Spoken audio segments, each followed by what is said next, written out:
Night Beat.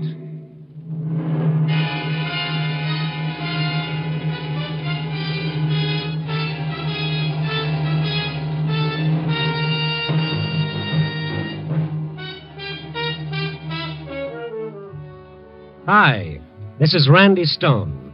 I cover the night beat for the Chicago Star. You know, stories start many different ways, but this one began modestly enough with a 0 on a typewriter. That's right, cipher, naught, nothing. But to one man of Chicago's 4 million, that 0 meant death. Night Beat, starring Frank Lovejoy as Rudy Stone.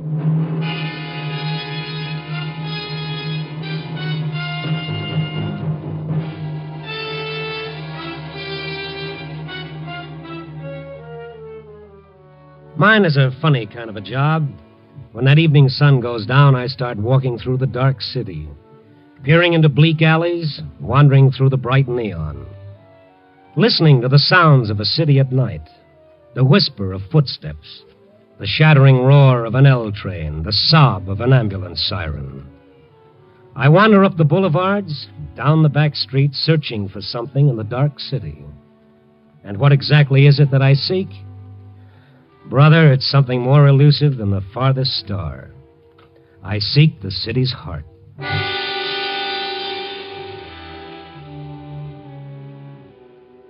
Tonight I must have walked for miles. The cold wind off Lake Michigan, ad-libbing with my ribs and the hot breath of my deadline biting into my neck. Then ahead of me I saw that friendly oasis in the darkness, Benny's all-night beanery, otherwise known as Tomaine Junction. Throwing caution to the winds, I started through the door for a cup of coffee. Operator, answer me. Nobody around but Benny polishing the counter. Operator, and this little blonde yapping excitedly into the wall phone near the door. Please hurry. Such devotion, somebody should get that excited over me. Hello, Mrs. Warren. Yes, we were disconnected. Has he come home yet, Mrs. Warren? How are you, Benny? How's the bicarbonate king? Oh, hiya, Randy. You always say that, but you keep coming back. Glutton for punishment. Well, you've got to find him. You've just got to.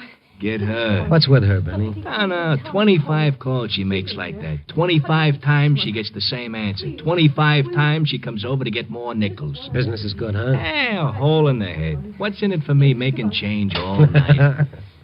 Give me some change, please, Nichols. Lady, sooner or later I gotta run out. This is it. I gotta have some. I don't make 'em here, lady. Now, will you then please... any change, quarters, dimes. Let me take a look, see if I have any. Oh, yes, please do.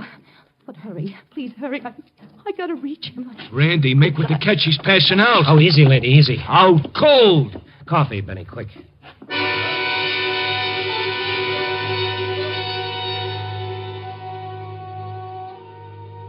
It's one thing I'll say. If Gabriel's trumpet doesn't succeed in waking the dead, all they've got to do is send for some of Benny's coffee.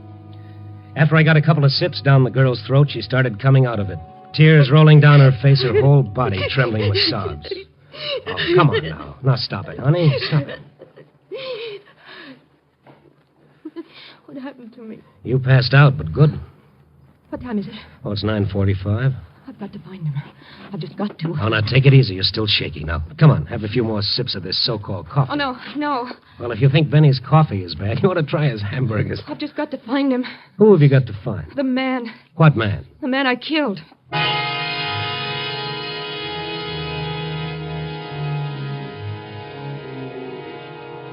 Ask a foolish question, you get a foolish answer. Only before I could ask any more questions, a little lady was on her way out of the place. I looked at Benny just to make sure he'd heard the same thing I had. He'd heard. His mouth was hanging open like somebody had taken off the hinges. I left the beanery and started after the girl. At first, I thought I'd lost her. Then I saw her sagging against the side of a building under the elevator tracks on Dearborn Street. She saw me coming. Why did you call on me? What do you want? Oh, I'm just an old busybody. I don't know what to do. I'm going crazy. I should call Mrs. Warren again. Maybe he came home. Who? That man. The man you killed, huh? Well, that makes sense. Now listen. Oh, you don't understand. You just don't understand. This you can be sure of. I've got to find him. I've just got to. You've killed him, but you've got to find him. Yeah. I must go. Please let me go. I'm not holding you, kid. But I don't know where to turn. You don't want to go anyplace, do you? You want help? All right, here it is. I don't know you. My name is Stone. Now that we're formally introduced. The newspaper columnist? Well, man's got to eat. Oh, maybe you can help. Maybe you can, Mr. Stone. Yeah, but first I've got to know why you keep calling the home of the man you killed to see if he's gotten in yet. This is slightly confusing. All right, I'll tell you. My name is Ruth Baker. I'm receptionist and secretary for Dr. Stanley Loring. The specialist? Yes. Go ahead. There was a man, Philip Warren. A week ago, he saw Dr. Loring for an examination. Today, this afternoon, he came back for the report. I was in the outer office when Mr. Warren left the consultation room. He looked strange. Strange and frightened.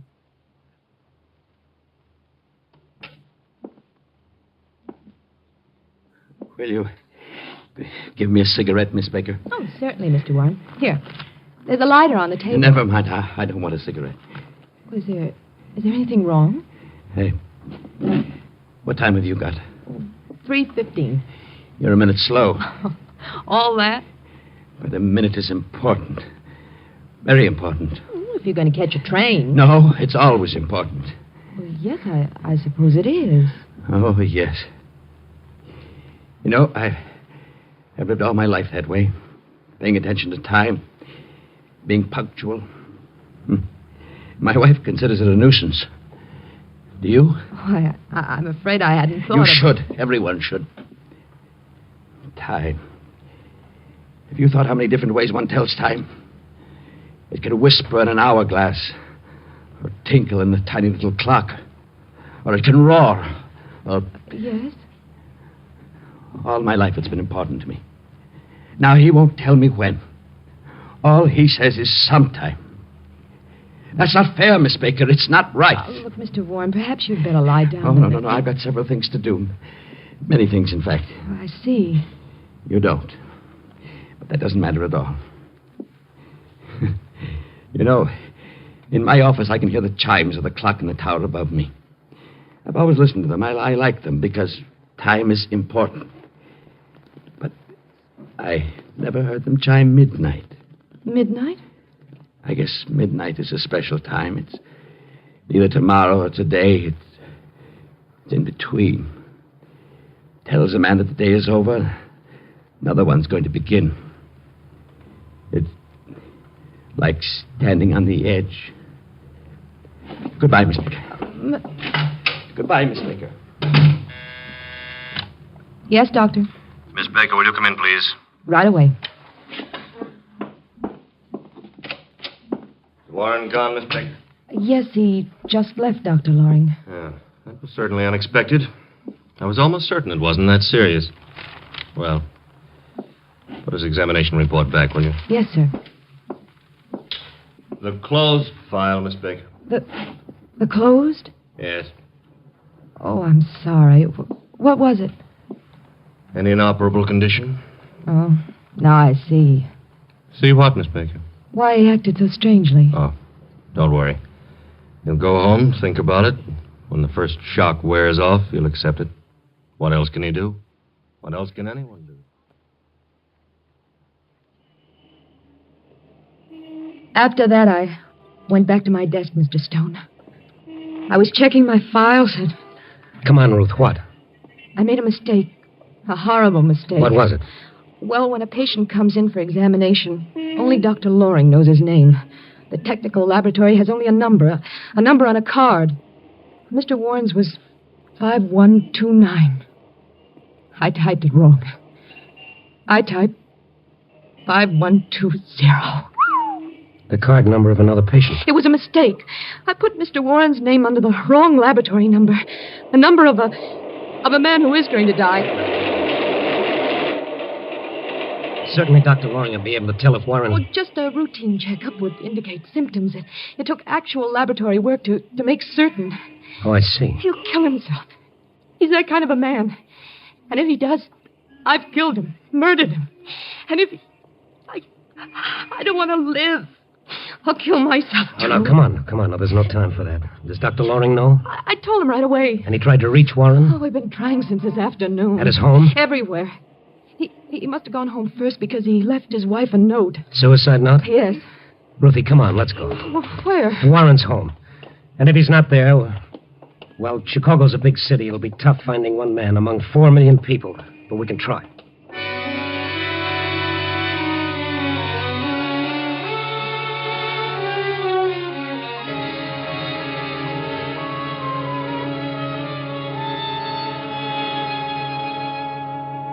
I found the note when I got home, Mr. Stone. I knew Philip went to see Dr. Loring, but I didn't know... Just the note and nothing else, Mrs. Warren? No, nothing. You called the police right away? Well, of course I did. And you haven't left this apartment? Not for a second. Well, didn't he phone, try to get in touch with you at all? No, Miss Baker, he did not. And if my husband isn't found before he kills himself, I'll see to it that I've been telling you it was a mistake. Anyone could make a mistake like that. Mistake? To make a man believe he's going to die in horrible pain? No, that's no mistake. That's murder. The cruelest kind of murder. Don't, please. Get out of here and leave me alone. Get out. Wait a minute, Mrs. Warren. Why crucify this kid because she made a mistake that could happen only once in a million years? To my husband. To anyone. Oh, leave me alone. You want to find him, don't you? Well, now, what kind of a question is that? A nice, reasonable question. You want to find him. All right, help us. But what can we do? By midnight, he'll be dead. The note he left said so. Someone's at the door. It might be him. I'll get it. Irma. Mr. Warren? Warren? No, Paul. Yes. Paul, what did you find out? Oh, nothing. I checked every precinct station between here and the Oak Street beach. Paul, this is Mr. Stone. And the girl who... I see. Paul is a friend of Philip's. Yeah, there's nothing you said? No one's seen him. And no suicide report? Not his. It's 10 now. We've got 2 hours to find him. You know, that bothers me. Why should he choose exactly 12 o'clock to die? If you knew my husband, you'd understand why. The ticking of the clock was the most important thing in his life. You could set your watch by his schedule. Up at 7:30 in the morning. Never 7:28. Never 7:31, 7:30. Breakfast at 10 minutes to 8. Irma, we haven't time to worry about Philip's idiosyncrasies right now. We've got to find him. As the young lady said, we've only got 2 hours. I'm sorry. Try to think the way he would. What does he do for those 2 hours? Where does he go? What does he want to see? He's lived all his life doing things exactly the same way. That's all. Well, that's something. What are you getting at, Stone? Well, I was just thinking. Nobody ever lets go of life without holding on to something else. Nobody knows whether you can take a memory with you or not. Maybe it's just a face, a melody, a favorite place. Nobody knows, but we like to think so. Philip. Go ahead. What were you going to say? Well, that Philip would want to die exactly as he'd lived, knowing exactly when and where. That's what I mean, Mrs. Warren. What? I want a list of every place your husband might go. But... Tell him, Irma. Well, there are so many places. 100, 1,000. What's the difference? Write them down. I'll go with you, Stone. No, you stay here with Mrs. Warren. Somebody's got to be here if he shows up. And step on it with that list, Mrs. Warren. We've got a lot of places to cover by midnight. If we haven't found him, then we can cut our list down to one place. The county morgue.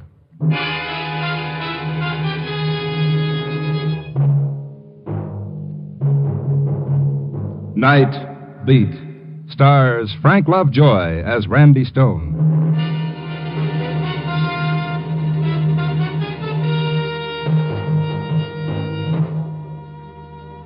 Find one man out of 4 million people. Find one place out of 1,000 square miles of city and do it in 2 hours, 120 minutes.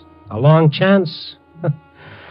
Compared to our job, a buck on the Irish sweepstakes was money in the bank. We had 2 things in our favor. One, Mrs. Warren had called the police. 1,000 cops had Warren's description. 2, Warren himself. The way he lived was a clue to the way he might die. On time, punctual. But where? The first place on this list was a little restaurant where he sometimes ate. They knew him there, all right. Mr. Warren? Yes, I know him. Has he been in here tonight? Tonight? Yes, tonight. I see you don't know Mr. Warren very well. Mr. Warren comes here on Tuesday evenings only. This is Monday. Cross off one place. Go to the next. Yes, they knew Mr. Warren. No, he hasn't been in tonight. This is Monday. He comes here only on Fridays. Grab a cab and hurry on. Watching the minutes go by. Watching Ruthie die a minute at a time. Telling her no matter how bad we were doing, the cops would find him for sure. The cigar store, where he stopped for cigarettes, missed him by an hour. The newsreel theater, sure, an old customer, but he comes on Wednesday for the new weekly show. Ruthie wanting to call Mrs. Warren again to see if the police had found him yet, but no time. 40 minutes gone, an hour lost, going down the list. Paper, late edition, get your paper. Hey, kid! Oh, paper, mister? No, not right now. Listen to me. Every night a man stops by here. His name is Warren. Oh, I know him. What about him? Well, has he been here tonight? Well, sure. Hey, what gives with that guy? What do you mean? Well, any other night he's by here 6 o'clock sharp. Tonight he comes past after 10. Buys a paper, a late edition. He's never done that before. In fact, I never seen him after 6. Which way did he go? Did he say anything to you? Nothing. All he does is buy the paper, walk away, and then he throws the paper away like he don't want it in the first place. Which way did he go? Straight up Michigan, that way. You got to admit it's unusual. Yes, I admit it. I admit it. Thank you. Come on, cabby, move.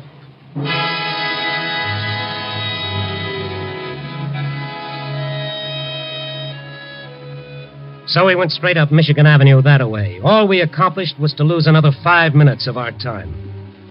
And, brother, when it came to time, we were really scraping bottom. Those ever-loving cops were becoming more important by the second. One by one, we kept scratching names off the list. The cafeteria, where he sometimes stopped for coffee, but not tonight. The drugstore, where he stopped for stamps, but not tonight. Then the last place on the list, the very last. A little cocktail lounge on Michigan Avenue. One of those shishi joints where the lights are so soft and low you can't watch the bartender watering the booze. Our 2 hours were just about all used up.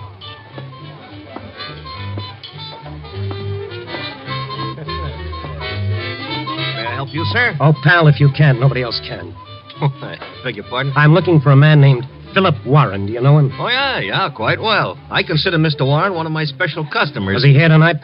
Well, what do you ask? We don't have time for anything but yes or no answers. Please, yes or Oh, no. no, I really don't feel I'm at liberty to discuss with complete strangers. Randy, it's not going to work. We're not going to find him. Something wrong with Mr. Warren? But to put it mildly, yes. Now, come on. Well, if you'll tell me why you No, want listen, you please. see, it's not really proper to tell just anyone who happens to inquire. Pal, man. unless we find him in the next 15 minutes, Warren is going to die. You're joking. Look at this girl here. If Warren dies, she'll... Never mind. Look at her face and tell me I'm joking. Oh. All right. I didn't know. Mr. Warren's a good customer, you know. 2 strangers asking... Was he in here, and how long ago? Well, he came in a little while ago. I thought it was strange, you know, because he's late. It always comes in promptly at 5:35. Never mind the details. How long ago? About 10 minutes ago. He sat at the usual place, but then he didn't drink his sherry. Do you know where he went? No, I don't. Did you see him go? Oh, yeah, I saw him leave. All right, now think. Has he ever said anything about going anywhere from here? No. He was always very quiet. Oh, but I think his office is near here. What makes you think that? Well, he mentioned once he always leaves it at 5:30, I and he see. always... Thank you. Where's the phone? Near the entrance. Come on, Ruth. Thank you. What is it, Mr. Stone? What did you think of? You got his home phone number? Oh, yeah. Written down Good. here. Thank you.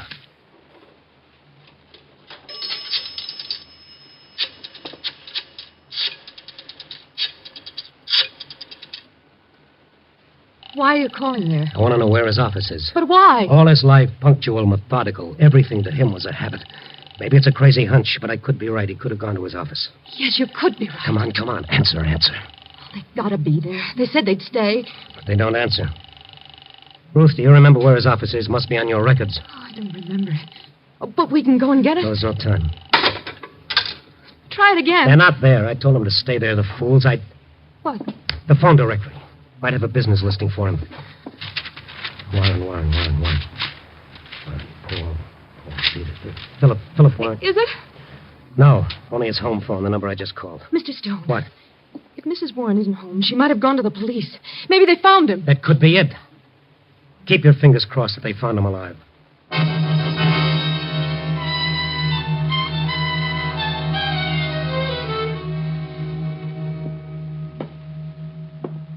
Well, Randy Stone, snooping around this precinct for stories? I've got one, Mac. So? Listen, I'm in a hurry. You've got to tell me something. Why, sure, Randy. What? There's a general call-out for a man named Philip Warren. Have you got anything on it? I'll take a look. Warren? Philip Warren? That's right. Yes. Oh, Mac, come on. No, nothing here on that name, Randy. Nothing. Mac, you're crazy. The call went out this afternoon. Every precinct has got it. Well, this is one of them, but there ain't a thing here. Take a look for yourself. Here's the sheet. No, I'll take your word for it, Mac. Listen, put out a call right away. He's got to be picked up. He killed somebody? He'll kill himself. You hear that, Mac? He'll kill himself if he's not found before midnight. Before midnight? But that's just 15 minutes. Yes, I know.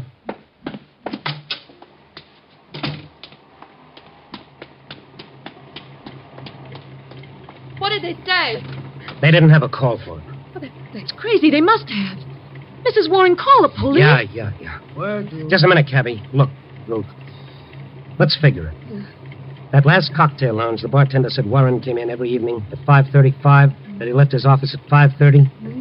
That makes his office a 5-minute walk from the cocktail lounge. And what he said to me, remember? What? He said he liked to sit in his office and listen to the chimes from the tower above his office. Tower. 5 minutes from that cocktail lounge on Michigan Avenue. Look up the avenue. The Wrigley building. They're blocking the Campanile Tower. Ruth, that's got to be it. We've got 10 minutes to get there and find the office. Cabby, Wrigley building, fast.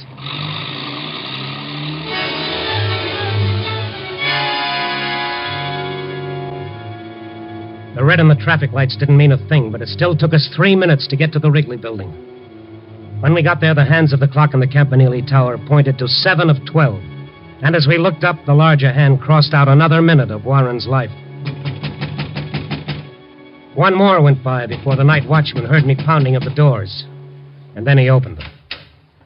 Hey, what's all the fuss? Look, my name is Stone. Chicago Star. Yeah, will that give you the right to pound on doors? No, please, just listen. Does a man named Philip Warren have an office in this building? No, he ain't got no office. Oh, no. Are you sure? Sure, of course I'm sure. Man named Warren works here. Philip Warren? Sure, works for Western Research. Did he come in tonight? Why? Stop asking questions, please. We've got to find him or he'll be dead. But he was all right when he walked in. All right, take us up to him. Hey, you got to sign the in and out sheet just like everybody else. All right, we'll sign it. Just take us up. Yeah, okay. Now, to use the freight elevator, though. Regular ones don't run at night, not this hour. I don't care which one we use. Just get us up to Warren.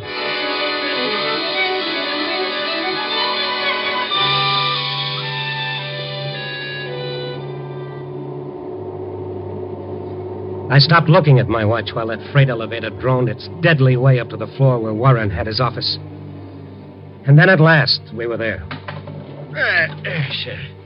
Western Research office is right down that way. I'll just... You'll call the police. Huh? Call the police. Tell them you're calling for me to get here as soon as they can. Oh, sure, okay. Thank you. Come on, Ruth.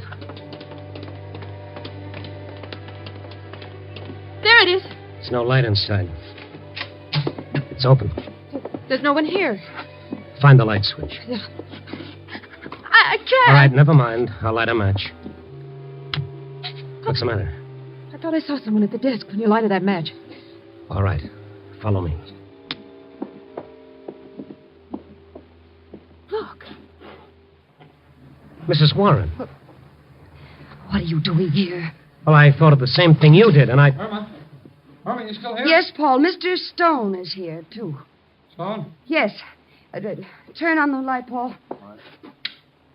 Why wasn't the light on in the first place? Well, we thought if Philip came here and saw a light, he wouldn't come in. That's right, Stone. We called the police. They had nothing yet, so we came here. We thought that... You called the police? We just couldn't stay home and do nothing. The police didn't tell you anything, huh? No, everyone's looking for Philip.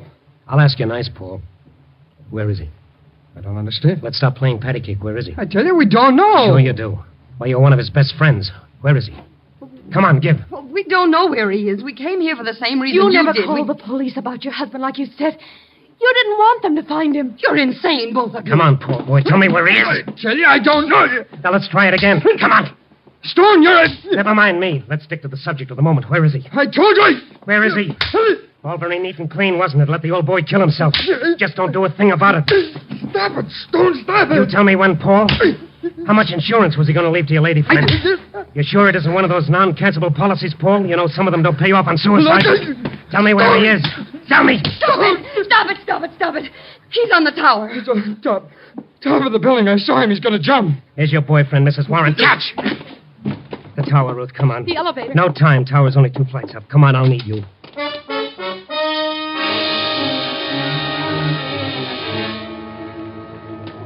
It was 1 minute of 12 when we took the first step of the 2 flights. The run-up was like one of those dreams in which you stand aside and watch yourself. There was a queer, impersonal detachment about it that made the horror even more real. And then we were out on the roof. Do you see him? No, not yet. What the... Where? Look! On the tower! Warren! Wait! Warren! Yes, I'll wait, because it's not quite time. I've got to finish off the day. You've got to listen to me. You're not going to die. Do you hear me? He said I was, but he wouldn't say when. He wouldn't tell me when. But I know, I can tell you. It's not quite 12, but what it is. Warren, look here! Ruth, make him listen to you. Mr. Warren! Look at me! You know who I am? Yes, I know. I know everybody in the world.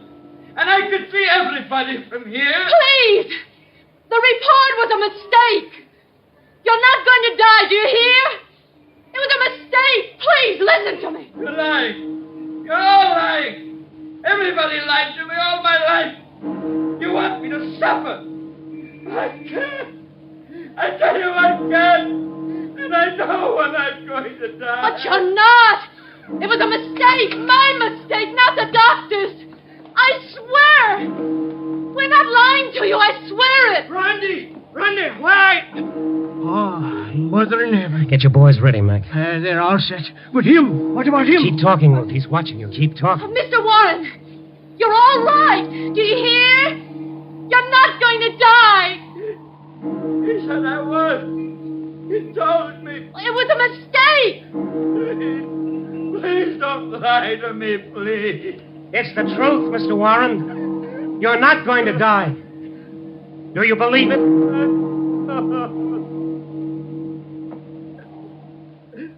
Oh, thank heaven. Thank heaven. You can get him now, Mac. He'll hold on until your boys reach him.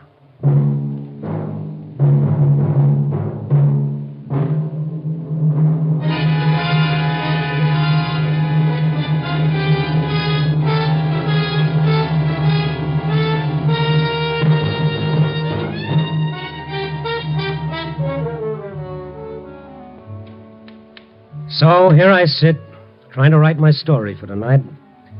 But I keep hitting that one key. 0. 0, cipher, naught, nothing. Ah. Oh, dear. Someday, a nice, peaceful story is going to be written about a flock of happy little birds leisurely circling a burned-out world, wondering whatever happened to all those crazy two-legged characters who spent their lives knocking each other's brains out. What a nice thing to read that'd be. Yeah, but wait a second. Who'd write it? All right, you broken-down two-bit philosopher. The makeup editor's got to go home, too. So let's get going. Hello? Give me a rewrite.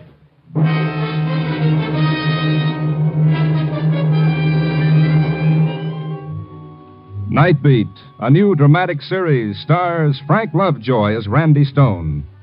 Tonight's story was written by Russell Hughes. Night Beat is edited by Larry Marcus and directed by Warren Lewis. Music by Frank Worth. Others in tonight's cast were Peter Leeds, Gene Bates, Larry Dobkin, Joan Banks, Stacey Harris, Wilms Herbert, and Junius Matthews. Frank Lovejoy will next be seen in Milton Sperling's production Rock Bottom, released by Warner Brothers.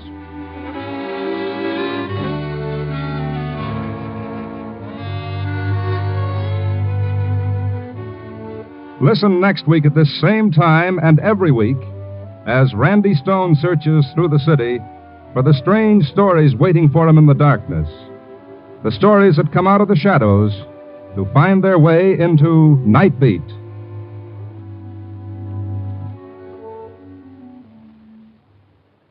At the end of every year, an organization known as the National Safety Council adds up a tragic row of numbers.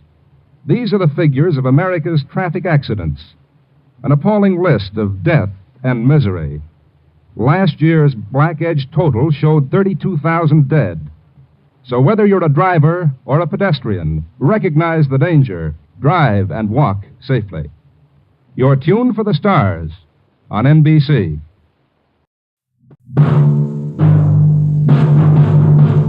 Night Beat.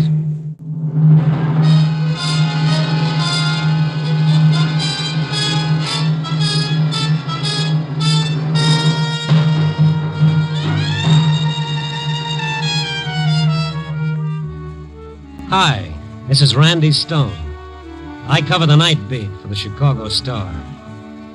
Stories start in many different ways, but tonight's story began when one man tried to destroy another with the strangest weapon of all, darkness.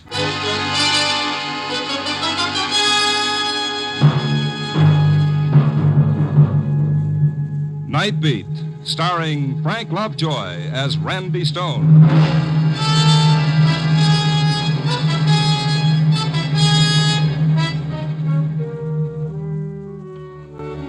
When your job is to walk into the darkness and discover what makes a city tick, you pick up some mighty strange friends.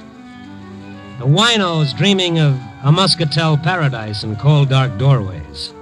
The petty larceny boys with their fast deals. The painted little dames defying the world with their brassy laughter. The homeless, the hopeless. In the city, night is for the lost. And sometimes you feel a hunger to be with someone of the everyday world, some nice, well-adjusted soul who's got a reason for waking up tomorrow morning. I guess that's why I dropped in to see Bessie Chatfield tonight. Bessie's a little gray-haired librarian who has charge of a small storefront library on Huron Street. No one around this time of night but Bessie and a young fellow in a gray raincoat alone at a reading table. Mr. Stone. Well, we haven't seen you, in such a long time. Well, since Forever Amber, you haven't had the kind of high-type literature that interests me. And when you finally do drop in, look what time you get here. 10 o'clock. Right when I have to go over and start turning out the lights. I timed it that way so I could get you behind those bookcases, away from that fellow with the reading desk. Well, I'm afraid your timing is about 35 years off, Mr. Stone. These light switches. Why do they always put them up so high? Aren't you going to tell that fellow it's time to go home? This is the way we tell them. We flick off the lights and then flick them on again. First off, like this. No, don't do that. No! What? Turn the lights on quick. Let me handle him. What's the idea of doing that, mister? That's supposed to be smart or something. Oh, take it easy, fella. Take it easy. Or did he pay you to do it? Is that the deal? Huh? You tell George Brewster that the game doesn't amuse me anymore. You tell him if he keeps that up, I'll kill him. Oh, wait. I turned the lights out. It's closing time. What? Closing time? Oh. Yes, of course. What's wrong with you, buddy? You sick or something? Sick, yes, that's me, sick. Only mine's a childhood disease. Childhood. No, what in the world was that? I don't know. Ever seen him before? He's come in a couple of times this week. Spent all his time reading some reference books at the table. Seemed to be such a nice, polite young man. Considerate, kindly. Let's take a look at those books. Oh, my heavens, my heart is beating a mile a minute. And did you see his face? It frightened me. He was even more scared than we were. Of what? These are books he was reading? Yes. The Mind in Limbo, Abnormal Psychology, Modern Psychiatry. Why would he want books like this? Maybe he was looking for somebody in these books. Who? Himself, Bessie? Probably himself.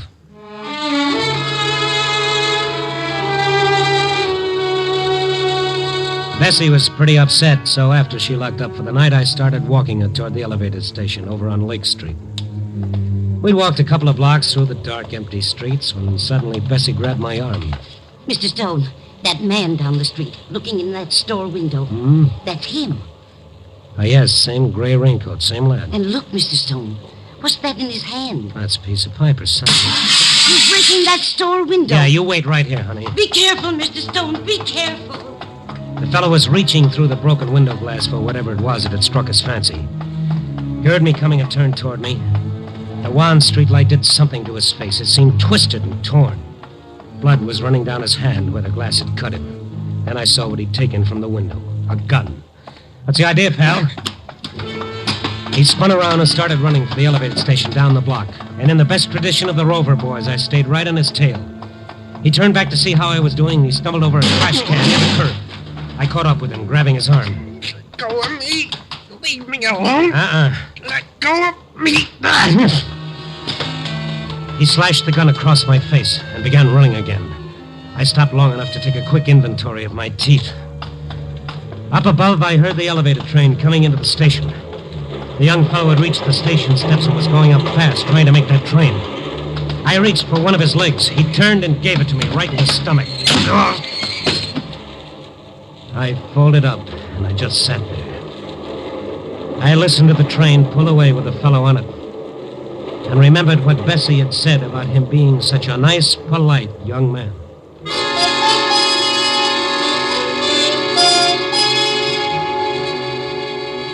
After a while, I began to feel somewhat human again. I notified the police what had happened, and they sent a squad car out. After they left, I remembered something, a name this nice, polite young man had been throwing around. George Brewster. I found a phone book in a cigar store. There were 3 George Brewsters. The first number didn't answer. I tried the second. Hello? I'd like to speak to George Brewster. Oh, he's not in right now. Is there any message? Who is this? I'm his sister. Is anything wrong? Well, if this is the right George Brewster, something is wrong. Is there any reason why a young fellow should want to kill your brother? Oh, that would be Morrison. Oh, I warned George. Morrison, huh? Tom Morrison. Where does he live? Our old apartment, 612 Hamlin Avenue. What makes you think he wants to kill George? Well, this character broke into a store tonight and stole a gun. I sort of think he had your brother in mind when he did it. Oh, no. What am I going to do? Well, lady, I know what I'm going to do. As fast as I hang up and get another nickel into this phone, I'm going to call the police. Oh, I feel so bad. It's not really Morrison's fault, poor man. Oh, no. He's just a prince of a fellow. Goodbye, lady. I've got to make a call. But then it turned out that I didn't have a nickel. And on the way to the counter for change, I started wondering why the sister of the man he was going to kill felt sorry for Morrison. And why Bessie thought he was such a sweet character. And, well, the night was young, and 612 Hamlin Avenue couldn't wait, and I could call the cops later.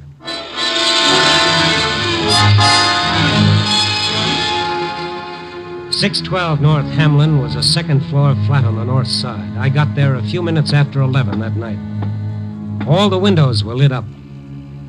I rang the bell and I waited. I felt a little bead of sweat zigzagging down my face like it didn't have any place to go. Yes? Oh, it's you. No, let's not close the door just yet. In fact, let's push it open all the way. What do you want? My 2 front teeth and a few ribs. Get out of here. Now, look, pal, don't tempt me. I came against my better judgment to listen to what you've got to say. If I leave now, the only place I'm going is the nearest police station. Police station? I guess maybe that would be the best. What? Otherwise, I don't know what's going to happen. Yeah, I guess you better call the police, mister. What do you think you're doing, calling my bluff? The phone's right behind you. Okay, buddy, you asked for it. Sure this is the way you want it? It's better this way. I'm at the end of my rope. I don't want to kill him. George Brewster? Yes, George Brewster. I know how it'll end if he doesn't stop. Stop what? Call the police, mister. You'd be doing me a favor. Since when have I got to do you favors? Well, why aren't you calling? I'm an Eagle Scout in good standing. I haven't done my good deed for today. You can't help me, mister. Stone is the name. What makes you so sure I can? Well, thanks for even wanting to. After that bad time I gave you. Bad time? That's the understatement of the year. Well, I was panic-stricken. He got me half crazy. Well, what have you got to lose if you tell me about it? No. Okay. Wait. I don't know. I'm like a drowning man grasping at straws. Look, maybe if you talked to Brewster, told him what he's doing to me, maybe he'd leave me alone. Well, you never can tell. But I'd have to know what I'm talking about. It's quite a story, mister. These lights. Look at them. Bright as the sun, aren't they? Lamps. Overhead chandeliers. Look at them. I'd hate to see your light bills. Well, like some men need drugs. That's how I need these lights. Come again? My sanity depends on it. My very sanity. On these lights? It's a sickness.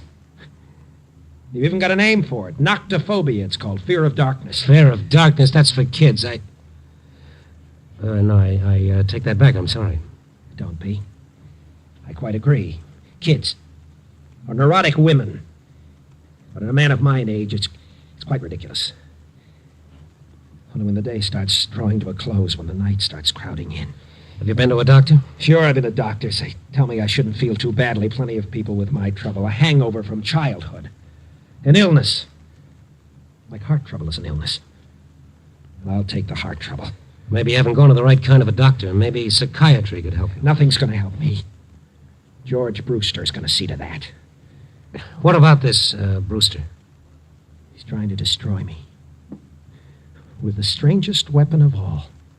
The strangest weapon of all? Yes. His weapon is the night.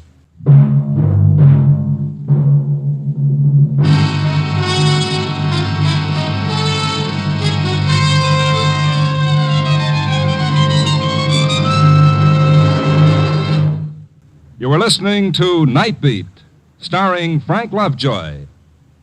In a moment, we'll return to Night Beat and Randy Stone. But first, we'd like to call your attention to another great NBC mystery adventure program. Every Sunday, you'll want to hear the exciting new Christopher London series with screen actor Glenn Ford in the title role. Stories for Christopher London are furnished by Earl Stanley Gardner, one of the most famous mystery story writers in America. There is no doubt about the greatness of Gardner's stories, and with the superb acting of Glenn Ford, Christopher London should be must-listening for every mystery fan. Make a listening date now to hear the exciting adventures of Christopher London every Sunday over most of these same NBC stations. And now, back to Frank Lovejoy as Randy Stone in Night Beat.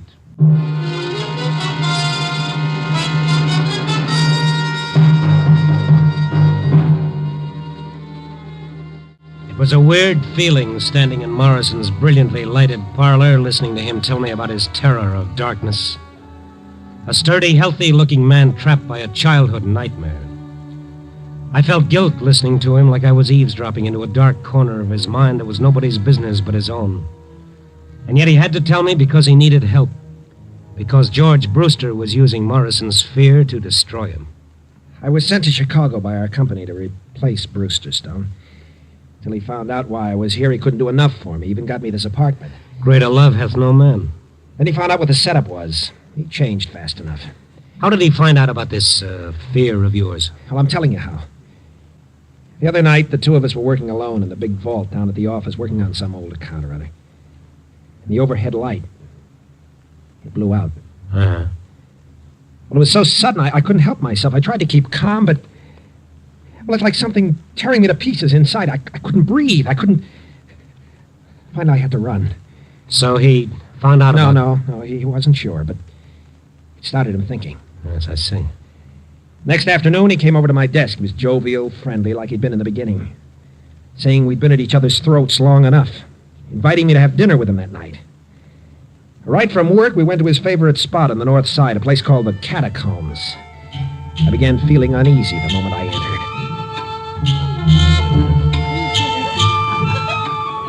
How do you like this place, Tom? That's okay, it's fine. It's been a favorite of mine for years. One spot in particular, the wine cellar. How do you feel about wine? I like it all right. Come along with me.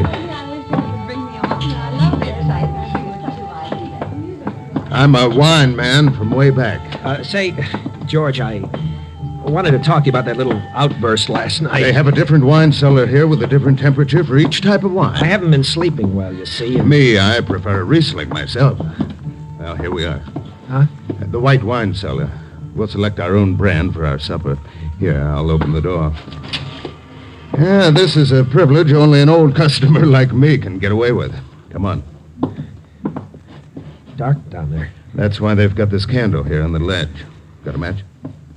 Why, A match, Tom. Yeah. Here. Okay. I'll get this candle going. Good. Now, let's go downstairs. George, you think we should do this on our own? Done it hundreds of times. Been coming here for the last 10 years. Well, now let's go down these stairs. Careful. Yeah. George, I was explaining about last night. The candle casts funny shadows, doesn't it? You notice how cool it is? 20 feet below street level here. Look, I want to talk about last night. I don't want any misunderstanding. Huh? It's just that I've been working pretty hard. Look, Tom. Would it make you feel better if you showed me you're not afraid of the dark? Okay, you can show me. I'll blow out the candle. What are you trying to prove, Brewster? Nothing at all. It's your idea. Where are those matches I gave you? You gave me some matches? Well, I must have lost them. It's not going to work, Brewster. I'm not insane, you know. I can stay down here until you're quite satisfied. Funny, isn't it, about the darkness? The way it seems to close in on you. The way you start thinking you can't breathe. I know, I can see how someone could... What's the matter, Tom? This is ridiculous. Something so suffocating about a dark room. Stop it. Stop it. Only the heavy, smothering blackness. Stop it. Where are you going, Tom? Anything wrong? Anything wrong? Anything wrong? Ran out of that cellar like a kid scared to death, Stone. That was a rotten thing for him to do. Well, he's fighting for his job, Stone. He's not too young anymore. He can't start all over again, so he'll do anything. Oh, great. I'm sure he's told the people down at work. I'm sure they're all laughing at me behind my back. You don't know what that does to me. I can imagine. Today I found a new desk lamp on my desk, courtesy of George Brewster. Every day, something like that. Did you ask him why he's doing it? He won't admit he's doing anything. Says it's all my imagination. Maybe I ought to see a doctor. Or better still, maybe a change of climate would help. Well, I'd leave town in a minute. Only my future's at stake, too. Before I let him drive me crazy, I'll kill him. Well, I'm going now. I'm going to talk to this bird. Where does he live? Out in the suburbs, Lake Forest. He lives with his sister. All right, I'll give you a ring as soon as I've seen him. Mr. Stone, I hope you can do some good. Yeah. Oh. Say, I almost forgot something. What? That gun you made off with. Well, Maybe if we're lucky, we can talk the store owner out of pressing charges. I'll try it. That was a crazy thing to do. I was so desperate. Wouldn't have done you much good. When they put them in the window, they never loaded. I'll let you in on a secret. If I hadn't known that, I wouldn't have been such a hero coming here tonight. I'll let you in on a secret, Mr. Stone. You can get bullets without a license. The gun's loaded now. Oh, great. All right, go and get it for me. All right. Yes, I want to give it to you. It's in my bedroom. He started for the bedroom. And then it was almost like a comedy routine where, after the big build-up, the punchline comes right out on cue. The moment he entered the other room, every light in the house suddenly went out. What happened to the lights? Take it easy. Where's the fuse box? I don't know. Never had any occasion to use it. Besides, if it was a fuse, all the lights wouldn't go out. It wasn't you. Use your head. How could I do it? I'm getting out of here. All lights out, too. Stone, Well, maybe something went wrong with the central wiring. But why should it happen exactly now? Wait. Huh? The downstairs apartment. Their lights are on. If it was the wiring... All right. Let's ask them where the fuse box is. Yes? Oh, Mr. Morris. My lights went out. It might be a fuse. Where are the fuse boxes for these apartments? Out in the back. I'll get a flashlight and show you.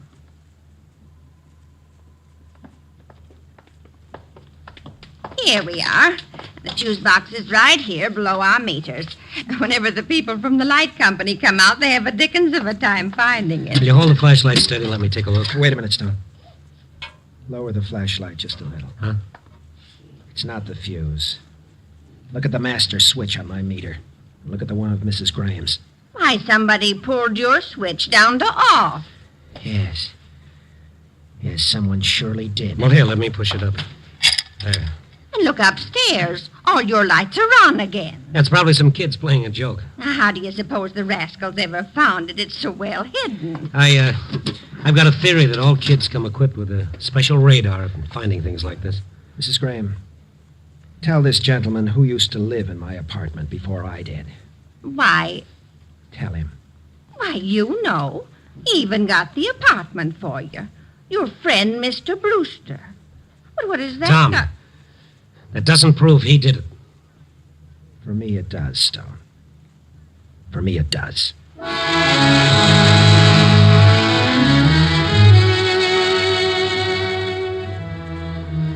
Morrison went around to the front of his house and up the stairs to his flat.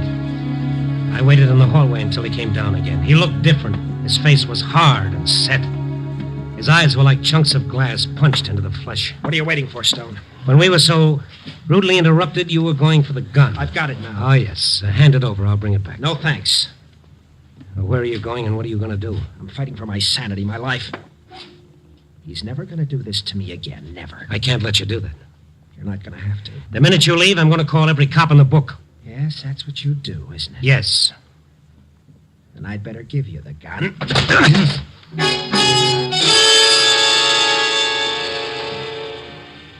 This could become habit-forming. I dropped to my knees in the hallway, and then the hallway subdivided like something under a microscope, and there were 2 hallways, and then there were 4.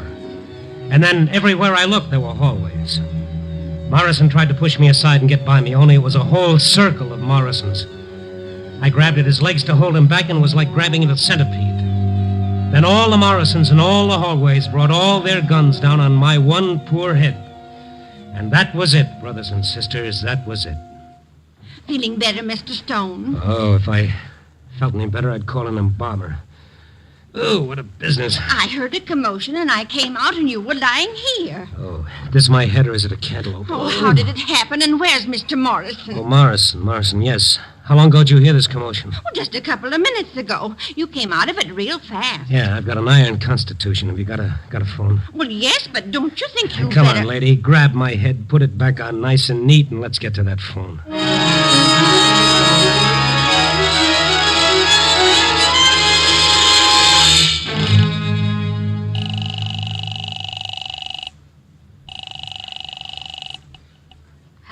Hello, this is the fellow who called you before, Miss Brewster, about Morrison and your brother. Oh, yes. He's not there yet, huh? No, my brother is... I don't mean your brother, I mean Morrison. What? No. Is he... Oh, yes, he sure is. Now, give me your address, and the minute you hang up, get away from your house as fast as you can. Morrison's got a gun, and he's half crazy. Maybe we should call the police. Well, maybe we should, but I'm not going to. They'd throw the book at him 10 years for attempted murder. I think I can stop him before he does anything. Oh, I can't tell you how sorry I am about this. Lady, you and your brother should be.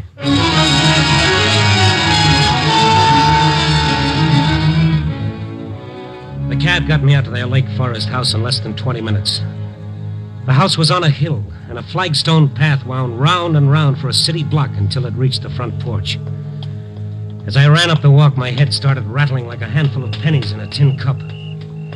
I felt weak and tired.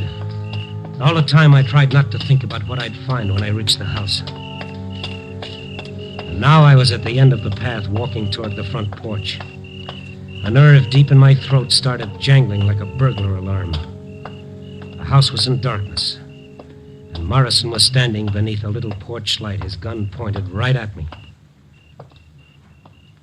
You won't quit, will you, Stone? What have you done with him, Tom? He hasn't done anything with him yet, Mr. Stone. Huh? Who is... I'm sitting over here at the end of the porch.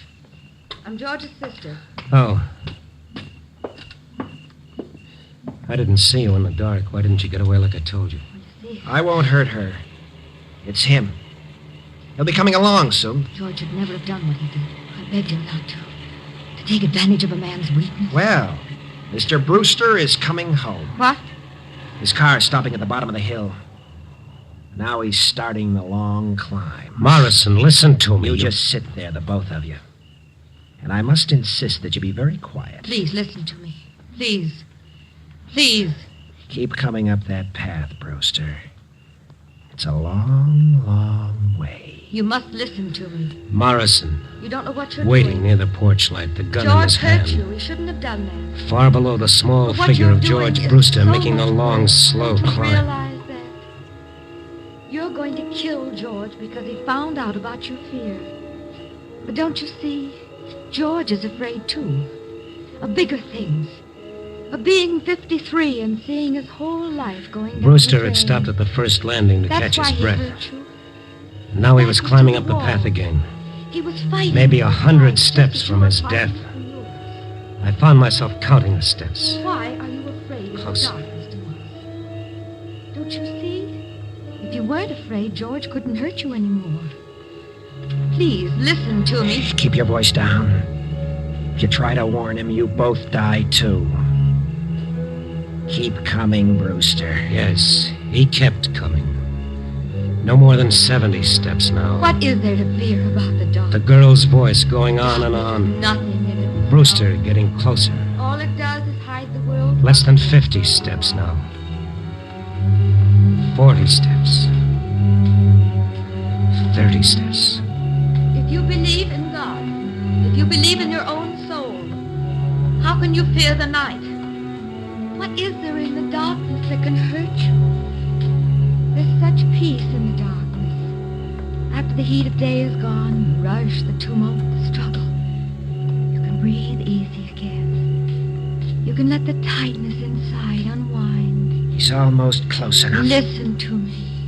Please listen. It's not going to work, Miss Brewster. I'm going to try and rush. Wait. Miss Brewster. Stay where you are, Miss Brewster. No. You must see me in the light. I tell you, stay where... Tom. Look at her. I didn't realize. I'm not afraid. What right have you to fear? Julie, is that you on the porch? What right have you to fear, Mr. Morris? What right? Oh, what a long climb. Must be getting old. Well, what are you doing here, Morrison? And who's this? Oh, don't mind me. I just came along for the ride. What's this all about? I just came to say goodbye, Brewster. You're leaving? Yes. I'm going back and tell them you've done a good job here. It's not fair to replace you after so many years. You're sure nobody scared you away, Morrison? Look at him, Brewster. Does he look like he's afraid?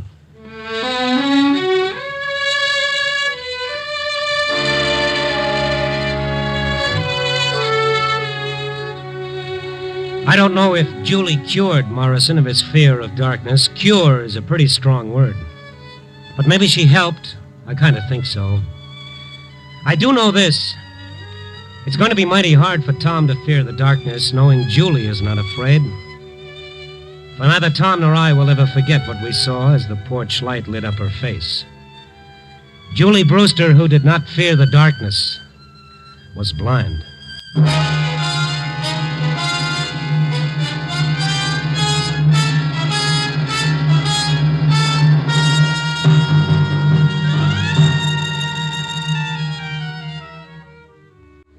And now that part of the story they always print in heavy type, the moral. And don't smile so indulgently. Morals are very nice things. Some of my best friends have morals. You know, seriously, Julie's whole life is a moral in itself. And trying to top it is like trying to follow Al Jolson with a Mammy song. The best you can do is tip your hat to the fellow who wrote, "Out of the night that covers me, I thank whatever gods may be for my unconquerable soul." He must have had someone like Julie in mind. Well, 4 o'clock in the morning, a stale cup of coffee, a tired sandwich, and a story to dictate, and I worry about my unconquerable soul. Ah, me. Give me a rewrite.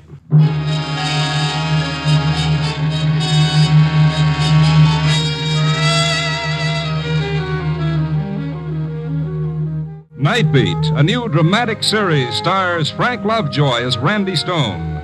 Night Beat is written by Larry Marcus and directed by Warren Lewis. Music by Frank Worth.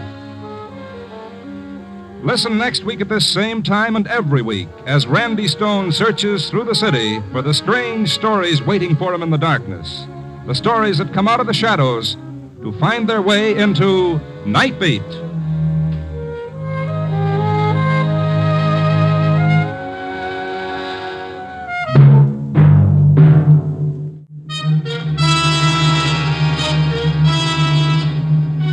Stay tuned for Brian Donlevy and Dangerous Assignment on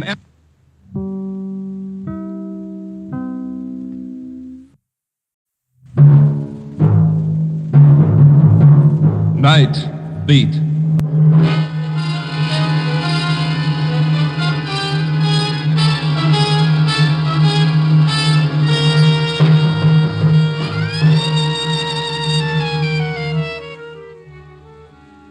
Hi.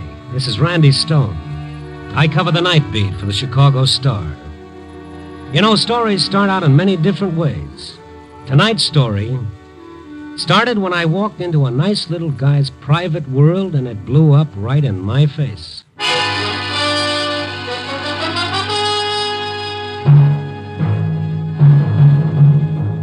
Night Beat, starring Frank Lovejoy as Randy Stone.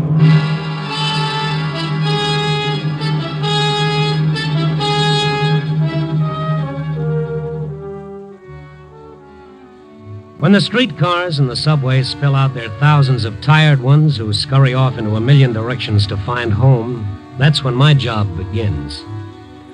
I start walking, looking for my story so that you can read about it in your morning newspaper and feel good because it didn't happen to you.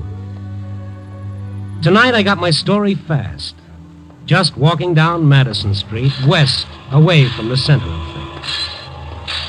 I kept walking past the shooting gallery, the nickel arcade with the peep shows and the fortune-telling machines, the jukebox taverns, Madison Street, the quick route to happiness with the world's worst hangover.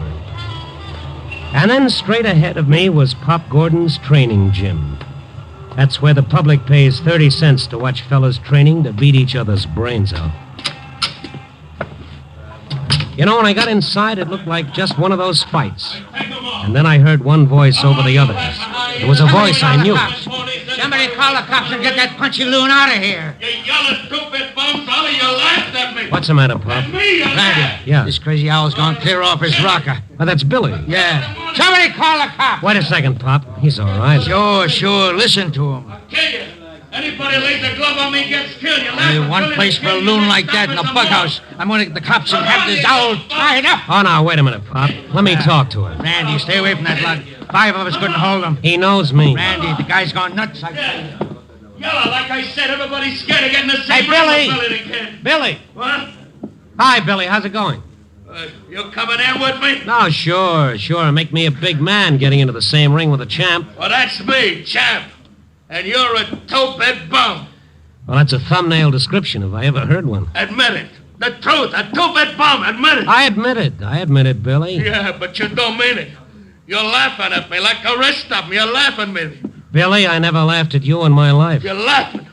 Well, I'll show you what happens to anybody who laughs at Billy the Kid.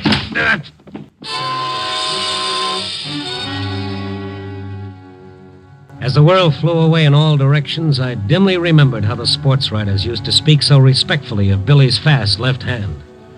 But, brother, if they knew what I just found out about his right. When the fog finally cleared, Pop Gordon was bending over me, and there were a lot of other faces, too. But I didn't see Billy when I stood up. You okay, Randy? Oh. This is being okay. I don't want any part of it. He slugged you, but good. Where is he? Well, he took off before the cops come. Took off before anybody could grab him. I don't blame him. Yeah. I let that bum come in the gym and sit around. Everybody else pays 30 cents, but him, I let in free. What's he do, huh? What's he do? He busts loose, he blows his top. But why? What happened to Billy? Oh, I don't know. Tonight I catch him putting a bite on my customers. 2 bits here, a dime there. Billy was panhandling? Sure. Like I said, I didn't like it, so I tell him. And then what? I don't know. I'm over at the other side of the gym. I hear somebody laugh, and the next thing I know, the owl's swinging like a windmill. He's going to kill everybody just for being around. He ought to be tied up. Uh-huh, just like that, huh? He ain't safe. What do you want, the Black Mariah to come around, cart him away like a load of rubbish? Yeah, but for his own good. Oh, Pop. Yeah. Remember when he was champ? He packed him in every club where he fought.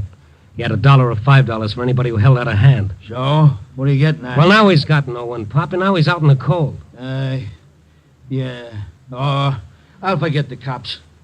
But we still got to put him away. Well, all right, sure, but let's do it as painless as possible. I'll keep him with me tonight, and then tomorrow... You going after him? Yeah, which way'd he go? Straight up the streets, but watch out, Randy. He blows his lid. Yeah, I know, don't worry. I don't want any rematch.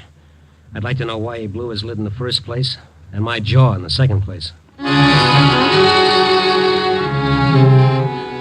I'd known Billy a long time. A sweet, gentle guy who always seemed to be living in a world all of his own. A world that nobody else knew about and cared less. And now he was in trouble. In his mood, he might hurt someone, or worse, he might get himself hurt.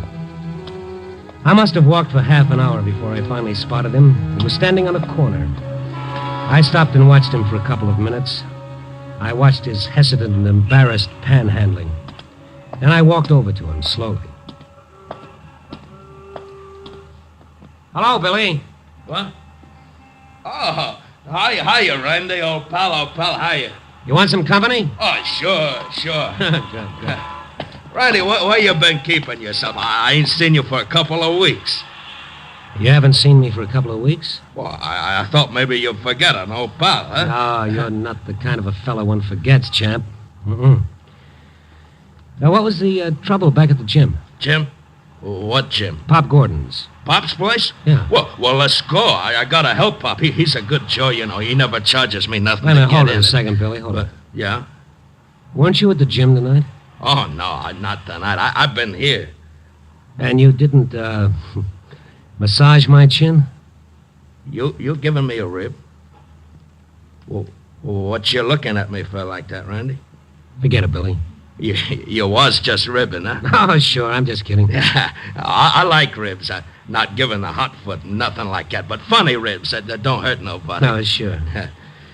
Can I ask you a $64 question? Well, sure not. You can ask me anything, Randy, anything. I saw you a minute ago, Billy. What? I never seen you ask for a touch before. I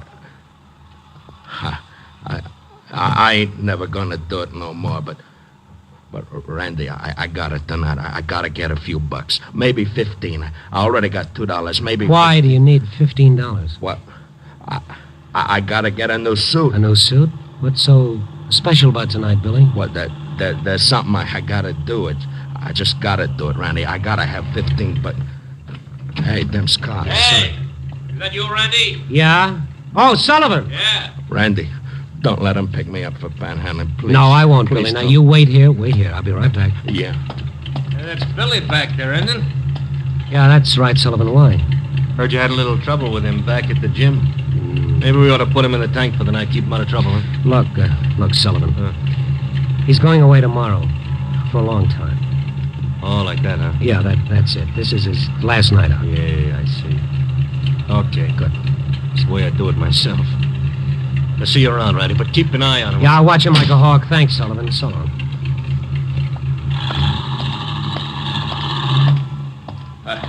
What they say, Randy, they ain't gonna pick me up for mooching, are they? They ain't gonna... No, of course not. Look, Billy, how'd you like to come to my apartment for a while? Oh, I can't. I told you I gotta get 15 bucks. Well, we'll talk about it. Well, I gotta get it tonight now. I gotta get a new suit because... Yeah, go on. Why? I can't be wearing this crummy rag when I see her. Not when I see her.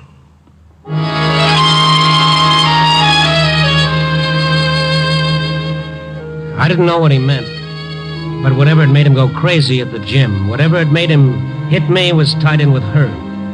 Who she was, I didn't know, and I wasn't sure that he knew. I finally talked him into going to my place, and when we went in, I watched that slow, gentle smile come over his face. Hey, this place is A number 1. Yeah. Sit down, Billy. I ain't got much time. Just a couple of minutes. Yeah, okay. I'm awful tired, Randy.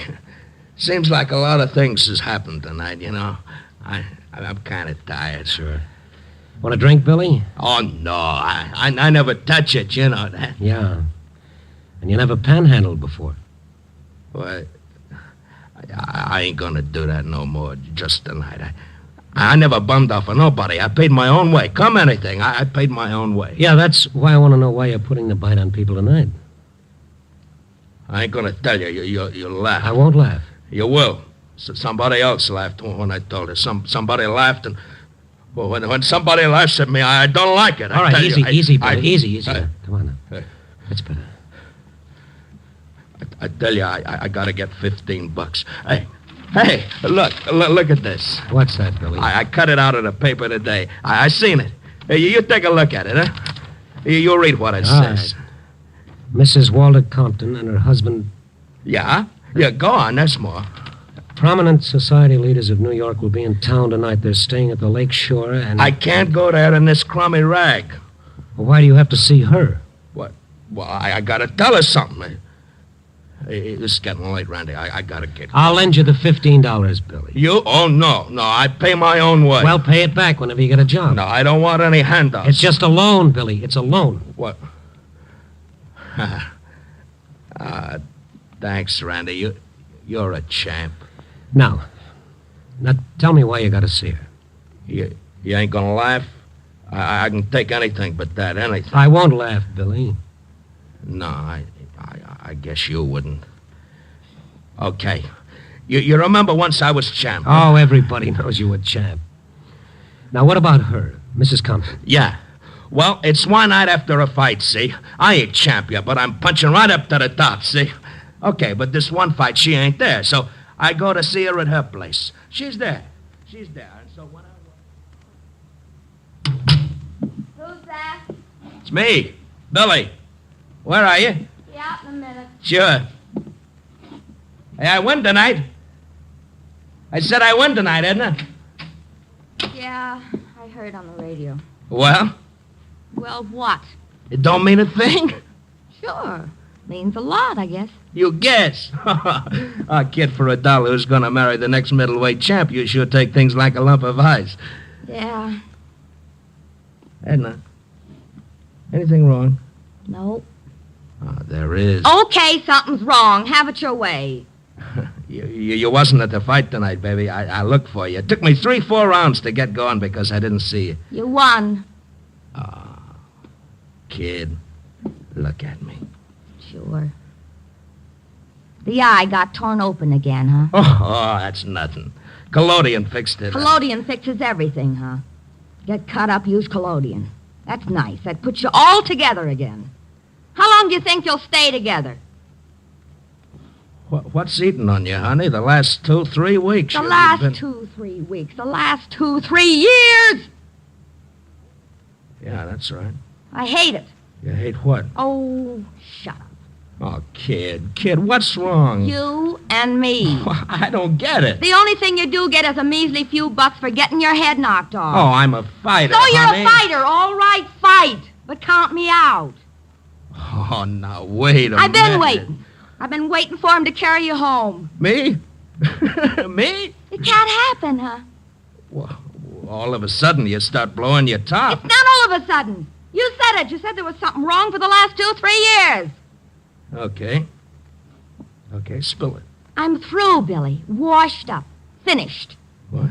You and me. Done. Since when? Since right now. Oh, baby, it's just the eye. You see me this way and you... The eye. Don't laugh at me, Edna. Don't laugh at me.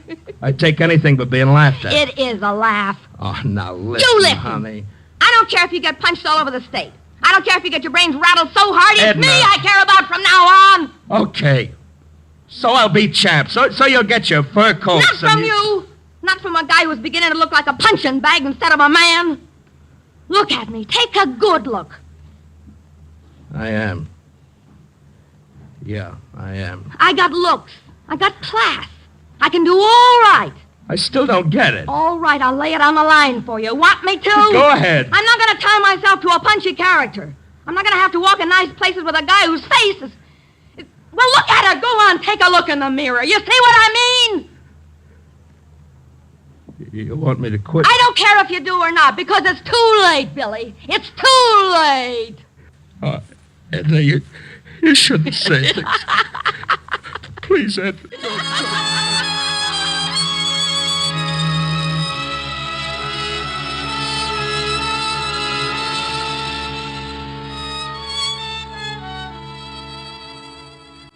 That's the way it was, Randy. That's the way it was. Yeah, I see. Look, Billy, you don't want to go and see her after that? I tell you, Randy, I gotta see her. There's something I gotta tell her, and it's gotta be tonight because tomorrow she'll be gone. Billy, how do you know that she'll see you? Oh, I know, because there's something I ain't told you. There's something I ain't never gonna tell nobody. And, Randy, please, don't try to stop me. Please don't let nobody try to stop me because if they do, I'll kill them.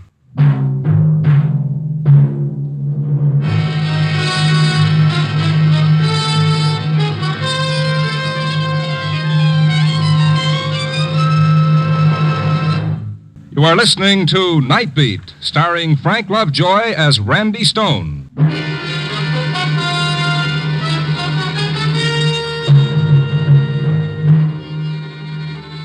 Billy said he'd kill anybody who'd try to stop him from seeing Mrs. Walter Compton. I looked at his scarred face and into his eyes. A wild fever you see in the eyes of a dog everyone says is mad, but only wants a drink of water. And then... I guess I shouldn't have said that, Randy. Well, let's forget it for a minute, Billy. Now tell me, why do you want to see her? You don't understand dames, huh? No, my mother never told me. Well, She gives me the brush, see, like I tell you. She gives me the brush, but she does it for me, see? She don't want me to get my brains knocked out, see? Yeah, I'm beginning to see, Billy. Sure. But me, I got no sense, so I don't see it her way. So I let her walk out, and I don't see her no more. Not until I get hold of that paper today. And tonight you want to see her. To say what, Billy? Well, but don't you see? She loves me. All these years, she never lets up. And I want to tell her it's okay, that maybe her and me, we can start all over like, see? What's the matter, Randy? Nothing, Billy. Look, don't let anybody kid you, pal. You're still champion. Oh, I ain't nothing. But, I gotta go now. I gotta get $15 for a Now, look, you're tired. You need a shave. Maybe take a shower. You thought of that? No. All right, now you wait here and take a shower and a shave, and I'll bring a suit back for you. Is that a deal? Oh, gee, you're a champ, Randy. You're a real champ. I might be gone for a little while, Billy, but when I come back, everything will be okay. Sure. Okay.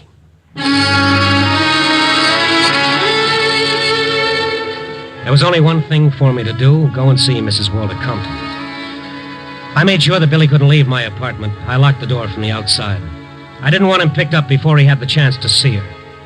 To see the woman around whom he'd built a whole world of fantasy in which he'd lived for so many years. I didn't want that world to come down around his ears.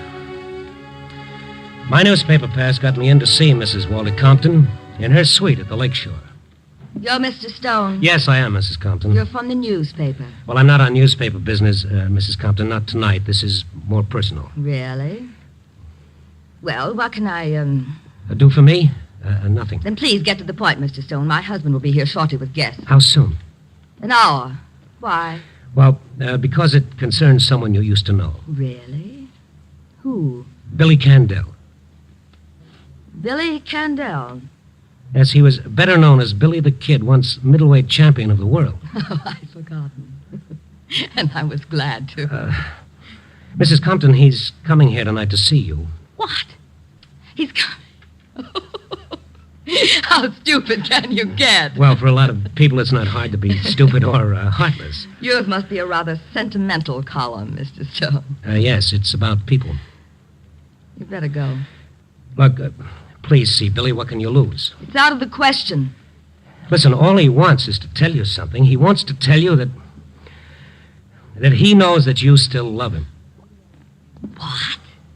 Oh, no. Oh, now listen to me, please. Now, tomorrow he's going to... Well, he's going where he can rest. He's sick, Mrs. Compton. He's desperately sick. Let's not be so polite. The word is punch drunk, I believe. You want me to see a lunatic? No, he's not. And I'll be here when he comes. We'll keep it between us three. Do you know what you're asking? Yes, I'm asking you to give a guy a few minutes of his world. Make it real for him. Tell him anything.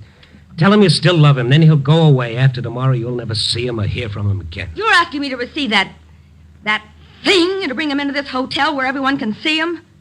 Do you know what that means? Well, to him, yes. I'm talking about myself. Myself, Mr. Stone. Yes, I'd like to get off that subject for a moment. It's the only subject that matters. If you don't see him, he'll crack up all the way. That happened long ago. Good evening, Mr. Stone. 3 minutes of your time. I said no. Did you hear, Mr. Stone? I said no. Okay, lady, I'm going. Thank you for everything. It's been lovely. You needn't be sarcastic, Mr. Stone. Oh, needn't I be? Look, Queenie, I got a little spot announcement for you. Billy owes you a vote of thanks. You'll never know it, but you gave him the biggest break of his life when you walked out on him years ago. Oh, really? Yes, positively. Tonight you're giving him even a bigger break. Tell me about it, Mr. Stone. Yes, I'll tell you. The only thing that poor guy's got left is his memory of a girl named Edna. Any resemblance between that memory and you was strictly coincidental. Goodbye.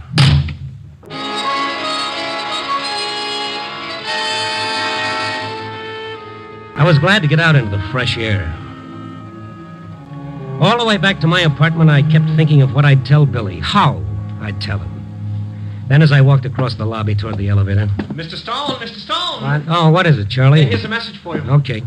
Here you are, Mr. Stone. Thank you. How long ago he leave this? Oh, what, just a few minutes after you left. Did you know you left him locked in? He called down. He asked me to open the door. Yeah, did he say where he was going? No, just that he couldn't wait for you any longer. Oh, that is on the note. How'd he look? How'd he look? Well, I mean, anything unusual about him? No, he had on one of your suits, I remember now, that pinstripe one. He must have stolen. No, right he out didn't of steal anything. Now listen to me. I'm going to the Lakeshore Hotel. If he comes back here, get in touch with me there. Mrs. Compton's suite. Mrs. Compton's suite, yes. Oh, and listen, I think you'd better call the police. But as for Kalski, remember that Kalski? Kalski. Tell him to meet me at the Lakeshore Hotel and quick. I took a cab, and I took the shortest way to the Lakeshore. I watched the pavements looking for Billy, but I didn't see him. He had some money on him, and he must have taken a cab himself. And then I was back at the Lakeshore talking with the clerk at the desk there. Yes, sir. There was a man here of that description. He asked that a call be put through to Mrs. Compton's suite. And was it? Well, sir, he was a rather... Well, yes, I know. So he didn't get through. Oh, I called Mrs. Compton's suite myself and told her. That is, I described the man. Yes, go ahead. What'd she say? That on no account was I to put him through or send him upstairs. Oh, well. Okay, that's something. What'd he do then? He left immediately. Which way? Oh, I'm afraid I didn't notice, sir. I was registering some new guests, and I paid no attention to Okay, it. thank you very much. I had to find Billy before... Well, before what? What would he do? Where would he go? I asked myself those questions as I walked slowly along, watching for him, hoping to see that pathetic figure in my pinstripe suit, hoping I'd get to him before someone else stopped him. I was afraid of what might happen or could happen.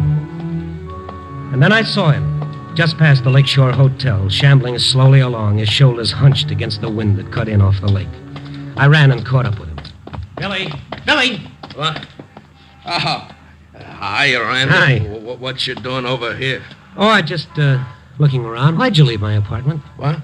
Oh, well, you was gone so long, and I had to get going, see? Oh, sure. Come on, let's walk. Yeah. Hey, I borrowed one of your suits. It's a real champ suit, all right. You mind, huh? No, Billy, none at all. Did you see her? Oh, sure. What? You did? Yeah, I see her. Billy, they wouldn't let you go up, remember? Oh, yeah, but I went up the back. The back, Billy. Now look at me. Are you sure? Oh, sure. And she still loves me, Randy. I said everything was okay. She's crazy about me like she always was. What did she tell you? Well, she didn't want to talk to me. You know how she is. But then I told her I love her, and she loves me. Yeah? Billy. Billy. I'm tired, Randy. Lots of things happened tonight. Lots of things. Yeah, I know. What do you say we go someplace for coffee? Yeah, I'd like that. I'm awful tired.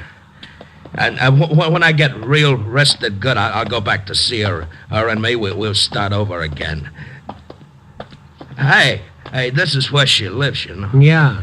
Look, I gotta see her once more, Randy. Maybe she'll talk to me this time. Huh? Not tonight anymore, Billy. But I want her to talk to me. Well, I don't she will. Yeah, she will. She loves me. Billy, now listen to me. You let me go up there first. I'll talk to her and fix everything, okay? Well, tell her not to act like a kid. Tell her to talk to me. Yes, sure.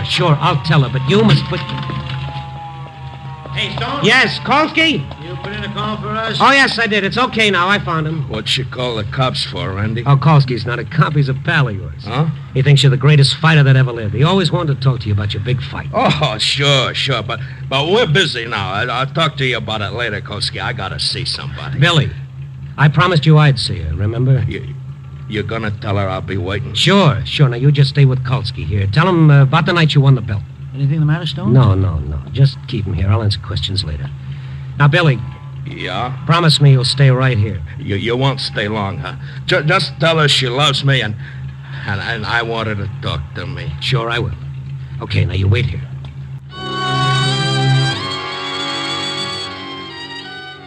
I didn't think it would do any good to see her again, but I wanted to give Billy a good memory to take along.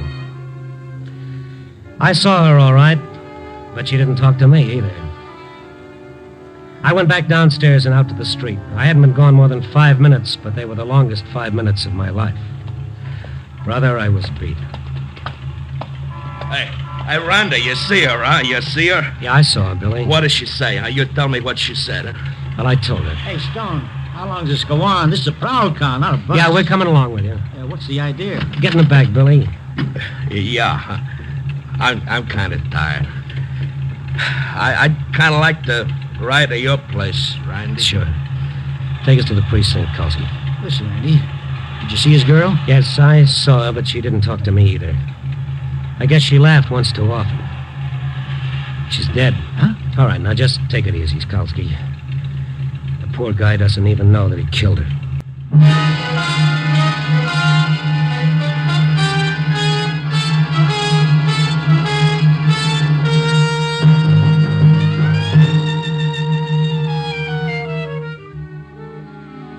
4 a.m. and the lights are going out all over the city.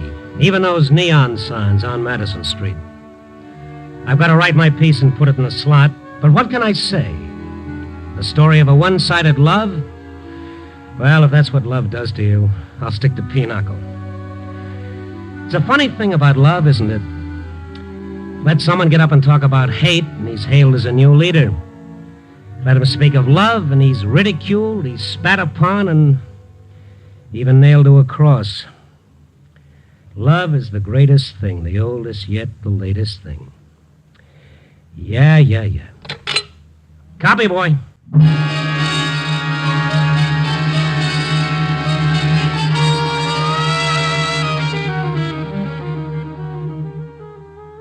Night Beat, a new dramatic series, stars Frank Lovejoy as Randy Stone. Tonight's story was written by Russell Hughes. Night Beat is edited by Larry Marcus and directed by Warren Lewis. Music by Frank Worth. The part of the prize fighter was played by Bill Conrad. Others in tonight's cast were Lorene Tuttle, Bill Lally, Larry Dobkin, and Leo Cleary. Frank Lovejoy will next be seen in Milton Sperling's production Rock Bottom, released by Warner Brothers.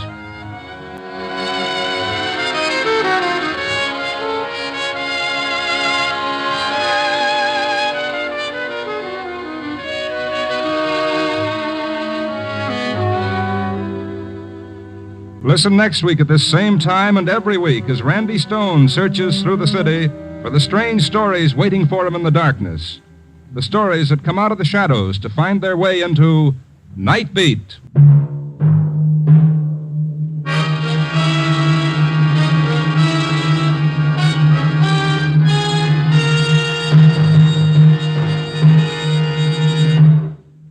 There's another great action-packed program you'll enjoy listening to on NBC every Sunday. It's Christopher London with Glenn Ford in the title role.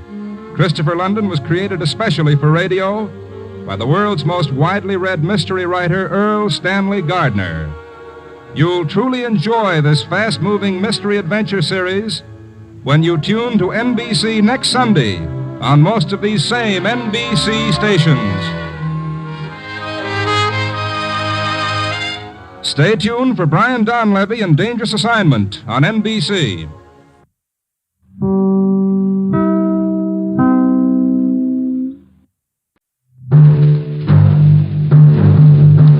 Night Beat.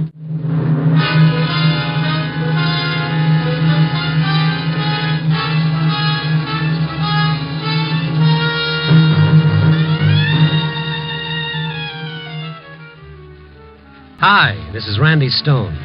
I cover the Night Beat for the Chicago Star. Stories start many different ways. This one started, strangely enough, with the flame of a match, whose feeble glow lit up a lightened face in the darkness. A frightened face twisted by an agonizing fear of death.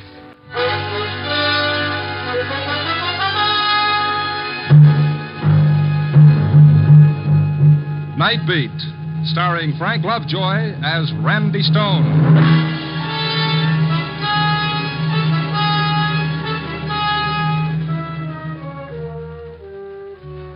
The night is a thief, some poet once wrote, that steals the colors from the day. It's kind of pretty if you like words, but for my dough, they're not exactly true. Because there are colors at night. The burning red of passion, the angry green of jealousy, and the ugly, terrifying black of fear. This was one of those nights when pickings were slim. I'd cover the town from Henry's bar in the Mart, out to Hyler's on the North Shore, and back downtown again with nothing to show for it. I was taking a shortcut through Lincoln Park to pick up my car. At that time of night, the park was pretty deserted, except for this girl walking up ahead of me. Not a bad silhouette, I might add, against the distant light. We were about halfway through the park when suddenly she stopped and threw herself onto a bench at the side of the path. There was something almost desperate about the way she did it. And I ran up to her. Excuse me, are you all right? Yes, I'm all right. Well, I thought maybe you were sick or something. I told you I'm all right. Now, will you please let me alone? Oh, now look, lady, it's not what you think. Well, this park at this time of night, it's no place for a girl to sit around by herself. I don't need any help. Just go away. Oh, sure, I'll get lost. I can see you're all right. Only you don't mind if I just sit here and smoke a cigarette before I go? It's a public park. I don't care what you do. Thank you. You care for a cigarette? No. Of course, in order to really enjoy a smoke, you've got to have a match first. I said in order to enjoy a smoke, you've got I heard you. Here. Thank you. Here. Keep the book. No, you better hang on to these. I won't need them. Well, you might need them later tonight. After tonight, I won't need anything. Oh, now, wait a minute. That's no way to talk. The only time you're not going to need anything, sister, is after you're dead. Why did you say that? What? That about being dead. For no reason. Why? Because after tonight, I will be. The girl jumped up and started running. Here was a kid that was afraid. Afraid of death or afraid of life. But then, isn't everybody? I turned the matchbook over and looked at the ad on the cover. Penguin Club. A little all-night jump and jive place over on Clark Street. That's one I've been missing lately. On a hunch, I ambled up North Avenue in that general direction, turned up Clark a ways, and there it was.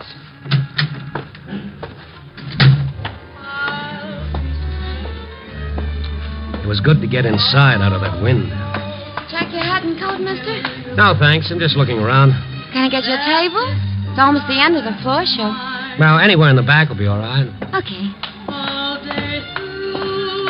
The hat check girl, hostess or whatever she was, walked me through the bar to the edge of the main room. And then I stopped and really did a take. Out in the middle of the dance floor, under a little baby spot, singing in front of a 5-piece band, was Little Miss Desperate from the park. Nice voice, don't you think? Yeah. Who is she? Oh, that's Franny. Fran Fowler. Haven't you been in here before? Not for quite a few months. Of course, she hasn't got much experience yet. From out of town, Someplace over in Wisconsin. Not bad looking, huh? In everything. Hey, what's wrong with her? Gee, I don't know.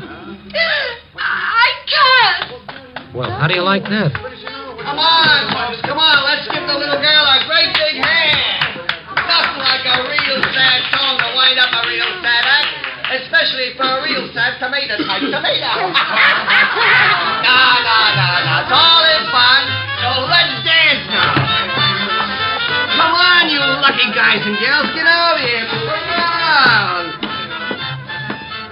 Hiya, Becky. You got yourself a live one, huh? Hello, Tommy. This is Tommy Mason. Ain't he the one? Yes, he's quite the one, all right. Gee, Tommy, you sure covered up for Franny, all right. Never let down. Keep 'em going all the time. That's show business. You know how it is, mister. Oh, yes, I've heard. The show must go on. It's a new thing. You gotta keep 'em laughing. Honest, mister, he's this way all the time. What a joker. Look, about that girl. Franny? Yeah, Franny. What seems to be the trouble? Well, that's hard to say, pal. Maybe she just found out she ain't no Dinah Shore, and she sure ain't. Tommy, you kill me. Seriously, fella. Fella, why would a girl break up that way in the middle of her number and start to cry? Could be she got a cinder in her eye. But just to make sure, I'll go ask her. See you later, Tommy. Come on, fella. How's about buying a girl a drink? Oh, sure, in a minute. About this Franny. Look, do we have to talk about her? I thought you came in here for some fun. Maybe I get my fun wondering about people. What time's the next floor show? Next one's at 2, then 4. Oh, they're not kidding about this all-night business. And still another one at daylight. She's singing all of them? How should I know? She missed most of the 12 o'clock show. Just got here for that last number. Any idea where she lives? A rooming house around on Erie Street. No, the number? 391. You know, you ask an awful lot of questions. Well, that's my business. I'm a reporter, Randy Stone. I might have known it. Look, you're not going to bother her tonight, are you? Of all nights? Tonight? This is the night that Charlie Dana's being executed down at Joliet. What's that got to do with her? Well, how would you feel? Look, Mr. Stone, she's human. This is the night her boyfriend's going to die.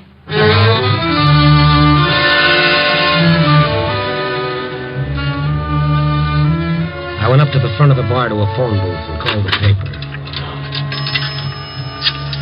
There was something about this in the back of my mind somewhere, something I ought to remember but couldn't. I had the girl on the board put me through to Gabby in the library. Library? Oh, hello, Gabby. This is Randy. Yeah, Randy? What have you got on the Charlie Dana case? Still a little early, Randy. Execution's not set until 1:30. No, I mean old stuff. Oh, I got the file right here, Randy. Dug it out earlier for background. Good. Anything on a girl named Fran Fowler? Yeah, let's see. Charlie Dana, small-time gambler, killed a guy named Danelli. Oh, yes, I remember that. A gambling beat. Execution originally set for November, but he got a couple of months' stay. Oh, here she is, Fran Fowler. Singer in a nightclub, was supposed to be his alibi, but the DA blew her up on the witness stand. She admitted she wasn't positive about when she'd been out with the guy. Oh, yeah, that was it. I knew it was something. Anything more? Oh, details, Randy, details. Okay, Gabby, thanks. I'll catch up with you. Oh, Mason. Excuse me, were you waiting to use the phone? No, I was waiting to talk to you. Why, certainly, but this time, no jokes, if you don't mind. I'm expecting a headache. You're not funny, Stone. Who are you talking to? Well, isn't that kind of my business? Peggy says you're a reporter. Yes, of a sort. You were asking about Fran, where she lived? That's right. You gotta let her alone, see? You printed enough about her. Just a minute, Mason. Those are my lapels that you're hanging on to. Peggy shouldn't have given you Fran's address. I don't want you bothering her. I said let go of my lapels, funny man, or something's liable to explode in your face. Now, you stay out of my way or I'll ruffle that shiny hair. Where you going? See about a cinder in a lady's eye. You're not going to see her. I won't let you. Can't you see this whole thing's driving her crazy? Tommy, believe me, I'm not interested in harming her or anyone. I'm just a guy trying to do a job. Now, if you'll step out of my way... You're not going there. I won't let you. I won't let Sorry, you. but you asked for it.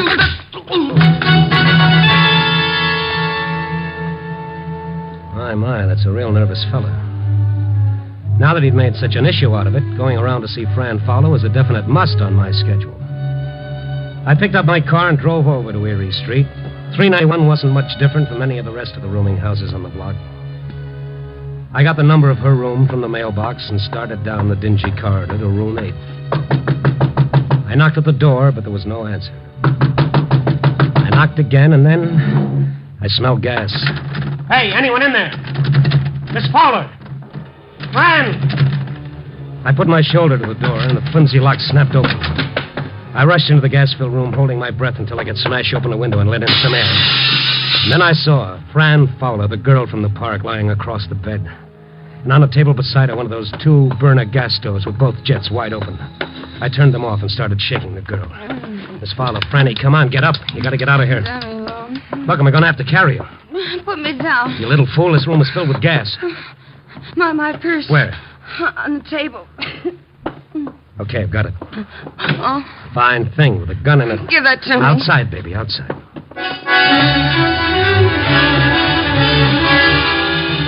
It was 6 seconds flat when we hit the sidewalk in the fresh air. I put Fran in the front seat of my car and then ran around and climbed in behind the wheel. I headed out to Sheridan Road along the lake. The cool, clean air felt good in my lungs, and I could see Fran drinking it in, realizing now how close she'd been.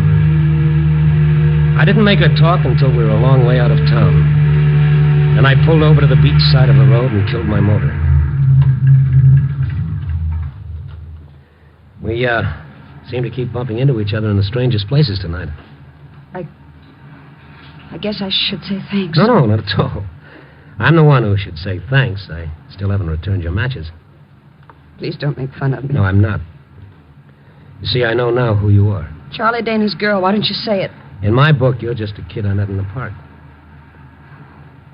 What time is it? It's 1:45. Then... Yes, it's probably all over by now. Like me to turn on the radio? No. No, I don't want to hear about it. You must love him an awful lot. Love him? I despise him. But still you were willing to alibi for him on a murder charge? I wasn't. I told him I wasn't sure of the time I was out with him, but he made me say it was the exact hour when the man was killed. Didn't you realize you might have been perjuring yourself? I didn't lie. I just didn't remember. It might have been like he said. When you're not sure, what else can you do? Yeah. How'd you happen to get mixed up with him? I didn't know anybody when I first came here. I was lonesome. And he was nice to you. He was. A lot more decent than most of the men who want to take you out when you're working in a club. Then why do you hate him now? I didn't know what he did. A lot of people gamble. I didn't think too much about it. Then we got to going out evenings between shows at the club on my nights off. And the killing happened when you and he were supposed to have been out someplace together? That's what he said. He wasn't arrested until a few weeks after the trouble. I couldn't remember if I'd been with him during that particular time or not. Well, it's all over now. You did what you had to. That's about all any of us can do. But you gotta forget about it. Put it out of your mind. There's nothing more to worry about. Oh, that's just it. You don't understand. There is. What are you talking about? He promised. He promised, and I know he'll keep his promise. Promised what? I went to see him in prison. In the death house? I had to. I wanted him to understand, but he said I tricked him. What, by telling the truth on the witness stand? He said I double-crossed him, but now he didn't care. Why would he say that? He said he didn't care because the night he died, I would die. And I'm afraid.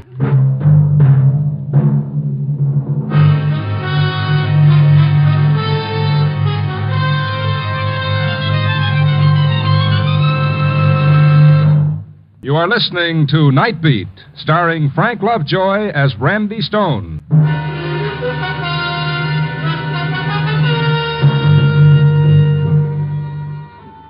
This was real. This was no act. The sound she made would tear you to pieces, like some pitifully frightened animal who'd lost everything in the world. I let her cry it out.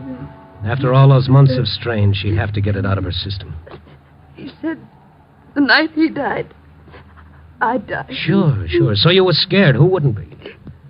But don't you see, that's just a cruel boast made by a cheap hoodlum who's trying to hurt you, make you feel responsible for his own plight. But he meant it. I know he did. Well, maybe he did at the time, but you got nothing to worry about now. You had nothing to do with it. He paid for his own crime. Now he's dead, and you're still alive. He'll keep his promise. How can he? He's dead. I know you think I'm crazy. No. But has anyone really tried to harm you? Oh, but this wasn't the night he was supposed to. Yes, I know. The execution was originally set for November. It was that night in November. I hadn't been afraid before. I thought it was like you said, because he was bitter. But all that day I was upset. I told him at the club I couldn't work, and late in the afternoon I got a note from Peggy saying why didn't I go out to her cabin at the dunes for a couple of days. Nobody would bother me, no reporters, and I could get a good rest. So I drove out there that evening. It was quiet. Nothing around. Just empty sand dunes and her cabin all alone on the edge of the lake. I called Peggy at the club to let her know I got in all right. Oh, hello, Fran. Where are you calling from? Why, from your place. My apartment? No, your cabin. At the dunes? It was swell of you, Peggy, to let me come out here. Well, of course, Franny. You're welcome to use the place, but I don't quite know what you mean. Well, your note this afternoon telling me to come out here. I didn't write you any note. Oh, come on, Peggy. You did. You even told me where the key would be, under the flower pot. But, kid, that's where we always keep it. Everybody knows that. Peggy, Now, don't worry about it, kid. One of the girls probably sent you the note and just hasn't had a chance to tell me about it yet. I should have thought of it myself in the first place. No, wait, Peggy. I'm scared. Well, what in the world of? You remember what I told you about what Charlie said the last time I saw him? Prison? It was about tonight that he said when he died. Cut it, Franny. Now cut it before you drive yourself Peggy, back. I'm all alone and I'm scared. I don't know what to do. Fran, you gotta hang up right away. You shouldn't be out there all alone tonight. Get in your car and come back to town as fast as you can. I'll wait for you here. All right, Peggy. All right. I hung up the phone and ran out of the house to my car. I turned on the ignition key and stepped on the starter. It wouldn't start. My car wouldn't start. I looked at the gas gauge. Empty. Somebody had drained the gas out of my car. I got out in a panic and started toward the highway. But there was a car out there, parked behind a big sand dune. I turned and ran back to the house. It was like some crazy, frightening nightmare. I didn't know what I was doing, but somehow I managed to get inside and lock the door. And then suddenly I was at the telephone. Operator? Operator, answer me.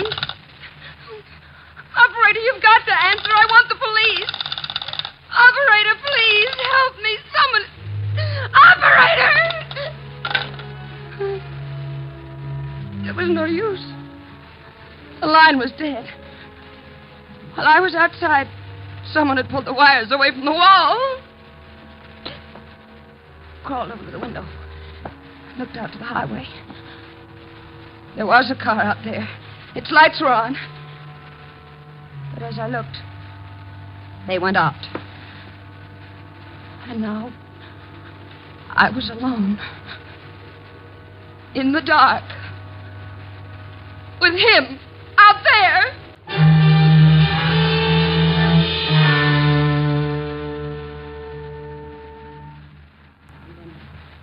I must have passed out.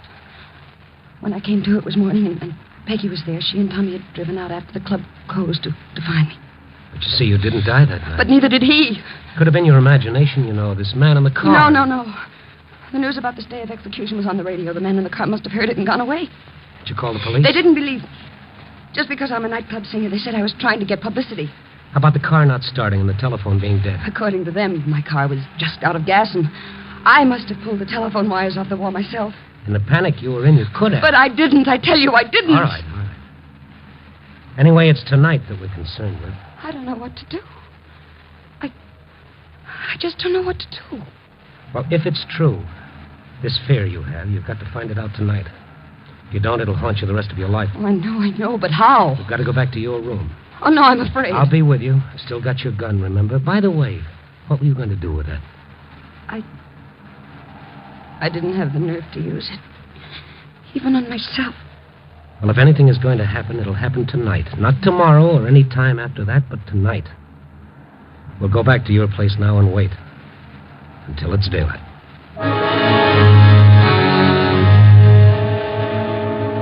I drove Fran back to the rooming house on Erie Street. There were no lights on anywhere in the building. We tiptoed down the empty corridor to Fran's room, listened at the door a minute, and went in. The door closed all right, but it wouldn't lock. I must have sprung it when I forced the door. We settled down and waited. For what? Once I thought I heard steps on the sidewalk far out front. It was that still. And then I did hear steps, slowly coming down the hall. There's someone in the hall. Keep it down. He stopped outside the door. Don't move. Who's that knocking at my door? Who's that knocking at my door? Who's that knocking at my door? Okay.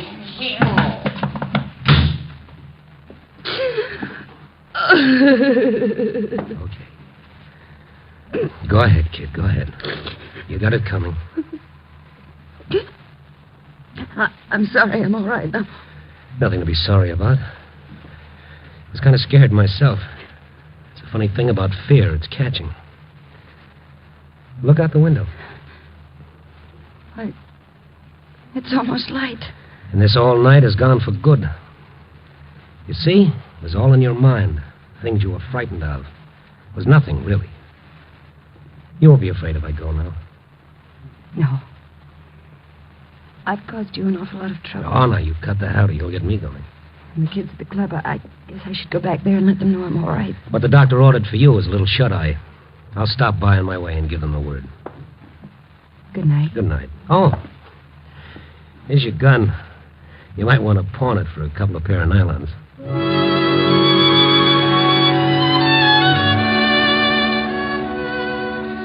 Yes, a real nice tomato-type tomato, as the funny man at the club would say. On the way over, I got thinking about him and that girl, Peggy. Come to think of it, that was one point Fran had forgotten to clear up for me about the note that sent her out to Peggy's cabin at the dunes that night. Yeah, my mind wouldn't let go of that. When I got to the club, it was daylight, and they were folding up the joint, and Peggy was sitting alone at the bar. Well, you got a nerve coming back here after... How's your boyfriend? He's not my boyfriend. It's a figure of speech. Where is he? He just left. Okay, I'll settle for you. If you don't mind, it's a little late for small talk, mister. Okay, I'll give it to you fast. It's about that note you wrote to Fran Fowler last November on the night Charlie Dana was supposed to die. What note? A little late for small talk, remember? I don't know what you're talking about. You don't know anything about a note inviting Fran to stay out at your place at the dunes? I told her. I didn't know who wrote it. Or were you telling the truth? Yes, I was. Okay, maybe you were. But you found out later who wrote it, didn't you? No, Now tell me the truth. Or would you rather tell the police? All right. I did find out, but it wasn't like you think. Well, who was it? Tommy Mason. Tommy Mason, the funny man? His idea of a joke, no doubt. A hilarious joke that might have scared a poor kid to death. No, you're wrong. It wasn't a joke. Well, then why? Why did he do it? Because he's in love with her. He made me swear I wouldn't tell her. He wanted to wait until the time when she needed him, and then he'd tell her himself. Until she needed him? How was he going to make her need him? Use a condemned murderer's empty threat to frighten her out of her sanity so she'd need him? Is he crazy? He is where Fran's concerned. Where is he? I don't know.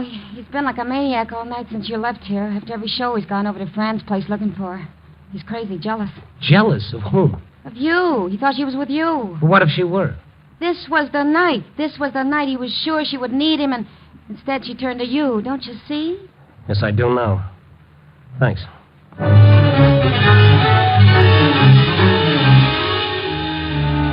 It was only about a half mile to Fran's, but it seemed more like 20 miles until I turned off Clark up Erie Street and slammed into the curb.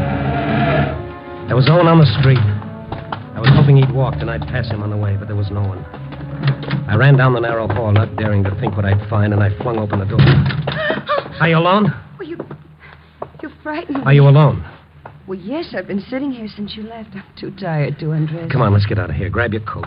But Never mind. I'll tell you on the way. I shoved Fran out the door, and we started cautiously back down the hall. We got about halfway when I grabbed her arm. The front door was opening slowly, and a man made a dark silhouette against the gray light of the dawn. It was the funny man. The man with the slick, shiny hair and the permanent smile and the fast jokes. Only the smile was gone, and he had a gun in his hand. Keep coming. Keep coming. We started towards him slowly. Tommy, it was you? You who were going to kill me? You didn't know. You didn't know that I had a heart, too, just like Charlie Dana did. Tommy, you never told me. You never let me. You didn't need me. You would have laughed at me like you laughed at my jokes. It couldn't have been you at the dunes that night. I followed you out there. And then drove back to the club. No, Tommy, no. You were lonesome, but you didn't need me. You needed Charlie Dana. I thought if you were afraid, you'd need me. And then you were afraid, but still you didn't need me. But I'd make you need me. I'd make you. Step by step, we moved closer. Keep coming. I could see his face twisted with jealousy and hate, his eyes wild, as though a spark might make him explode. And tonight, when you were afraid and should have needed me, you didn't. You turned to him. Tommy, please. But now you need me. Now that I have my finger on this trigger, you need me more than you've ever needed anyone in your life. You need me. You need me, Franny. You need me. Say it. Say you need me.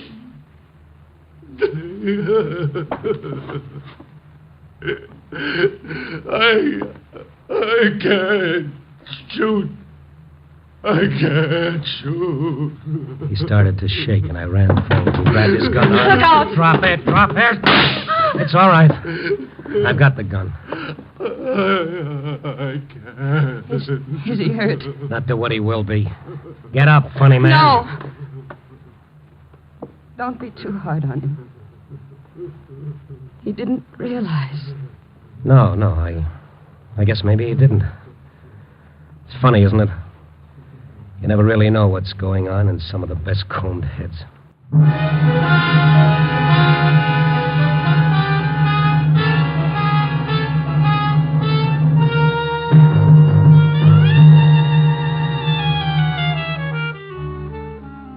Well, that's the way it goes.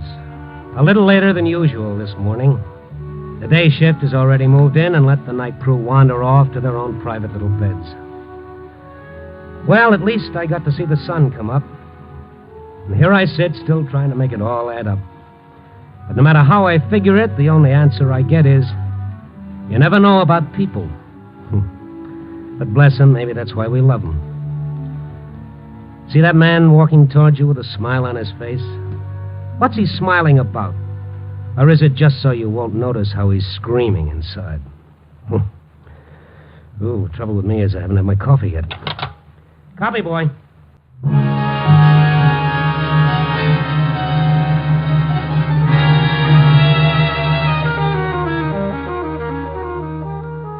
Night Beat, a dramatic series, stars Frank Lovejoy as Randy Stone.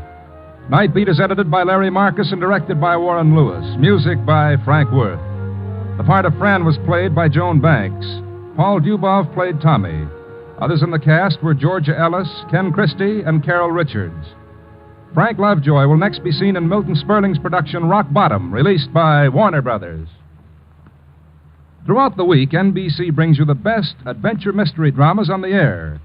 You'll hear action-packed, fast-moving plots to hold your interest right up to the smashing climax on such thrilling programs as Big Town, Mr. District Attorney, The Big Story, and Dragnet, every week on most of these NBC stations. On Dragnet, you'll hear documented cases from the Los Angeles police files. The Big Story brings you true tales from the front pages of America's newspapers. Mr. District Attorney, the champion of the people, takes you through an exciting episode in the conviction of a criminal. And tomorrow night on Big Town, you'll hear crusading editor Steve Wilson crack down on the forces of evil. For the best high-tension dramas, hear NBC's great mystery and adventure programs.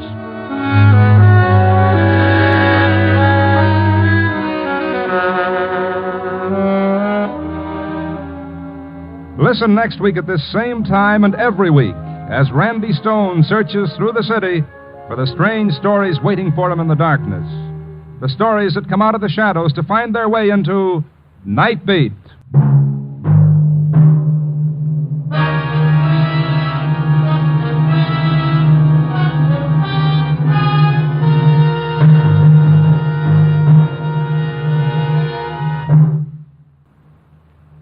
Now, stay tuned for Brian Donlevy as a soldier of fortune on dangerous assignment on NBC.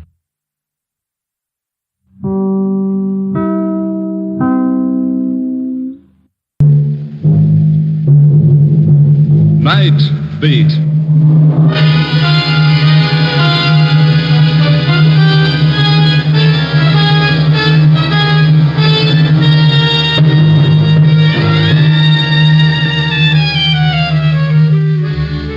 Hi, this is Randy Stone.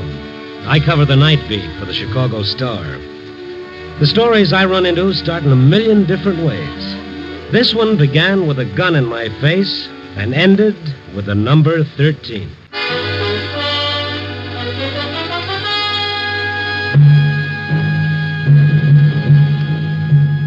Night Beat, starring Frank Lovejoy as Randy Stone.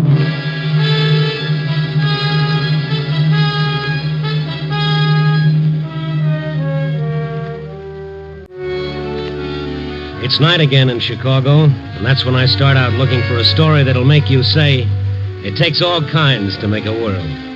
Yeah, it sure does. One by one, I pass them.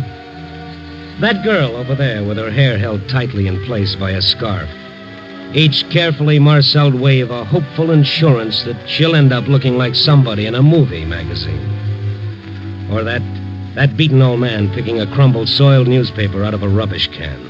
Why does he want a paper? He knows tomorrow will be the same for him no matter what happens in France or England or just around the corner. So tonight, I found myself in a quiet section of the residential district.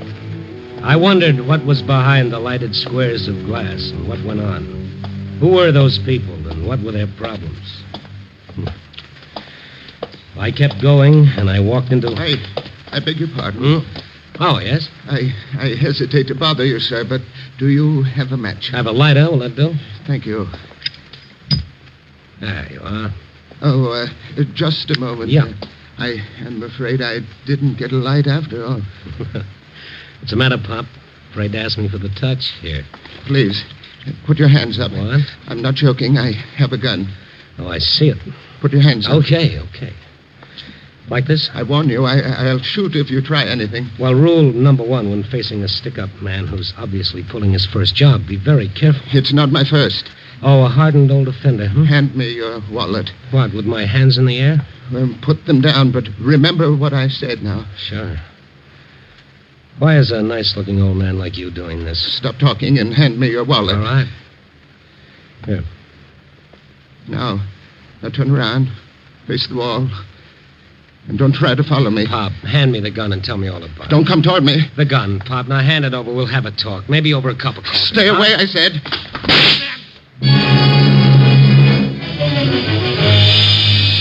I should have had better sense. A novice at a stick-up is like a kid with the Einstein theory. He doesn't know what it's all about, and he shoots out of sheer fright and nervousness. That sharp, searing pain across my temple before I blacked out told me a bullet had creased my skull. That's all I remembered until I woke up in a precinct police station. Well, coming out of it, huh, Stone? Oh, my head, Kalski, did you get him? Nope. Prowl car picked you up. Somebody reported a shot. Oh, and you brought me here. Want to try sitting up? Oh, sure. No. How close was it? Quarter of an inch from pay dirt, I'd say. Kalski, you are now looking at a prize boob. Oh? Oh, yes. I tried to take a gun away from a stick-up man. You ought to have better sense. But this was different. I don't think he ever did it before. Guy has to start sometime. Yeah, but he, want a description? That's what I'm waiting for, Randy. Man about 70. 70? 70. Oh, with a long white beard. Kalski, the man, was about 70. A little over 5.5 feet. Sure. Name of Rip Van Winkle? For all I know, it might be. When you find him, he'll have my wallet on him. Oh, and Kalski. Yeah? He's nervous enough to take a shot at anybody. Next time, he might be able to hold a gun a little steadier and on target.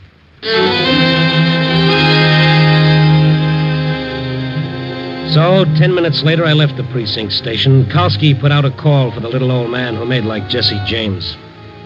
I went back to my desk at the Star. Maybe I had a story. I wanted to wait until the police picked up the old man because whatever made him turn bandit was a story. An hour passed, and I was just about getting ready to give up. Oh, hi, Mr. Stone. Oh, hello, Larry. I didn't come in this time of night. You're almost always out. Larry, you don't know how close I was to that permanently. Hurt your head? Yeah. How? Well, I was wearing my hat with a feather in the band. Huh? Yes, I got mixed up in a badminton game. I don't get it. Well, you work on it, kid. I'll see you tomorrow. Oh, I get it. Feather, badminton. A for effort, Larry. Oh, hey, I almost forgot. What? Here's a package for you. For me? What is it? No. Open it up and see. That's working them out, kid. Where did you get this? Hey, that's a wallet with some dough in it. It's mine. I said, where'd you get this? Dame gave it to him. Where is she? Left, I guess. By the elevator? I guess so. Leastways, she was waiting for it when I You sure it wasn't a man? I'm old enough to tell the difference. Oh, I stand here chewing the fat. Hey, what's going on? Hey, Mr. Stone. Larry, stay by the phone. Take down anything that comes in. The woman who brought back my wallet had 8 floors to go down on that slow night elevator. I had a chance to beat her to the lobby, so I took the stairs 5 at a time. And then I was in the lobby, but the elevator had beaten me down. I ran over to the night man. Well, hello there, Mr. Stone. How are you? You didn't come down in the elevator? Yeah, how long you been down here? Oh, just a couple of seconds. A woman ride down with you? Yeah, from your floor. She go outside? Yeah. Hey, something wrong? Come on with me, will you? Why all the fuss? Would you recognize the woman if you saw her again? Oh, I guess so. Good. Now take a look both ways. Tell me if you see her. Had on a little hat, old lady, too. Old? How old? 60, 65, thereabouts. You see her? Ain't sure, but I think that's her at the bus stop. Which side of the street? Other side, next block. Okay, thanks. See you later. Maybe it was she, maybe it wasn't. I hurried across the street just as a bus pulled up and took on a passenger. A little old lady wearing a little hat. I reached the stop as the bus was pulling away.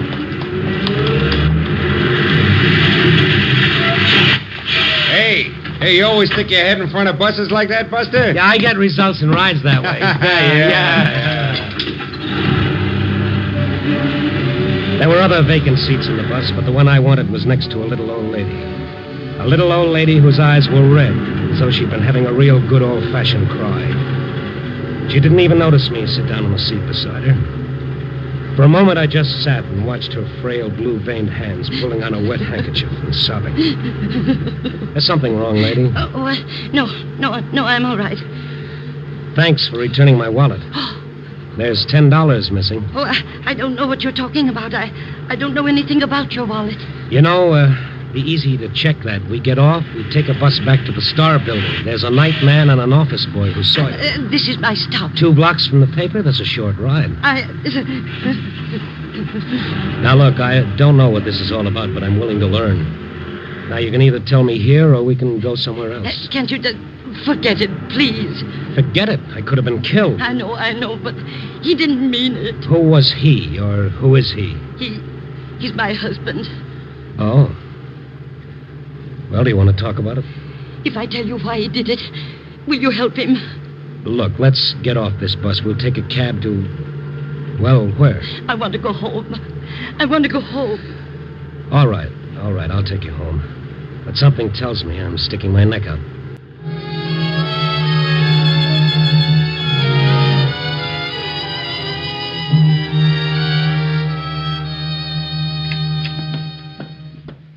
Will you sit down, Mr. Stone? No, not right away. Is your husband here? No. All right, let's have the truth, Mrs. Benson. Why did your husband hold me up? It was the only way he could get the money tonight. Well, why tonight? We need $200 by tomorrow morning. Oh? Then why return my wallet to me with over $50 in it? Why didn't he keep it all? He needed just enough to... Enough for what, Mrs. Benson? I want to show you something. Then you'll understand.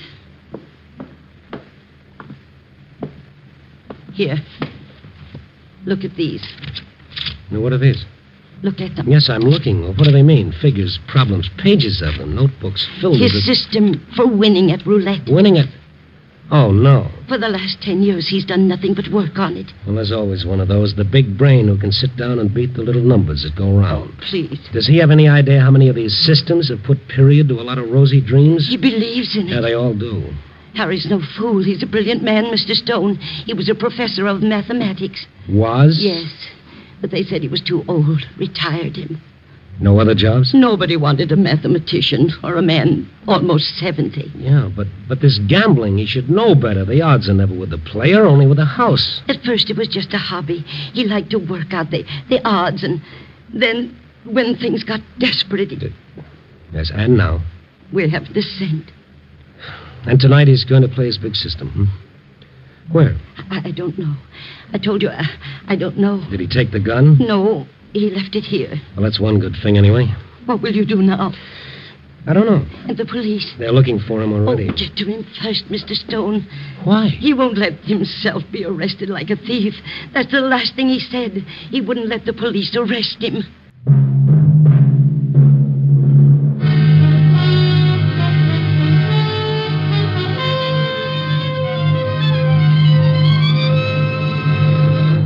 You are listening to Night Beat, starring Frank Lovejoy as Randy Stone.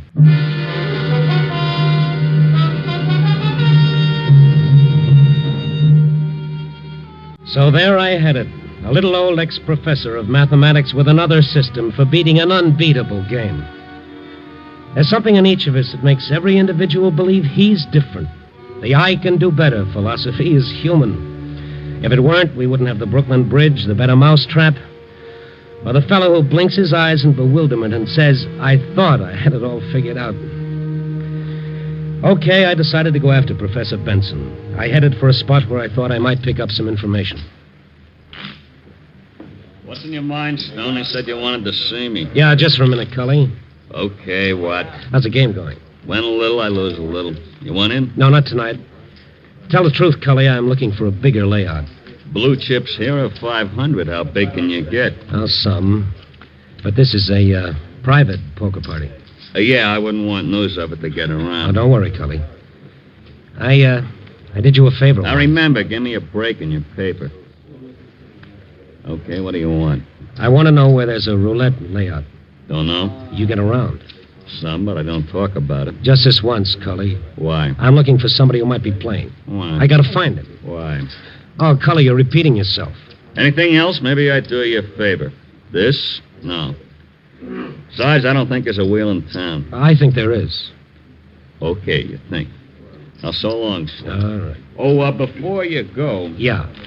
If I were you, I'd make this the last stop. You ask funny questions, and you might not get such funny answers. It was the same in the other 3 places. And after hitting each one, I checked with the police, but Professor Benson seemed to have got himself swallowed up somewhere in the 1,000 square miles of Chicago.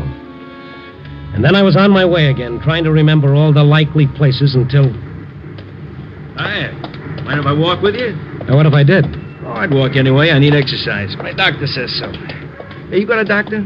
Oh, yeah. What's your problem? Oh, not much you couldn't clean up, Stone. Oh, you know me, hmm? Sure, everybody knows Randy Stone. You're real famous, like. You're getting even more famous tonight. What's the answer to that? You've been around a few places. And that's illegal? No, but it's silly. Okay, so I'm silly. So long. Glad to meet you. Hey, not so fast, Stone. We gotta talk. On what subject? Money. That suit you? All right. Get rid of it. What have you got to say? Look, Stone, everybody wants peace and quiet. The whole world's in a mix-up because one guy don't agree with the other guy, right? Oh, my. Another big thinker with brass knuckles. Yeah. Now, like I say, everybody wants peace and quiet. But there's a lot of guys have to make a living in a funny way. Why don't you get to the point? Sure. Now, take you, for instance, for example, huh? Your boss says, Stone, go out and see how many gambling joints are buzzing. So you, being a nice hard worker, you go out... Nobody sent me out for that. Okay, so nobody sends you. But somebody sends me. So what about it? Nothing. Only everybody likes to see everybody else happy. Maybe this could do it for you. How much is that? $1,000. I'm stirring up a lot of muddy water, huh? Yeah. You've been at 3-4 places. And to the cops. Not for what you think. I ain't paid to think, only to carry out orders. This is one. Want the dough? Listen, I'm only looking... Yeah. Looking for somebody. Cut it out. I'm telling the truth. I'm telling the truth, too. Stone, put your nose in one more place where they don't like stuck-in noses, and somebody will push it right to the back of your head.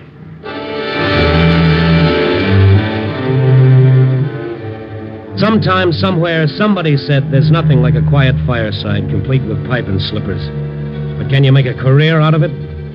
For that matter, can you make a career out of a hold-up, a creased skull, and a nasty little hoodlum? Well, I was trying to. And just to find an ex-professor who had a very common disease. I can't lose-itis. Okay, I'd try 1 or 2 more places, and then I'd quit. I got the same answers, and by this time the name of Randy Stone was enough to close more doors than a quarantine sign. I was asking for it, and I got it. Stone. Huh? Here I am again. Oh, yes, I see. Okay, you win. Let's forget the whole thing. Just like that, huh? Over here, you guys. Brought some friends. I said you win. Let's forget it. Yeah, you was told. You didn't pay attention. Use your head, fella. Beat me up, and every newspaper in town will get the story. They'll really split things open. I got orders. Well, forget him. Go back and tell the guy... I got orders. Besides, you ought to be a good example to any other cookie who thinks he's a one-man vice squad. You guys close it. Now, listen to me. I'm not out to set up a knockover for anything. I'm hunting for someone. Don't go through that again. It's the truth. Max, start the ball rolling. You're an idiot. To think you could have had $1,000 instead of this. Hey, now your nose looks much better.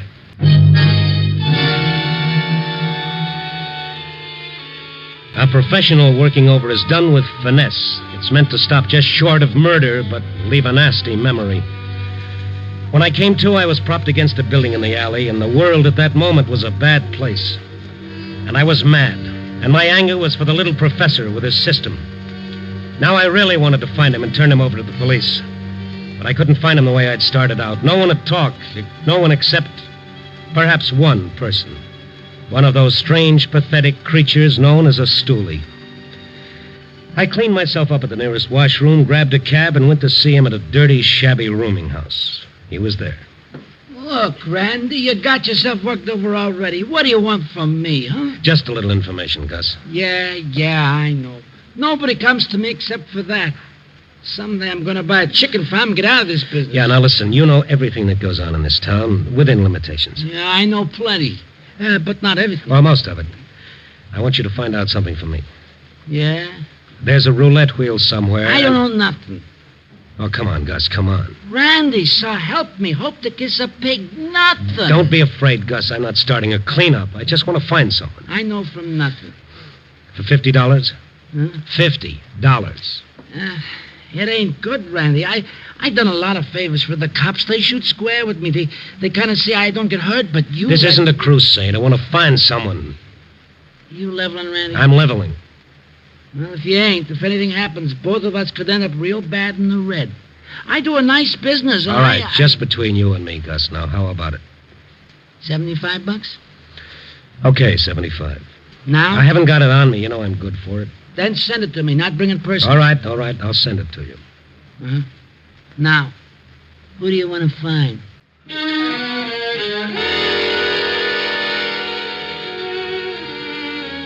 So I left it with Gus, and he arranged to call me at a pay station as soon as he learned anything.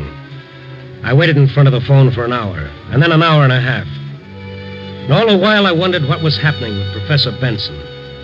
The thing was building up in my mind. It'd be ironic if his system worked with my money. What would I do? What could I do? Whose money would it be? Then the call came through in the booth. Hello? Randy? Oh, yeah, Gus. Yeah, I got what you want, but you got to promise no knockover. No, I told you that. Okay. There's a little guy like you told me about. He's playing the wheel. Where? Remember the old Dixie Club? Yeah. Okay, there's a layout in the back. Everything from Pharaoh to one-armed bandits. All fancy. And he's there? Yeah. And Randy. What? You better get there quick. Why? What's the matter? This guy's hotter than a $2 pistol, and the boys running the joint are getting cross with him. All right. I'll see you. Now hold it, What? will you? You gotta know how to get in. Yeah, that might be handy. How do I do it? Well, when you get to the door, just say, the name is McGrady. See? Yeah. McGrady.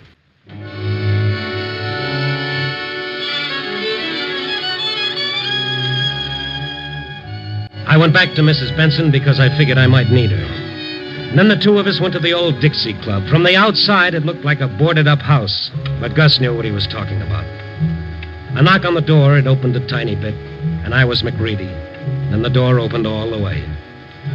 Mrs. Benson and I went in, back to a big room filled with people. But the dice game was deserted, so was the blackjack. Yeah. Number 11, black. I won. I won again. It's working. You see, everyone, it's working. Hello, Benson. Stone. Uh-huh. Doing all right, huh? Please, you're not here to take me away. Well, that's the general idea. Harry, come with us. Oh, no. Look, I've got all this, and there's more to come. Okay, you're ahead. But there is something else. Earlier this evening, you did... Here's your money. Take it. Harry, I've never seen you like this. Dora, all this money, yours and mine. Yeah, all right. Now, come on. Pick it up and let's go. No, I won't let you take me till I play to the end of my system. Your system, yeah. Yes. I've waited for this. Waited till I knew I was right. Now you want to Take it easy. What's your trouble, mister? Are you speaking to me? Right to you. Who are you? I happen to run this place. Well, it's slightly illegal, isn't it? Who are you? I'll tell you. He's a newspaper man. His name is Stone, and he wants to take me away. Stone, huh? How'd you get in here? I know a man named McGready. I wish I knew how you got to know him. I was introduced. Now, let's cut out the small talk. $5,000 isn't small talk. That's what he's into me for. Any objection if he takes it and leaves? I won't. You listen to me. Harry, don't you know what you've done tonight? Yes, I do. I've won for us. All right, then take it and leave. No, I said no. For 40 years, I gave everything I had to other people. What did they give me? A gold watch and a wonderful speech. But Dora and I couldn't eat the speech. Maybe if you spent over half your life in trying to... Harry. All right, well, what do we do now? It's up to him. He's playing a closed table. If he wants to go on, all right. I do. That answer you, Stone? Now, what'll happen? What do you mean by that? Figure it out. I see. You know what could happen, don't you, Stone? Sure, I've met a few muscle boys already tonight. Could get worse. Okay. All right, Benson, it's your funeral. You've got $5,000 in front of you now. You can take it and leave, or you can play. Suit yourself. I'm going to play. No, Harry, no. I've got 2 more numbers, Dora, 2 more. Okay, place your bet, Benson. Yes. 27, red. $1,000. Will you take that much? I'll cover it. Go ahead. Harry, for the last time, don't. No matter what we say, he'll do it. Let him go. 27, red. All right, spin it. Sure. And be careful. Yeah, I'll be careful. Please spin the wheel. Harry. What's the matter? Nothing. Go on, spin it. Sure.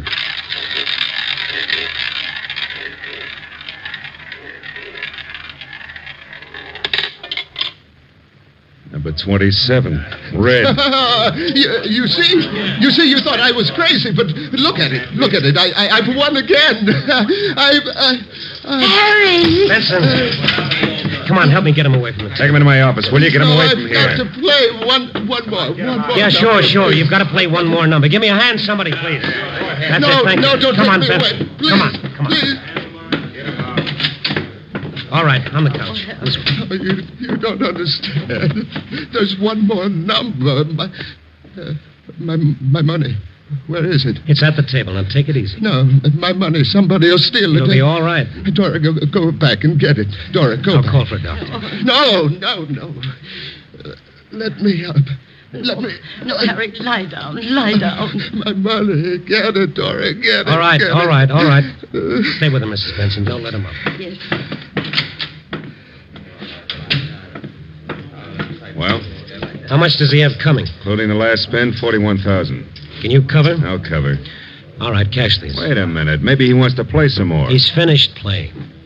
Cash these. Okay. Eddie, get 41,000 from the safe and... No! Leave it there. What? Leave it there. What are you talking about? He wants to play it. Oh, he's crazy. Let me talk to him. No, he won't listen. He wants to play it. To the end. He made me promise I would. What? Well, do you want to? I promised. All of it? Yes. Can you cover that much? Not at 35 to 1. 20 cents on the dollar, take it or leave it. Take it and I'll spin. Leave it and I'll close the wheel now. I'll play it. Oh, for the love of heaven, Mrs. Benson, there's $41,000 here. Do you realize you can lose? He said I couldn't. I bet he's got... I promised I'd play it on number 21. Oh, let me talk to him. Let me... No, I made a promise. Play it. 41,000 on number 21, red. Is that what you want? Yes.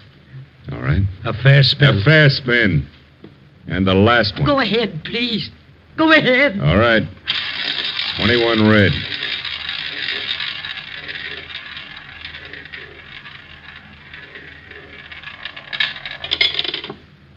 Number 13, black. How about that, fellas? Are you satisfied, Mr. Benson? Yes, I am. I didn't want it to win. I didn't want that money because it killed him. It killed him? Yes, he's dead. What? Oh, Mrs. Benson, Now, what can I say? Oh, I was so sure. And I lied to him. I lied. But I didn't want it. It killed him. You lied? No, you kept your promise. You played for him.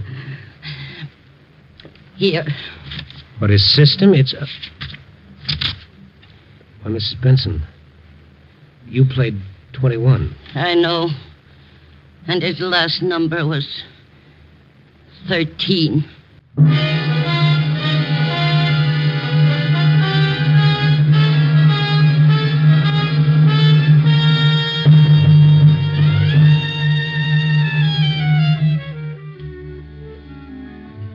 Well, here I sit, back in the office, wondering, watching the lights go out and the dingy gray of dawn creeping through the streets. And somewhere out there is an old woman, a lonely old woman who could have had almost $50,000, but at the loss of something that no amount of money could buy back for her. The man who quit, well, he was ahead. Yep. Where there's a winner, there's a loser. That's the way it's been, and that's the way it'll always be. Oh, well. Copy, boy.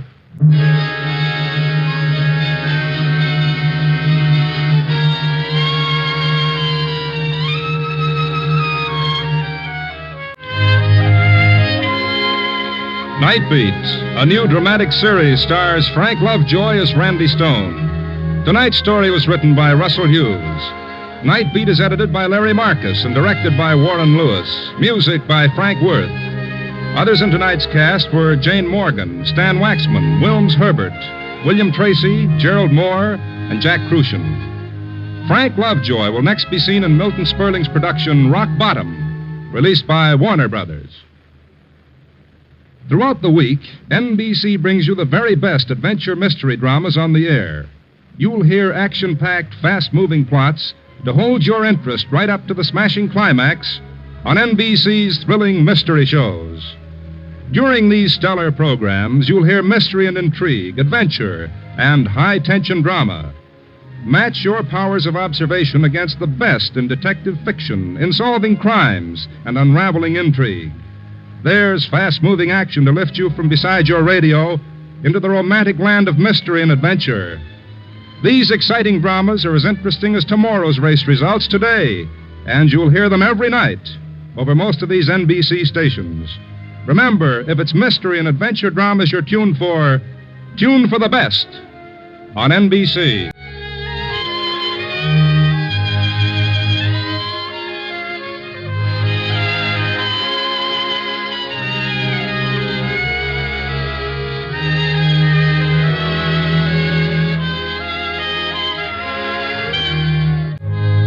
Listen next week at this same time and every week as Randy Stone searches through the city for the strange stories waiting for him in the darkness.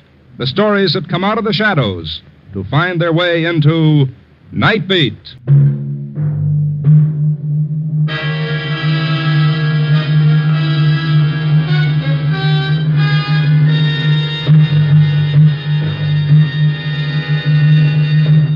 Now, stay tuned for Brian Donlevy as a soldier of fortune on Dangerous Assignment on NBC.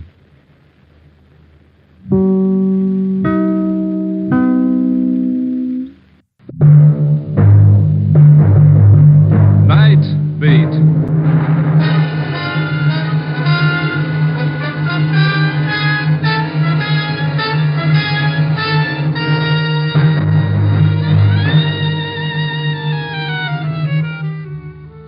Hi, this is Randy Stone. I cover the Night Beat for the Chicago Star. My stories start in many different ways. This one began in the shattering turmoil of a manhunt and ended in the quietness of the morgue.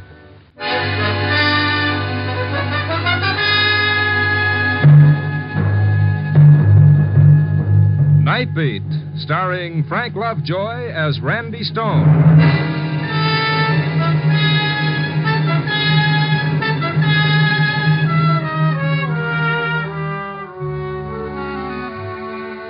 People are always telling me how lucky I am to have a job where all I've got to do is walk around Chicago at night looking for a story. It's a dandy little job, sure. All you need's a pneumonia jacket, an extra set of arch supports, and a goodly supply of penicillin, and you're all set. The city at night. Fascinating. That old nose for news, frozen stiff and ready to fall off. Those eagle eyes so watery and bloodshot from the wind they wouldn't serve a self-respecting canary. Yes, sir, it's lovely work if you can get it. Brothers and sisters, have I got it. Oh, I guess I was just bitter. I'd walked from the Loop to the near north side, waiting for a story to tap me gently on the shoulder, and so far it was no hits, no runs, and no errors. The streets were empty. Everybody was home hugging a radiator. And then, far away, I heard that lonely blues in the night sound, a police siren. And then another, and another. And then it seemed like there was a whole chorus of sirens singing about what a cruel, cruel world it all was. And then one siren separated itself from the rest and came closer, a prowl car coming down the street, stopping just a few yards away from me, and a police officer jumping out of it and hurrying to a call box. The officer passed under the street lamp, and I saw the excited look on his face, and I thought, all right, Stone, you lucky dog, let's go to work. This is Malachek. Yeah, okay, we're on our way over there right now. Right. Officer, just a second. What do you want, mister? What's up? Sounds like every squad car in the city's on the loose. Look, I got no time, mister. Read it in the papers tomorrow. Oh, I never touch the stuff. Look, the name is Stone, Chicago Star. Oh, reporter? Well, mildly, that's a general call, isn't it? I got no time to stand here, Gavin. I'll give it to you fast. Gig Sanders busted loose. Sanders? Great. When and how? Read it in your paper, Stone. All right, Crossan, let's move. They got him trapped.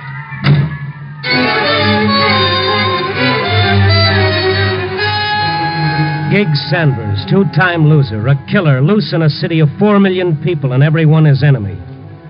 I hurried to a phone, checked with the police, and then drove over to that part of Chicago called the Badlands. That strange area belonging to every city, surrounded by business section, yet itself run down, deteriorated, filled with tenements and abandoned factories. It was there the police had thrown a cordon around a boarded-up building. My pass got me through and up to the front line, and Police Captain Harlan. Hello, Stone. Oh, the hunt's on, huh? I don't know. We'll see in a minute. Sanders in that building? Got a tip he would be. Wait a second. All right, Billings. Turn the searchlight on the building. Keep 2 of them on the roof. Run the others back and forth. Right. Sticking around, Stone? Yeah, I guess so. You sure Sanders is in there? No, but we couldn't afford to pass up the tip. The tip? Where'd it come from? No, it's just a phone call. But Sanders knew this neighborhood like the back of his hand, likely to be here. Captain Ireland, ready with the speaker now. Okay, bring it here. Malachek. There's quite a crowd gathered for the kill. Yeah, making it tough for us. Sanders is armed like an artillery corps, and if he's in there...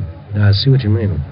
How'd he get away? Haven't got the full details yet, but he was being taken to the death house. Killed a cop. He's a nice boy. Here you are, Captain. Okay. All right. Here it goes. Sanders? Sanders! Listen to me. There's no way out of that building that isn't covered. Come out with your hands in the air. We'll give you 20 seconds. Hear that, Sanders? 20 seconds. We'll count them off for you. Now, what if he doesn't show? Tear gas first, then we'll go in after him. If he comes out with his hands up, he goes to the death house. And if he doesn't? He'll come out. Rats always believe there's a chance to beat the chair. Where there's life, there's hope. No sign of him. Malachek, come here. Yes, sir. Take the microphone.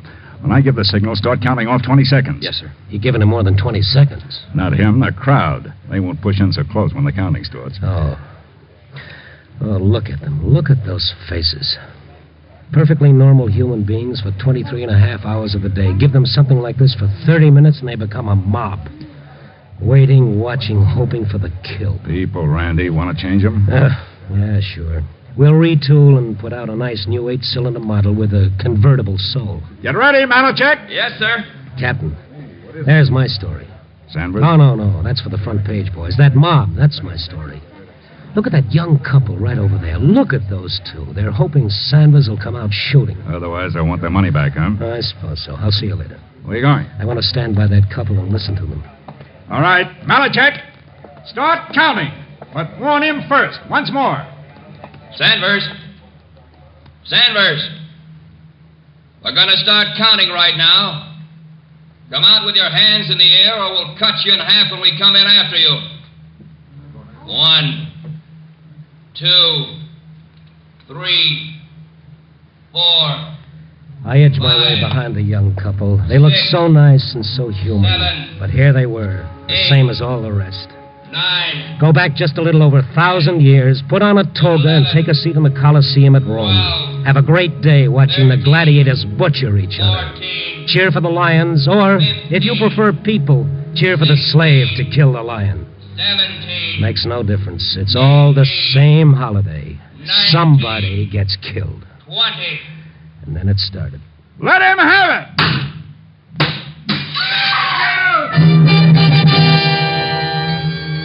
It was all over in a few moments. The tear gas, the police rushing in with their masks on, the crowd straining forward to get a glimpse of Sanders. But there was no Sanders when the police came up. Nobody in there, Captain Ireland. He must have been. No, sir, not a soul. We've covered every inch. I watched the crowd, and strangely enough, there was relief on their faces, and even a little shame that they'd hoped for the kill. But the young couple in front of me. He wasn't there, Ken. He wasn't there. I know. Come on. Let's get out of here quick. Ken, I'm sick. Evie, hold on to me. Let us through, please. Let us through. Yeah, here, this way. Come on. Will you clear the way, please? She's sick, mister. Maybe it's a natural reaction to disappointment. Huh? Nothing. Come on. We'll get through this way. Will you let us through, please? Excuse me, will you, please? Thank you. She's got to sit down, mister. She's got it. Okay. Here's my car. Let her get in here. Kenny wasn't there. He's loose. Never mind. Come on, baby. I'll get you home. You better let me drive you. No. We'll be all right. Ken, I'm sick. Just a little while, Evie. We'll be home. Look, fella, it's easy to see what's the matter. She can't walk home in her condition. It ain't far. A block would be too far. I'll get a cab. No. I don't want anybody around us. Don't want anybody around you? That's a laugh. You bring her out here to this. Why didn't you take her on a nice tour through the packing house? Shut up. What right you got to talk like that? The founding fathers gave it to me. You don't know nothing about it. You don't know. Ken, take me home. Look, my car is still here. You're in no spot to refuse help, no matter what your reason. Now, come on. Let him. Let him take his Kenny, please. Come on. They lived very close. It didn't take over 3 minutes to get to their tenement building. I wanted to take her to a hospital, but she refused. She refused in a way that made me look at her hard. And there was another thing, the way she reacted when the police found out Gig Sanders wasn't in the oil factory. Terror. That's what it was, sheer terror. And I helped her husband carry her up the stairs and into their meager little flat. On the couch, mister. Yes. Okay. There. Now, have you got a phone? What for? Call a doctor. We ain't got a phone. But there's a drugstore. No, Ken. But, baby... We gotta get out. We ain't got time for a doctor now. Just let me rest. You're in no gotta condition to refuse a doctor. I'm all right now. Yeah, sure. It ain't gonna be for 3 weeks. That's what the doctor said. 3 weeks, and you drag her out to that great exhibition? Why didn't she... Shut up! I told you before you didn't know nothing about it. Mind your own business and leave us alone. What are you looking like that for? What's the matter with you, with both of you? Nothing. Oh, yes, there is. You're scared stiff. Of what? Please go, like Kenny says. Leave us alone. Well, let me phone for a doctor from the drugstore. I won't come back. Just the doctor. Evie? No, we ain't got time, Kenny. Don't you know that? We ain't got time. He's loose, Ken. He's loose. Evie, baby, don't. You're talking about Gig Sanders, aren't you? Why? Why are you afraid of him? Do you know him? Come on, what about a talk? No, not to nobody. You're scared of Sanders. Why? Look, mister, you helped us, all right? Thanks. Now get out of here. We gotta tell somebody. I said nobody. You know what'll happen. We gotta tell. Mister, who are you? My name is Stone, Chicago Star. Newspaper. That frighten you? Maybe he can help. Maybe he can. Nobody can. You know that. I'll tell him. Evie, shut up. It was Kenny who tipped the cops. Evie. I had to tell somebody. Maybe he can help. That's the truth, Kenny? Yeah. It was me tipped the cops. That Sanders was in the factory? I thought he might be, but he wasn't. All right. Now tell me something else. How do you know so much about it? Come on, if you want me to help, I gotta know you're on the level, so tell me. Tell him. How do I know that he won't go straight to the police? How do I know that? We gotta trust somebody. We gotta. Can we trust anybody? We'll try it and see. Him and me in the same gang once. I did time, but I got out before he did. I went straight because... Go ahead. It was for me. Oh. All right, now, how about the tip to the police? There'll be a reward, you know. Sanders is big time. I didn't do it for no reward. Okay, I'm sorry. Mr. Stone, help us. How? How can I help? By getting out now and keeping your trap shut about And that'll help? No, you'll be back where you started. Your wife knows that, or she wouldn't have asked me to help. Gig will come after us. How would he know that you gave the information to the police? He'll guess. We used that factory plenty of times for a hideout. Nobody else knew how to get in. There's a cellarway. All right. Let me ask you another question, Kenny. What? Why did you tip the police? Gig hates me. Why? Kenny married me while Gig was still in the pen. Oh, you were his girl? No, I never was. I never was his girl at all. I was like everything else Gig liked. Everything was his, no matter who it belonged to. To him, a girl was like anything else. His gun, his clothes. Anytime Gig Sanders wanted something, it was his. I never loved him. I told him, but he just laughed, like what I felt didn't mean nothing. I see, and now? Now he's loose. He hates me because of Evie, and he's going to know I tipped the coppers. Mr. Stone, if it's the last thing he does, he's going to get us, Evie and me.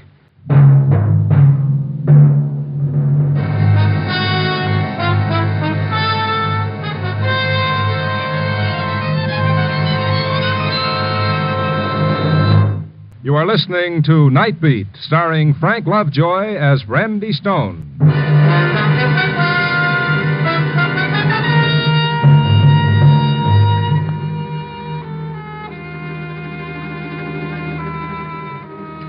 Those kids were scared, plenty scared. I asked them the only question that made sense, and I got my answer. Go to the police? Sure. A guy who serves time goes to the cops. He tells them he gave him a bum steer. They got every copper in Chicago around that factory while Gig gets away someplace else. Yeah, sure. They'd believe me, wouldn't they? Well, try it. I'll go with you. Listen, you don't know. I changed my name. I moved all over the state looking for a job. This is the only place I could get one. I had to come back here. So what does that prove? It'll be in the papers. He'll lose his job, Mr. Stone. I can't do that. Not with Evie. Now, what do you want me to do? Look, maybe if I give you a list of the places the coppers might find Gig, maybe you could tip him. What if he doesn't show up? There ain't many places he can go. Look, maybe by this time he's out, maybe even out of the state. He's killed an officer. He won't dare to stay here. Gig, as long as he knows Evie and me are still alive, he'll stay. He hates me so much, he'll take that chance. Does he know you live here? No. I ain't even seen any of the old bunch at all. I moved around. Always moving. Keep away. Mr. Stone, go to the police. But don't tell him nothing about me. Will you get it through your head that they'll protect you? Even so, Gig's got friends. If they find out it was me... All right, yeah. So you gotta go to the police. All right. Where's the drugstore? Right at the corner. You'll see it. All right, stay right here. Keep your door locked until I get back.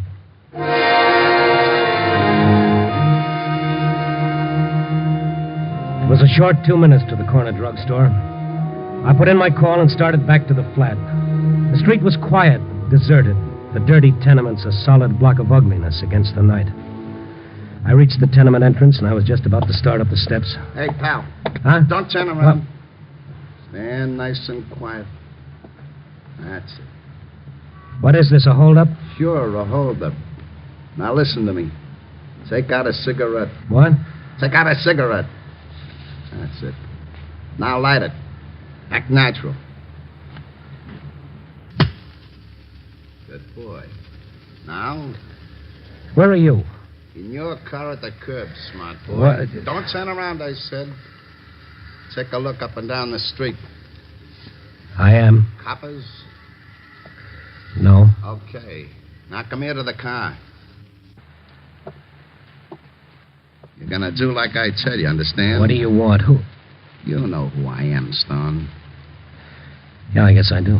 Listen, I'm going up to that flat you come. Don't do it, Sanders. Sure, I'm gonna do it. This gun says I can do it. Leave the two kids alone. Yeah. All alone. You're wasting time, Sanders. Time you could use to better advantage. Sure. Now step back a couple of feet. I'm getting out. Just stand there. Keep smoking a cigarette. Walk ahead of me. Straight in that house. Move. Stop here. Sanders, you're not going to do this and still have time to get away. Real concerned about me, ain't you? Don't worry, I'm a big boy. All right, give him a break. Sure, like they was going to give me. Now listen, you're going back up to that flat. You're going to knock on the door and you're going to tell them to let you in. That clear? What if I don't? So be a hero. I'll get in anyway. It's just easier this way. Okay? All right. So let's go.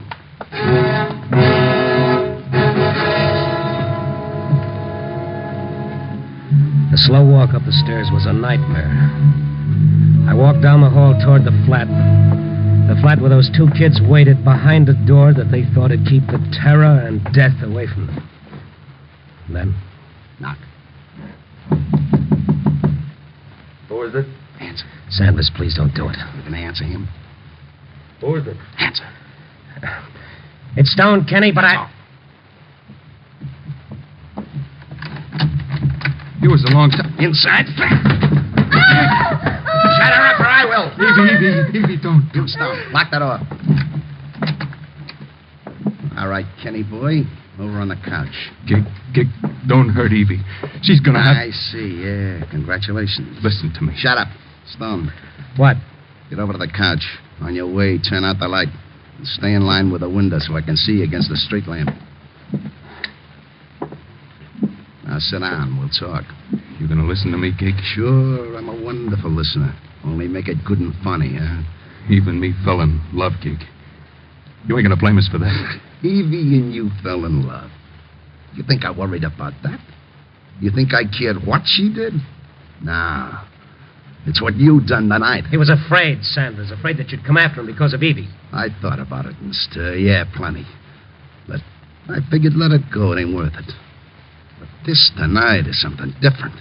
Turning stooly. You'll never get out of Chicago, Sanders. Every cop in the city will be looking for you. It's nothing new to me. Now you, Kenny boy. You did tip the coppers, didn't you? Gig, listen. We're nothing. You haven't got a chance, Sanders. No chance? I always got a chance. My luck's good. You know why I wasn't in that factory, Kenny boy? Because my luck held. I had to get some dough first. And you know where I was? In that crowd, just standing there watching. You were in the crowd? Yeah, like watching my own funeral, only the coffin was empty. And I saw you and Evie, Kenny. That's how I knew where the tip come from. All right, you're smart, Sanders. Now be smarter. You got us where you want us. We can't make a move, but if you kill us, you'll kill the time you need to get away. I got ways. Like I come here. I followed you in a cab, then hid in your parked car. Now, ain't that smart? Evie, you ain't said nothing. Gig, you're gonna kill us? Yeah, I'm gonna kill you, Evie. Sanders, you said your luck held. It can't hold forever.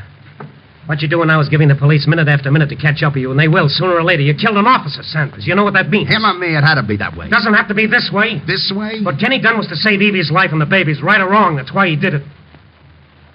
What would you have done to save your own life? I killed a cop to save my life. That answer you? Yes, I guess it does. So it makes sense. That's a radio there by you, ain't it? Yeah. Send it on. We're all gonna sit here and wait for the news. We're gonna see how I'm making out.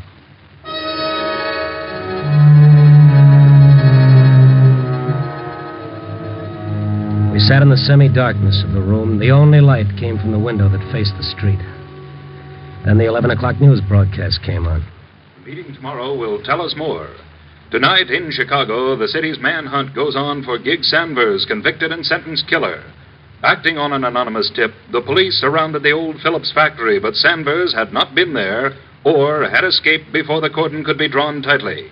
Meanwhile, rewards totaling $2,800 have been offered. Shut it up! 2,800.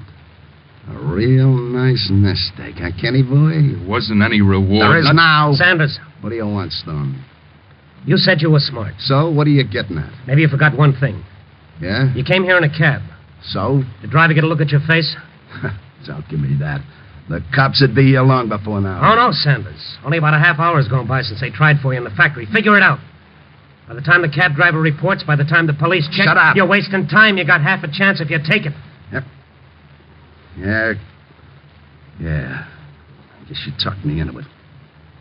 Okay, I'll get going. Gig, no. Please. No. Gig, not Evie, not the baby. The baby? Evie?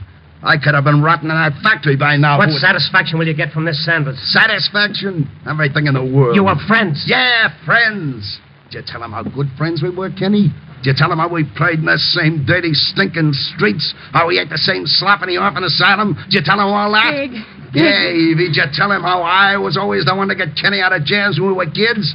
They tell you that, Stone? No, but you're thinking of it. Remember it. I am. Oh, I am. All Kenny wanted was a decent life. Even if it cost mine, huh? He wanted to live for his wife and their baby. And I want to live. For what? You shouldn't have said that, Stone. I didn't have nothing against you till you said that. I was going to that death house when I busted loose. I figured a million ways to get away, and I took the chance when it come. I killed a cop. And I know what happens to a cop killer. I know. Ah, they're coming. I guess you were right about that cabbie. The minute the cops will all be set up and ready to get me. Yeah, but I killed a cop. That's how bad I wanted to live.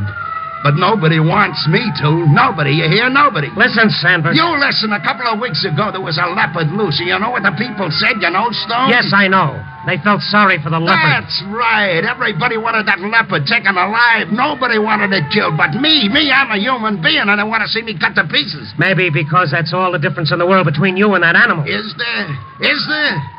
You're going to tell me the leopard would know better if he killed to get away? Well, I don't. No, because that's the way I learned to live. Because you didn't want any other way, Sanders. Because it was the easiest way. You grew up in a gutter. You never wanted to get out of it. Other men did. I ain't other man. I'm Gig Sanders. Gig Sanders. Gig, they're all around. You ain't got a chance. Yeah, and that's dandy for you. Just what you want. No, Gig. No, I swear it ain't. You swear. Now, you listen. I'm going out, yeah. But not with my hands up. And I ain't gonna die alone. Sanders, don't. Do one last decent thing. Let these kids alone. Gig, listen. I'll go with you. Kenny, no. Gig, I'll go with you. It'll be you and me again like it always was. I'll help you get away. We can do it together, Gig. We always used to, me and you, remember? You're crazy, Kenny. If they think you're going out with him, you won't have a chance. They'll cut you down with him. You won't. Kenny, stay here. I gotta do it, Evie. You gotta see that. I have to do it. Gig, you want to kill me, all right. I'll be dead if that's what you want, but I'm going out with you. I got a gun. Kenny, put it down. Don't. So you got a gun. You got a gun. All right, shoot me. Why don't you shoot me? I coulda. Any time we were sitting here. But you didn't. You was always soft, Kenny boy. You see, Stone, that's the difference between him and me. Then shoot me. Go ahead, kill me now. But even if you don't, I'm going out with you, Gig. Kenny, you're not talking sense. Sanders, we know you're in there. Sanders, this is Captain Ireland. Listen to me. Sanders. I'm listening, copper. Sanders, there are innocent people in that building. We'll give them time to clear. If you've got any human decency left in you, wait before you do anything. But I warn you, Sanders, come out with your hands in the air. What are you going to do? You know what I'm going to do? Coppers! Coppers, I'm coming out! Right out the front door. Tell everybody else to stay in. Tell them. All right, Sanders, but with your hands up. Now listen, people. Stay in your rooms, lie down on the floor, and stay away from windows and doors. I'm coming, coppers! They'll kill you, Gig. Sanders, go out with your hands in the air. Oh, sure. Now, Evie, Kenny. Gig. Sanders. Do it then, Gig. Do it and get it over with. Kenny, boy, get where I can see your face. Think what you're doing, Sanders. Shut up, son. And the light by the window, Kenny. Now, let me look at you. You said you'd go out with me. Yeah. Kenny, don't lie to me now. Don't lie now. I'll go with you, Gig. Swear it's the truth, Kenny. Swear it's the truth. I don't have to swear it, Gig. You're looking at me.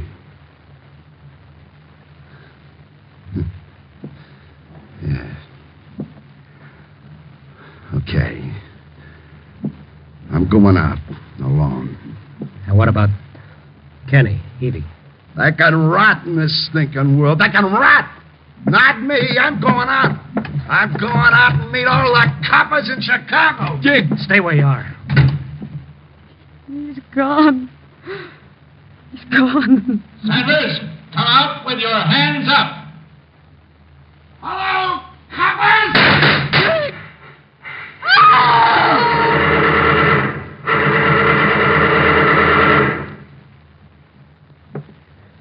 Well, there's $2,800 lying down there, Kenny. You better go down and pick it up. I don't want it. You had all the chance in the world. Why didn't you kill him? I couldn't. Gig Sanders was my brother.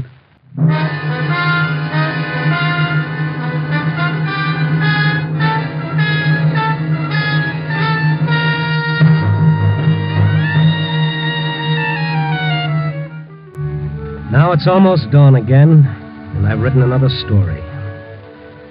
It's a story that began a long time ago when a man looked up and answered a question with another question. Am I my brother's keeper? There's an answer to that, and our society has made it. Yes, you are your brother's keeper, but the kept must be worthy of the keeping. Copy, boy. Night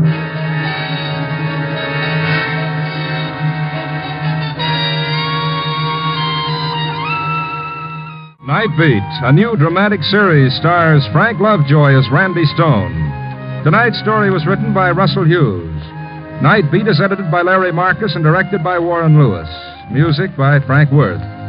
Others in tonight's cast were Ted DeCorsia, Georgia Ellis, Shepard Menken, Louis Haight, Herb Ellis, and Alan Slate.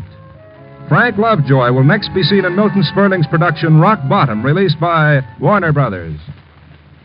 Throughout the week, NBC brings you the very best adventure mystery dramas on the air. You'll hear action-packed, fast-moving plots to hold your interest right up to the smashing climax on NBC's thrilling mystery shows.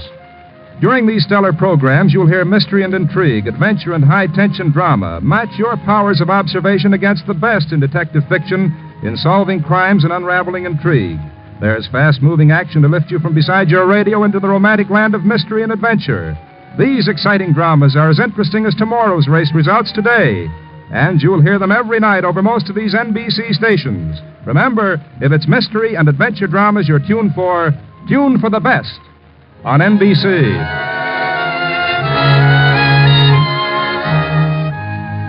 Listen next week at this same time and every week as Randy Stone searches through the city for the strange stories waiting for him in the darkness. The stories that come out of the shadows to find their way into Night Beat.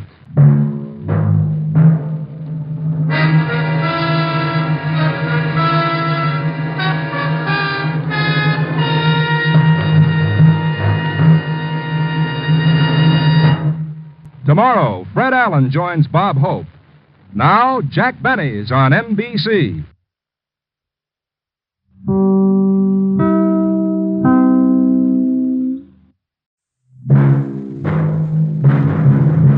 Night Beat.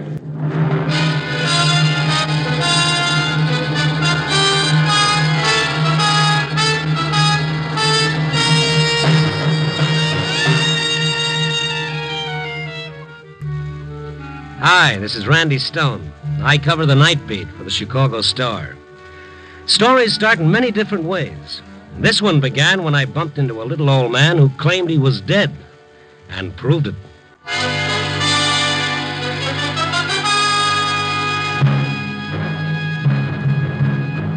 Night Beat, starring Frank Lovejoy as Randy Stone.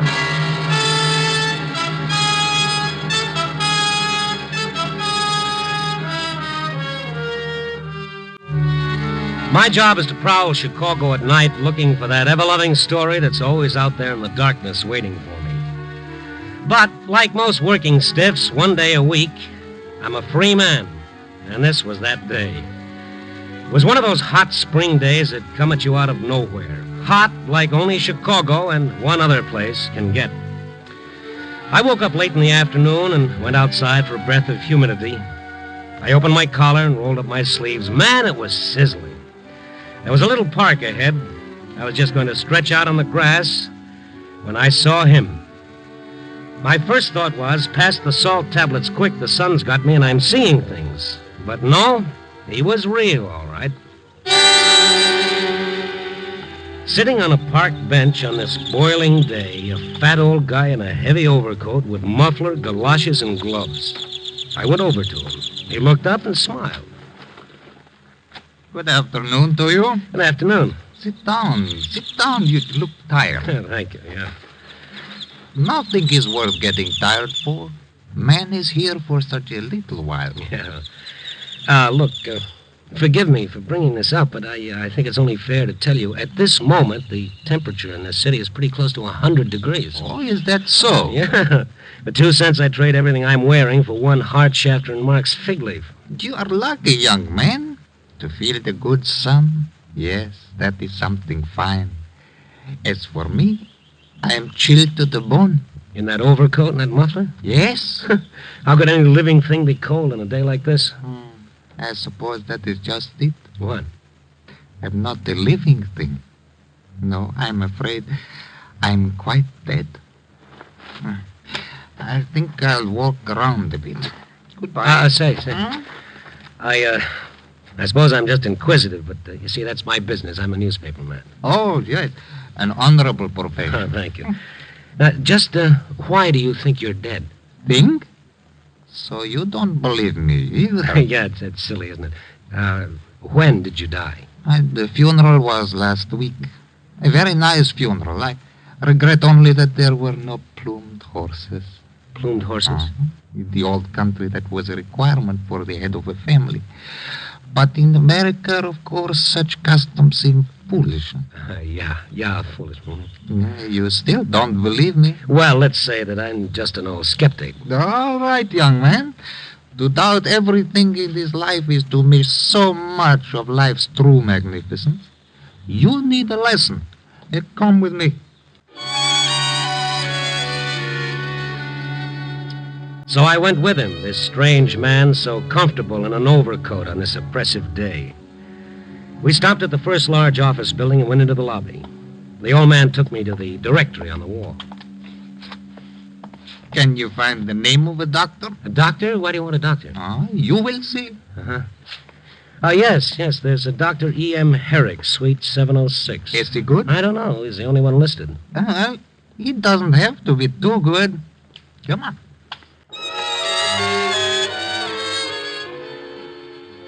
The receptionist in the doctor's suite eyed us quite distastefully, but in a reasonable time we were ushered into Dr. Herrick's presence. He was a nice little fella, but the sight of the old man seemed to confuse him. Now, just what seems to be the trouble, Mr. Henry Kazarian. Yes. Well? I want you to examine me and tell the newspaper man what you find. Newspaper man? Well, I'm afraid I don't understand. And I'm afraid I can't help you, Doc. Why not examine him and let it go, then? Yes, please do. But what seems to be the trouble with you? What are your symptoms? My symptoms were discovering the world no longer needed me. That can be very painful. Oh, but this isn't anything to... Come on, Doc, will you? It's my day off. Let's get it over with. All right. Now, Mr. Kazarian, take off your overcoat and shirt. The old guy undressed to the waist. His skin looked yellow and faded, but I figured that could happen to anyone his age. The doctor smiled, fastened his stethoscope to his ears, and began his examination. I put a cigarette in my mouth, but I never lit that cigarette. I was watching the doctor.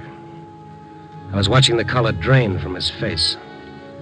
I was watching his fingers start shaking like he was trying to make 9 the hard way.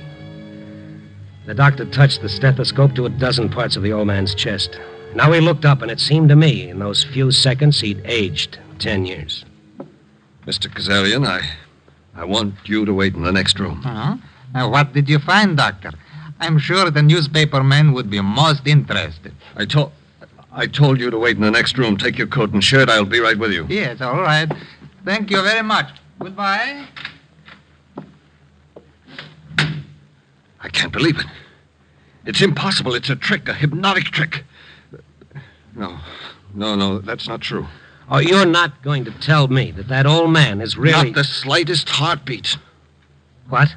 No cardiovascular reaction whatsoever. That man is... Oh, no, this is crazy. Maybe it's your stethoscope. Maybe it's on the bum or something. No, that's not the answer. Then what is the answer? Are you trying to tell me that guy is really dead? Let's get him back in here. Let's talk to him. Yes, by all means. He's gone. But how? This door leads into the hall. He's not in the hall. You're not going to print this in the paper, are you? Print it? How could I? The city editor'd fire me so fast my head'd spin. He'd say I was dead drunk. But if you were to confirm... No. What? Never. If you or your editor or anyone else ever calls me about this, I'll swear I never saw you or the old man before in all my life. I have to protect my reputation. You can understand that, can't you? Understand? At this point, I understand very little, Herr Doctor. After I left the doctor's office, I looked around the building for the old man. He was gone, all right, but his memory lingered on. Who was fooling who? I went into a phone booth and called the Medical Association to ask about the professional standing of Dr. Herrick. A nasal-voiced young woman informed me that Dr. Herrick was one of the most able physicians in the city, and her manner indicated that I should have had my mouth washed out with soap for even asking. After that, I looked up the name Kazarian in the phone book. It was there, Henry Kazarian, 612 Post Street. I telephoned, but the line was busy, so I hopped into a cab and took a ride out. It was a neat little white bungalow, but all the shades were down. I rang the bell for a long time before the door opened. Yes? What is it? I'd like to talk to Henry Kazarian. Who? Henry Kazarian. Oh, what's wrong? You have not heard about my Henry. Hmm? He is dead. But, lady... We buried him 2 days ago. But that can't be. Oh, I can't believe it myself. It seemed like I suddenly wake up and there would be Henry saying, "All right, Mama, get up. Get up. You're lazy enough for 3 wives." He was buried 2 days ago? Yeah, from Carell's Temple of Rest. A very wonderful service. All that was lacking was the plumed horses. The plumed horses? Papa, he would have been so mad if he knew there was no plumed horses. Yes, he certainly was. I mean that, Mrs. Kazarian, I'd like to talk to you. May we go inside? No, but we are in mourning. If you want to know about the funeral, talk to Mr. Carrera.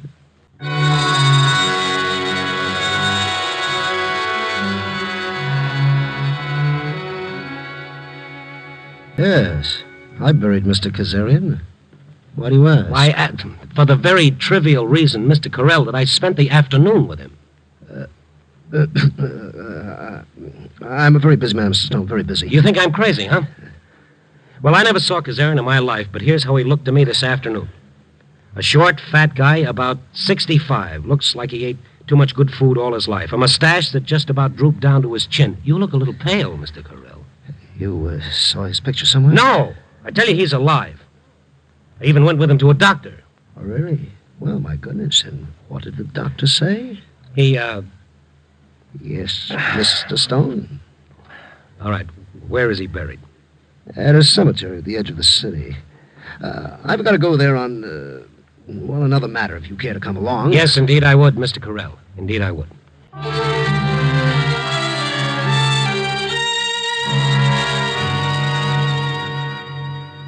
Right here, Mr. Stone, this mound. You see, the earth is very fresh and the flowers have hardly wilted. But listen, Mr. Carell, it can't be him. Mr. Stone, the only reason I'm doing this is to avoid any stupid, sensational publicity. Carell's Temple of Rest is one of the most highly respected... Yes, and Dr. Herrick is one of the most highly respected doctors, and Mrs. Kazarian is a grieving widow. There's got to be a logical answer to this. There's just got to be.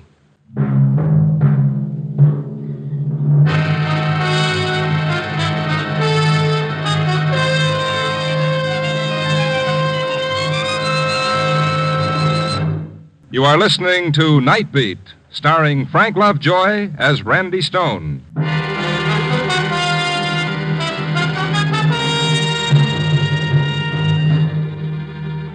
When the undertaker brought me back to town, I called an insurance clearinghouse to find out if anyone had cashed in a policy on Mr. Kazarian. No, Mr. Kazarian didn't carry any insurance, so that wasn't the answer. I was beginning to get a little panicky. It was after 6 o'clock and I wasn't a bit hungry.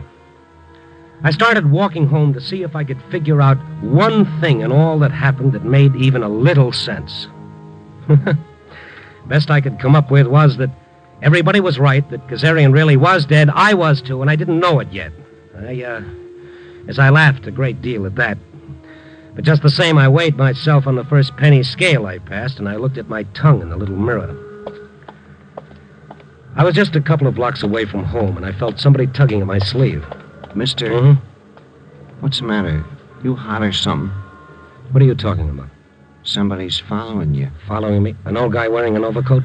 No, a young fella. What? Don't look back yet, but he's wearing a blue sport jacket and he's built like an aircraft carrier. How long has he been following me? For the last few blocks. All right. Here. Take this and then get lost. Sure. Thanks, mister. I figured you ought to know. I kept walking along. And after a while, I spotted his reflection. If only 1/4 of those shoulders in that blue sport jacket were really his, I was in trouble.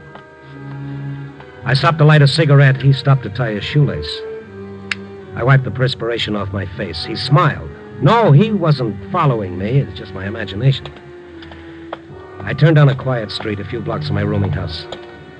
I looked back. Nobody. I found it was much easier to breathe. And then up ahead of me, somebody was waiting at the corner. Yup, shoulders. He'd circled around the other side of the block. Oh, great. I started walking past him like he wasn't even there. Mister. Let me say it just once. Sure. Lay off. Fine. Goodbye now. I mean it. Lay off. Now you've said it twice. Leave it alone. It's none of your business. I presume we're both talking about the same thing.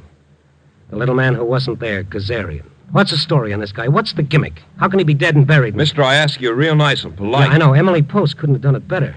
But still, I'm going to find out. You're not going to find anything. You're not going to find a thing. After a while, I started climbing out of the fog. And the way I felt, I wanted to climb right back in.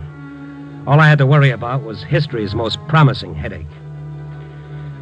It was after 9 o'clock when I got to my room. I took a couple of aspirins, flopped across the bed, and tried to relax. Only the street lamp kept shining in my eyes. I got up to pull down the shade. Then I saw the gray sedan parked across the street. 3 guys piled out. They started toward the rooming house. And leading the way was my old pal Shoulders, back for an encore. I headed for the back stairs.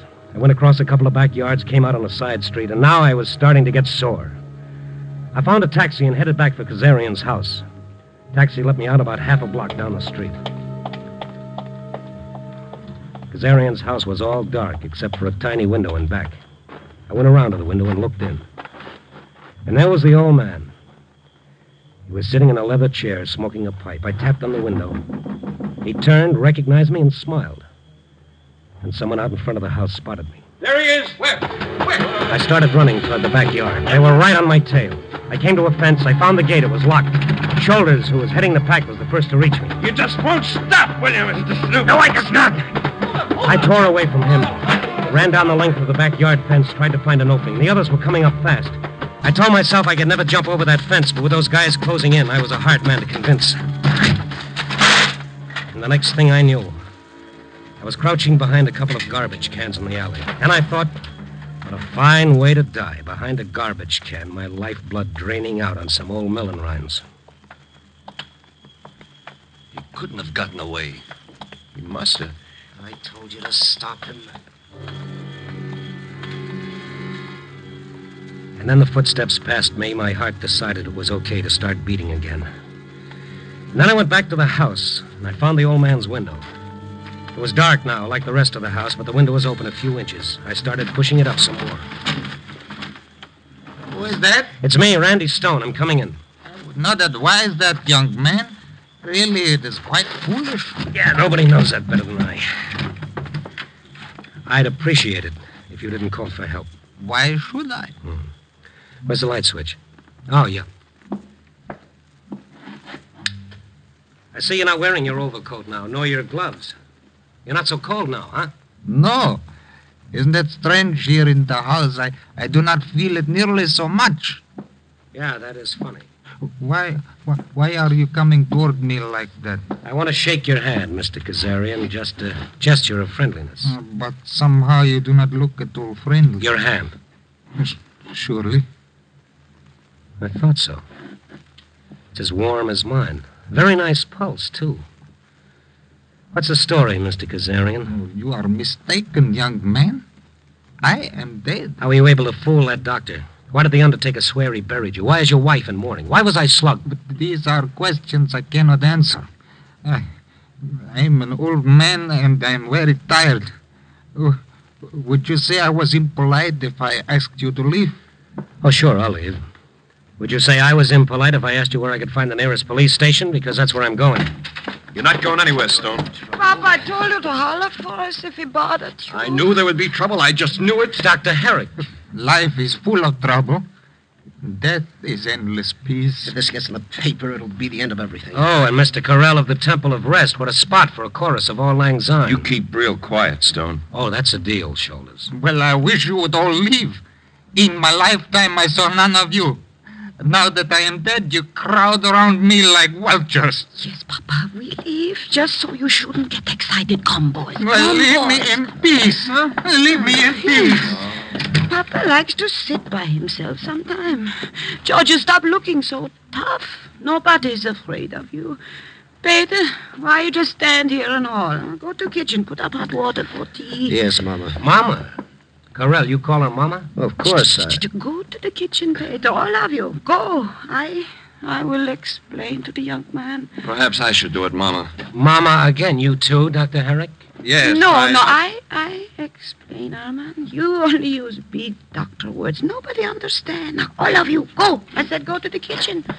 And, George, the bread boxes and baklava you serve with the tea. Yes, Mama. Mama. And you, young man, you come in here, into parlor. Yes, Mama. And we will close the door. Now, I will tell you everything. So they're your sons? Yeah. Well, fine, boys.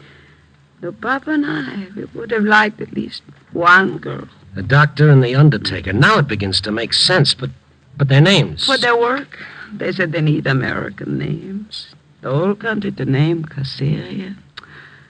Young man, that was her name. Meant something. But here it's got to be Carell and Herrick, Tell me about Papa. Yeah, excuse me. 1910, Papa and me and the kids, we come to America.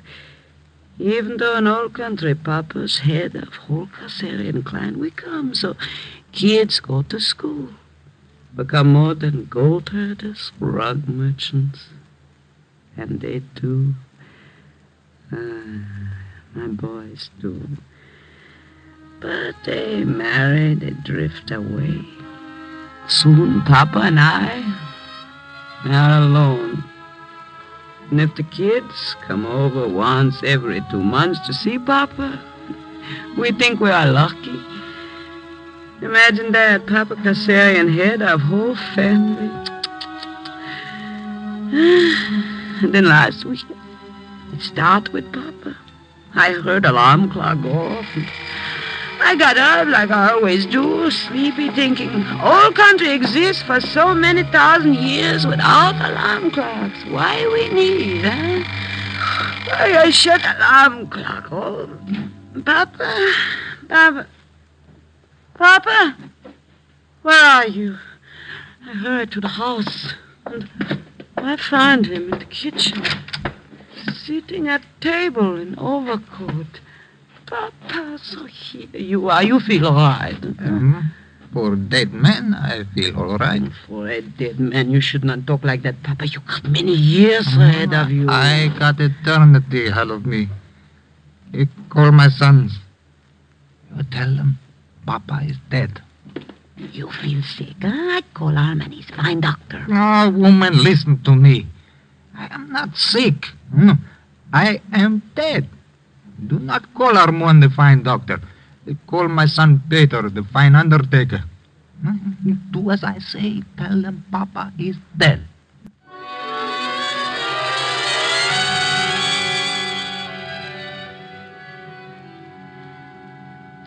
Papa, this is nonsense. I've given you a complete examination. You're not dead. You're in perfect health. You I do not need any more. Peter, you give me a good funeral. I want plumed horses. Papa, don't talk like that. You don't need any funeral. What am I to do? Just sit here? A dead man? You see, boys, you see how it is, eh? Sometimes happens in a man of his age. Might be only temporary. I think we should put him in a sanitarium. No! Huh? Are you forgetting who Papa is, the head of whole family? Mama, in his present condition. Also, the old country here in America, everywhere, the Caesarians, he's the head. Oh, just think what happened if they heard Papa had gone crazy. But we could keep it quiet, Mama. No. News get out somewhere. It would be the end of everything. But, Mama... wait, Mama's right. I've been thinking of something else. Yes? What about us, you and me? We've got our careers to think of. But I told you, these things are only temporary. All the more reason for not putting Papa away. If it's only temporary, then why can't we care for him here? Well, I suppose we could. Papa, where are you going? Where can the dead man go? to walk the streets. Don't let him out. Humor, do something, Harlan. Papa, I don't think you'd better go out. After all, maybe you really are dead, like you say. And in that case... Papa, I'll give you a wonderful funeral. You'll see the best in town. With plumed horses? Yes, Papa, plumed horses, if you'll only do what we tell you. And stay in the house.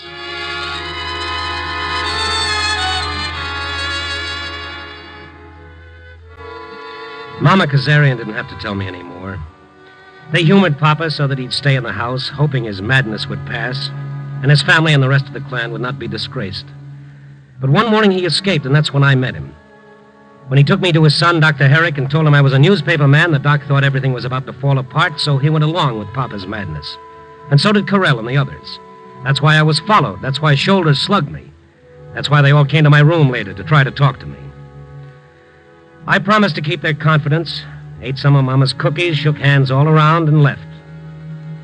But as I was walking through the yard toward the street, a window opened.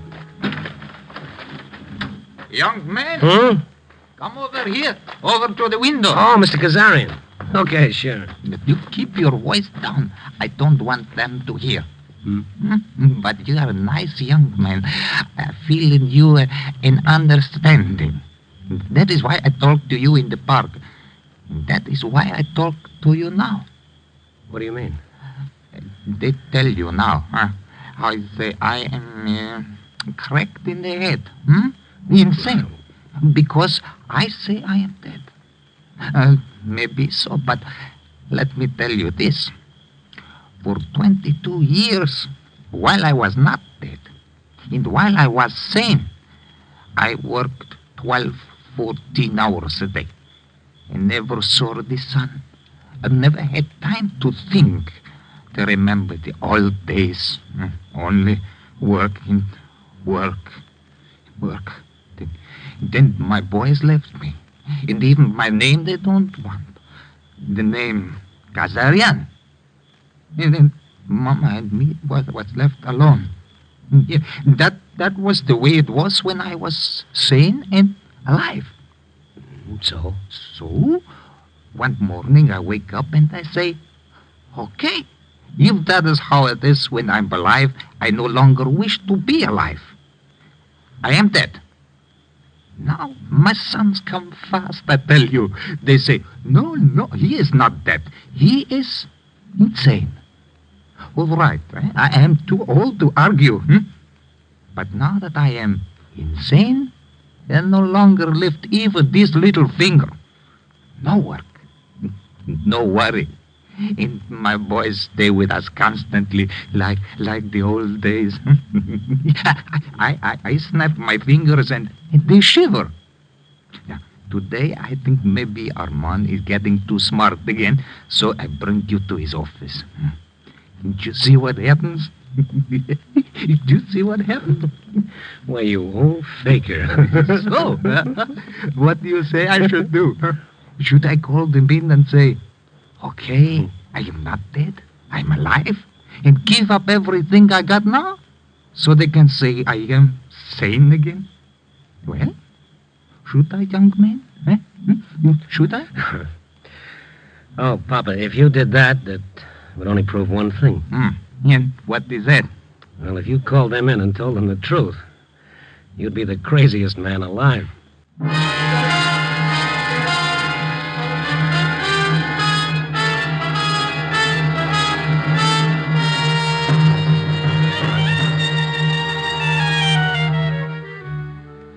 All this and a moral, too, huh? All right, I'll give you a moral. All Papa Kazarian wanted was not to be left out in the cold. I guess maybe that's just about what all of us want. To be needed by somebody, to be loved by somebody. And why not? Is that such a big deal? In all this cockeyed, crazy world, what else do any of us ever really have? Except each other. Copy boy... Oh, no, what am I saying? Copy boy. This was my day off. Remember?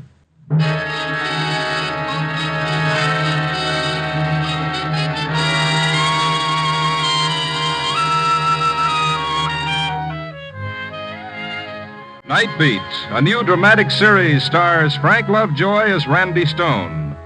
Night Beat is written and edited by Larry Marcus and directed by Warren Lewis. Music is by Frank Worth. Papa was played by Ben Wright. Betty Lou Gerson played Mama.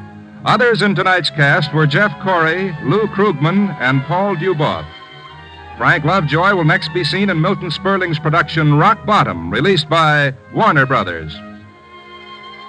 Listen next week at this same time and every week as Randy Stone searches through the city for the strange stories waiting for him in the darkness. The stories that come out of the shadows to find their way into Night Beat.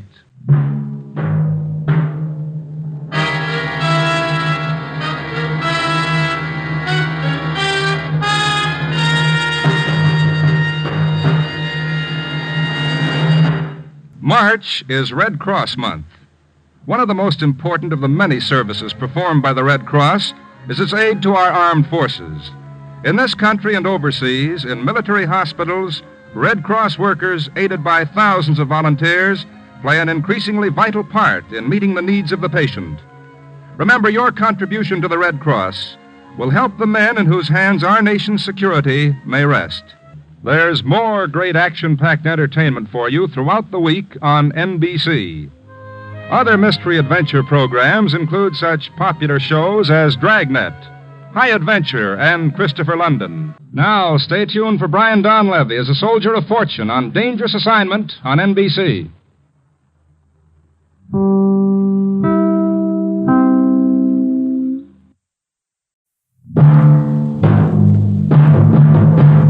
Night Beat.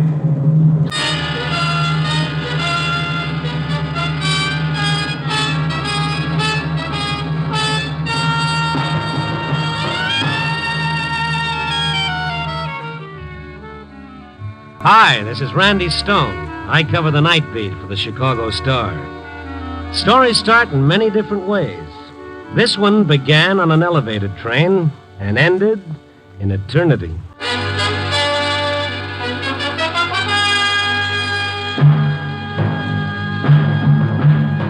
Night Beat, starring Frank Lovejoy as Randy Stone.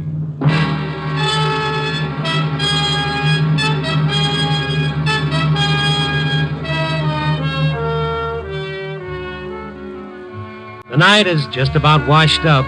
The sky is getting that tattletale gray around the edges. Another hour or so, 3 million alarm clocks will start yakking against the eardrums of Chicago's dear hearts and gentle people. The goodly number of said dear hearts and gentle people will stumble to the front door for their copy of the Morning Star. I'm wondering what they'll say when they read the opening sentence of the Night Beat story for today. The line that goes, "This is a love story with the happiest ending I've ever heard."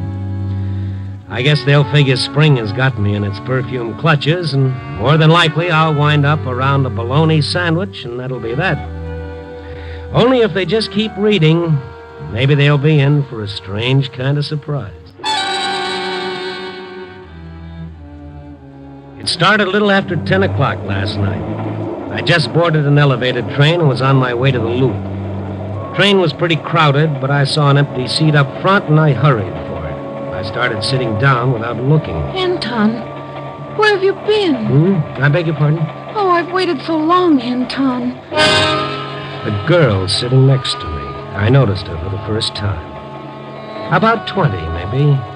And so beautiful, so delicately beautiful, it was like your eyes had hit the jackpot, and somehow the grinding elevator train suddenly sounded like a gypsy violin. Oh, Anton, you shouldn't have gone away. Look, I hate to tell you this, but I think you've got me mixed up. Oh, it's so good to hear you, to be near you, Anton, so good. Yeah, it's good to be near you, too, kid, but... Won't ever go away again, will you? I'd like to stay here forever. Promise me, Anton. Promise me you'll never go away.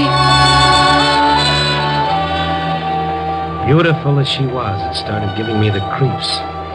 If I'd been Anton, I'd have enjoyed it immensely, but being as how I was two other guys, I didn't see it. And also there was something about her eyes, a disturbing brightness, I didn't know what to do about it, and before I could decide, Lake Street transfer. I reached my transfer station. I started getting up. Anton, no, don't go. Oh, lady, look, it's my station. Don't leave me again, Anton. Please, no. Now, take it easy. Let go of me. What's wrong with you? This is my station. Anton, I can't let you leave me again. I won't. Well, you'll just have to, kiddo. Now let go. My sleeve, No. huh? She folded up like a little rag doll into a dead faint. I bent over her, picked up her arm to massage her wrist. It was like touching a hot stove. She was burning up with fever. Passengers in the car were crowding around. The conductor still hadn't given the signal for the train to leave the station. I picked the girl up in my arms. It was like lifting a 10-year-old kid. She must have weighed a fast 90 pounds. I carried her out of the train onto the platform. Someone called for an ambulance. She was still unconscious when the ambulance came. She looked so small and so lost and so alone. And, well, according to her, I was Anton, so the least Anton could do would be to sit beside her on the long ride to the hospital. She was still out cold when we reached County Hospital. They found her name and address inside her purse. Mrs. Marisha Nowak, 612 Larrabee Street. I waited around to see what was wrong with her. After almost an hour, they said I could go upstairs and talk to the doctor.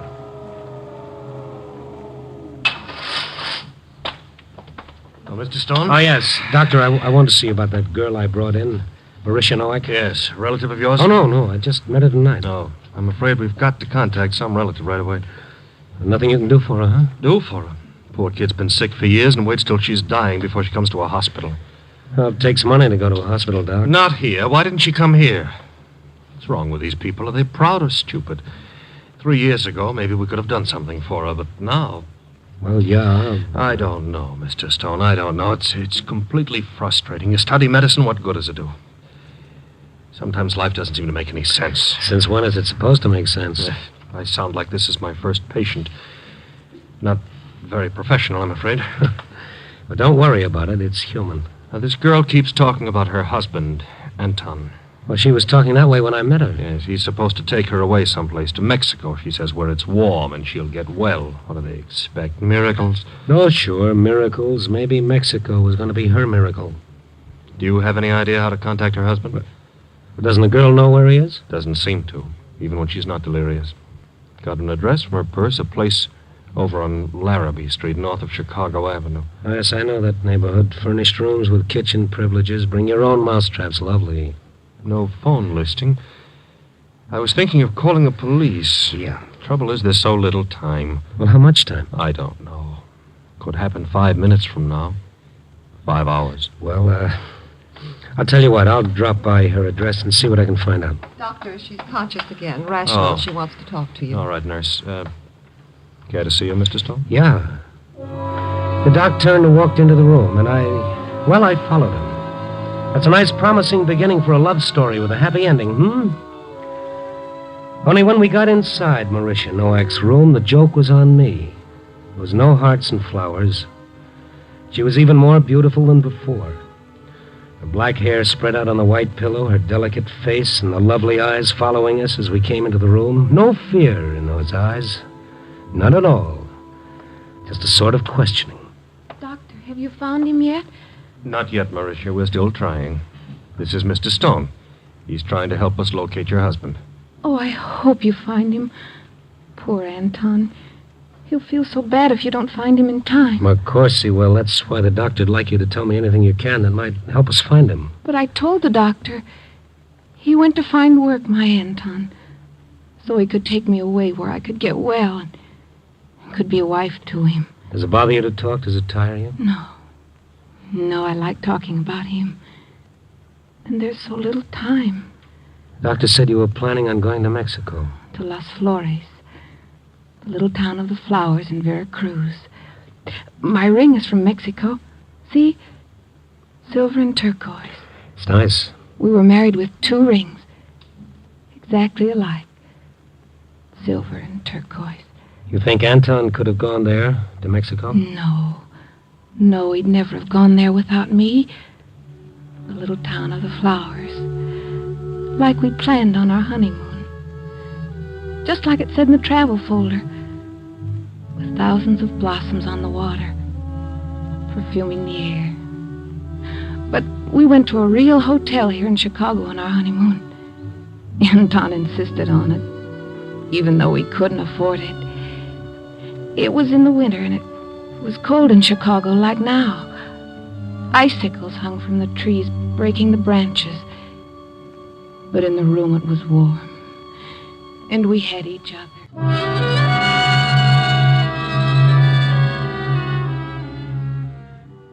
Look out the window, Mauricia. You know, I've never seen the lake from up high. Isn't it beautiful? Oh, Anton. I'm so happy, Anton. But wasn't it extravagant coming here to a hotel? I'd have been just as satisfied going straight to our room. On Larrabee Street? Nah, Mauricia, not on our honeymoon. We'll have time enough for that. How could you possibly imagine anything beautiful from a furnished room on Larrabee Street? Darling. But here, this is different. It's more than a hotel room in Chicago overlooking the lake. This is what we've dreamed of. Imagine it's Las Flores. Yes. The little town of the flowers. Look out there, Mauricia. That isn't snow, it's thick tropical foliage. And those aren't icicles hanging from the trees. They're blossoms, and the wind is warm and soft outside. Oh, you'll get well, Mauricia. And we don't need money. We can live for practically nothing. Fresh fruit growing on trees, all we can eat. Oh, we will go there, Anton, we will. And I'll get well there. I'll be a wife to you, Anton. Just you wait and see.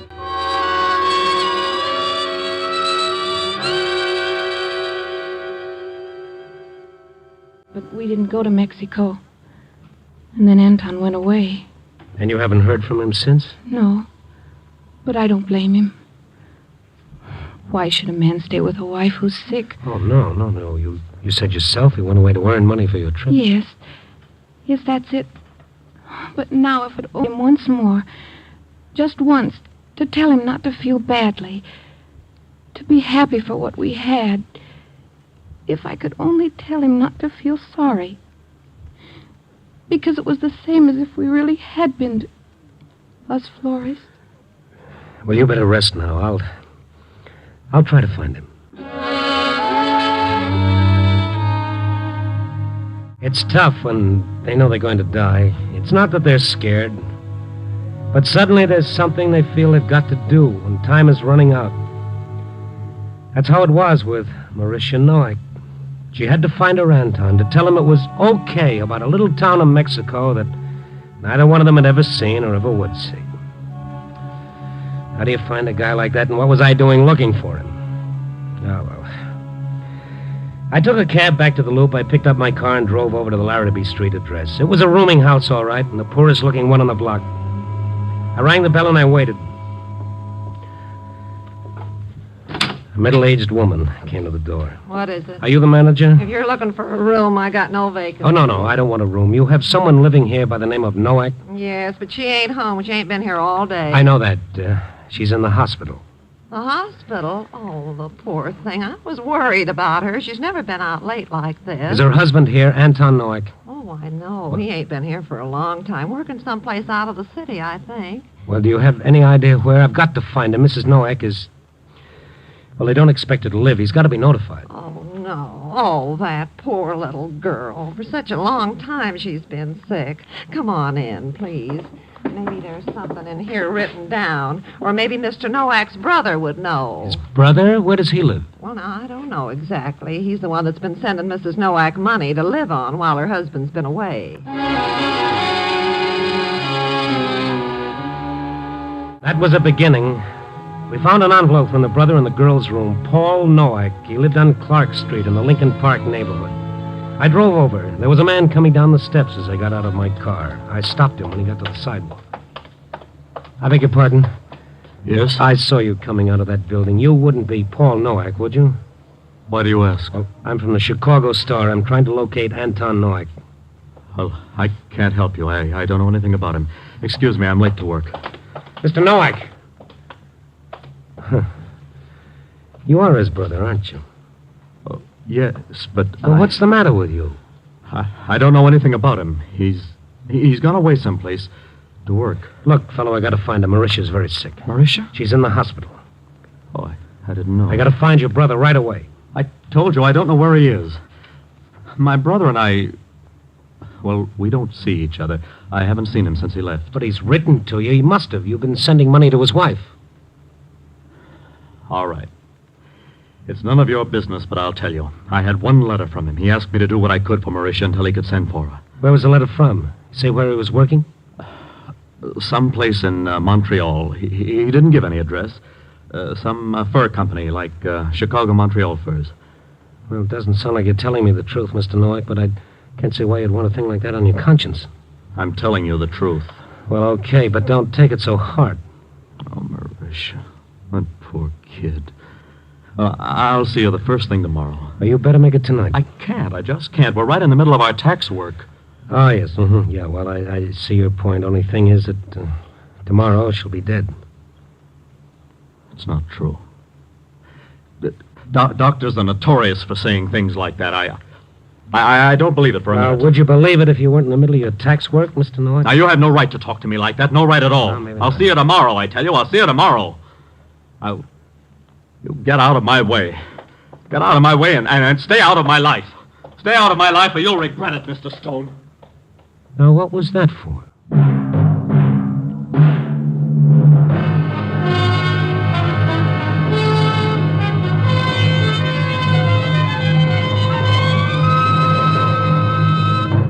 NBC is presenting Night Beat, starring Frank Lovejoy as Randy Stone.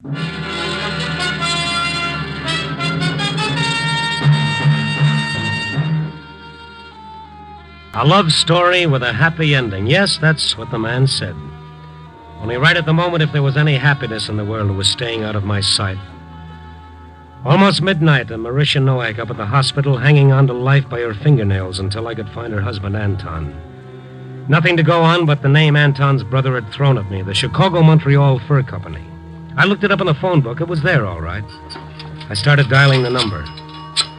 I didn't imagine anybody be around this time of the night, but it was the only lead I had at the moment. There weren't too many moments left. All I could think about was what the doctor had said. Maybe she's got 5 hours.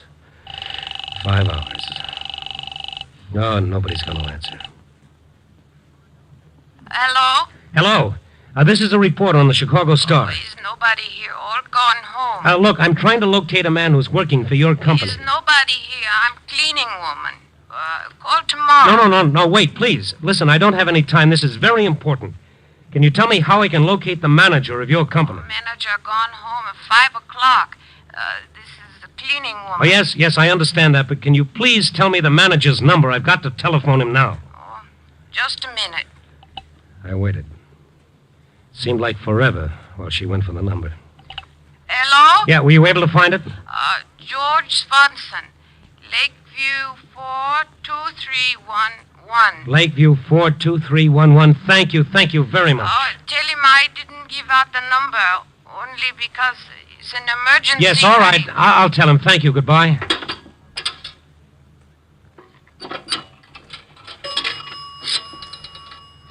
LA 42311.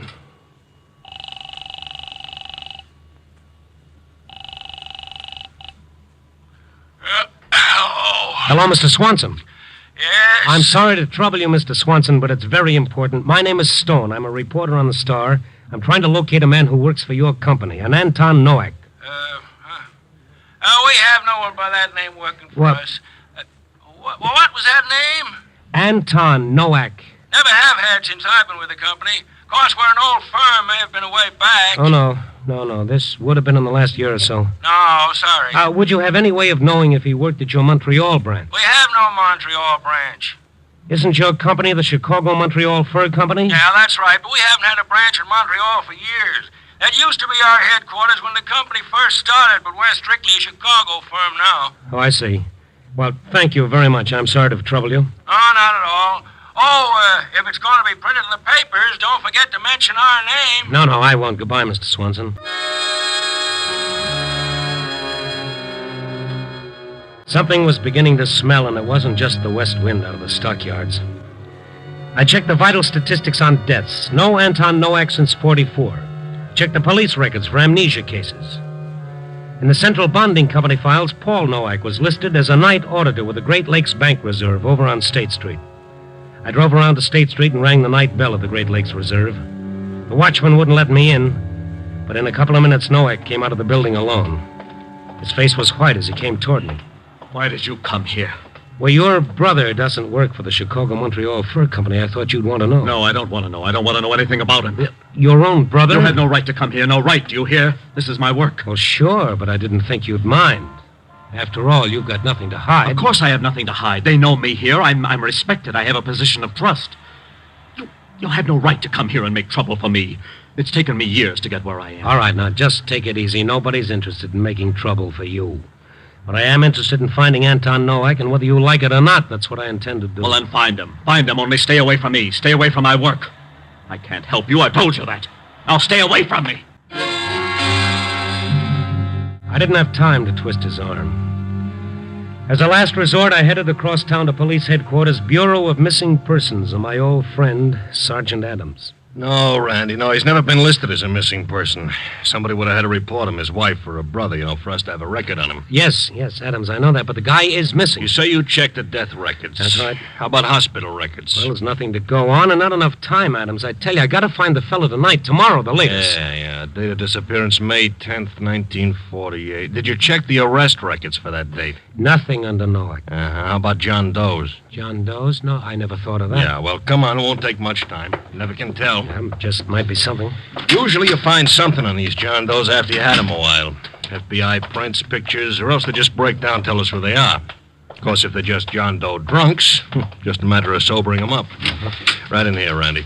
Hi, Mac. Hello, Adams. Arrest records, 48, May 10th. Okay. You better make it May 11th, too. You the guy that phoned earlier? Yes, I phoned. Nothing under those names you asked about. Yeah, Mac, we want to have a look at the John Does. Here you are. Yeah. May 10th. A's, B's, C's, D. Day. Dalton, Denver, Dill, Doe. John Doe, drunk. John Doe, drunk. John Doe, drunk. Must have been kind of drunk out that night. Here's one. John Doe, armed robbery. Let me see the file on this one, Mac. 192701. Right. You think there'd be any information in the file? Oh, you never can tell, Randy. Personal property slip sometimes has information you can use. Here you are. 192701. John Doe, age 23, hair dark, eyes brown, height 5'10", 3/4, no identifying scars. Well, that age is right. It could be Nowak. What'd he do? Hold up. Captured by the victim. Must have been new at the game. Let's look at what else you got, huh? Yeah, we'll have a look at the personal property list, stuff he had on him when he was booked. Brown suit, white shirt, blue striped tie, no hat, white handkerchief. What is this under jewelry? One only, hand ring, Indian. Silver and turquoise. What else? Cash, 8 cents. Identification? No. That's about all. Oh, here's a note. I guess he was trying to get away. One only, travel folder on Mexico. I'd found him. Anton Nowak was John Doe, arrested for robbery, May 10th, 1948, convicted and sentenced to Joliet for 2 to 5 years, still under the name of John Doe. It was beginning to fit together, sure. He didn't want her to know, that's why he hadn't written. That was the reason for the lie about the job in Montreal. He was afraid it would hurt her. And the prison record, that's why his brother wouldn't tell where he was, afraid that somehow Anton's crime would reflect on his own bank job. I jumped into my car and headed out Ogden Avenue towards Joliet, over 30 miles away. It was the middle of the night. I had no idea what I could do when I got there. All I knew was I had to get there fast. Maybe he'd been released. Maybe I could talk the warden into letting him out with me under guard. Maybe I could put a call through to the hospital. He could at least talk to her on the phone. I didn't know. When I got to Joliet, the place was lit up like Soldiers Field. The guard took me inside to the warden. He was dressed. He seemed to have been expecting me. Now, you're a little late, Stone. Doesn't anybody go to bed around here? The rest of the boys have been and gone. Rest of what boys? The other papers. You mean they got here ahead of me? Oh, why, of course. The break happened a couple of hours ago. A break? I thought there was something funny about all those lights and everybody being up at this time of the night. Isn't that why you're here? No, I came up to see a fellow. What happened? One of the men suddenly decided he wanted out. Grabbed a gun away from a guard and started blasting away. Had to shoot him to stop him. Not an organized break? No, he was alone. Can't understand it. Model prisoner. Coming up for parole in a month. And tonight he just blows up, poor fellow. His name wouldn't be John Doe, would it? One of many. How did you know? Well, he might be the fellow I was coming up to see. Chicago number 192701. Yeah? Sir, that's a shame. He's in a hospital cell down the hall. I see him? He's pretty bad off. I'd like to see him if you don't mind, Warden. Come on. Thank you. Funny about these John Does. Did you know him? No, I don't. I think I know his wife. Usually something pretty decent about them. Trying to protect their families, mostly. Can't hardly blame them either. Oh, hello, Warden. Doctor, this is Mr. Stone. Mm-hmm. One of the Chicago papers. All right if we go in and talk to him for a minute? Well, I'm afraid it won't make much difference, Warden. Go ahead, Stone. Thank you. Hello, fella. Hi. I don't want to bother you, but I came up here tonight looking for a fellow named Anton Noack. My name's John Doe. Yeah, this Anton Noack, I never met him, but from what I hear, he's quite a guy. I wouldn't know. I had it from a girl named Marisha, his wife, I believe. She loved him quite a lot. By the way, that ring you were wearing, where'd you get that? I stole it. Really? Why would anyone steal a cheap little bit of silver and turquoise? I happen to like it. Uh-huh. I saw one like that on a girl once. It was a wedding ring. The girl liked it, too. This fellow Noack gave it to her, but then he got into some sort of a jam. He had to go away for a while. He didn't tell her anything about what happened. He was afraid it might have hurt her. Would have killed her. No.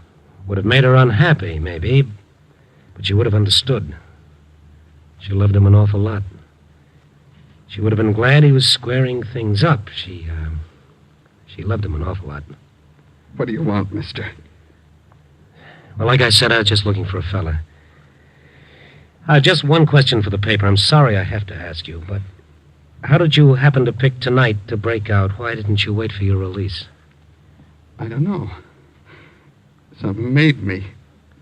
Something kept telling me she needed me. Doctor, quick. Marisha. Flowers on the water. How beautiful in the sunlight. He's gone. Instinctively, I looked down at my watch. 2:35 in the morning. A nice, lonely time to make your curtain call. 2:35 a.m. Fine little night I've been having. I really felt low. I telephoned the story into the paper and went back to the hospital. I wasn't going to be much help to Marisha Noack, but I promised I'd come back. The doctor was in the hall working over some reports at the night desk. He looked up when I stepped out of the elevator. Hello, Mr. Stone. Hello, Doc. I found our Anton, all right. Hmm? A little too late, though. Dead. Really? Wouldn't have made any difference. She, Yeah? I'm making out the report now. Oh, great. Wasn't so bad, Stone. Wasn't bad at all. She was happy. I've never seen anyone so happy. What did she have to be happy about? Oh, who knows? But right at the last, this wonderful smile came across her face. I guess it was delirium. And she kept saying something like, flowers on the water. How beautiful in the sunlight? Yeah, that's what she said. How did... That report that you're making out, Doc, tell me. What was the time of death? Hmm? Tell me, Doc, please. Oh, it's 2:35 a.m. Why? 2:35 a.m. Yeah.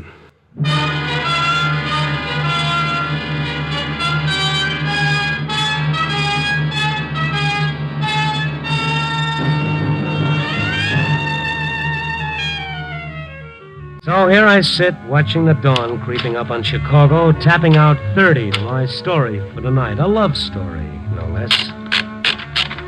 A very pessimistic fellow once wrote, when two people really love each other, there can never be a happy ending. Well, it could be. But then again, maybe that pessimistic fellow used one word too many. Maybe when two people really love each other, there can never be an ending. Oh, who knows? You pays your money, and you takes your choice. Copy, boy.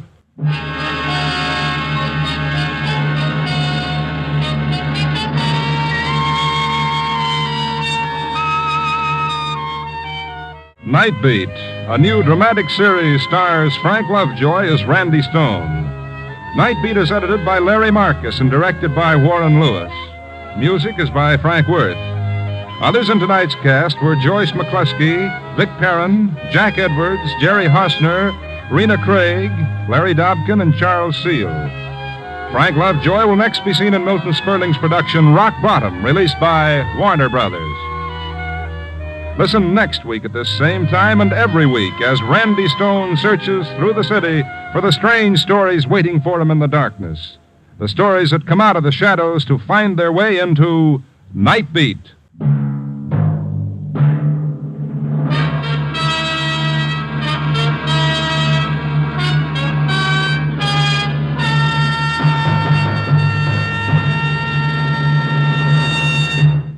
There's more great action-packed entertainment for you throughout the week on NBC.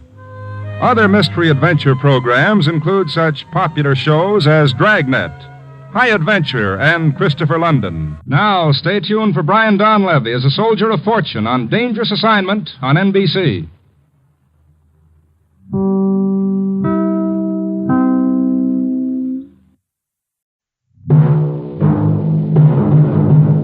Night.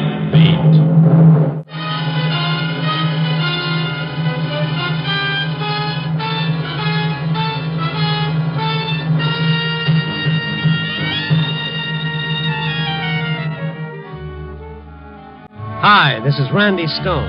I cover the Night Beat for the Chicago Star. Stories start in many different ways. This one started with a secret that ended with the river.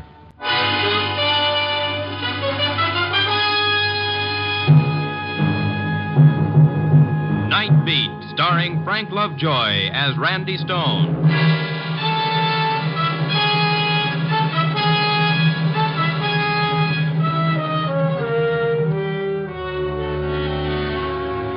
To most people, nightlife in Chicago means slumming in the honky-tonks, a fast tour of the taverns, or a ringside table at the Chez Paris. To me, it's more than that.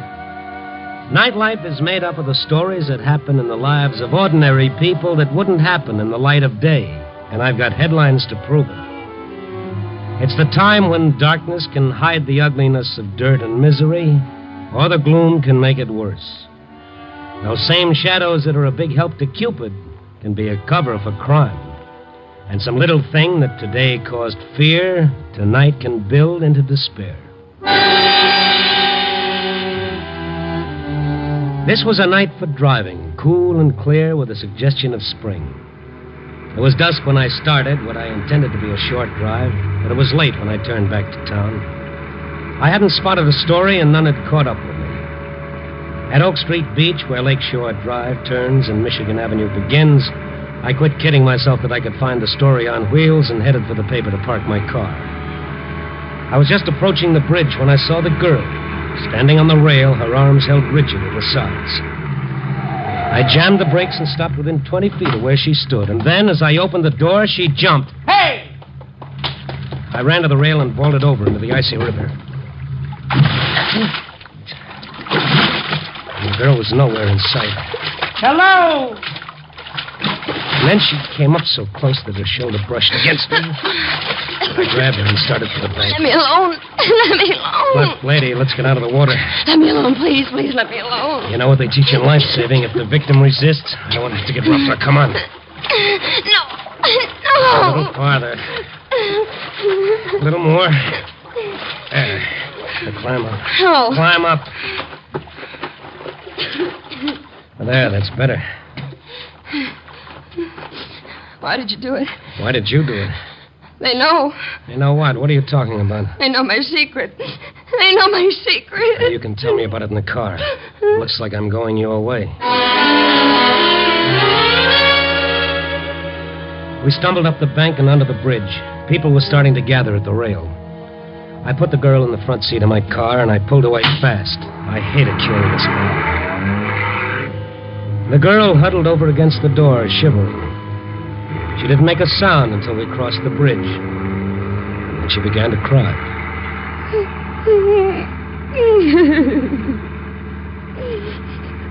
Want to tell me about it?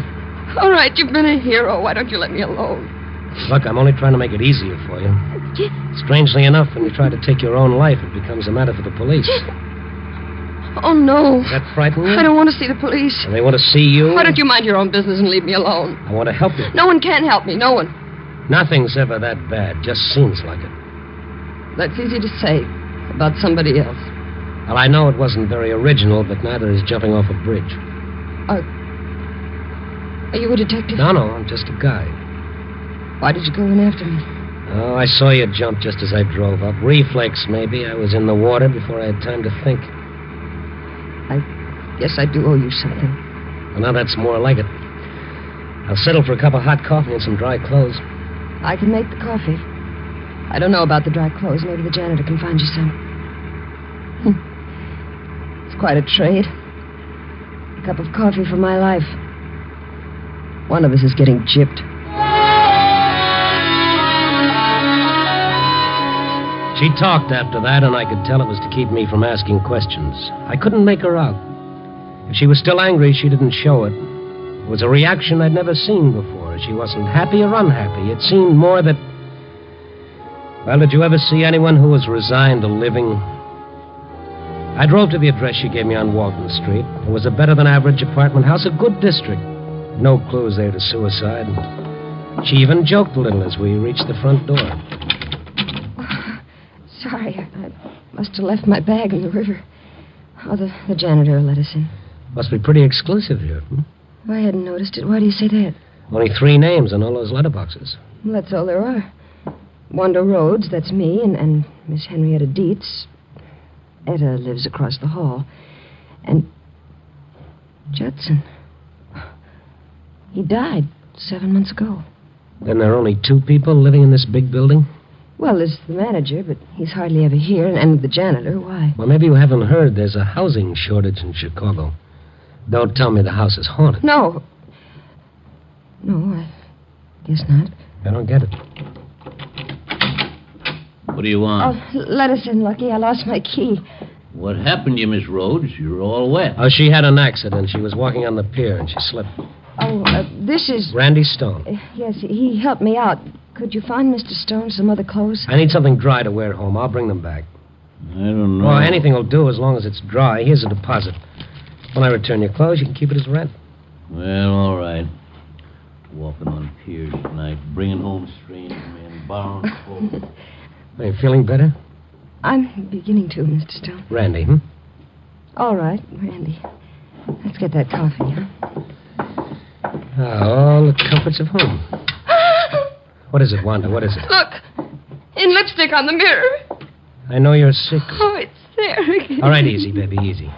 Sit down here with your back to it. That's better. Now, what's it all about? I can't tell you everything. But tell me what you can. It'll do you good. Well, all right, I'll try. At first, it was typewritten notes. What do they say? That. I know your secret? Yes. Go on. The first one was yesterday. No, the day before. It was slipped under the door. Wasn't signed, of course. Oh, no, none of them were. How many notes have you had? I don't know. They were everywhere under the door in my mailbox. I even found one in the laundry. Say anything about it to anyone? Oh, no. Not till you... Oh, you don't understand. Yeah, I think I understand. Who else knows about this secret? No one. No one here in Chicago. What else happened other than the notes? There were the sounds. But I can't be sure about that. What sounds? I may have imagined it. The notes got on my nerves, I guess. I began to hear things, boards creaking, footsteps. I'd hear something outside in the hall. When I'd open the door, there'd be nothing there. Imagination can do strange things. I tried going out to get it off my mind, but that made it worse. I dreaded coming home. I knew what I'd find. You let those notes drive you? Then there was the phone. There was no mistake about that. That began late this afternoon.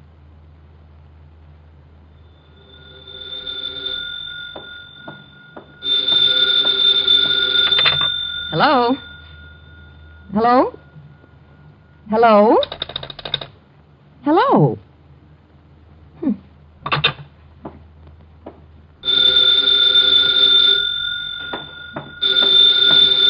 Hello? Hello?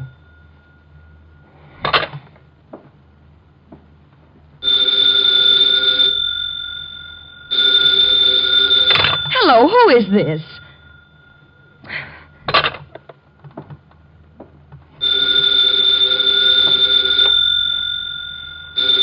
Oh, ring.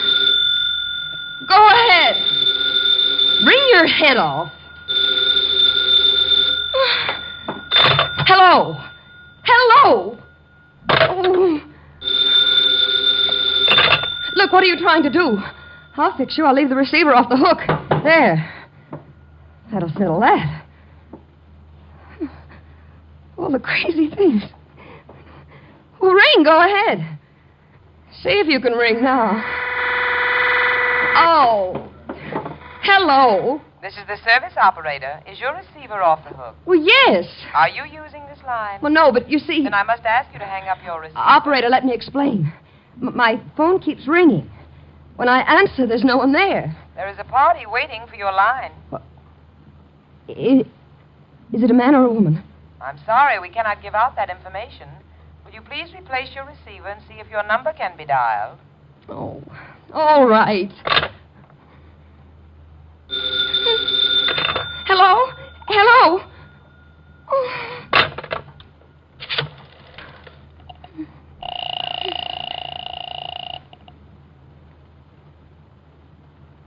Number, please. Oh, I want the service operator, please. I will ring the service department. I am ringing.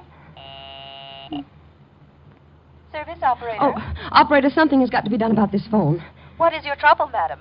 Well, I just talked to you. You made me hang up my receiver.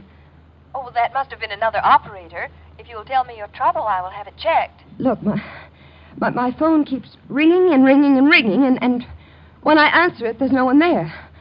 I can't stand it. My nerves are shot as it is. I can't stand it, I tell you. Well, the trouble may be in your phone. Well, of course it's in my phone. That's what I'm trying to tell you. If the trouble is in the instrument, it cannot be checked until morning. Morning? Well, what am I supposed to do until then? I can't stand here and listen to this thing ring all night. We will send a serviceman as soon as we can.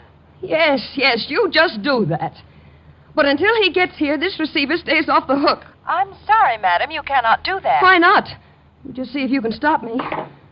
I'm sorry, madam, you cannot do that. Who does she think she is? Oh, hello. This is the service operator. What do you want now? Is your receiver off the hook?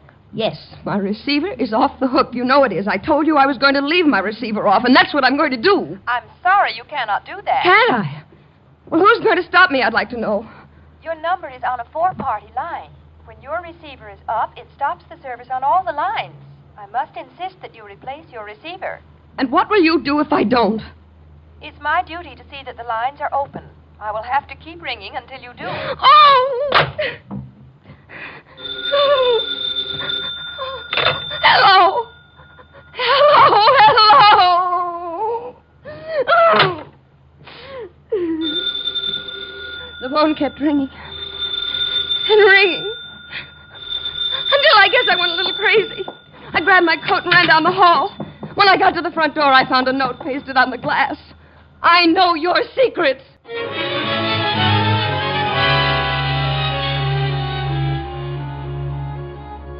I don't know just what happened after that. I remember running and that cold water.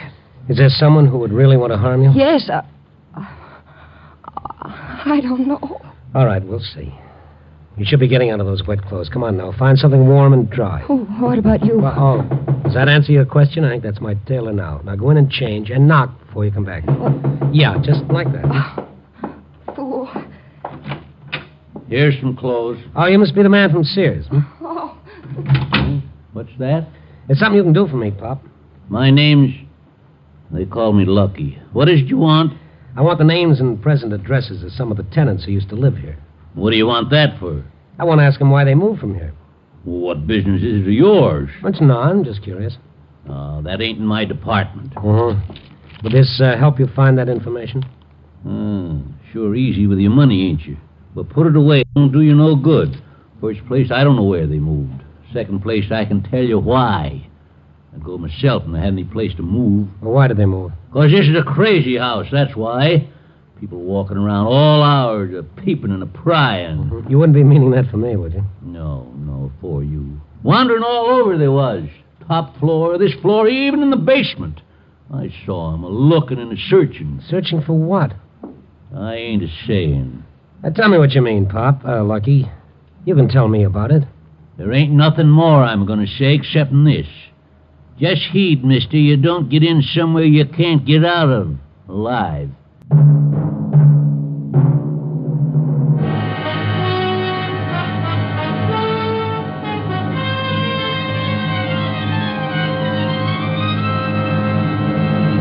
You are listening to Night Beat, starring Frank Lovejoy as Randy Stone.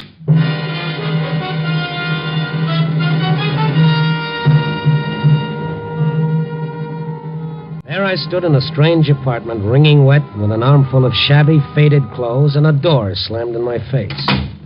Well, I wonder what that was all about. Must be as nutty as a candy bar. Just heed, mister, you don't... Yeah. Can I come in now? Oh, not yet. Has Lucky gone yet? Yeah. And who are you talking to? Oh, myself. It's getting me, too. Okay, come on in. What's getting you too, Randy? This house. Next, I'll be hearing things. You don't believe me? Oh, sure. I believe most of it happened. The rest was the product of fear and panic. What about this Henrietta, what's her name? Etta? What about her? Think she'd know anything? If she doesn't, it's not her fault. She tries to keep an eye on everything. Well, maybe I should get my stories from her. That's a gal I want to see. Come on. Not me. I wouldn't be caught dead. Yeah. All right, you make some coffee. I'll be back.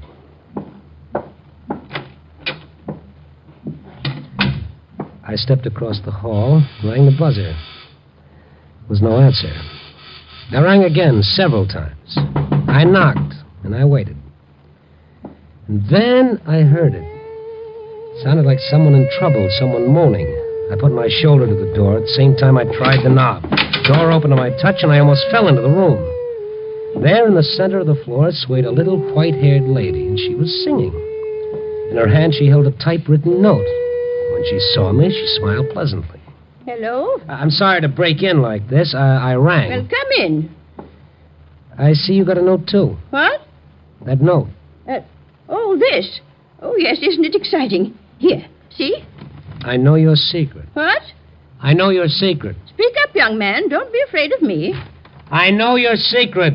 Oh, you do? Then you must be the one who sent this. Do you have one? Oh, dear.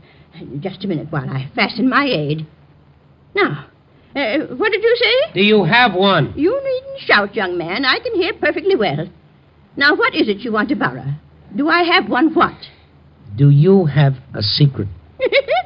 A secret? I thought you said you knew. All right, look, let's start over. Now, I walked in. You were holding a typewritten note in your hand which said, I know your secret. I read the note. I did not send it. That clear? Why, yes, it seems so to me. What is it you don't understand? Miss Dietz. Miss Dietz, do you have a secret? Young man, I am 60. That is 58. I taught school for more than 25 years. I am not deformed nor disfigured. There are those who even call me attractive.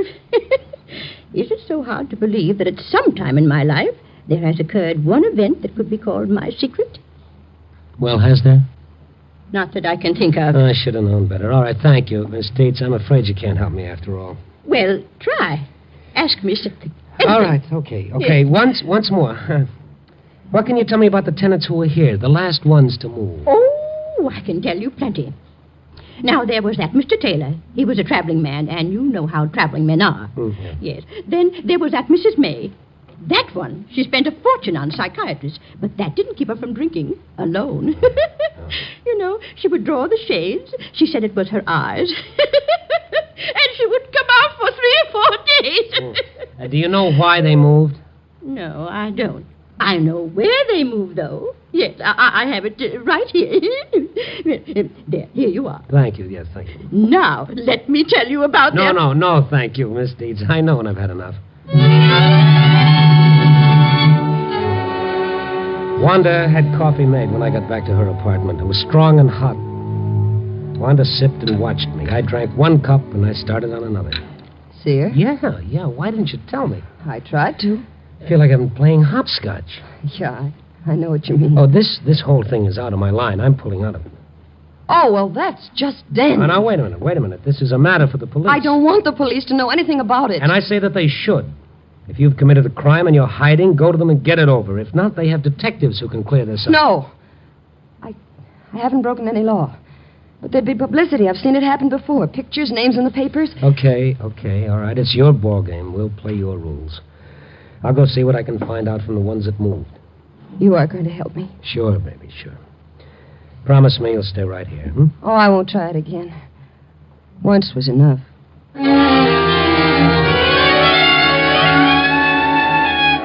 I started with the nearest ex-tenant, Mr. Taylor. He answered my second ring. He was wearing pajamas and street shoes. His body was moving, but his mind wasn't. Yeah, what do you want? Mr. Taylor? Yeah, I'm Taylor. May I come in? Oh, sure, come in. What do you want? I want to ask you about the Walton Apartments. Walton? Who are you? Why did you leave the Walton Apartments, Mr. Taylor? What are you getting at? Did you receive threatening notes? Yeah, typewritten. What do you know about them? Was that why you left? Because someone knew too much? Take off, mister. I'm not buying. Were there phone calls, too? Calls when no one answered? You don't know when to quit, do you? First notes, then phone calls, now in person. So you're the one. The one what? The one that drove you out? Proud of that, aren't you? You're pretty busy with that typewriter and that phone. Well, now I'll take my turn. Wait a minute. You got that wrong. Oh, you're the one that got it wrong, mister. I shouldn't have moved in the first place. I didn't write those notes. Yeah, I suppose somebody sent you. Well, I don't care which way it is. I got a message you can return. Now, listen to me. I listened long enough. I listened to that telephone, remember? I did not do... You want to back out. Should have thought of that before you rang my bell in the middle of the night. I'm trying to help. Help? Oh, that's a new one. I don't know what you want. Well, this is what you're going to get. Will you let me explain? Sure. Come back any time. We'll talk about secrets. For a traveling man, Taylor had a good right. I don't know what he sold, but it must have been heavy, for his arm was in good condition. When I came to, I was lying in the hall in front of his door like a watchdog. I was convinced that Taylor was not interested in my explanations, so I went to see Mrs. May. I knocked several times at her door before it opened a little way. She looked at me and started to close the door again. I stopped her with my foot. She was in cream and curlers. I could have chinned myself on her breath. What do you want? I want to talk to you about the Walton Apartments. I don't know anything about them. Who are you? I'm a reporter, Chicago Star. No, I don't know you. You get out before I call the police. I wouldn't do that, Mrs. May. Why? The Walton Apartments, remember? The Walton Apartments. Why did you move? There's no law against it. What business is that of a reporter? Did you ever receive threatening notes or phone calls? No, I just wanted to move. That's all. So I did. Mrs. May, I know your secret. Oh, you're the one that sent those notes. You're the one that rang me all day and all night. What do you want with me? You can't blackmail me. I'll go to the police. I'll put a stop to this. Yeah, I'll put a stop to this. So you did receive typewritten notes? Man, not the papers. I'll do anything you say, but don't print anything in the papers. What do you want? Mrs. May, I'll pay anything, only don't tell my secret. And all the time, I thought it was her. She watched me all the time. I was ashamed of what I'd done, but it was the quickest way, and there wasn't much time. I apologized for the ruse and the shock it had given her. When her alcoholic brain finally understood what I was saying, she turned her back and started for a tray of bottles on the table. I used her phone and called Wanda. No, don't call Wanda. anymore. I'll do anything, but only please don't call anymore. Please. Wanda, it's Randy Stone. Everything's all right. I'll be right over. Mrs. May didn't hear me when I left. Wanda was near collapse when I reached her apartment. Her phone had rung almost constantly since I left there, and it was still ringing. Randy, that phone is driving me crazy. All right, let it ring. I can't stand it. I can't stand it. I gotta get out of here. Then maybe that would be better. I'll take you to a hotel. You can stay there the rest of the night. Pick up your things tomorrow. No, I've got to get out of this house. I won't live here with just a loony old woman and a snooping janitor. Okay, baby, okay. I'll ring for your trunks. The house phone? Use the house phone over there. Okay. Do I press a button? No, just lift the receiver up. He'll answer. I guess he isn't there. Oh, Pop, it's Randy Stone. I'm in Miss Rhodes' apartment. Will you bring up her trunk? She's moving out tonight. Okay, Lucky. That phone, I can't stand it. I've got to answer it, Randy. I've got... Randy, it stopped. Yeah. It nearly had me stopped. Sometimes you look right at a thing and you never see it. It was there from the very beginning, but it was too easy, and I refused to see it. I met Lucky at the door and helped him carry the trunk into Wanda's apartment, and I closed the door behind us. What's that for? Why'd you shut the door? There's another trunk out there. We won't be needing it, Lucky. But you said... She's changed her mind. She's not leaving tonight. But you said she was moving. Why do you want to drive the tenants to move? I don't do nothing. It was them, the people, around at all hours, peeping and prying. Are you hiding something, Lucky? You've been snooping too, just like the others. I saw them down there, and you too, Miss Rhodes, trying to find out where I hid it. I don't know what you mean. You can't fool me. You found out about it. I saw you snooping in the basement, pretending you was doing your laundry. I know you want to steal it from me. I've never stolen anything in my life. I don't know what you're talking about. What did you steal, Lucky? What did you steal and hide in the basement? I didn't steal it. I found it. Found it? Well, it was the same thing as finding it. It was in that suitcase Mr. Judson stored here when he come back from the war. It was loot. It weren't his. He stole it. I didn't. What was it, Lucky? A bag of jewels. A plain old canvas bag of jewels.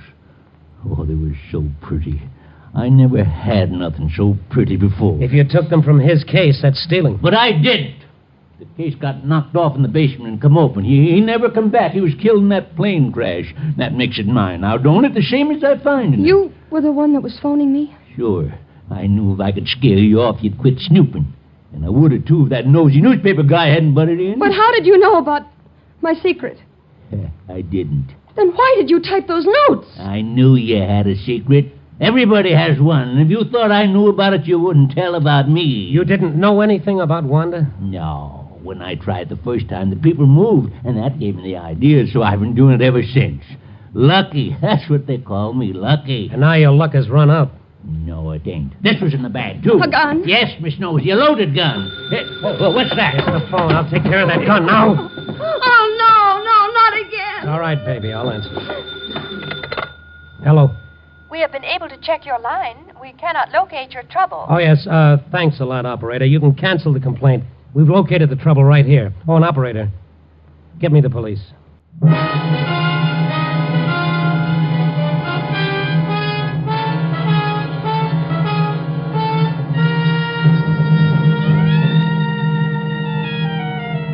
Well, there it is. The story of what can happen when guilt starts eating a man's insides. He didn't intend to hurt all those people, but he did. He just happened to hit a sore spot they all had. And Wanda's secret was something very small, but she'd made it important. That's not so hard to do. You can hold a dime in front of your eye and black out a whole city. Pretty good writer once wrote, "Thus doth our conscience make cowards of us all." Yeah, I guess everybody has a secret, something they'd rather nobody else knew. That is, everybody except you and me. Yeah? Copy, boy.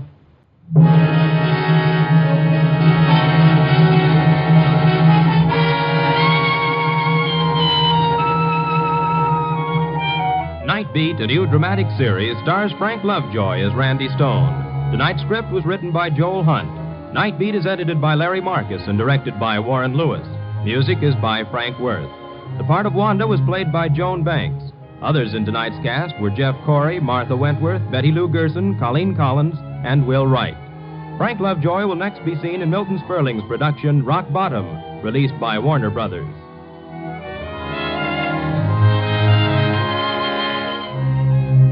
Listen next week at this same time and every week as Randy Stone searches through the city for the strange stories waiting for him in the darkness. The stories that come out of the shadows to find their way into Night Beat.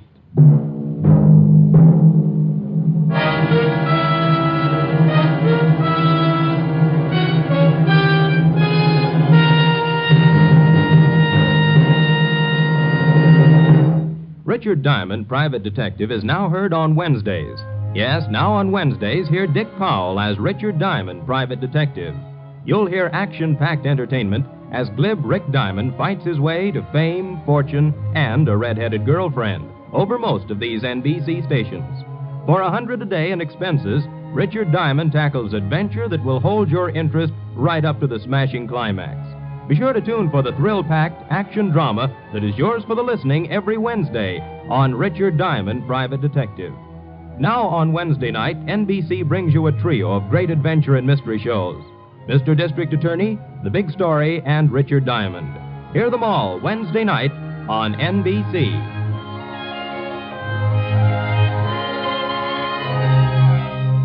Now it's Brian Donlevy and Dangerous Assignment on NBC.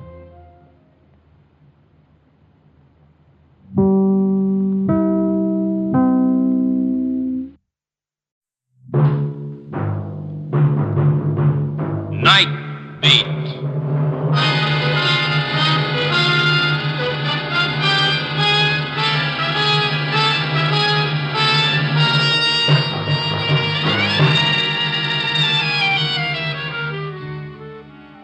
Hi, this is Randy Stone. I cover the Night Beat for the Chicago Star. Stories start in many different ways.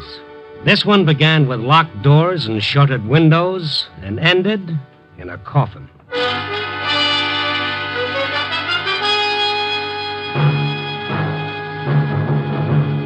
Night Beat, starring Frank Lovejoy as Randy Stone.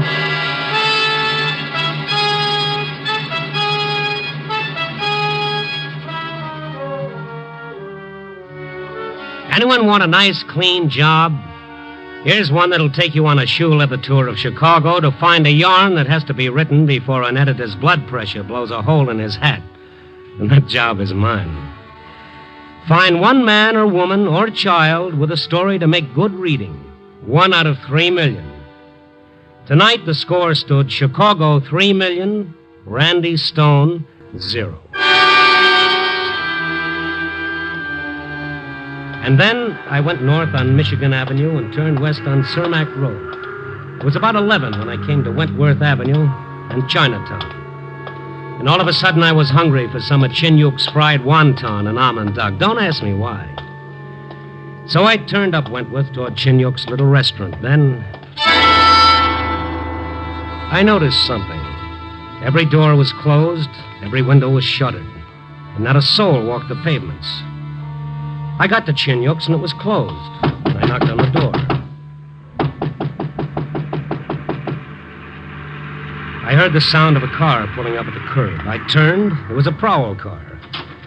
One of the cops got out, walked over to me. His partner stayed in the car, and I got a funny feeling that there was a gun pointed at me. Hey, you. Come away from that door. Sure. That's good enough. Now, face the building. Hey, what is this? Face that way. Get your hands away from your sides. Sure. What's the frisk for? Your suit was bulgy. Well, it's a bad fit. You can't get much for $39.50 these days. Yeah, you're clean. Well, I never carry a gun, officer. What's your name? Look, officer, what is all this? I asked you a question. Can I get my wallet? Yeah. Be careful. Oh, I certainly will.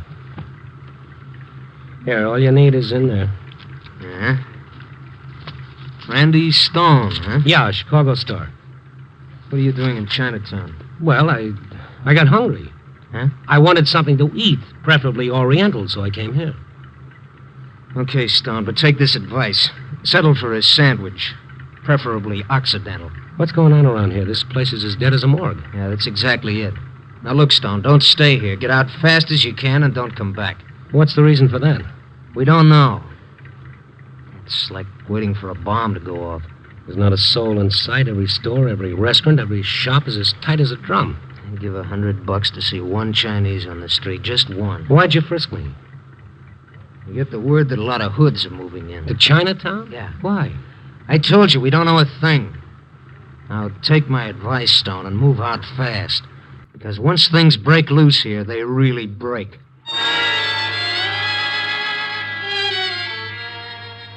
The prowl car moved off slowly and carefully. I stood there for a minute and I looked around. I got that funny feeling that a million eyes were watching me. Sure, I wanted to leave, but that old curiosity referred to in circles as a sense kept me from going. I headed toward the rear of Chinyuk's place through an alley. It was pitch dark in there, and I felt my way along until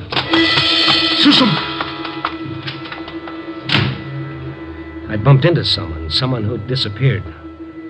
I felt the hair on the back of my neck hunting for a spot under my hat.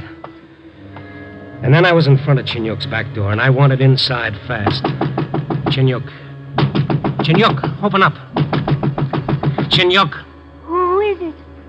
Randy Stone. That you, Eiling? Please go away, Mr. Stone. Let me in, Eiling. I want to see your father. Please go away. Please. Listen, Eiling, I want to see... My father is not here. Well, where is he? Where can I find him? I do not know. Then let me wait for him. I must not. What? Please go away. Let him in, Eileen. Yes, Father. Thank you.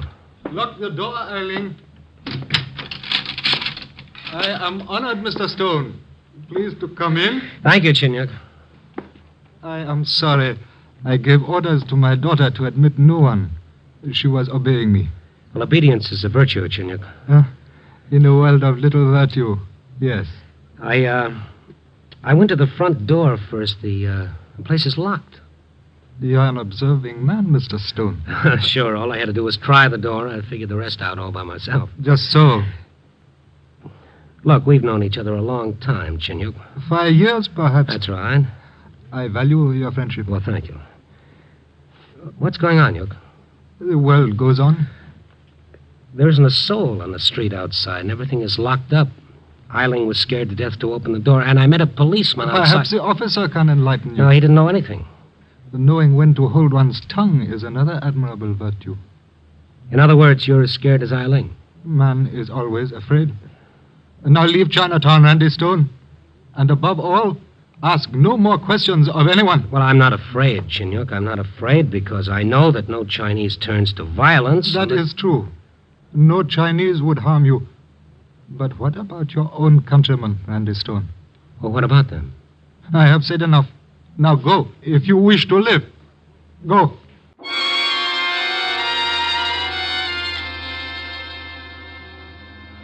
Underneath the old world courtesy, there was terror. Chinyuk wanted to talk, but something stopped him. Chinatown is like that.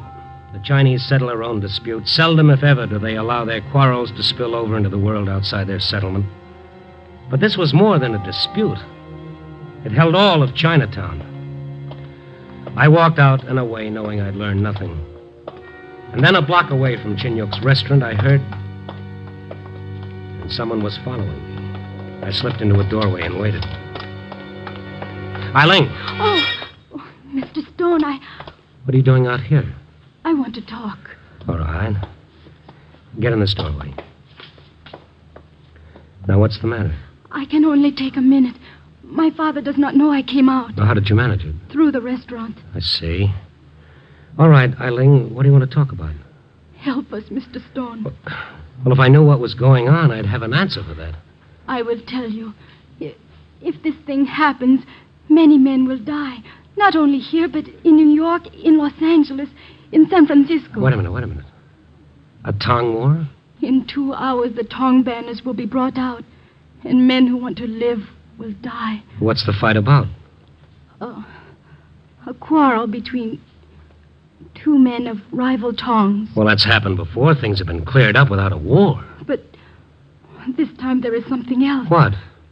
White men, evil men. They have... That is enough, Eileen. Oh, Father. Hello, you. Eileen, go home. No, Father, Heidi. As you will, my father. You will forget what she has said, Mr. Stone. Oh, sure, forget it, but... How about you, Chinyuk? I?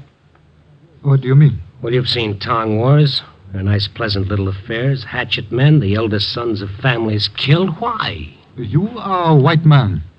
We are Chinese. Yes, I know, yes. East is east and west is west. And never the twain shall meet. Which is a polite way of telling me to mind my own business. Get out of Chinatown. After one more question. No more. Well, here it is anyway. Do you want a Tong War? Well? Once I had a son to carry on my name. That son is no more, Randy Stone. The hatchet men of the old Tong so do that. Well, then why don't you... Oh, get out, Randy Stone. Get out, or I shall once again look down upon one whom I love. You, Randy Stone. Chinyuk turned and left. I watched the shadows swallow him. I heard the door to his restaurant close. It was a sound as final as the last name on the phone directory. The silence in the street was eerie. A waiting, watching silence. I walked to the end of the street, and I looked back. A light rain began to fall, and from somewhere in the back of my head, I recalled a poem. This is the time between life and death, the cold, bleak moment of emptiness after life and before eternity. And then I remembered something else. What the officer had said, what Ai Ling had told me about white men, evil men. Where did they fit in? Why was Chinyuk afraid to talk? Afraid or wouldn't? For the next 15 minutes, I made phone calls, and I got some answers that made more than a little sense. The answers sent me back toward Chinyuk's restaurant. I didn't get there. Hey, you. Huh? You talking to me? Uh-huh. Hold it right there. Randy Stone? Why? No reason, just want to know. Oh. Okay, I'm Stone. Now, who are you? That don't make any difference. Well, it's nice meeting you so long. Let's get better acquainted, huh? Well, sure. Tell me about yourself. Nothing to tell. Now, if we're going to talk about you, that's different. It's not polite to walk away. Okay, Buster, let's stop the chit-chat. I'm Randy Stone. You know who I am. Now, let's hear from you. Don't get excited, Stone. Everything's all right. I never get excited. It builds up my blood pressure. Nice to hear you got blood. Want to keep it? Oh, well, now we're getting somewhere. Not here, but we will. Meaning? Let's take a ride. By invitation? So far, invitation. I'll even hold the door open for you while you climb in. Oh, that's nice. If it starts to rain harder, you can put down a cloak for me. Okay, Elizabeth. Let's go. Well, where to, Sir Walter? That's enough, Stone. You just get in the car and we'll take a ride. Come on. And what if I don't? I'll withdraw the invitation and make it an order. One I can back up. I see what you mean. Okay, where to? You'll see when you get there. I have to be back by midnight. My head changes into a pumpkin. I like you. You're going to get along fine with the boss. Oh? Yeah. Here you are. Well, thank you. Welcome. Before we get going. Yeah. It all depends on you whether you get back by midnight or get back at all.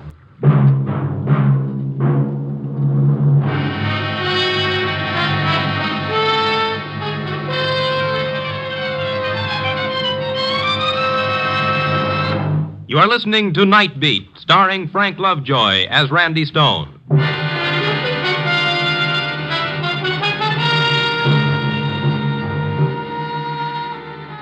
Well, as they say, no two ways about it.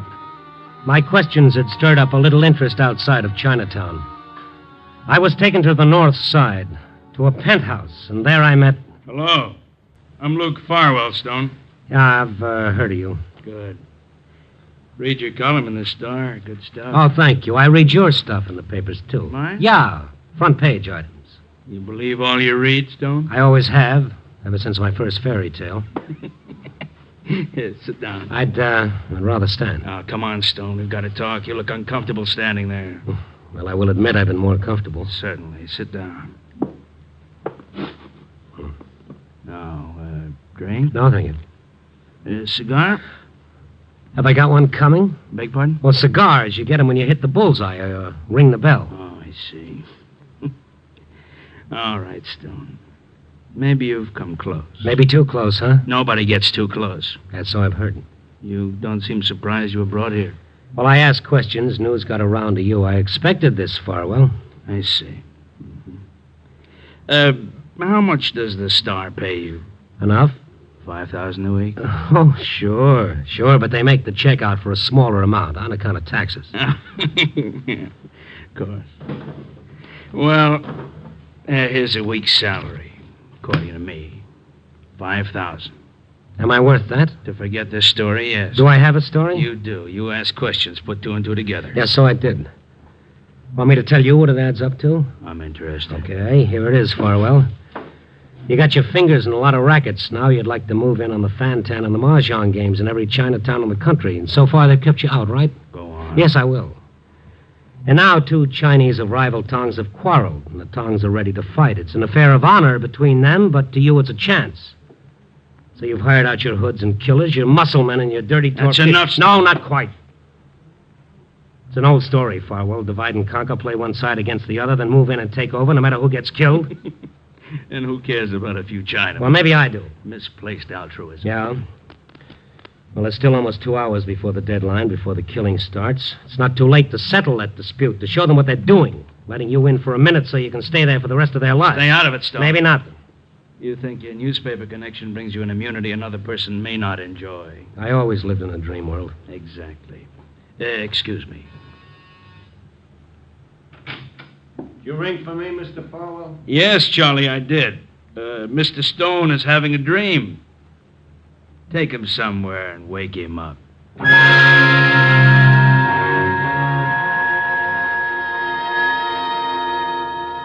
You take a roll of nickels in a fist, a piece of rubber hose in expert hands. No, you don't break any bones. You don't even bring blood. You don't have to. But the one who takes the beating wishes it had been a nice, quick slug from a gun. I woke up somewhere along the lakefront. The rain was coming down in sheets. It felt good. It was clean and it was cool. I got to my feet and the buildings leaned over, closing in on top of me. It was funny. All I could see was Farwell's face smiling. It was in front of me all the way back to Chinatown in the cab. Still in front of me when I knocked again at Shinyok's back door. Who? Open up, Eileen. Come on, open up. Mr. Stone. Yeah, it's Mr. Stone. Where's your father? He is here. All right, will you close that door and lock it? You are hurt. Well, I felt better. Hello, Chinyuk. I'm back. Oh, you would not listen to me. No, I wouldn't, so I got paid off. Eileen, bring medicine. Yes, Father. You did a good job on me, didn't I, Yoke? I'm sorry. Here, sit down. Thank you. You concerned yourself with that which I warned you was better left alone. Okay, say I told you so, so I stuck my nose in, and this is what happened to it. You were dealing with violent men. Uh-huh. And so are you, Chinyuk. You know who's in back of those hoods hired by one of the Tongs? I can guess. It's not a guessing game anymore. It's Farwell. Yes. You know? I know. Well, then you know what he wants and what he's after. You know that he's the medicines, Father. Good. No. Get that stuff away and listen to me. But your wound... I know they hurt. Yes, they hurt. I've been worked over by a couple of thugs. I saw Farwell. You went to him? Well, he sent for me. The police? Tell the police Farwell will have 1 million witnesses to swear he was in Florida an hour ago. Yes, that is so. And what if I write my story after the damage is done, Chinyuk? Huh? It will be just a story. Yeah, and Farwell will have what he wants. Look, Chinyuk, how much time is there before the killing starts? Less than half an hour. Well, you got time, then. You got time to stop it. Randy Stone, why do you concern yourself with this? Why? I'm a reporter. Remember the story? No, there is more. Because of friendship for me? Well, maybe I just hate men like Farwell. Yes, of course, but... But what, Chinyuk? Randy Stone, it will be hard for you to understand. But that which is bringing evil to me and my people is a thing of honor between two men. Honor? Oh, sure, honor. All right, Chinyuk, you better save up a lot of it. Put it in jars and bottles so you'll have some of it to look at after Farwell's got his hooks in. Got him in deep enough to tell all of you how to breathe and when. All right, Chinyuk, I've said my piece. Now I'm going to do what you wanted me to do in the first place. I'm getting out of Chinatown. I'm going to stay. Wait. Yeah? When I was a boy, I was told, and I believe, that we Chinese were inventing paper and the compass when your ancestors were savages. Perhaps that is so. But now I find myself learning something from a white man. That all mankind is one. Well, the lesson is free, Chinyuk. Goodbye. I'm not finished. Eileen. Father? Attend Mr. Stone's wounds, see that he is helped, and then bring him to the place of meeting. Father, you are... Obey me. Yes, Father. What are you talking about, Chinyuk? Honor is not held cheaply, nor is a debt incurred to be forgotten. No, honor is held dear, so dear that before the night is over, one of two men must die.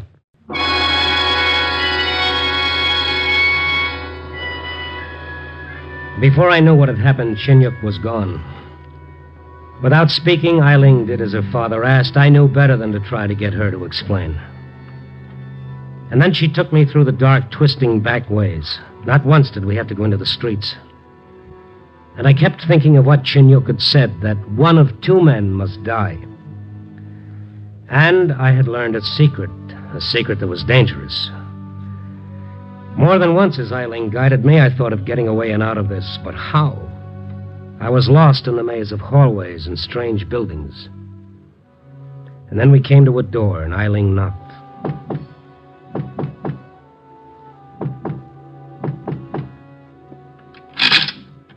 A Chinese I didn't know opened the door and looked at me hard for a moment, and then spoke to Eileen.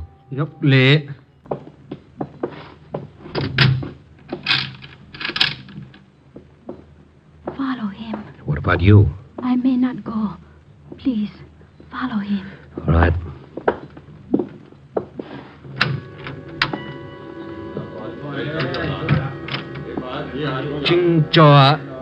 I know enough Cantonese. He had told me to sit down, and I did. I was in a big room filled with Chinese. They saw me. They looked at me in silence. All those eyes studied me curiously, but with a strange, detached curiosity. And then I saw Chinyuk, dressed in the fashion of old China. He walked to me. Randy Stone, you will hear first a story. Then you will speak. Chinyuk. Listen. Tengla! We will speak in the foreign tongue so that my friend will understand. Randy Stone, a long time ago, two men tied their fortunes together in business. One was Ali. You see him there. The other was Chinyuk. You? Ali and Chinyuk were of rival tongues. Yet the strange ways of business forced them together. Ali and Chinyuk had put aside so much money so that each could be buried in China. But now, because of misfortune, there is only enough for one to return to China to be buried among his ancestors. Then that's what the quarrel is about? Bitterness came upon these two men. They spoke words of hatred until... Until they're willing to fight about it and bring on a Tong War? Honor will not be satisfied unless the tongue that wins is that of Ali or Chinyuk. I've told you, Chinyuk, neither tongue will win. The only winner will be Farwell. He'll control you through this. First the Fantan and the Mahjong, and then the restaurants. Everything every Chinese does will be dictated by Farwell. I've seen it happen in other places. Why not here? Yes, but there is a debt we Chinese owe you, Randy Stone. You don't owe me anything. You could have given your life. He wouldn't have killed me. That you did not know. Ali, will you honor us by coming forward?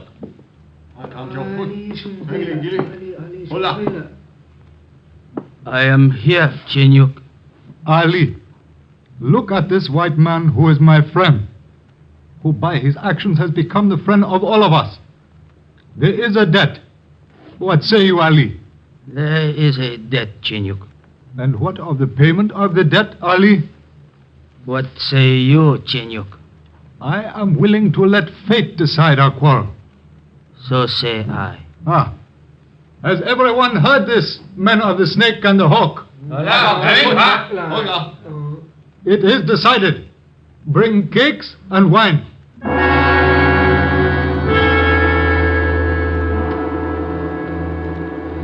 It was like a strange dream. The Chinese of the two tongues waiting. The polite, time-honored ritual. A plate full of rice cakes and a flask of wine. And then I guessed one of the cakes was poisoned. Only one. Then silently, Chinyuk and Ali each chose a cake and ate and sipped the wine. And then another cake. In silence, the two Chinese ate until no more cakes were left. And then... It is finished, Ali. It is finished, Chinyuk. Then listen, men of the hawk and men of the snake. It has been decided. I say let there be no violence. Ali? Let there be no violence. Chinyuk. Yes, my friend. Will this hold? Will everyone go through with it? We have pledged our words. There is no more to be said. Ali? Yes, Chinyuk. In a few moments, one of us will mount the dragon. Let there be no rancor between us. No bitterness now. It is written, even the tiger and the deer may drink at the same stream. So be it. So be it. So.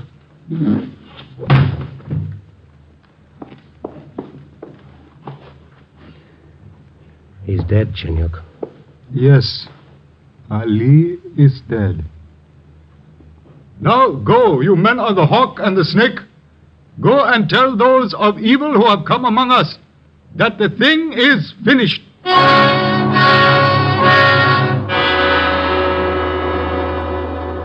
Without a word, the Chinese left the room.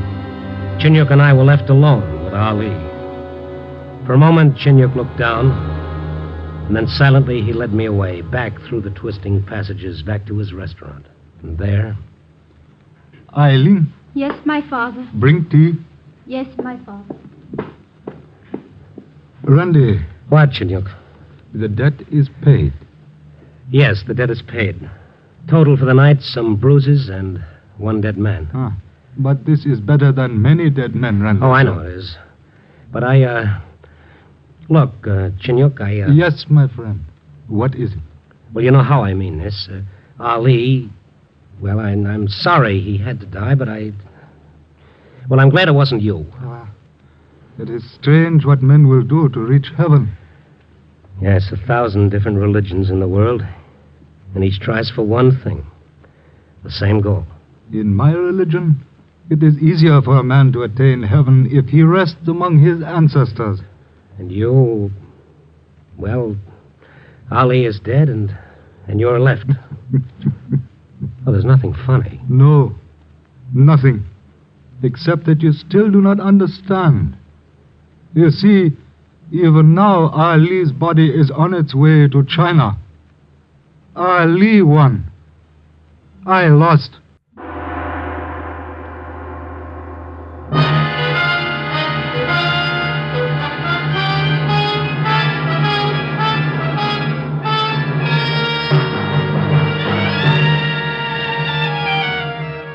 East is east and west is west, and never the twain shall meet. But they met tonight in a strange way. Someone once wrote, the best study of mankind is man himself. But where do you start? How do you tie together all the loose ends that different people have hanging around? I guess you begin as Chinyuk said, by remembering that when you get right down to it, all mankind is one. Copy, boy.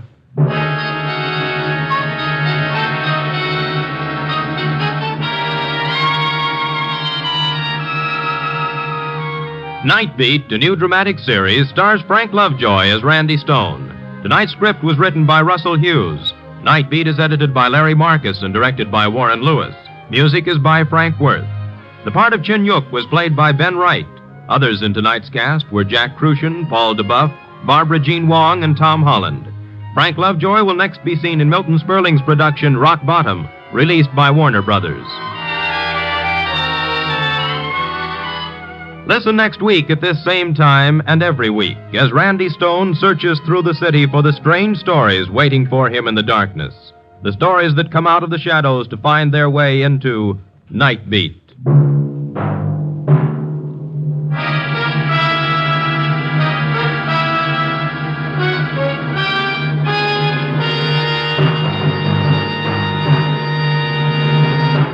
Now on Wednesdays, hear 3 great mystery programs on NBC. Yes, on Wednesdays, hear Mr. District Attorney, The Big Story, and Richard Diamond, Private Detective. You'll hear adventure, intrigue, and action-packed stories on all 3 of these thrilling shows. Richard Diamond each Wednesday fights his way to fame, fortune, and a red-headed girlfriend in 30 minutes of fine entertainment. Mr. District Attorney, the champion of the people, adds to your Wednesday night listening pleasure as he upholds the causes of law and order. And to complete NBC's Wednesday trio of action-packed mystery shows, you'll hear The Big Story presenting true tales from the front pages of America's newspapers. Be sure to tune for thrill-packed action drama every Wednesday night on NBC.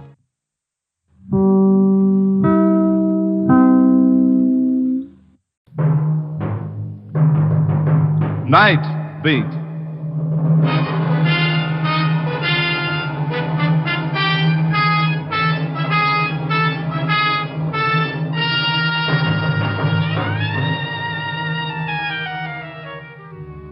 Hi, this is Randy Stone. I cover the night beat for the Chicago Star. My stories start in many different ways. This one began with a question and ended when the secret locked in a man's mind brought sudden death. Night Beat, starring Frank Lovejoy as Randy Stone.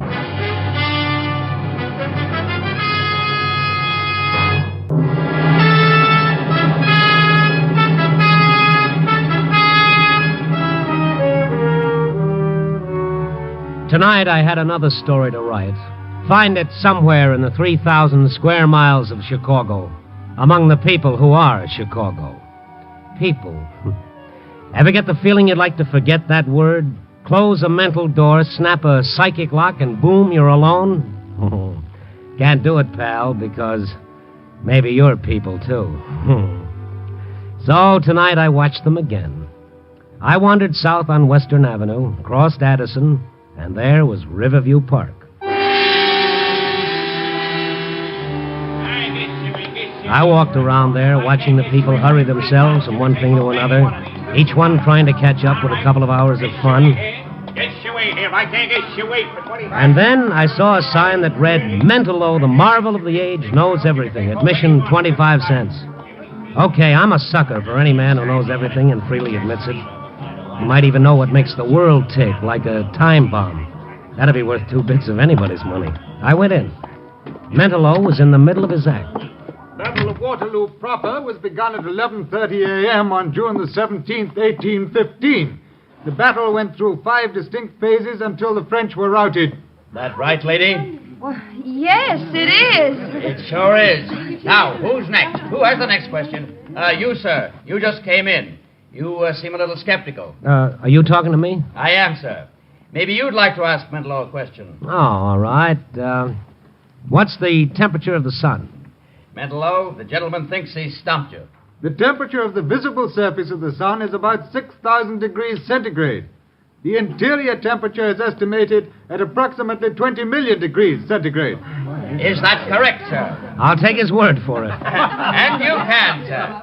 Now, who's next? Who? I got a question. Very good. Ask it. Mentallo. Yes? What happened? What happened to you on the 15th of last month? What happened? The 15th? Yeah, the 15th. Mentallo. The 15th. Make him get out of here. Get him away. That's all for this show. That's all. Nothing wrong. Nothing wrong. Cheer up, folks. Everything's all right now. They're out. Okay. Mentallo, come on. Let's get out of here. It happened again, Phil. Again? You want a doctor? Huh? Now, look, mister, I said everybody clear out. Yes, I know, but this man collapsed. He looks pretty beat. I said get out. But... Okay. And make it fast. Okay. Real fast. So I made it real fast, like the man said. But as I walked through the carnival grounds, that bird brain of mine that just won't let me grow old gracefully started working overtime. Why did Mentallo do a nosedive when that question was asked?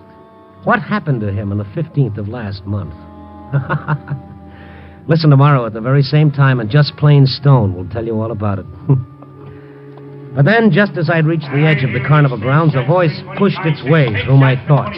Test your eye and your aim, folks. Knock down the ducks. It was the man who'd asked the question. I walked over to the shooting gallery and picked up one of the rifles. I say, here you are, mister. Test your eye and your aim. Why, sure, thank you. Well, that was close, pretty close. I'll try to do better. Just a little more practice, that's all. A little practice. Yeah, like everything else. Well, that's better. By the way, what happened to you on the 15th of last month? Take your shots and beat it. Why did you ask that question? Give me the rifle, mister. I got 5 more shots coming. Not tonight. Give me it. I pays my quarter. It takes my shot. I said hand me the rifle. Okay, here. You want to see something? Watch.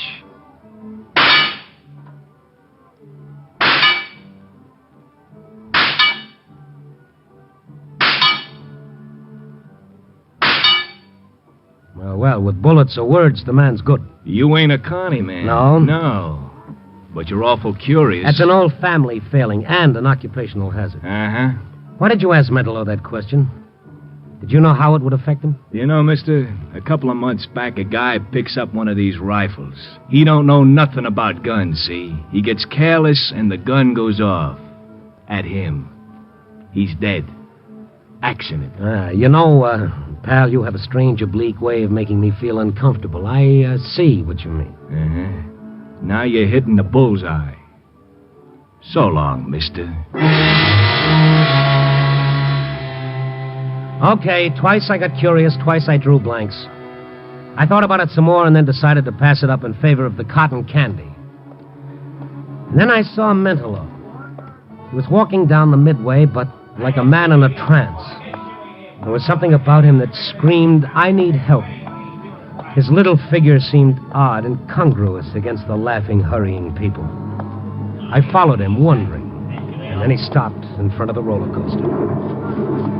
For a moment he watched it, and then, as if suddenly making up his mind, he headed for the ticket booth. That didn't figure, so I bought a ticket, too, and followed him to the loading platform. Tickets for the next ride, please. Tickets for the next ride. Here you are. Oh, thank you. Tickets for the next ride. Tickets for the next ride, please. I got in the car directly behind Mentallo. That dazed, bewildered expression was still on his face. His hands gripped the side of the car. He half rose in his seat as though he were going to leave, but he sat down again. And then... All right. Lock the safety bars. It's 200 feet up. Lock your safety bars. We started up the long incline toward the top of the 200-foot grade. I kept my eyes on Mentallo. He gripped the safety bar in front of him until his knuckles whitened under the pressure. A couple of kids behind me began to rib me. Jeez, hi. I'm getting scared. Hey, mister, you gotta have a girl with you. I did, but I left her in the funhouse. Oh, what a square she must be. Hey, if you get scared, mister, hold on to me. I'll keep that in mind. Hey, baby, I paid 4 bits for this. Let him grab his own cookie. hey, watch it. We're going over. Here we go! And then it happened. We started down the almost perpendicular drop. Mentallo stood up. Mentallo! Let me go! Let me go! Mentallo struggled to his feet, almost dragged me out of my seat with the safety bar took me in. I held him while we hurtled down the long drop and finally hit the bottom. And then Mentallo stopped struggling to get free. He went limp and sagged back into his seat. Why did you... And then Mentallo stopped struggling to get free. He went limp and sagged back into his seat. Why did you stop me? I've got to kill myself. Well, he almost did, and me with him. My arms ached from the effort of holding him down. But the ride was finally over. I got him off and away. He let me lead him like a child out of the park and to his cheap hotel room on the north side. I told him who I was and then waited until he spoke. Why didn't you let me do it? Well, I'm just an old busybody. How about some coffee? No, nothing. Just leave me alone, please. Just a minute, I saw your act tonight. I heard the question that sent you off. It's always someone different who asks it. Never the same person twice. Have you ever got hold of the person who asks it? No. I was afraid to. What did happen to you on the 15th of last month? I don't know. Something tells me that I must not remember. I must not! Your act is legitimate, isn't it? Legitimate? Yeah, no fake. No shills to ask questions you're sure to know the answer to. I have a photographic memory, Mr. Stone. I never forget anything. Yet you've forgotten one day of your life. Yes. You don't believe it, do you? Oh, yes, I do. But why did you try to kill yourself? Because I know that if I do remember, I wouldn't be able to stand it. Don't you have any clue at all? Two things. Two things that mean nothing. Well, maybe they do. What are they? Just streamers in the sky and the name Helene. Streamers in the sky and Helene. Who is Helene? I don't know anybody by that name. I don't. I tell you, I don't. All right. Now take it easy, Mentallo. Oh, get out and leave me alone. Get out. Yeah. Get out and leave him alone. Phil. Well, my friend the Barker, hello. What are you doing here? I brought Mentallo home after he tried to kill himself. What? Mentallo. You all right? I'm all right, Phil, but I don't want to remember. Look, Phil, for what it's worth, he's sick. He's got to see a doctor. No, Phil, get him out of here. Oh, Mister, get out. But this man is... Get out and don't come back. Because if you do anything that hurts Mentallo, I'll kill you.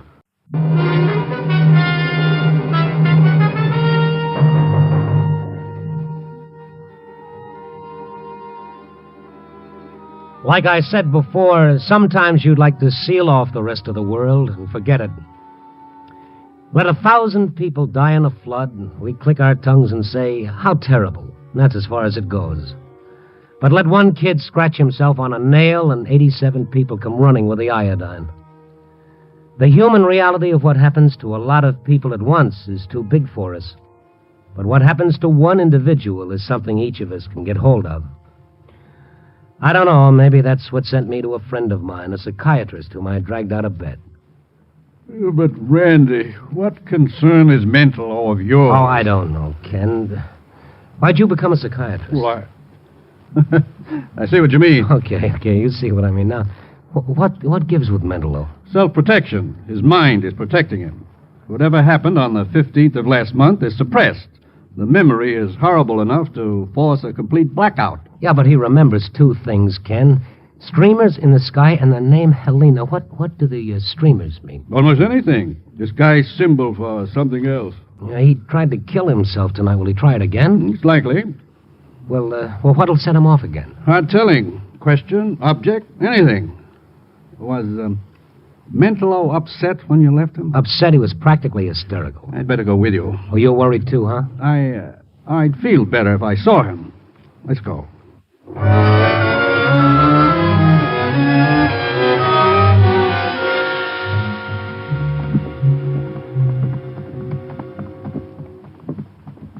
Here's the room.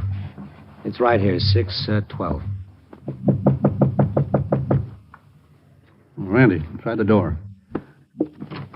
Open. You know where the light is? I think I saw a switch by the door. Randy! Mentallo. Don't try to unfasten that buckle. Cut the belt. Lift him. Hurry. All right. Cut that belt. Hurry up, Randy. Is he alive? I think so. All right. Easy, Ken. There. Pulse is still strong. He couldn't have been hanging more than a few seconds before we came in. Poor little devil, Ken. Look, Randy. What? There's something clutched in his hand. But, well, yes, that's a key. That's an old-fashioned house key. Now, why? I don't know. Well, what's your guess? It's hard telling, Randy, but I do know this. He's no longer responsible for his actions. Well, then the next time he tries anything like this, maybe nobody will be around to stop it. Ken, is there anything that we can do? Is there anything you can do? It's up to him, Randy, but let's get him to my office. We'll see what we can do there.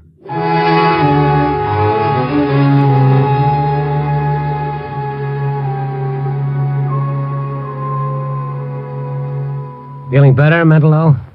Yes, thank you. You know where you are? No, where's Phil? Oh, you're Barker? I don't know. Now listen to me, Mentallo. You tried to hang yourself. Do you remember that? Yes. After Phil left, I felt so hopeless. You had this in your hand, this key. Look at it.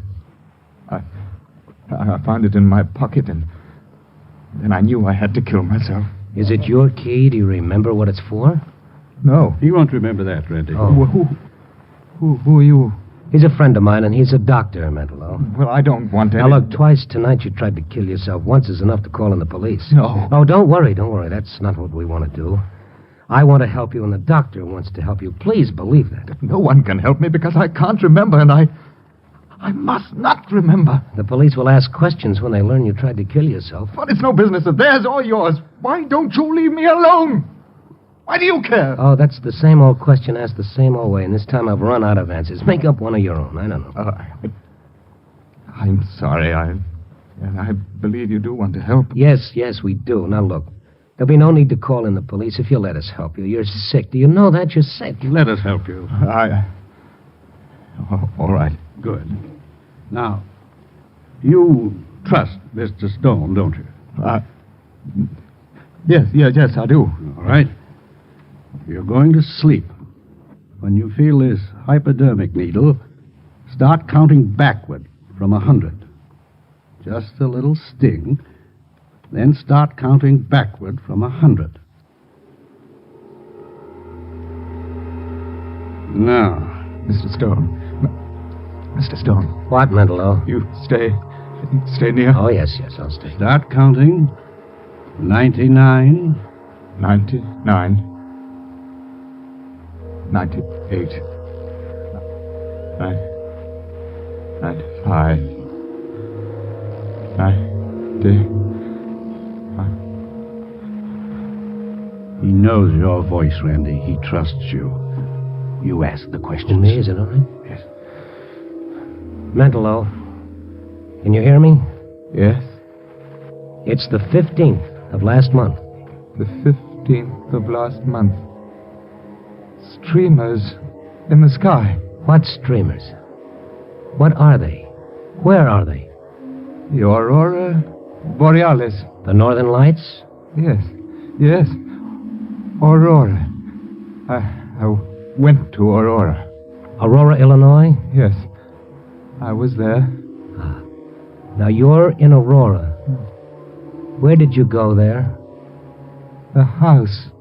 Yes, I've got to open the door. The key. Here's the key. Unlock the door.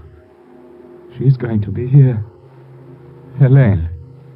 Who is Helene? I love her. She loves me. There's the room. The room. All right. Now you're in the room. What did you do? I waited for her. And she came in. And then I... Helene!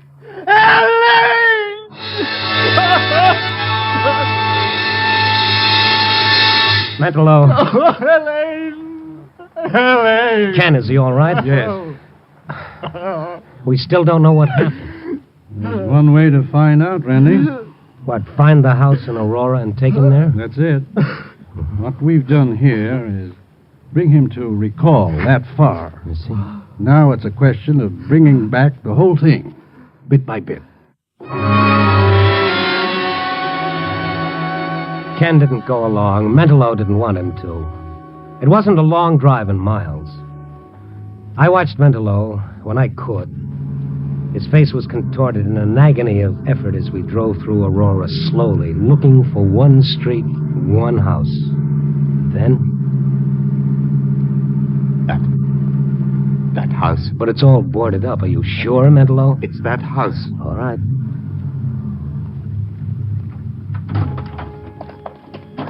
The house set back from the street. The only light came from a street lamp half a block away. Mentallo walked slowly ahead of me, up the walk toward the porch, then up the porch stairs. Open the door. Locked. It was locked that day, too. Well, unlock it. You've got the key. Yes. Okay. Where's the light switch? No light. All right. We'll use the flashlight. Now, go ahead, Mentallo. Go ahead. But there's no furniture here, Mentallo. This house is vacant. This is her house. I know. There were 3 of us here. 3. And this is the room. Go on. Mentallo, think. Well, you've got to think. It's the only way you'll remember what happened. It's the only way you'll find out what's torturing you. She's here. She came to me in this room. Helene came to you here? Because she loved me. Where is she now? Her clothes.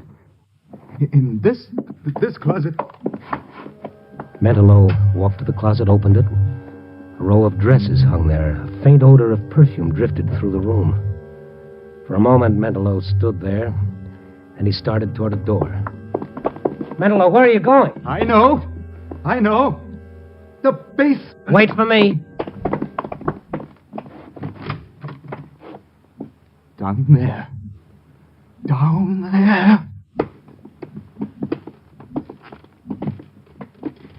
There's no one here, Mentallo. No one at all. The basement's empty. Not empty. She... Under the earth where I put her. Under the earth. Get it out. Come on, get a hold of yourself. What are you talking about? I killed her. She came to me because we loved each other. I was holding her in my arms when I killed her. Now she's down here. Under our feet. I killed her. Who was she? I killed her. You're satisfied now? You're satisfied? Bill! What are you doing here? You had to stick your nose in. You had to make him tell, didn't you? Mentallo, are you sure? Are you sure? Yeah, he's sure. And so am I, because I helped him put her here. He'd never known if you didn't make him remember. Who was Helene? You're never going to know. Helene. You had to go and make him remember. It was all over. Nobody would have known because we traveled with the yak. Yes, but somebody did know. Because somebody asked him tonight what happened on the 15th. Somebody always asked that question. Why? And who was Helene? Helene? Helene was his wife. What? He was jealous because she never loved him. She loved me. Then how could you have killed her, Mentallo? Listen to me. You only think you killed her. Because if she hadn't come here, she wouldn't have been killed. You blamed yourself. That's what it was. And then you forgot. The shock made you forget. Don't listen to him, Mentallo. Don't listen. No, I remember now. I remember. You killed her. Made me believe. But you're not going to tell anybody else about it. Both of you are going to stay here. I'm not afraid anymore, Phil. Because I know now I didn't kill her. You did, Phil. Mentallo went toward Phil. Phil had a gun pointed at him. I jumped back, turned off the flashlight. For a moment, there wasn't a sound. And then... Mentallo. Where are you? Mentallo. Wait, Mentallo. Don't move. You hear me? Don't move. Mentallo. Stone!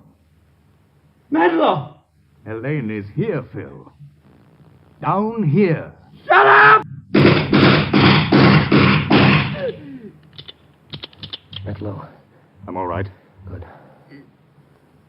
Phil. What's it going to be now? Get me out of here! Away from her! Philip!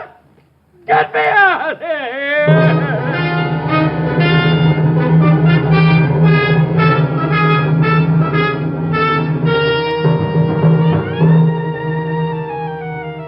Well, it's almost dawn now. I can go home to my little trundle bed and sleep the day away. Yo-ho-ho, the reporter's life for me, oh, sure.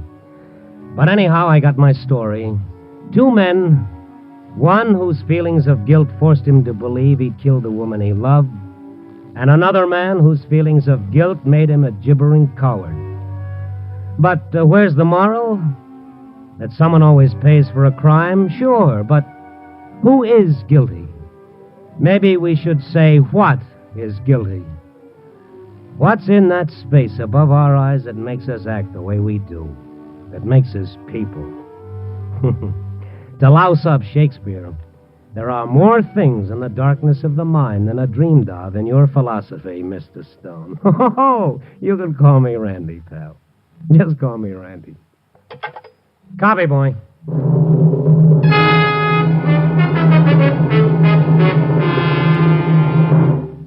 Night Beat, first on the Wheaties Big Parade, stars Frank Lovejoy as Randy Stone.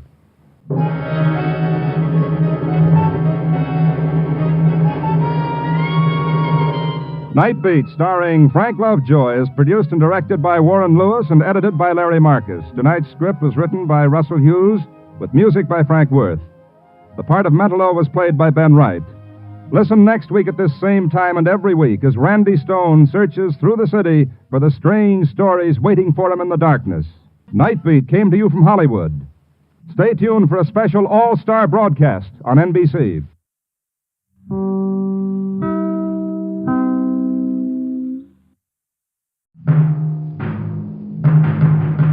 Night Beat.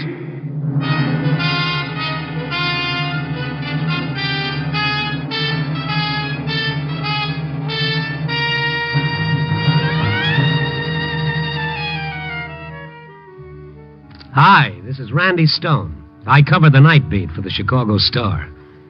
Stories start in many different ways. This one began in the county morgue. A poor devil lying on a hard slab, murdered through the courtesy of yours truly, Randy Stone. Night Beat, starring Frank Lovejoy as Randy Stone.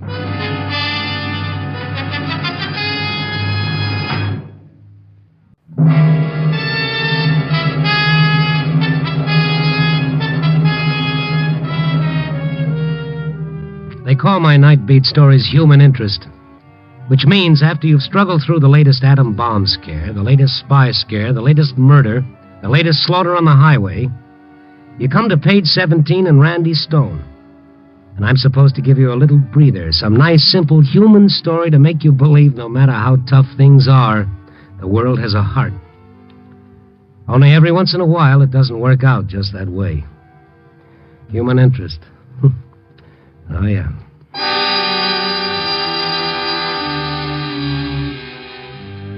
A corpse in a dark alley was the business at hand. In a big city, a dead man is a pretty impersonal thing. But this one I had a special interest in, because they wanted me to identify him. So here I was in the early morning, standing beside a sheet-covered slab. Then the police lieutenant nodded, and the attendant pulled back the sheet. Well? Yeah, that's him. That's Ted Carter. Okay, that does it. We had to get positive identification, Randy. You were the only one we could reach. Sorry I had to get you out of bed. Oh, that's all right. Well, I guess that winds it up. Thanks for the trouble. Oh, wait a minute. Huh? What do you mean, thanks? What happens now? We go back and catch up on our sleep? I know you had a friendly interest in the kid, Randy. But he got it the way all hoodlums eventually get it. He was going straight, and you know it. What are you getting sore about? Who did it? Who killed him? Go at any book joint, any gin mill, look in any back alley, any flop house. Whoever you find there could have done it. Take your pick. Take my pick? Nobody talks. Nobody remembers anything. No clues. But enough suspects to fill Soldiers Field. In my book, it's murder by person or persons unknown. Oh, just like that? Just like that. Well, maybe for you it's that way, but not for me, Lieutenant. Huh? You want the man who put Ted Carter under that canvas sheet? Well, brother, you just reach out and touch. What are you talking about? I've known Ted since we were kids. We grew up in the same block of tenements. Whenever we got together, I never passed up a chance to make some fancy speeches about Ted going straight and leading a good life. Because he liked me, he finally let me soften him up. He started going straight. You know he did. Now, Randy. Only somebody didn't like the idea of him going straight, so now he's lying on that slab, a tribute to my eloquence. It's crazy to think that way, Randy. Okay, it's crazy. If I don't find out who killed Ted Carter, I'm going to start having some lousy dreams, Lieutenant. And I'm a guy who likes to sleep sound.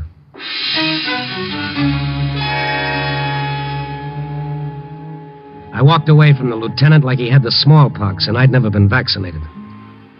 When I hit the street, it was raining. I waited for a cab thinking that for the first time I hated this city. I hated it because somewhere in that rain was Ted's killer. What was he doing now? Waiting for the first editions to come out to see how well he'd done? You'd have to look hard to find out anything about Ted. Page 6, ex-hoodlum found shot, period. When you're an ex-anything, that's a nice way of saying you're dead, brother. Lie down. When a cab showed up, I went over to see Ted's girl, Joan. As soon as she opened the door, I knew she'd found out. Come in. Her face looked pinched and pale. Her eyes were red like she'd squeezed out the last tear. Oh, Randy, why did it have to happen like that? I'm sorry, Joan. You didn't go down to see? No, I couldn't. Sure, I understand. Who do you think did it? I don't know. He told me he was all through with the rackets. What was he doing? Who'd he been mixed up with? He never told me anything. I believed him when he said he was going straight. Mm-hmm. I'm going to find out who killed him, Joan. Oh, Randy, you and Ted live in different worlds. Who was the last guy you worked for, Joan? Who got sore when Ted decided to go straight? I don't know. I don't know.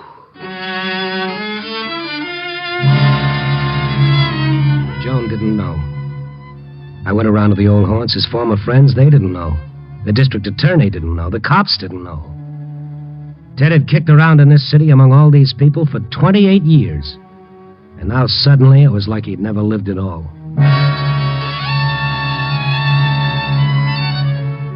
Then I remembered a little item from his old life. A little item with baby blue eyes and red hair. Laverne Clare. He'd gone with her before he met Joan, and even after he met Joan, he kept sneaking back to her. Like a drunk trying to decide whether to spend his last coin calling for help or buying a glass of muscatel. I went looking for Laverne. She had the number 4 spot on one of those 5 times a day shows on the untidy side of town. When I got there, I had to wait until the fleshy part of the entertainment was over. And then I went to her dressing room. You.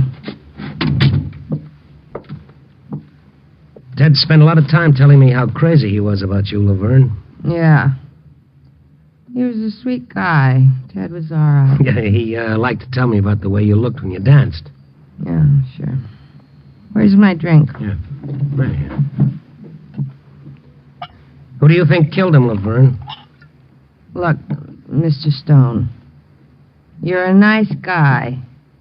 You don't want to get mixed up with Bailey. Bailey? I didn't say Bailey. So it's Bailey. How big can you get? Bailey? No. He's had his claws around this town's throat for quite a spell, so Ted knew something. No, I didn't say that. I didn't say anything. Get out of here. Right away, you understand? Yeah. I'm beginning to understand.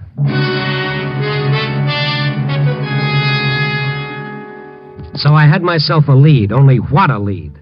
Bailey, the new type gangster, suite of offices in the Loop, a home in the country, patron of the arts. The kind of rat who wouldn't be caught dead nibbling on anything but imported Roquefort.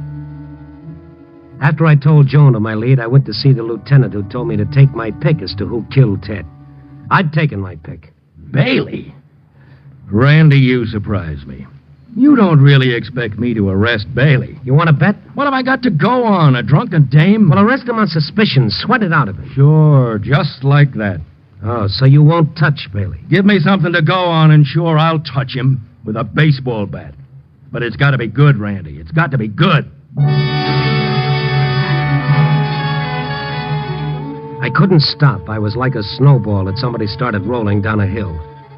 Ted was dead because he'd believed in me. I couldn't forget that any more than I could forget my name. And then I remembered my job. The paper, sure. Why not? What big shot racketeer sends for his aspirin every time someone mentions the back alley murder of Ted Carter? What is the district attorney going to get wise and change the address of Mr. B from an uptown penthouse to a downstate death house?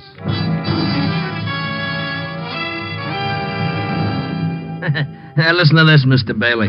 Stone's latest little offering. When are the police going to bring in the Carter killer? Let me see it. And if they don't know who it is, I'll give them a hint. Think of Daly and reach for the letter B. How long is he going to get away with it? Hand me the phone.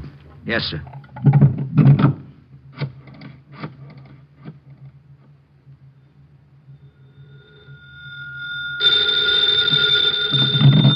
Hello? I want Randy Stone. You've got him. I'll say it only once, Mr. Stone. Mm-hmm.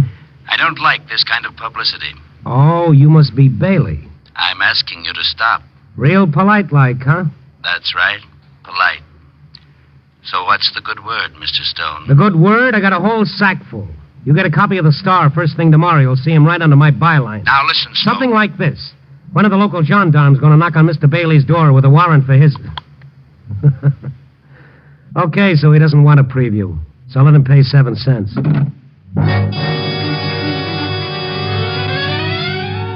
Well, that was more like it.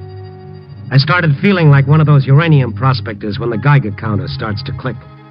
So Bailey was beginning to squirm. Well, and him it looked just fine. I was feeling pretty good when I headed for home. I opened my door and stepped inside.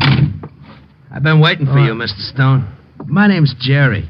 Well, Jerry, as long as you're here, make yourself at home. You're a humorist, aren't you? Like your friend Ted Carter. What do you know about Ted Carter? He was the regular card. Okay. What do you want? Mr. Bailey sent me over to take a look at you. Your boss? Mr. Bailey. Mm-hmm. And you're little boy Blue, huh? A wisecracker, all right. Tell a boss of yours I'll be dropping around to see him for an interview. He doesn't want it that way. He sent me to see you instead. Yeah? Mr. Bailey wants me to teach you a lesson. With this blackjack. Mr. Bailey doesn't have a sense of humor. Wisecracker.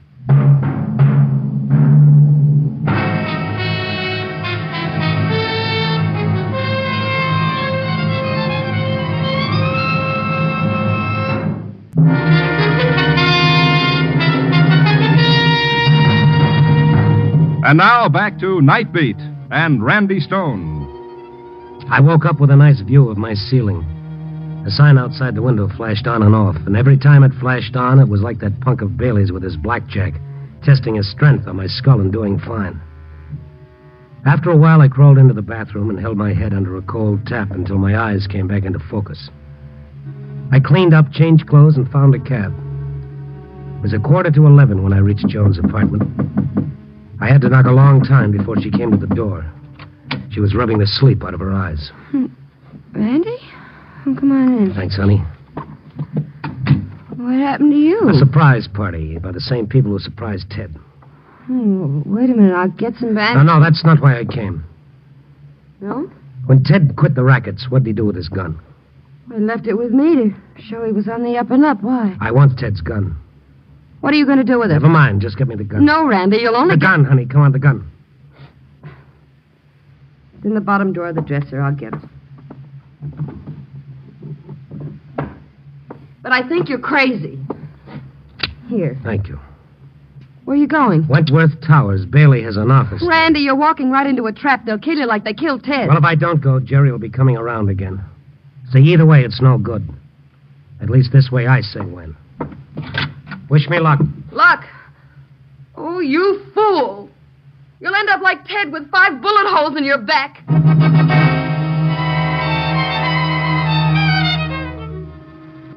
When I got to the Wentworth Towers, it was almost midnight. The front door was locked. The only light in the lobby came from the night elevator. An old man sat inside the elevator dozing. I pounded on the window. He got to his feet and he started walking toward me. He snapped the lock and pushed open the front door. Nobody in this building now. All the offices are closed. Not all of them, Pop. I have an appointment with Mr. Bailey. You have? Okay, I'll take you up. 34th floor. Come on.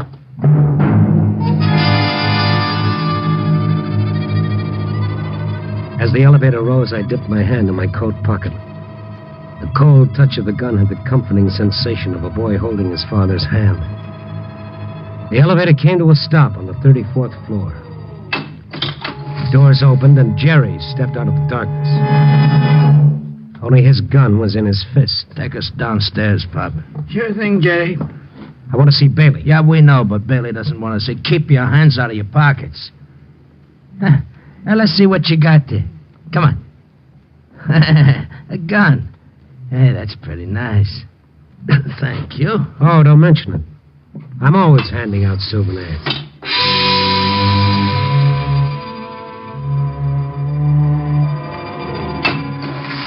You go out first, Pop. Open the street door. All right, Jerry, I'll get it open for you. Is everything all right, Pop? Is it all clear? Why don't you go out there and see? Here, I'll help you. Hey, what? I shoved the kid out, pushed the lever that slammed the door shut, started the elevator going up. I could see little lights blink on the instrument panel as I passed each floor. Bailey was on the 34th floor, and I was getting closer and closer. And then it stopped. I kept punching the lever again and again, but the elevator wouldn't budge. I tried to open the door, but it was sealed tight. Signals on the panel said I was stuck between the 11th and 12th floors. Little Boy Blue and the old man had gone to the basement and switched off the power of my elevator. I didn't have to be a mastermind to figure out what would happen next. They'd bring up one of the other elevators and come after me. I began to feel like an animal trapped in a cage. Yes, the other elevator was on its way right on cue. I was trapped, but good. But as long as I was between floors, they couldn't get to me either. Little Boy Blue figured it that way, too. Are we going to get his elevator down here so we can get at him? You wait here, and I'll go down to the basement and get him down to the 11th with the emergency crank. All right, but hurry. It was turning into a big evening. In a couple of minutes, I could feel my elevator inching down toward the 11th floor. I looked around for some kind of an out, and then I saw the little emergency door on the roof of the elevator. I climbed up on the old man's stool and pushed the door upward. Then I started pulling myself out of the cage. And now I was standing on top of the elevator, hanging onto that greasy cable that ran down from the roof. I heard a shattering of glass, which meant the kid was using his gun butt to break through the little glass window in my elevator door so that he could reach in and spring it out. That was nice figuring. Now, if I could figure a way to stay alive for the next 5 minutes, Mr. Einstein could move over. Where is he? How can he get out of here? He couldn't. Hey, Jerry, look up there. What? The trap door's open. He's on top of the elevator. Yeah? Now that ain't playing fair. How many floors in this building, Pop? 35. Why? I've always wanted to run an elevator. Let's see how fast we can get to the roof. Jerry. Shut up. Hold on to your hat, Stone. We were rising a mile a minute. All I could do was sprawl down and watch the roof of the building coming at me, faster and faster. The roof rushing to meet me like we were lovers from way back, faster and faster. Almost to the top. Almost.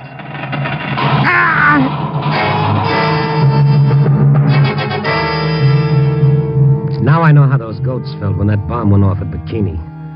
The shock of the elevator smacking against the huge top spring shook me up like a bag of cement in a concrete mixer. But I was alive, which is always encouraging. Jerry stepped off on the 35th floor. Then Pop started taking the elevator down very slowly. I was still sprawled out on top of the elevator trying to get the cobwebs out of my brain. All right, Pop. Well, you must be the original Indian rubber man, Stone. You'll make a fortune in the circus. Oh, nothing at all. I owe it all to my heavy underwear. Come on, climb out here. How can I refuse such a nice invitation, especially when you're holding a gun? All right, come on back up, Pop. Elevator, will you wait just a minute, please? What? Who's that? They're the cleaning women. Better put your gun away. Well, this is sure a break. I thought you'd be taking a snooze. All right, come on, get in. Yeah, let's all get in. It's hard to get an elevator this time of night. Sure is. We rode down, the four of us. No one said anything. The cleaning woman was half dead on her feet, her head bobbing half asleep. That lovely, innocent, tired old gal was saving my life as long as she was with us. I'll get out on the 3rd floor, Pop. I'm going to the dressing room. 3 it is. Here you are, number 3. Thank you. Good night, Pop. I'll see you, Pop. I get off here, too. No, you don't. This is the main floor. For me, this is the main floor. Stone! Get back here, Stone! I raced down the dark hall, past the cleaning woman who stared at me with her mouth wide open. In the distance, I saw what I was looking for. A little red sign that said stairway. My little pal was right behind me. I got to the stairs, started down 2, 3 at a time. He was right on my tail. You're not getting away, Stone! I had to get out of here fast. This party was getting rough. I reached the main floor, but instead of going through the lobby, I ducked behind the cigar counter. The kid raced by. He went through the front door looking for me on the street outside. I looked at the indicator over on the night elevator door. The old guy was still parked on the 3rd floor. I went to the stairs again and down into the basement. I needed an elevator in the worst way. There were several parked there for the night. I took one and started up. I was getting to be a regular genius with these elevators, but this was going to be the end of the little game. I was finally on my way up to Bailey.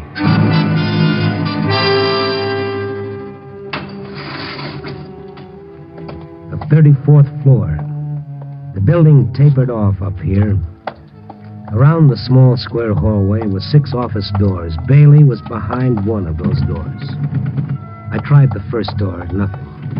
The second door was locked, too. Then a telephone started ringing inside one of the offices. I hurried over to it. It was locked. The transom was half open, but no light showed through. Then, as I was about to turn away, I heard... Hello, Jerry. You crazy fool, he's up here. Yes, in the hall just outside this door. Get up here right away. Don't take any chances. As soon as your elevator door is open, kill him. All right, move. Now, what are your plans, Mr. Stone? That was a good question of Bailey's. What was I going to do? I couldn't break into Bailey's office. I didn't have a gun. He'd kill me before I could turn the doorknob. The indicator above the night elevator door was blinking fast. It was on its way up. The kid was in it, and the instant the door opened, he'd kill me. Right then, I started thinking of Joan. You'll end up like Ted with 5 bullet holes in your back. Yes, it was beginning to look that way. The elevator passed the 17th floor, 18th, 19th. The little lights were dancing like a string of shooting stars. That kid was coming up fast. I was beginning to feel those bullets tearing into my back. You'll end up like Ted with 5 bullet holes in your back. With 5 bullet holes in my back. His back. I'd fought my way 34 stories to reach Bailey, and now I wasn't thinking about Bailey. You'll end up like Ted with 5 bullet holes in your back. As the kid's elevator passed the 32nd floor, I started running for the elevator I brought up from the basement. I jumped into it and started down. I didn't want to kill Bailey anymore. I only wanted to get to Joan.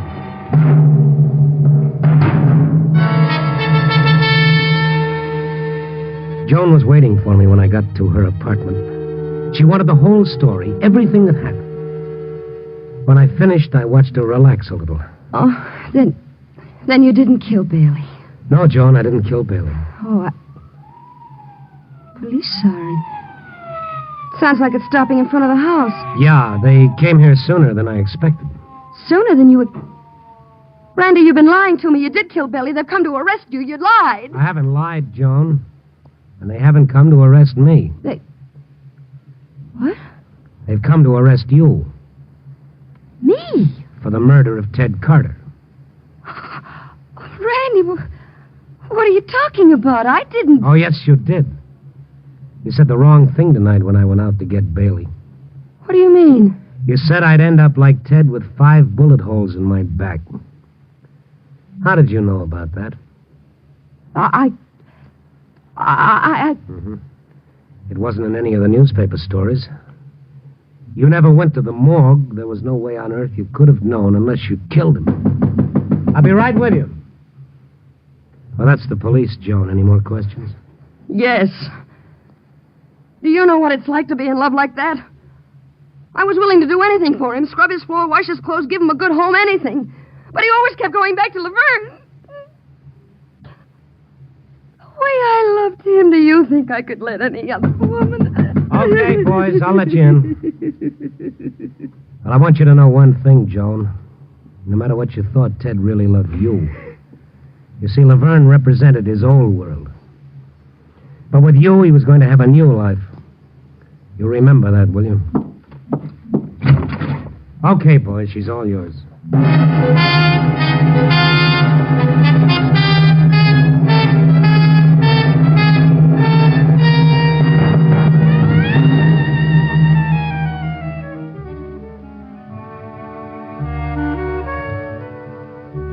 Yep, that's the story of Ted Carter.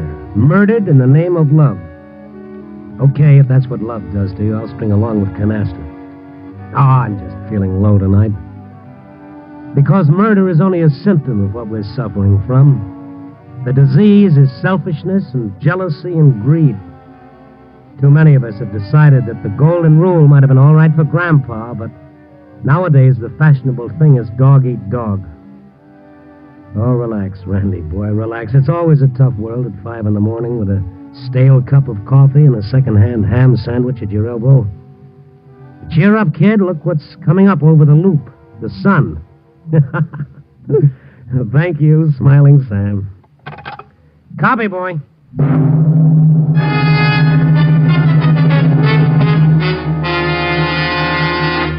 You are listening to Night Beat.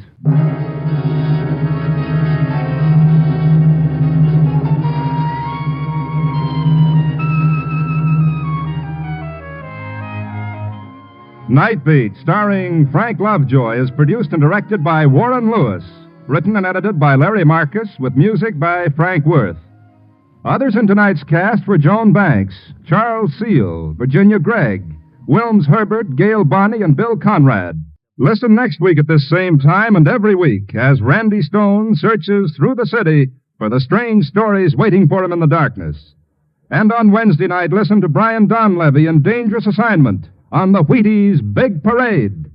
Night Beat came to you from Hollywood. Listen now for Christopher London on NBC.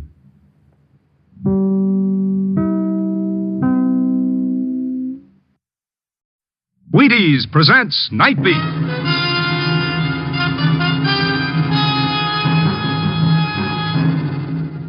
On stage tonight from Hollywood, Night Beat, another in the Wheaties' big parade of exciting half-hour presentations. Night Beat.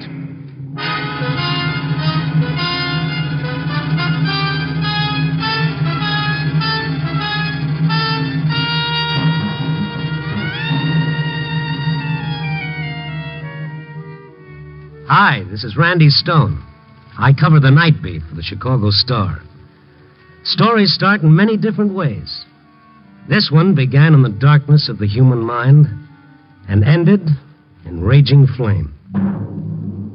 Night Beat, starring Frank Lovejoy as Randy Stone.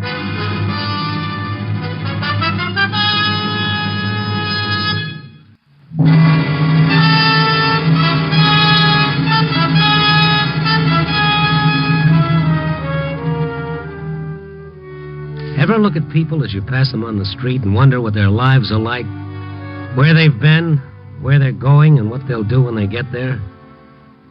Me, I'm a sucker for the guy who wears his heart on his sleeve with just the scars showing. Or a pair of eyes that look out of a soul eaten away by loneliness. The old lady eating her dinner alone in a booth for four. The lone drinker in a plushy bar who toasts his reflections in the mirror and wishes that he was too drunk to see it. Sometimes the busiest street in the city can be the lonesomest spot in the world. And tonight it had seemed like that as I drove through the dark city.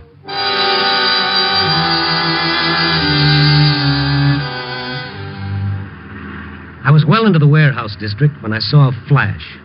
It was like an explosion, only there was no noise, no sound, just this flash and then flames. It was a 3-story warehouse, the old wooden type, and the flames worked fast.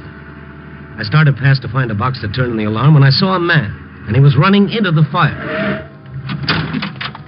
I stopped the car and took off after him. The only light in the building was from the fire, and the man was nowhere in sight. Hey, you! Here I was making like a regular stout-hearted Frank Merriwell. First one to a fire and no one to save. And then I heard him. Tony! Tony! I followed the sound of his voice. He was standing at the foot of some wooden steps, yelling his head off. Tony! Hey, Tony! Hey, you! Hey, what are you doing? Come on, Pop. Huh? Let's watch it from outside. Let go of me. Now, come on, come on. Leave me alone. Let go of me. Hey, come back here, you fool. Go away. Leave me. Papa, you hurt? My leg. I hit it when I fell. Well, let's see if you can walk. I can walk if you'll help me. I'll go with you, mister. Yes, I figured you would.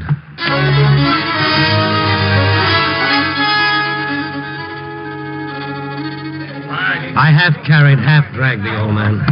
The smoke was so strong that my lungs ached. I felt lightheaded. Outside, a crowd had gathered. A line of policemen were keeping them back out of the fireman's way. One cop came over to us. Hey, you guys, you work here? He came in after me. Who are you? I'm Strongheart the Second, only don't let it get around. Oh, are you, Randy? Oh. The old man's leg hurt? It isn't broken, it's just banged up a bit. You guys stay put. I'll get the ambulance boys over here. Okay, we'll be here. I'm not saying. Now, you stay where you are. I gotta get going. What's the rush, Pop? Any good reason why you shouldn't wait around? You mean did I have anything to do with the fire? Well, did you? No, I didn't. I didn't have anything to do with it. Okay. Nobody's accusing you. What's it all about? Why did you run in there after the fire started? That's my business. Well, you're going to have to answer questions. You might as well start with me. Oh, get me out of here, mister. Get me home, and maybe I will. I led him through the crowd and to my car. I followed his directions through the dark streets. He seemed to be looking for something. He leaned forward, watching in the lights of the car, turned his head to peer at everyone we passed. And all the time he was silent. Finally, I broke the ice. Maybe I'd better know who you are, huh? Hey, I'm Ben Graham. You said you were going to talk. Yeah, it's my son, Tony. Were you looking for him in the fire? Tony went there earlier. When I saw the fire start, I thought he might still be in there. And you ran in to find him? Tony used to work there. He used to? Yeah, he was a night watchman there and several other warehouses. You see, he's not like other people. I was afraid they'd see him there. Like... Oh, it's not what you think. He's not crazy. He stays inside himself, if you know what I mean. He don't like people. He sleeps in the daytime. He lives at night. What happens with the jobs? Does he quit? He was fired. Every time. Fired. Why? He thinks it's because of the cane. Well, he uses a cane? Yeah, ever since he was a boy, he's touchy about it. One reason he doesn't like people. Ben, why do you think he started the fire? Oh, I didn't say that. I didn't say anything like that. No, you didn't have to. It shows. I don't know what to think. There have been several warehouse fires around here recently. 5. Less than a month. Yeah. Are they the ones where Tony worked? Some of them, but it's not only that. Well, what else, Ben? Why are you afraid Tony started those fires? 3 out of 5 of them. Man with a cane was seen coming out around the time of the fire, and I gotta find him. Have you asked him about the fires? Oh, I've tried. We don't talk much. Oh, it's my place. Oh. It seems like we're strangers. When I mention fires, he slams out of the house. Well, I'll talk to him, Ben, when we find him. I mean, I talk to you, mister. He's funny about that. Well, we'll see. I'll go in with you. No, don't. You wait here. Don't come up there. I'll bring him out to you.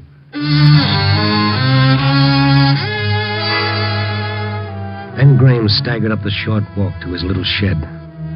What was he hiding? What was he afraid for me to see? I heard him open the door without a key. The light switched on. After a few seconds, switched off, but Graham didn't come out. I waited a few minutes and then made my way to the darkened house. There was no sound from the inside. I called as I felt for the door. Ben! There was no answer. I found the knob. Before I could turn it, the door was yanked open.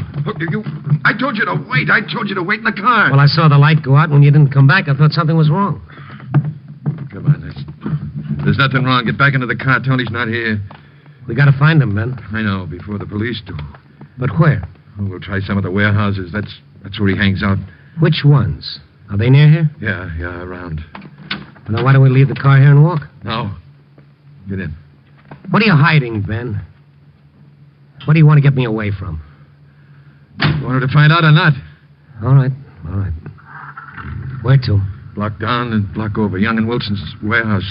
You seem to know a lot about these warehouses yourself. I've been working in them most of my life. That is, I used to. Mm-hmm. This Young and Wilson, is that where the next fire is supposed to take place? I hope not, mister. I hope not.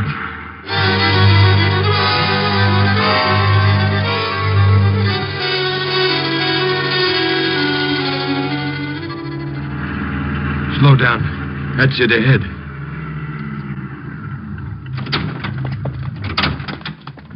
The building's dark. The watchman's inside. Over here.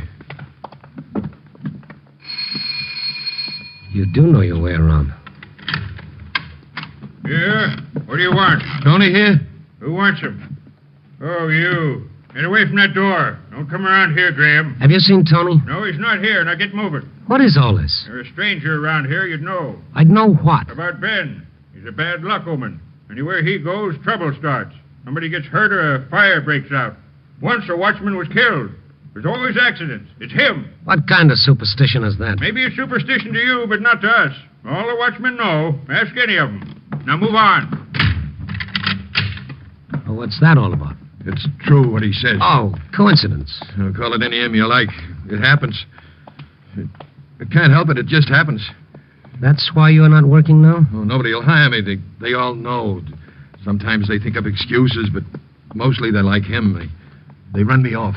Well, you could get some other kind of work. Oh, I've tried, but they ask me where I worked, and when they check, they find out they don't need me. Listen. Stand back. It's Ken. Tony? We'll soon see when he turns that corner. What are you doing with a gun? Keep out of the way. You're not going to... Shh, don't talk.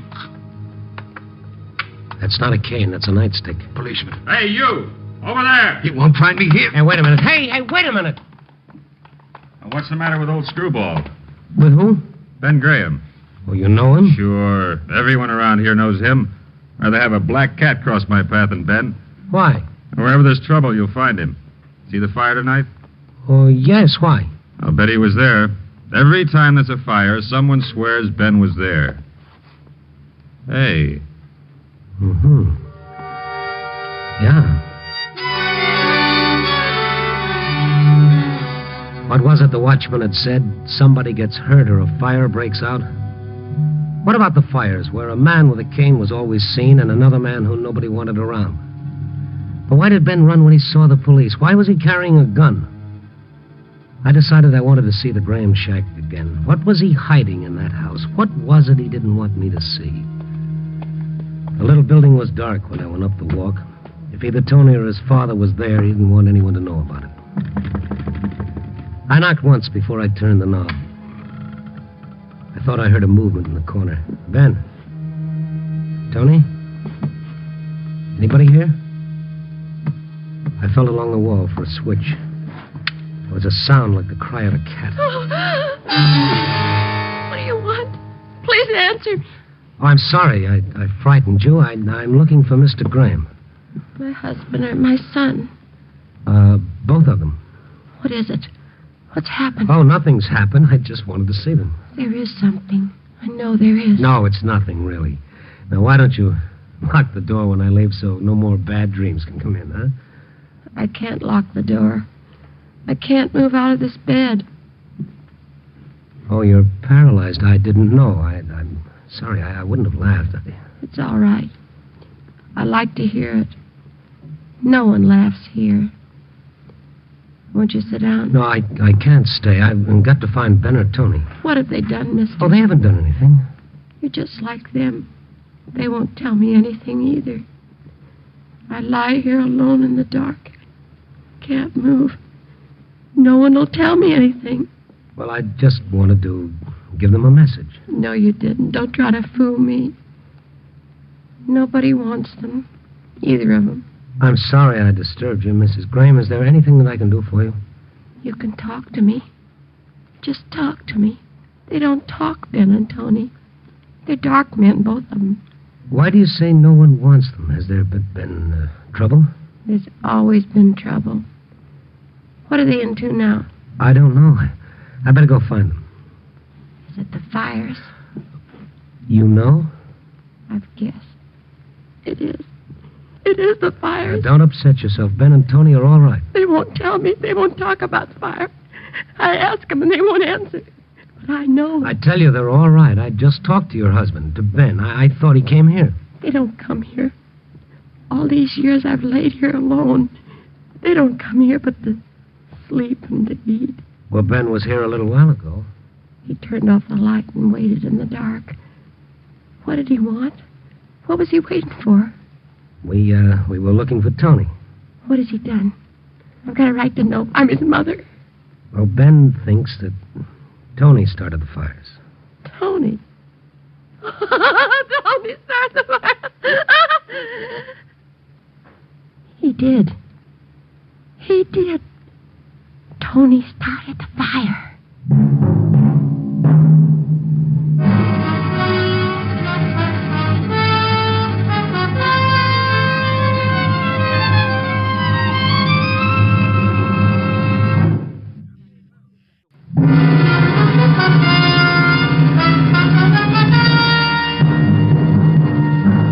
And now back to Night Beat and Randy Stone. Yes, it was adding up, but it wasn't making sense. First, I drag a man out of a fire, a man who's carrying a gun. And now a frightened, paralyzed woman who wanted someone to listen. I could feel that tingling on the back of my neck as Martha Graham talked. She was terrified at the mention of fire. I sat in one of the chairs beside her bed and tried to calm her fear. She wanted to talk, and I couldn't stop her. Tony started the fire. It burned our house. That's how I got like this. That's why Tony uses a cane. He was a little boy then. Tony loved matches. He liked to watch them burn. Well, don't think about it now. I think about it all the time. Sometimes I dream about it. Everything burning all around me, my clothes on fire, and Tony in the corner screaming. I can see it over and over. Isn't it better if you don't talk about it, Mrs. Graham? Don't talk about it. Don't talk about it. That's all I hear. I want to talk. It's better than lying here alone, not able to move. Now, don't excite yourself. Why don't you get some sleep? All right. If you'll stay, I'll talk about something else. You have any idea where Tony is? In one of the warehouses. That's where he always is. Well, I'd like to see him. Do you know which one? What time is it? Well, let me see. It's a little after 2. Why? Then he's at the Harlan warehouse, about 3 blocks from here. It's where he goes at 2. I don't understand. You mean he goes to different warehouses at certain times? Yeah, Tony makes a few dollars. The watchmen help him out. But he never talks to me. Well, it's hard for all of us to talk sometimes. You say Tony will be at the Holland warehouse at 2. Yeah. Tony tells me where he'll be. I don't worry if I know. And Ben, will he be there too? If he's looking for Tony, he will. Oh, thank you. I must be going. Will you do something for me, mister, before you go? Well, sure. What is it? Laugh for me. I just want to hear you laugh.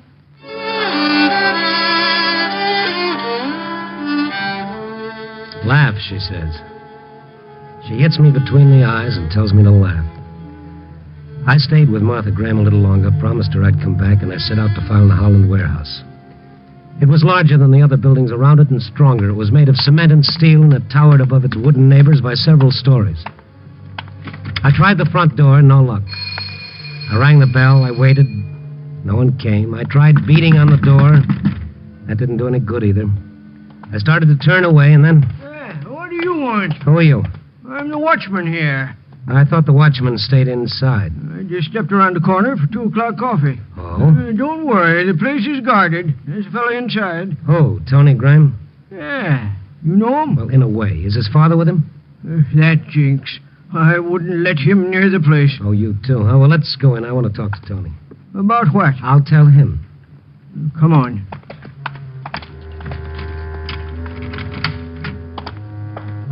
Where's your light? Got a flash here. Tony! Tony! Tony! That's funny. Well, it's a big building. He's probably on one of the other floors. Shouldn't be. We punch a time clock here. This is the time we're supposed to check in on this floor. Where is the clock? Over by the stairs. Lights are there, too. It's not like Tony not to be here. You mean you've left him here before? Sure. He helps a lot of the guards. Kind of relieves them like. We all pay him a little. That way he can have a job and his old man don't know it. Better with these lights. Well, there's your light and there's your clock, but no Tony. Can't understand it. Let's try upstairs. We'll take this freight elevator. Are you in all the aisles here at least once during the night? That'd be pretty hard to do with all those rows of boxes and crates. Hey, you don't think something's happened to him, do you? I hope not.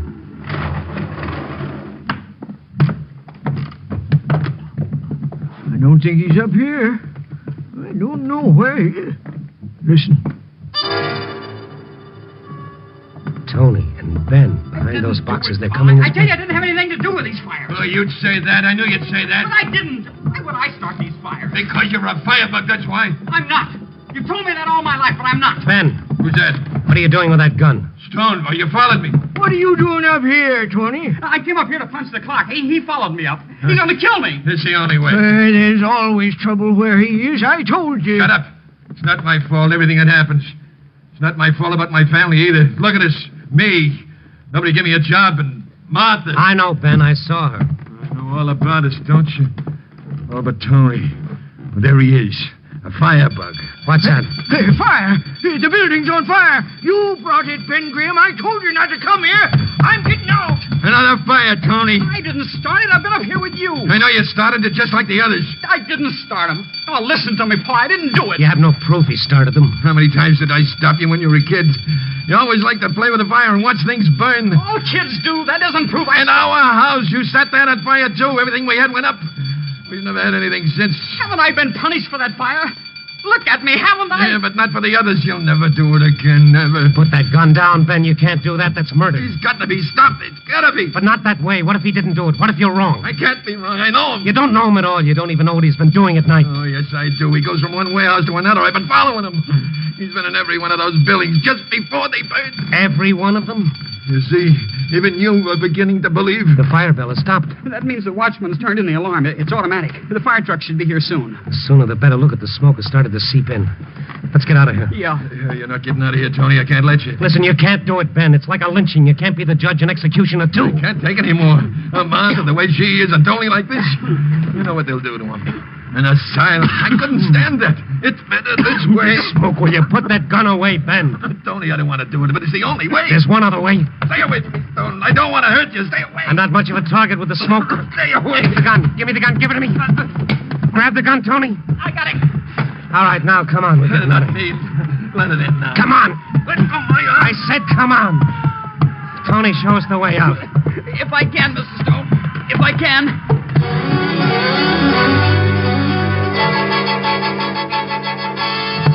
The room was full of smoke, and the concrete floor was warm from the fire below. We worked our way to the elevator, but from the smoke and sparks growing up the shaft like a giant smokestack, we knew it was useless. The stairway. Over here. Bennett stopped struggling. He wanted to live, too. We followed Tony by the sound of his cane. He stopped before he reached the steps. Flames outlined the square of the stairwell. Tony, take us to the fire escape. Where is it? The other side. Down this way.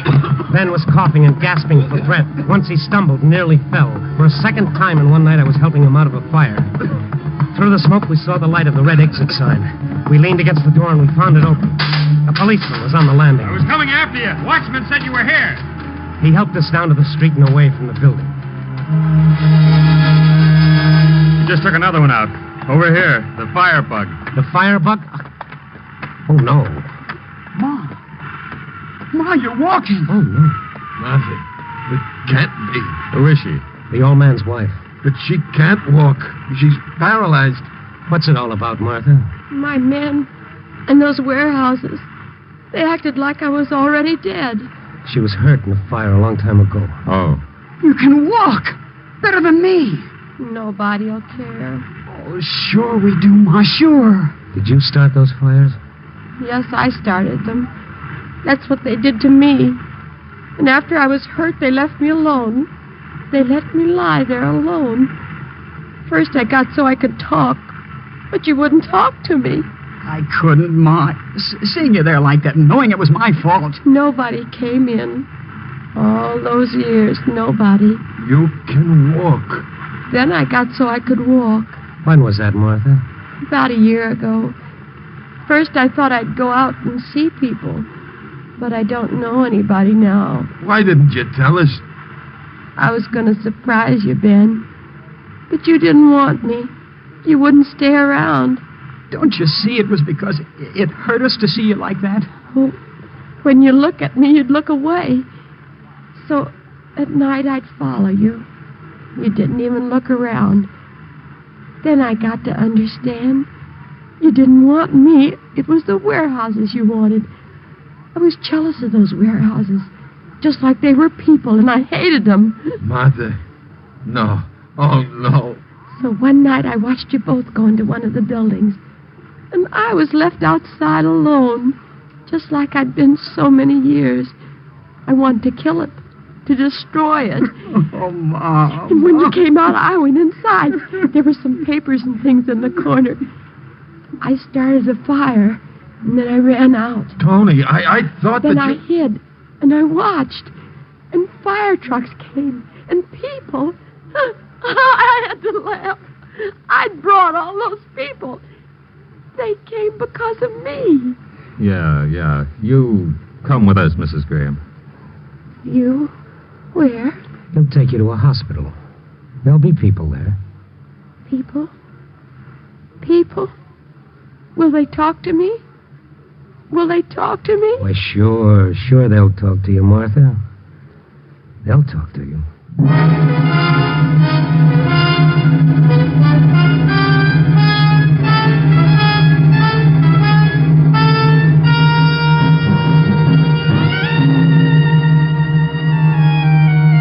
Some story, huh? Brother, sometimes the night is even deeper than we think. A moral, too?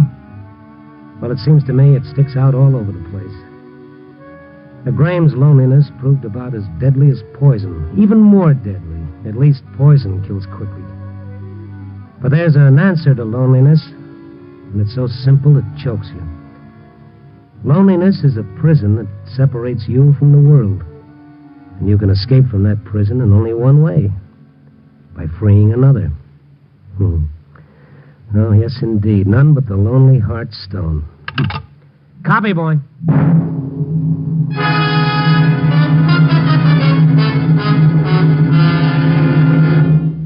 You are listening to Night Beat on the Wheaties Big Parade. Here's a hooray for the Reader's Digest. This hooray is sent up by the Wheaties people because the Reader's Digest has printed a very smart word or two on breakfast in their May issue. Most people don't eat enough breakfast, reports the Digest. Most people would feel better, look better, work better if they did. The Wheaties people suggest you try the Breakfast of Champions as the better part of a better breakfast and see just how true the Reader's Digest article is.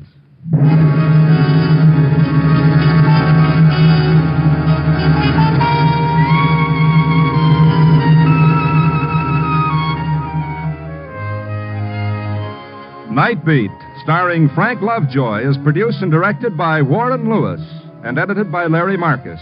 Tonight's story was written by Joel Hunt, with music by Frank Worth. Others in tonight's cast were Sarah Selby, Paul McVeigh, Sam Edwards, Junius Matthews, and Frank Gerstle.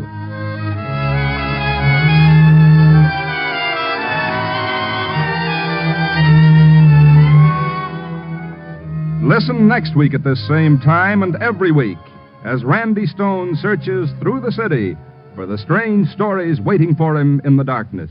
And this is your Wheaties man, Frank Martin, inviting you to listen also on Wednesday night to Brian Donlevy in Dangerous Assignment on the Wheaties Big Parade. See you then.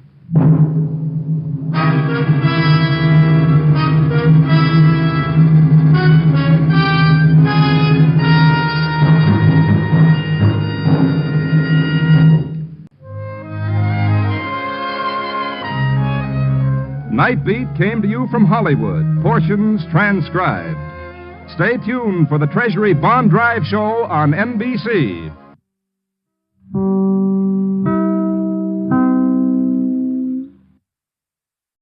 Wheaties presents Night Beat.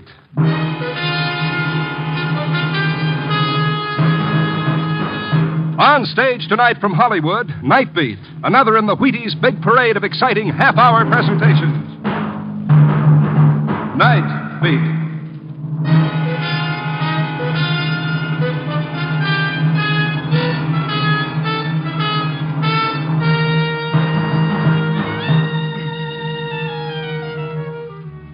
Hi, this is Randy Stone.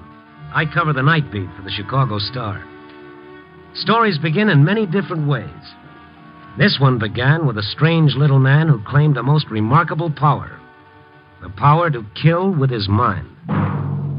Night Beat, starring Frank Lovejoy as Randy Stone.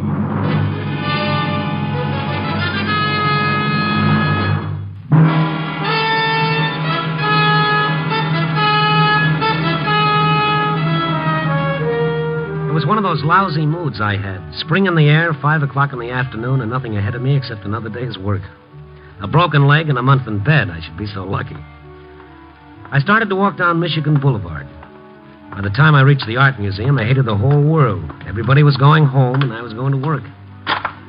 So, like a school kid playing hooky, I turned into a patch of grass landscaping the museum. And I sat down on a bench. The other end of the bench was a little old guy. He was thin as Melba toast, and he was staring at a pigeon perched on the fountain. I was beginning to feel persecuted, like I was the only one in the whole wide city who had to go to work. In a nice, lazy kind of way, I was beginning to wish I was dead. I wish you were dead. At first, I didn't know where the voice came from. There was no one in back of me. There was no one around except the little guy at the other end of the bench. There. I did it again. You know, that's not a very nice thing to say to somebody you don't even know. Oh, I'm sorry. I didn't think you heard me. Oh, certainly I heard you. Why would you wish a thing like that on me? Oh, but I didn't mean you. Not at all. Because if I did, you would now be dead. You mean I would be dead? It's terrible. Just terrible. Well, if it wasn't me who just said that, too, then who was it? The pigeon. Pigeon? The one that was on the fountain. I see. And what happened to the pigeon? He died. The pigeon died? Oh, yes. It'll happen every time. I'll get the bird and show you. Yes. It's dead, all right. You see? Perfectly dead. Oh, now look, Mr. Fettle is my name. Yeah, Stone is mine. Randy Stone, and I guess I'll be running along. Oh, I thought perhaps you could help me, Mr. Stone.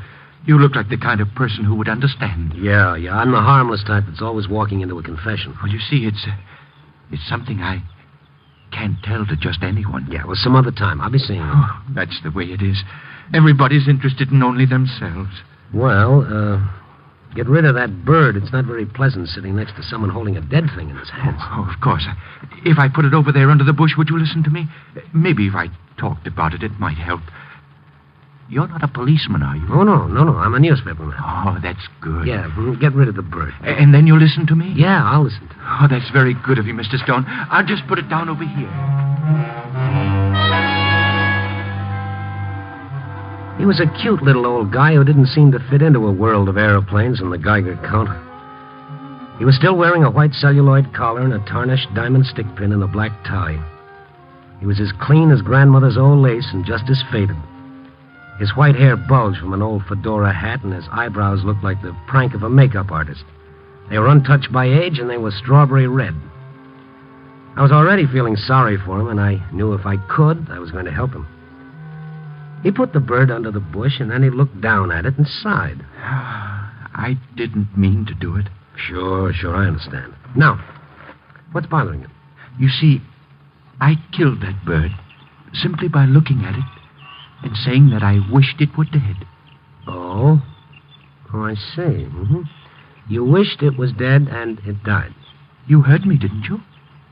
You wouldn't think a thing like that was possible, would you? Well, I don't know. If I remember correctly, there was this fellow King Midas. He had a pretty good thing, too.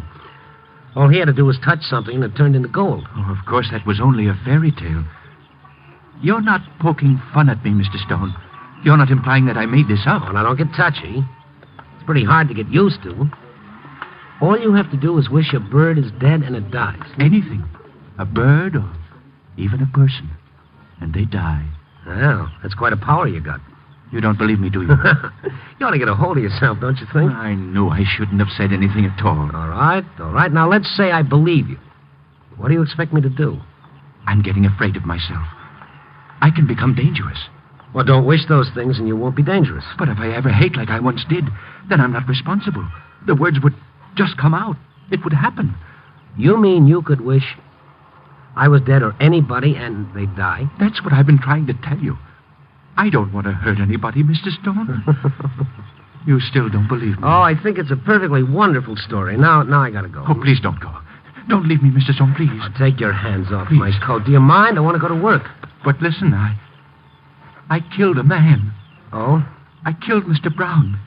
Mr. Brown? Arthur E. Brown, president of the Utilities Loan Company. Uh-huh. You killed him. I was the one. It was the urgency in the way he wrung his hands together that got me. I felt pretty foolish sitting there on a park bench listening to the most fantastic kind of nonsense. For 40 years, he worked for this company. He never married. He lived a lonely life. The only pleasure he had was his job. But he was getting old. And then one day, it was on a Friday, he got his paycheck from the head bookkeeper. Thank you. Oh. But this is a mistake, a terrible mistake, Miss Johnson. This check is too much. Let me see. Oh, I don't think so, Mr. Fettle. Oh, but that's 3 weeks' pay. 2 weeks more than I've got coming. It's not my vacation, you know. I always take mine in July. Yes, I know, Mr. Fettle. Well, then you better rectify it, Miss Johnson. I'm sorry no one told you. On the back of the check, Mr. Fettle, that slip of paper. Oh? You mean this? Mm-hmm. Why, that's a 2 weeks' notice. Oh, that's a terrible mistake. I hope so, Mr. Fettle. Such a stupid thing. Imagine my being here so long. Why, everybody knows. I better see Smitty about this right away. Smitty's been transferred to the Ohio branch. Since when? 5 weeks ago, Mr. Fettle. Oh. Well, then I'll see the new fellow. I don't like to embarrass him, but I must bring this to his attention. I'm sorry, Mr. Fettle. But you don't understand. You're new here. Yes, Mr. Fettle, but there's nothing I can do. Well, I'll have to go to someone who can. Who is it that's over you? Well, you might try one of the vice presidents.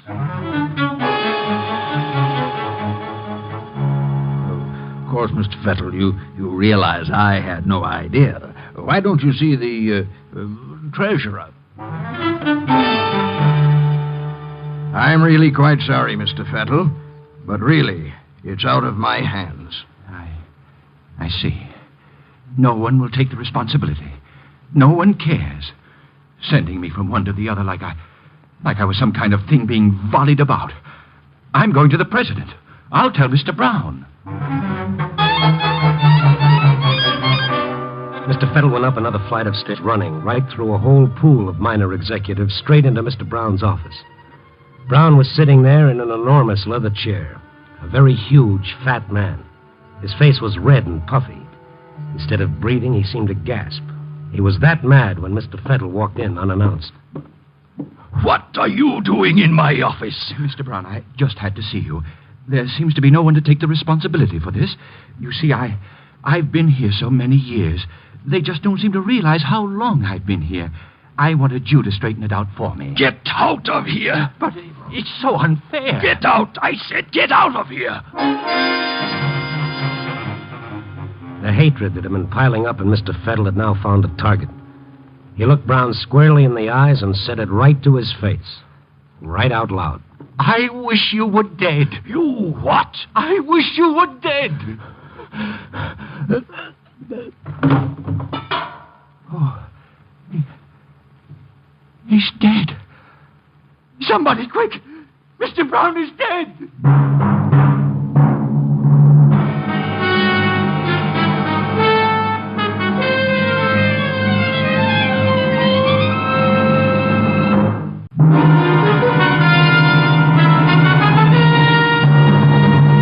And now back to Night Beat and Randy Stone. Sure, we've all thought about the idea at some time or other in our lives. We could look at another person and wish he were dead, and bingo, it would happen. But then we all grew up and we forgot about it.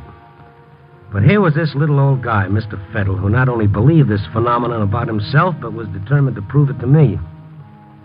That's what I get for stopping on a park bench when I should have been on my way to the paper. So you see, Mr. Stone, that's how it all started that day in the office. Well, don't worry about it, Mr. Fettle. Coincidence. Oh, I wish you were right. But what about the flies? I'll bite. What about them? I'd hold them in my hand and say it. And then they'd stop buzzing, keep real still. Dead. Oh, you're taking yourself too seriously. Stop squeezing flies to death and stop telling yourself you're Superman. But what about the bird? It was perched on the fountain. I wasn't even near him. And I looked at him, and I said it. And then, just like that, it fell to the ground. Dead. Mm-hmm. First it's Mr. Brown, then it's squeezing the flies, and finally the pigeon. Oh, go on home, Mr. Fettle. Go on home before I begin wishing you were dead. I knew I shouldn't have told you. Now I don't know where to turn. I've got the strangest feeling, a terrible need to test everything. Just to go around wishing things were dead. I'm sorry I took up your time, Mr. Stone. What's that? Wait a minute, Mr. Fiddle. That kid over there.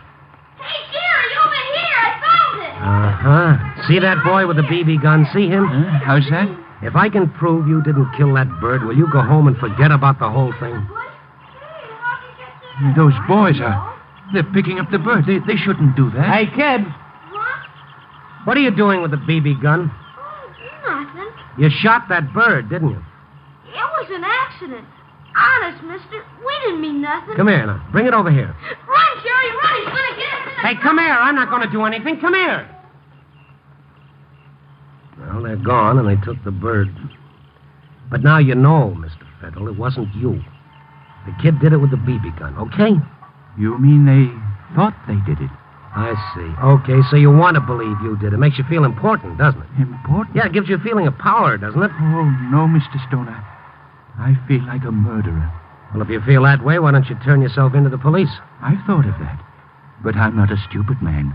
They'd either laugh at me or put me in an institution. And I'm not insane, Mr. Stone. Yeah, well, I'd like to help you, but I don't know what I can do to convince you. I can't sleep. I haven't eaten.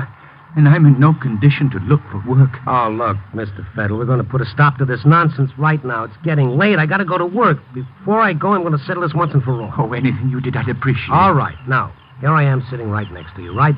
Yes. All right. And now I'm standing up. See, I'm healthy. Nothing wrong with me, right? Well, of course. Now look at me. Well, I don't think I understand. Just keep looking at me. Well? All right, go ahead now. Wish that I was dead. Oh, but Mr. Stone, why should I do anything like that to you? You want to be able to go home and get a good night's sleep? You want to be able to eat and start living like a human being again? All right, go ahead. Wish I was dead. I won't do it. I won't. Because you're a liar, aren't you? But don't say that. You're a liar, Mr. Fettle. You're a liar. Keep away from me, please. I don't want anything to happen to you. Anything to hang on to your little fantasy. Anything to sit here in the park and keep someone talking to you. You're lonely, Mr. Fettle, and you're a little bit nutty, if you ask me. Don't make me do it, please, Mr. Stone. Don't get near me that way. Then say it. I said say it. Despite myself, the sweat was beginning to bubble on my forehead.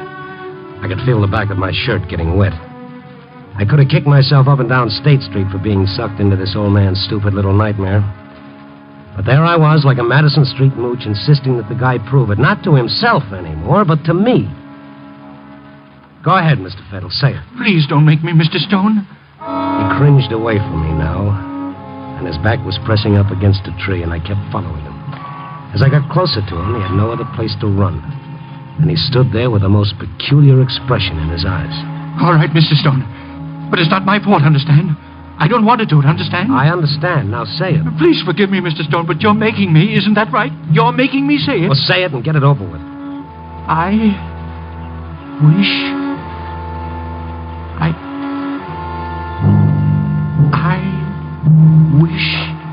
you were...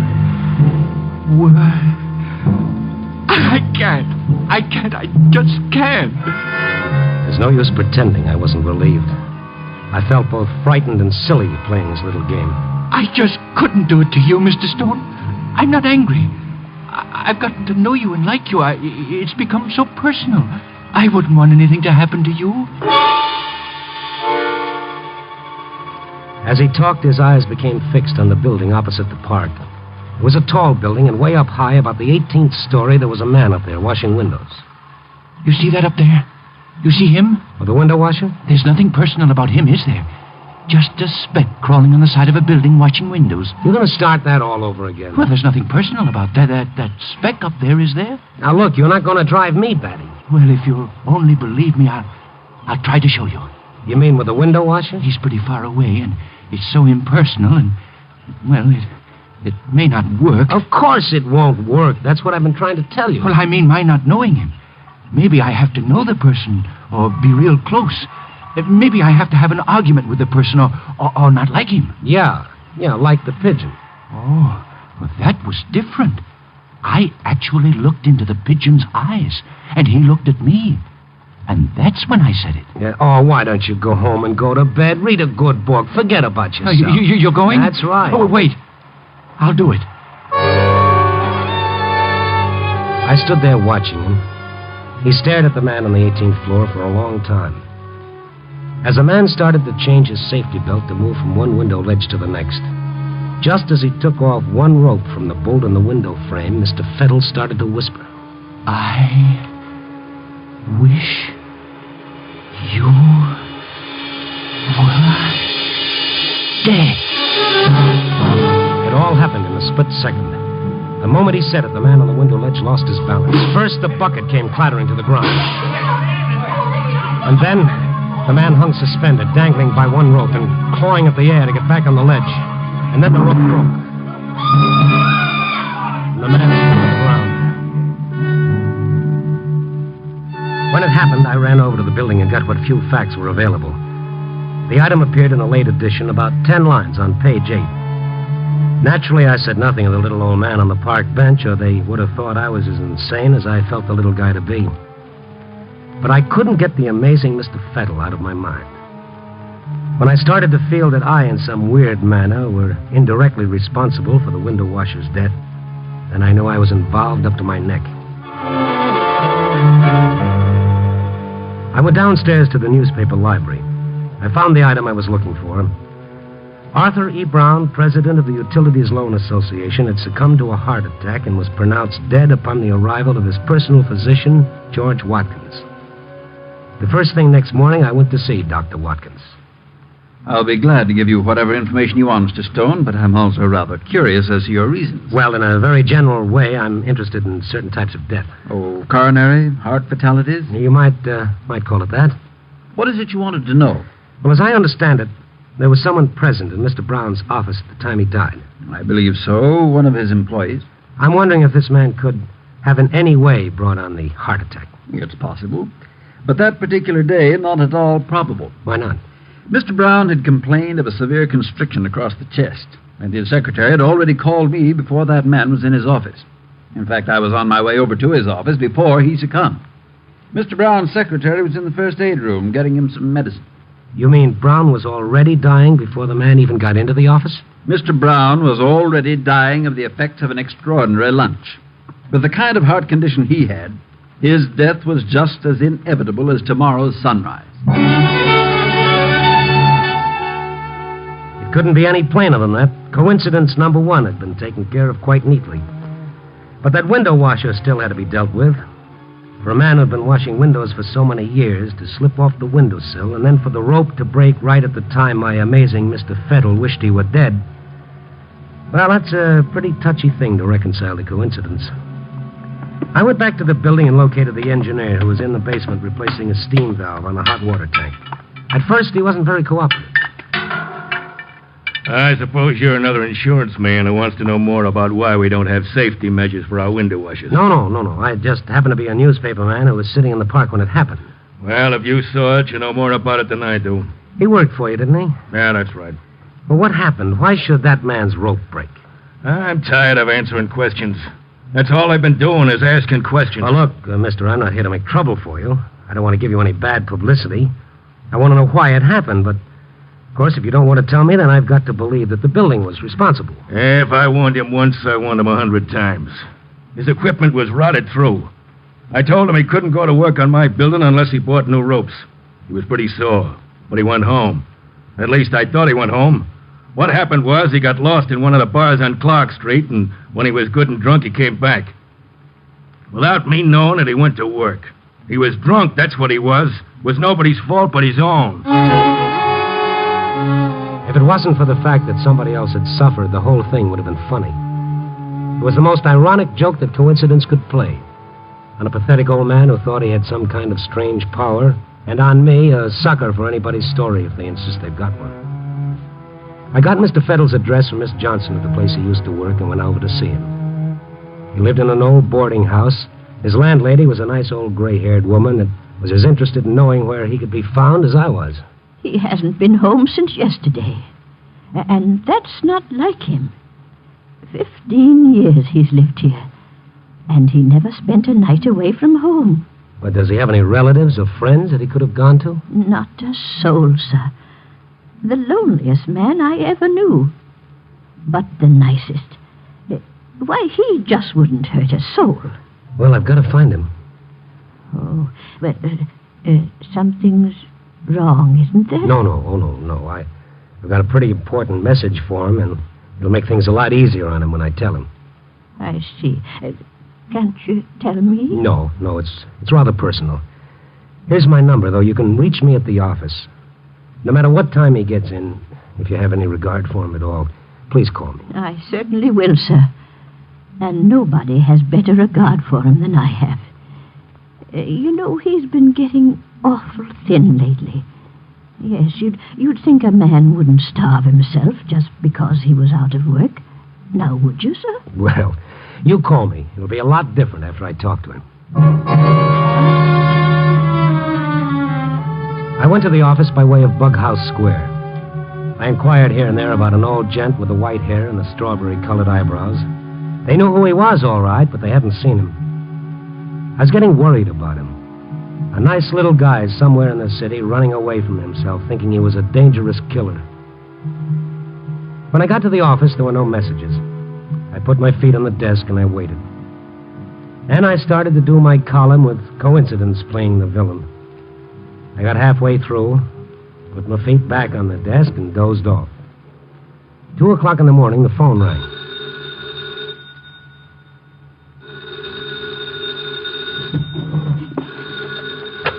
Yeah. Mr. Stone? Speaking. He just came in, just now. Who? Mr. Fettle. Oh, okay, thank you. I'm coming right over. When I got to the house, she was waiting and had the door open before I could ring the bell. Is he in bed? No, Mr. Stone. He's sitting in his easy chair. His room upstairs? It's no use going up there, Mr. Stone. Well, what's wrong? Well, as soon as I called you, I put some soup on the stove. You see, I wanted him to have something hot to eat. I knocked on his door, but, well, he didn't answer. I opened it, and he was sitting in the easy chair. Before I got to him, his eyes went up at the ceiling. Then they closed, and his head rolled on his chest. He was dead. Well, I can't understand it. He wasn't sick. He was unhappy, but he wasn't sick. It doesn't make much difference now what he was. Poor soul. That's all that happened? Just what you told me? He didn't say anything? Well, he mumbled something, but it's not worth repeating. What? I want to know. Some sort of foolishness, Mr. Stone. Well, tell me. I've got to know. I'm sure I heard it wrong. Well, what was it that he said? Well, as his eyes were on the ceiling, it seemed to me... Now, sir, I can be wrong, you know, but it seemed to me that he said, "I wish I was dead."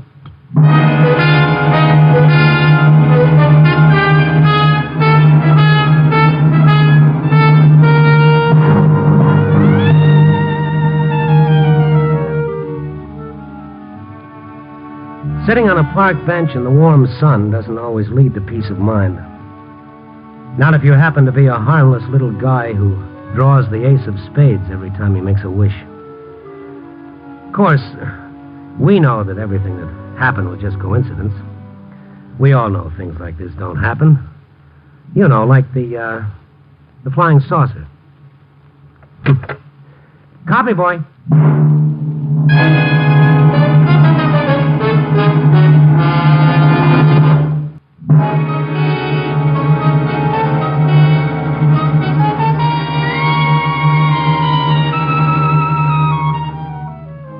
Night Beat, starring Frank Lovejoy, is produced and directed by Warren Lewis and edited by Larry Marcus. Tonight's story was written by David Peltz, with music by Frank Worth. The part of Mr. Fettle was played by Bill Johnstone. Others in tonight's cast were Joan Banks, Martha Wentworth, Parley Bear, Charles Seal, Stan Farrar, and Jeffrey Silver. Listen next week at this same time and every week as Randy Stone searches through the city for the strange stories waiting for him in the darkness.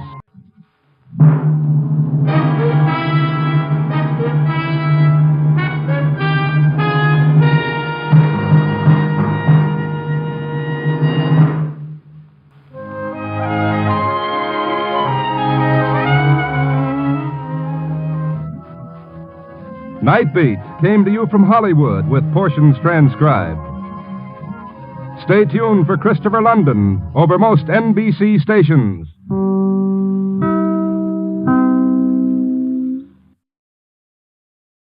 Wheaties presents Night Beat.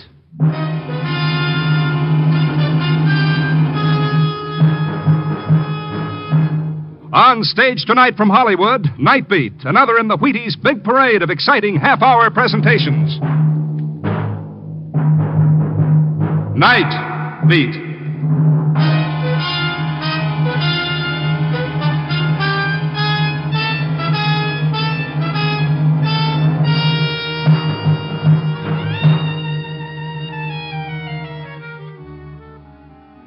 Hi, this is Randy Stone.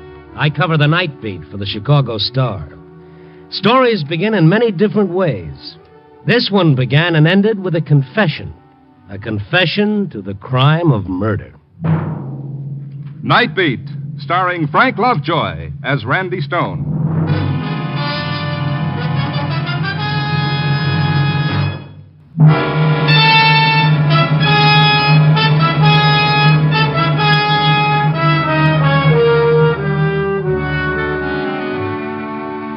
You can't keep a finger on a city's pulse without having some of its sweat and tears rub off on you. But sometimes the difference between turning a corner or going straight ahead, opening a door or passing it by, is all that separates safety from danger, horror from happiness, or life from death. Tonight the difference lay in whether I should or should not get a shave before starting on my nightly tour of duty. I decided on the shave. Usually I go to a barber shop on the 5th floor of the Conway building in the heart of the Loop. By the time I got there, however, it was after 6 and the elevator operators had all gone. 2 of the lifts were still operating on a self-service basis, so I got in one and pushed the button for the 5th floor. The elevator was almost to the 4th floor level when a sudden yelling drew my attention to the little window in the elevator door. You're wrong. I haven't told anyone. I pressed the emergency stop. A tall, thin-faced man had been lunging at someone out of vision. If there was ever murder on a man's face, it was on his. I saw you talking to the FBI. You told them. I didn't. I was only trying to help you. I brought the elevator down to the floor level without stopping to think what I might be getting myself into. When the doors opened, I saw them rolling around the corridor ahead in a desperate struggle. The tall man was on top, his left hand flailing at the other's face with a briefcase, while with his right he was trying to drive a long, thin blade into the other's chest. Help! Don't! Harlan, please! Hey, drop that knife! The human beanpole saw me coming and scrambled to his feet. So he told you to, huh? He told you! Look, pal. I'll kill him! Take it easy. Take your hands off me! I'll kill you! He slashed at my face as I threw up my arm. The point of his blade snagged in my sleeve and jerked out of his hands. He darted for the elevator, and I ran after him in the best tradition of Frank Merriwell saving the game for dear old Yale. My form may have been all-American, but my flying tackle was all wet. His heel caught me in the head, and I fell on my face, lost in the stars.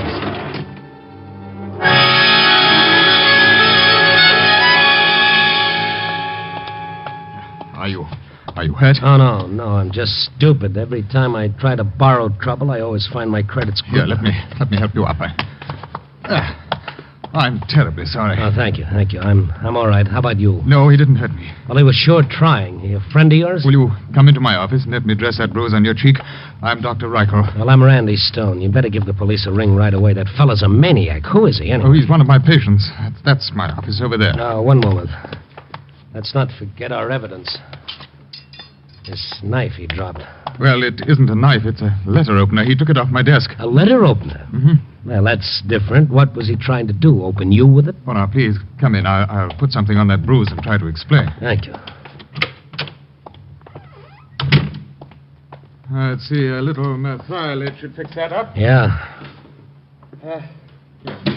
I can't tell you how deeply I appreciate what you did. Oh, it was nothing. He was only trying to kill you. Will you hold still a moment? There. You see, the man is my patient. A disordered personality. Are you an alienist, Doctor? Yes, my field is psychiatry. From what I saw, your patient is more than a disordered personality. He's a homicidal maniac. Now, Mr. Stone. Well, aren't you going to call the police? Or do I have to? Oh, please. No, what happened was just an accident. An accident? This hole in my sleeve wasn't made by Moss, Doctor. He tried to knife me, too, remember? Well, only because he identified you with me. Now, it's not too unusual in a case of this sort for a patient to transfer his persecution complexes against the doctor who is treating him. Yes, but... But what happened tonight is entirely my fault.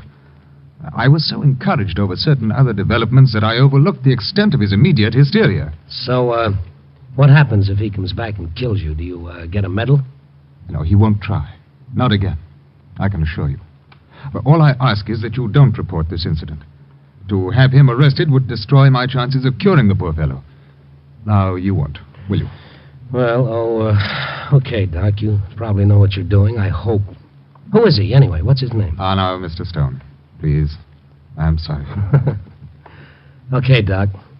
They say a guy is only as big as the things that annoy him. And he's kind of tough when the annoyance is 6'4" and has a knife that makes him even bigger.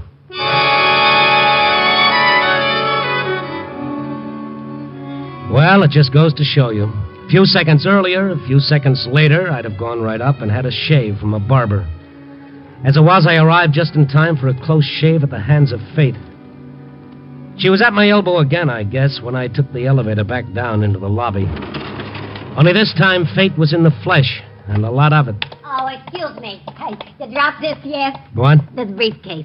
I was cleaning him back when I see you come in. When I come out, this briefcase is lying by the elevator. I just finished cleaning, so I know it's not here before. It's yours? Harlan Matthews. Huh? I'm just looking at the name stamped on the leather. No, it isn't mine, but I know whose it is. It's one of Dr. Reichel's patients upstairs. I'll be glad to go up again and bring it to him. Oh, thank you. I'm late finishing here already.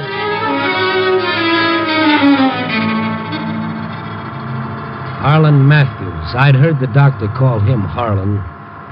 It was the same man and the same briefcase he'd been using to bash Dr. Reichel over the head. As the elevator doors opened on the 4th floor, the doors of another elevator slammed shut and started down. I found Dr. Reichel's office locked and the light out. Obviously, he'd just left. I went down to the street level again, but the city had swallowed him up. I looked inside the briefcase. It contained a heavy album of foreign stamps belonging to Harlan Matthews.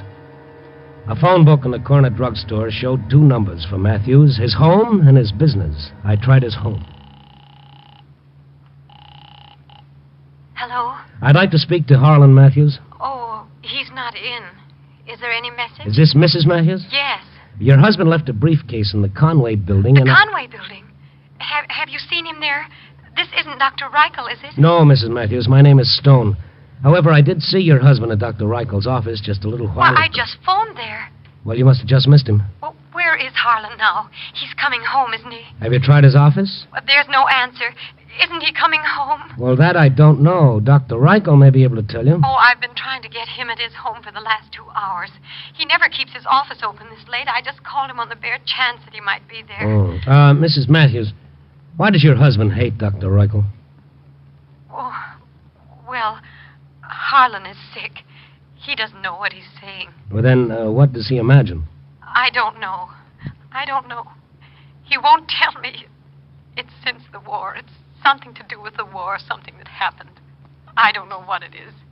He's sick. Yes, of course, Mrs. Matthews. Well, I'll drive over with the briefcase. I just called to be sure that somebody'd be home.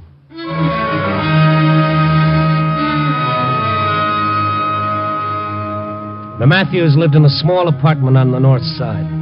I'd barely touched the doorbell before I heard her footsteps, almost running to open it. Oh. She was a faded little woman just this side of middle age. Behind her in a crib, a baby was crying. Mrs. Matthews, I'm Randy Stone. The briefcase... Mr. Stone, I need help. What's wrong, the baby? No, it's Harlan. He just phoned. He's at his office. The way he talked, I think he's going to kill himself. Please, you're a friend of his, aren't you? You've just got to stop him. All right, where's your telephone? Why? Well, the police can get to him a lot quicker than we can. No, he warned me that if I sent Dr. Reichel to the police, he'd kill them and himself. Well, okay then, let's go. Oh, my baby.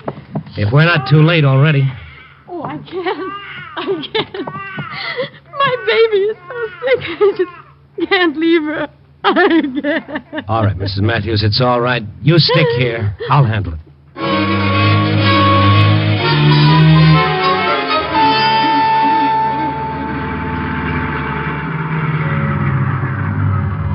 Harlan Matthews' business address was a third-floor shop in a third-class shopping district. The dry goods store on the street level was still open for business. Its long awning still hung over the sidewalk in memory of the recent May Day sunshine. The windows above it were all dark, except one on the third floor. The lettering on it read, H. Matthews, Stamps Bought and Sold. I climbed 2 flights to the third-floor landing. The doors of the stamp emporium were half open.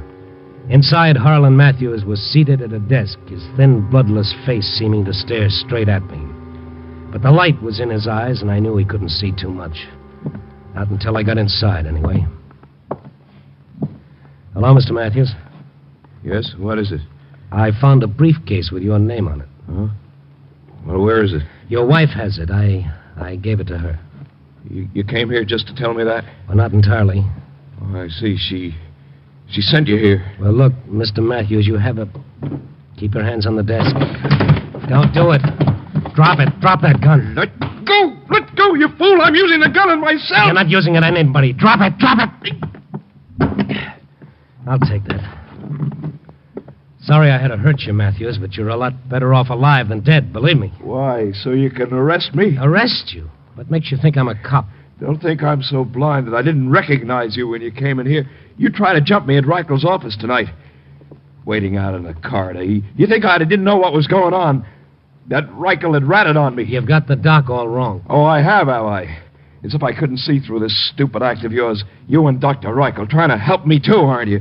All I have to do is talk, don't I? Just relax and talk. Well, what would you like to hear? Look, friend, you don't have to tell me a thing. Yes, why repeat what you know already?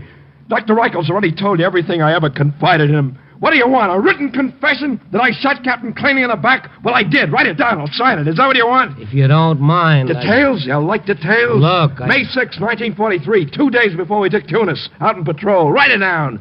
I hated him. He was a lousy dog, arrogant, insulting. All right, there it is. Motive, time, place, everything. You satisfied? No, I'm just tired. If you feel like talking, talk to the police, not me. I never saw either you or Dr. Reichel before tonight. My name is Stone. I'm with the Star.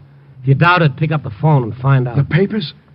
Reichel told the papers? Will you get this into your head and you'll have it in a nutshell? Reichel never told anybody. All I know is what you've just spouted. You sit here like a broken-down ham, dramatizing yourself, dreaming up things that never happened, making like a martyr, feeling sorry for yourself, leaving your wife at home worried sick about you. You got a family to think of. Now go on and get your coat. I'm taking you home. I guess maybe you're right. I've been acting like a fool, haven't I? I'm sorry. You'll feel lots better in the morning, Mr. Matthews. Now, come on, let's go. Yeah. I'll put things away first. May I have my gun? You better let me keep it for a while. Oh, you don't have to worry, Mr. Stone. Not anymore. This note on the table, I was writing it to my wife when you arrived, telling her goodbye. Well, I've changed my mind about dying. Well, we all have our bad days. Shall we go? Yeah. My gun, please. Oh, it's all right, really. Well, okay. Here, I've taken out the cartridges. Souvenirs, you know. Thank you. I'll put away these catalogs. Would you mind closing that window for me? I walked over to the big window facing the street. It was wide open from the bottom. I reached up to close it just as a soft footstep sounded close behind me. Try to and Matthews pushed me over the sill toward the street below.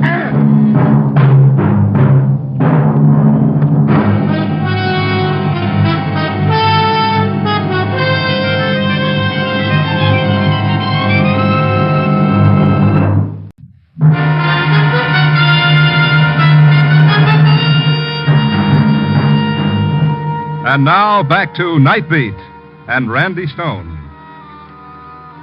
Life, they say, is a continual process of getting used to things we hadn't expected. Like, for instance, getting pushed out of a guy's office window. I hadn't figured Harlan Matthews was that far off the beam, but that, of course, was my fault. From a character as neurotic as Matthews, I should have expected anything. I guess I was out more than a couple of minutes because when I came to, a cop had evidently just arrived on the scene. Voices crowded through my head against a backdrop of pain. I stared up at the moon shining brightly through a huge rip in the awning, and I tried to push myself up to a sitting position. The cop bent over me. Easy now, easy. I'll call an ambulance. Wait a minute. Get Matthews. Who? Harlan Matthews, stamp dealer, 3rd floor. He pushed me. Matthews, eh? Just wait here.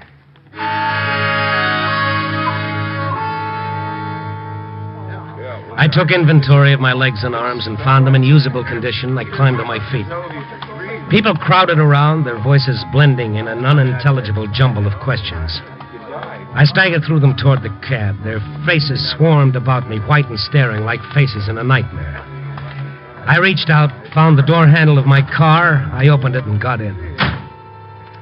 I sat there for a while, trying to reassemble my wits. My head throbbed with pain and my mouth was dry.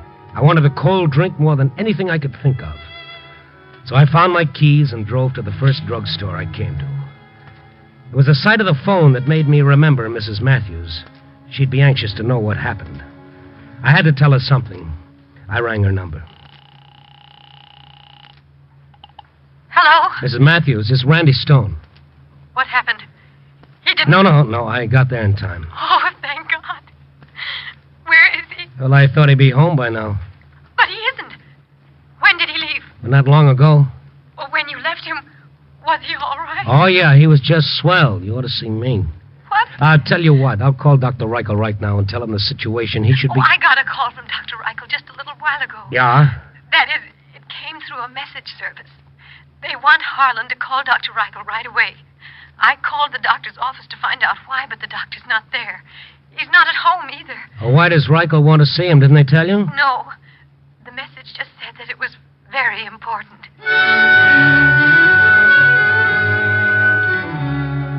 I invested another nickel in the call to Dr. Reichel's office. There was no answer, so I sat down at the counter and had a cup of coffee. I felt somewhat better by now, although my head still throbbed, and I still found it hard to unscramble my thoughts. I went back to the phone booth and called Dr. Reichel's home. Perhaps he'd returned by now. Oh, what is it, please? Dr. Reichel residence? Has Dr. Reichel come in yet? No, Dr. Reichel not here now. Look, has there been anybody at the house to see him within the last hour or so? No visitor. Too late. You call tomorrow, maybe. Yes? Goodbye.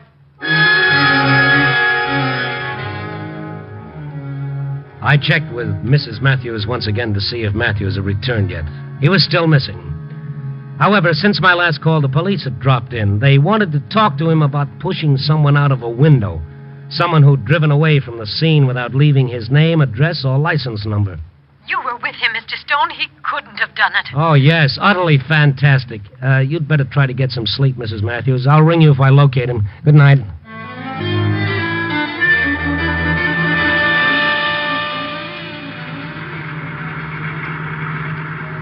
I headed out toward Dr. Reichel's residence on the northwest side, wondering just how foolish I was not to send the police out instead. Matthews did more than just pass from mania to depression. He'd made the round trip. The doc had been looking for him, but now he could be looking for the doc. I stepped on the gas.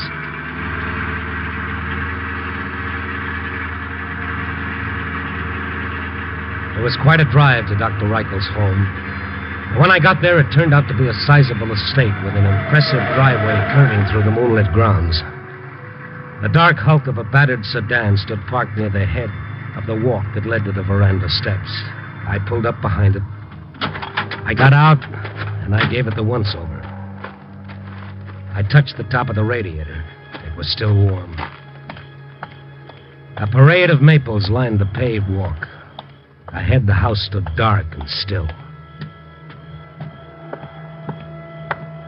I lifted my hand to the doorbell. Don't. Well, hello, Matthews. Kind of thought you might be around. What are you doing here, Mr. Stone? When I hit the pavement, I kept bouncing until I finally landed out here. I hardly expected to find you quite the same as when I left you. Oh, I'm not. I'm smarter. Next time I get that gun you're holding, I'll know enough not to give it back to you. Next time? There isn't going to be a next time, Mr. Stone, not for you or for your Confederate, the doctor. Yeah, of course, you could be faking. I took the cartridges out of that thing once. Yeah, so you did. I might have forgotten to reload it. Why don't you try to take it away from me and find out? Well, come on. Is it loaded or isn't it? Make me show you. Well, if I did, it might arouse the neighborhood, don't you think? You might not be able to hang around here waiting for Dr. Reichel. Yes, Mr. Stone, I've already thought of that, or you'd been dead by now. Unless, of course, the gun isn't loaded. I'm willing to let you force me to show you. All you have to do is take one step toward me. Just one step, Mr. Stone. One single step. And you'll know the answer. Before I do, maybe you could give me some other answers. Answers to a few things I still don't understand. Indeed? What, for instance? Well, for one thing, I still don't understand just what good it'll do you to kill either Dr. Reichel or me. You know the answer to that, you and him both. I wish I did. He said he was my friend. That it would help me if I talked, so I told him. Then I saw him talking to the FBI man at the federal building, and I knew I'd made a mistake, that he betrayed me. If he had, would you be free now? Figure it out. I have. They're just waiting to round up some witnesses who saw me shoot Captain Claney. You're wrong, Matthews. You're dead wrong. Reichel hasn't told anyone at all, and he never will. Same goes for me. I only wish to heaven that were true, because if it were, I'd never have a better reason for killing you than now, before you do have a chance to talk. But unfortunately, I'll never be sure that you haven't talked. Well, kill me, there's one thing you can be sure of. Star billing in an execution party. Really? But right now, it's you who are the star, Mr. Stone. Or maybe this gun isn't really loaded after all. Come on, find out. Give me an excuse for pulling the trigger. Look, there he comes. Back. Against the wall. Stay where you are. Right there.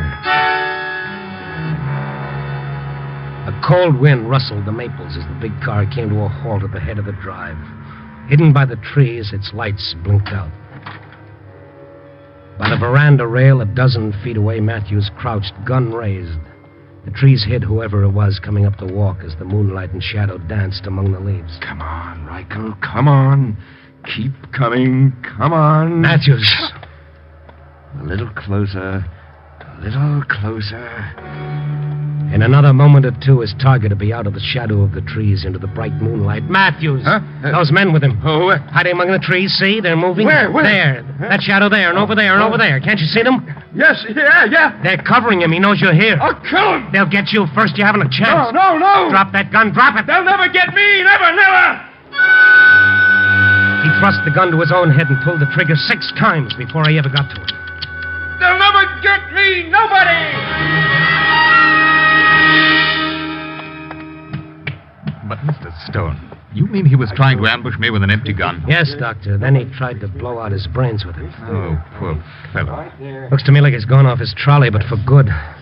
Look at him lying there, groveling in the dirt as though he were trying to hide. Or dig himself in. Yes, he's living a moment of the war all over again. Harlan, stop it. Stop it. Tenusia, May 6, 1943. Well, how did you know? He told me.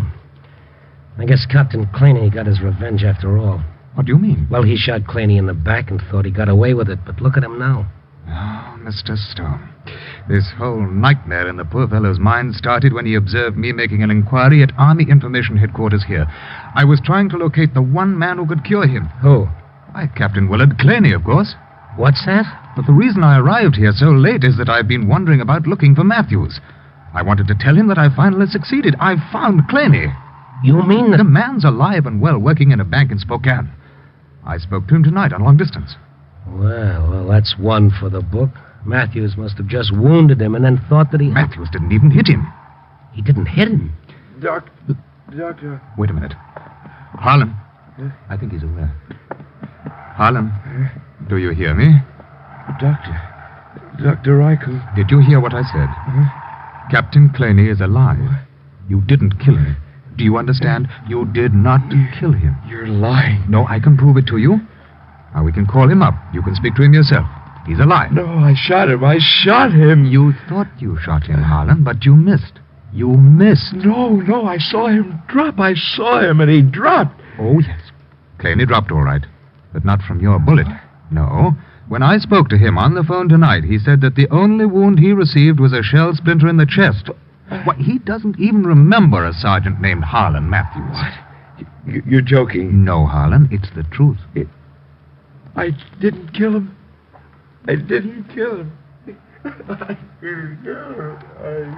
Know the truth, and the truth shall set you free, huh, Doc? Well, for him, there's still a long, hard road ahead and plenty of work to do. But at least, Mr. Stone, we've reached the beginning.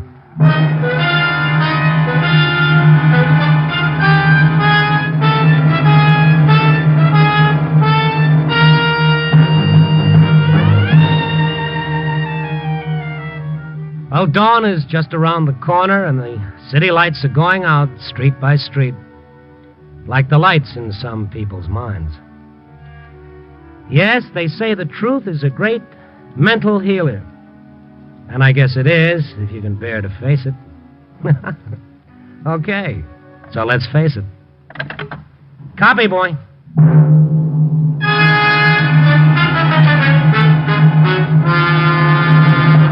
You are listening to Night Beat on the Wheaties Big Parade. Whole wheat. Flakes of golden whole wheat. Sounds pretty good, just like that, doesn't it? Everybody knows you need whole wheat, and Wheaties make a very nice way to get it. Breakfast time, lunchtime, any time's the time for Wheaties. Easy, too. Just open the package, pour those flaky little flakes into a bowl, sugar 'em, cream 'em, and be happy. That's Wheaties you're eating. Breakfast of champions. Wheaties. Get some.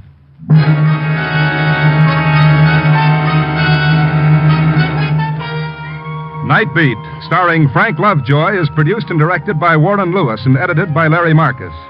Tonight's story was written by Irwin Ashkenazi with music by Frank Worth. The part of Harlan Matthews was played by Jeff Corey. Jeanette Nolan was Mrs. Matthews, and the doctor, Ben Wright. Listen next week at this same time and every week as Randy Stone searches through the city for the strange stories waiting for him in the darkness. And this is your Wheaties man, Frank Martin, inviting you to listen also on Tuesday, that's tomorrow night, to the premiere of the Penny Singleton Show on the Wheaties Big Parade. See you then.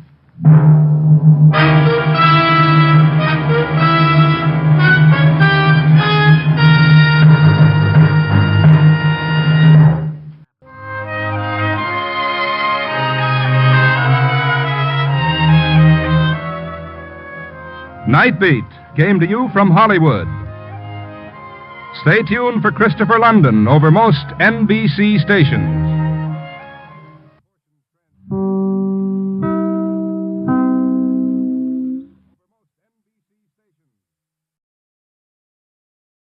Wheaties presents Night Beat.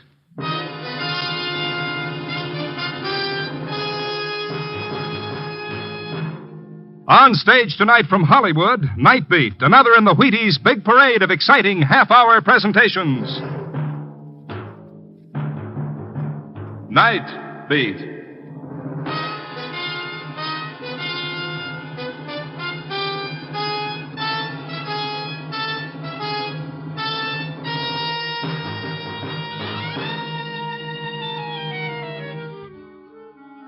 Hi, this is Randy Stone. I cover the Night Beat for the Chicago Star. Stories start in many different ways.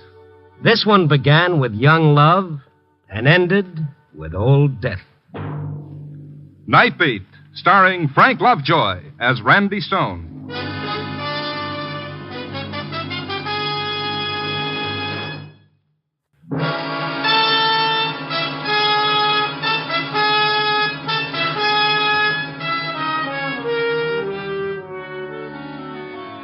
This working at night and trying to sleep in the daytime is all wrong. It's getting so lately my only contact with sunshine is my friendly little bottle of vitamins. The kind of tan you get from munching on a fistful of vitamins is nothing, believe me. Tonight, leaving that ever-loving bed was really a chore. I scraped a razor across my face, and I bathed my fevered brow with cold water to scatter the cobwebs. And I headed uptown for police headquarters and a couple of one-syllable words with my old friend, Sergeant Kalski. Kalski was on his way in to watch an early evening show-up, and I tagged along. If you've never been in a police show-up room, it's kind of like a little theater. The bad actors are the prisoners filing across the brightly lit stage, and the audience sitting in the dark are hard-bitten, weary detectives who've seen most of the performers too often before, and they know all the dialogue down to the last whimper. The line coming out now were women. An even half-dozen assorted sizes and ages. Okay. Now just stand back against that measurement chart on the wall and face front. Yeah, we know. The usual cross-section on the police blotter of any large city. Shoplifters, thieves, narcotics suspects, husband beaters, and an occasional common garden variety drunk. You, on the end. What's your name? You've been here before. That's a lie. Never been here before in my life. What's your name? I refuse to say anything without the advice of the proper party. Kind of hurt the old girl's feelings there, Kosky. Not her, Randy. Her feelings were pickled in alcohol years ago. How about the young one there? Good-looking kid, huh? Oh, yeah. It doesn't seem to belong somehow. They all belong, Randy. You can't tell by how they look. Why, that innocent-looking doll with her baby blue eyes. Yeah, I know. Don't tell me. Probably killed her grandmother. Only 2 will get you 5. Whatever she did, it's a first offense. That kid looks half scared to death. You on the far end. What's your name? You mean me? That's right. I'm sorry I can't see you. These lights are so bright. You're not supposed to see me. Step out a little. Just answer the question. What's your name? Linda Johnson. But I'm here by mistake. Aren't we all here? Quiet. It's the truth. I want to explain. I don't belong here. You'll have a chance to explain in court, miss. This is just a show-up. Why are you in here? I don't know. I just arrived in Chicago this morning and they arrested me. What did they say you did when they booked you? What was the charge? All right, girls, that's all. That's all, matron. Well, as I was saying, Kosky, this kid undoubtedly polished off her grandmother with an axe. All right, Randy. So maybe it's the first offense. Maybe even a mistake, like the girl says, but you haven't looked at the book yet to see what the charge says. Well, anyway, can I talk to her? It might be something for me. Sure. Go ahead to the women's division. Tell the matron I okayed it. Maybe it's got something to do with the stars, the zodiac sign I was born under. But I've always been a sucker for 3 things that spelled trouble. That last little drink for the road, a right cross to the jaw, and a girl who still looks pretty with a jug full of tears streaming down her face. You'd think a fella'd know better. Oh, well. I went around to the women's division for a close-up of the kid with the misty eyes. There was a lady cop at the desk. When I asked her about Linda Johnson, she gave me a funny smile. You're a little late, Randy. She's being released. I just saw her over at the show-up. That's right, but she's made bail since. They'll be bringing her out in a minute. What was she in on? Grand theft, I think. Now, let me see. Yeah, that's right. Any details? Swiped a fellow's wallet in a bar. Arresting officer found it in her purse. Ooh, nice kid. Oh, here she comes now. Would you mind holding my watch while I talk to her? Better wait till she's released, Randy. Then we won't be responsible. Okay, wait here.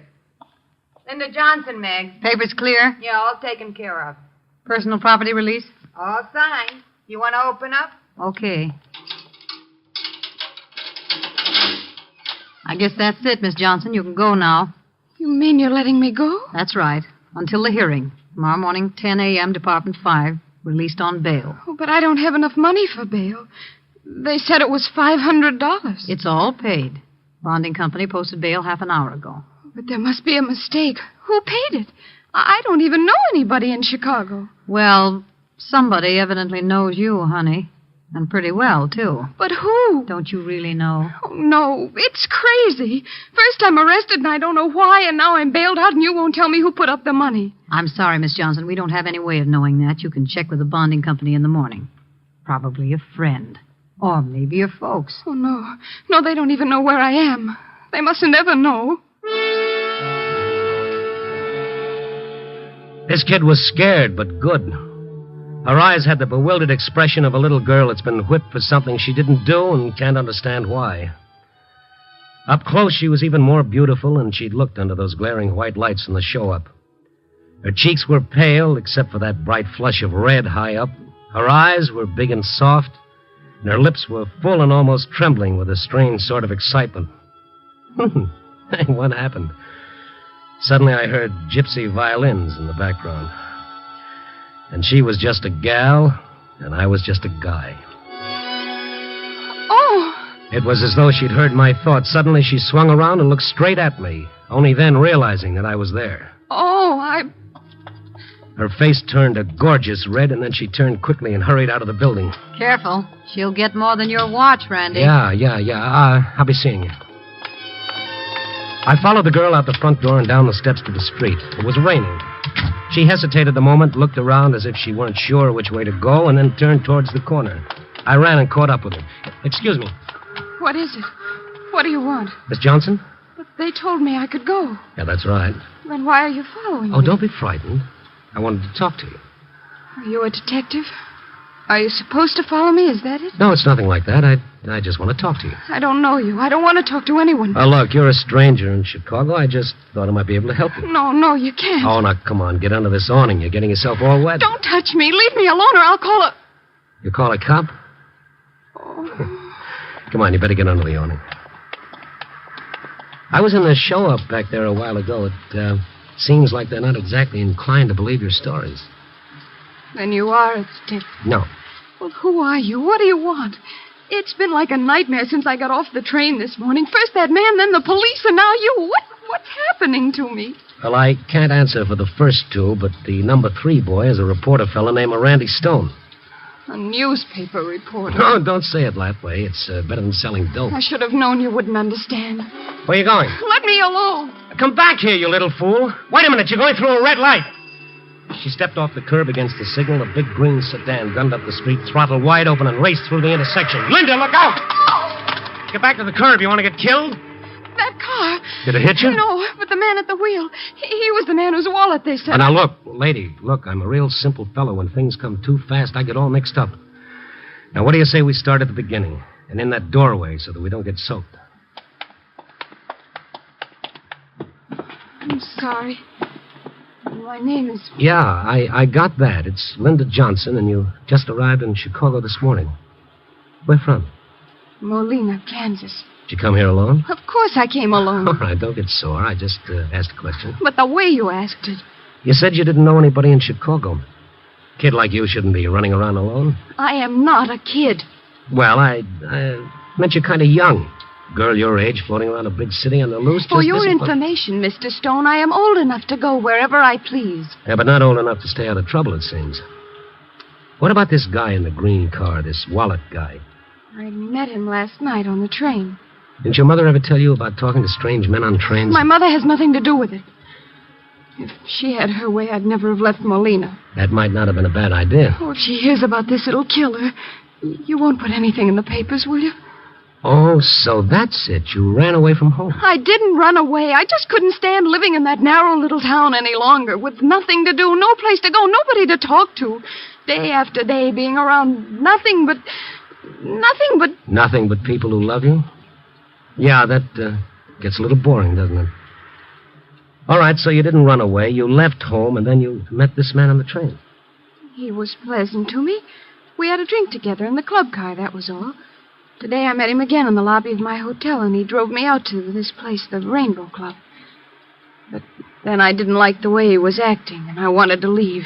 But he wouldn't let me. What do you mean he wouldn't let you? He just wouldn't let me.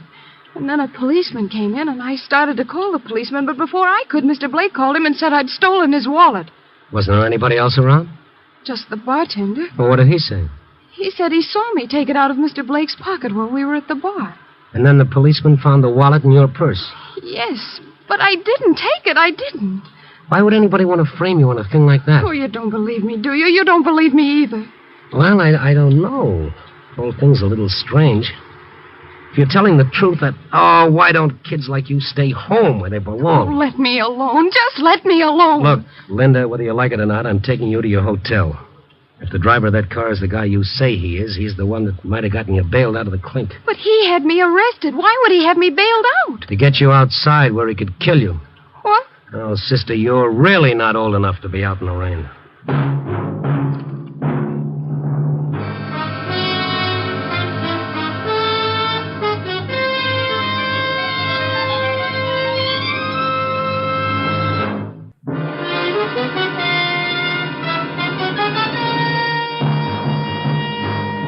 And now back to Night Beat and Randy Stone. Yeah, like King Solomon once said, latch onto a pretty girl and you latch onto trouble. And this kid, Linda Johnson, wasn't just pretty. She was beautiful. A genuine 14-carat trouble doll. All in one day, she's arrested, bailed out, and almost killed. So, just like the Chamber of Commerce would want me to, I escorted the fair visitor to our city to the safety of her own hotel room. A middle-class business hotel in the Loop.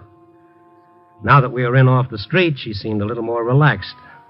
She shook the rain out of her hair, she turned on the radio, and we sat down on the couch. Frank Blake you met on the train. Did you ever seen him before? No, he was a complete stranger. Why would a complete stranger want to kill you? No, maybe I just imagined that was Frank driving the car. And anyway, it was my fault for walking against the signal. Uh-huh. All right, now let's see. You met him in a club car on the train, and you talked with him a while. And then what? Then we went back to our own cars. I said goodnight at his compartment, then went on through to my own car. Didn't he invite you in? Certainly not.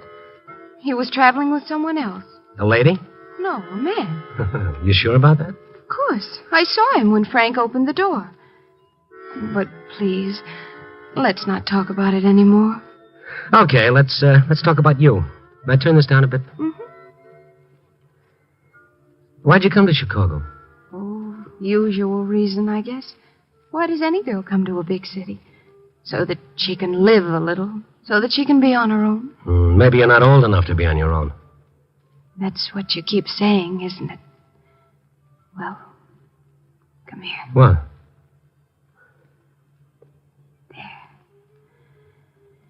You still think I'm not old enough?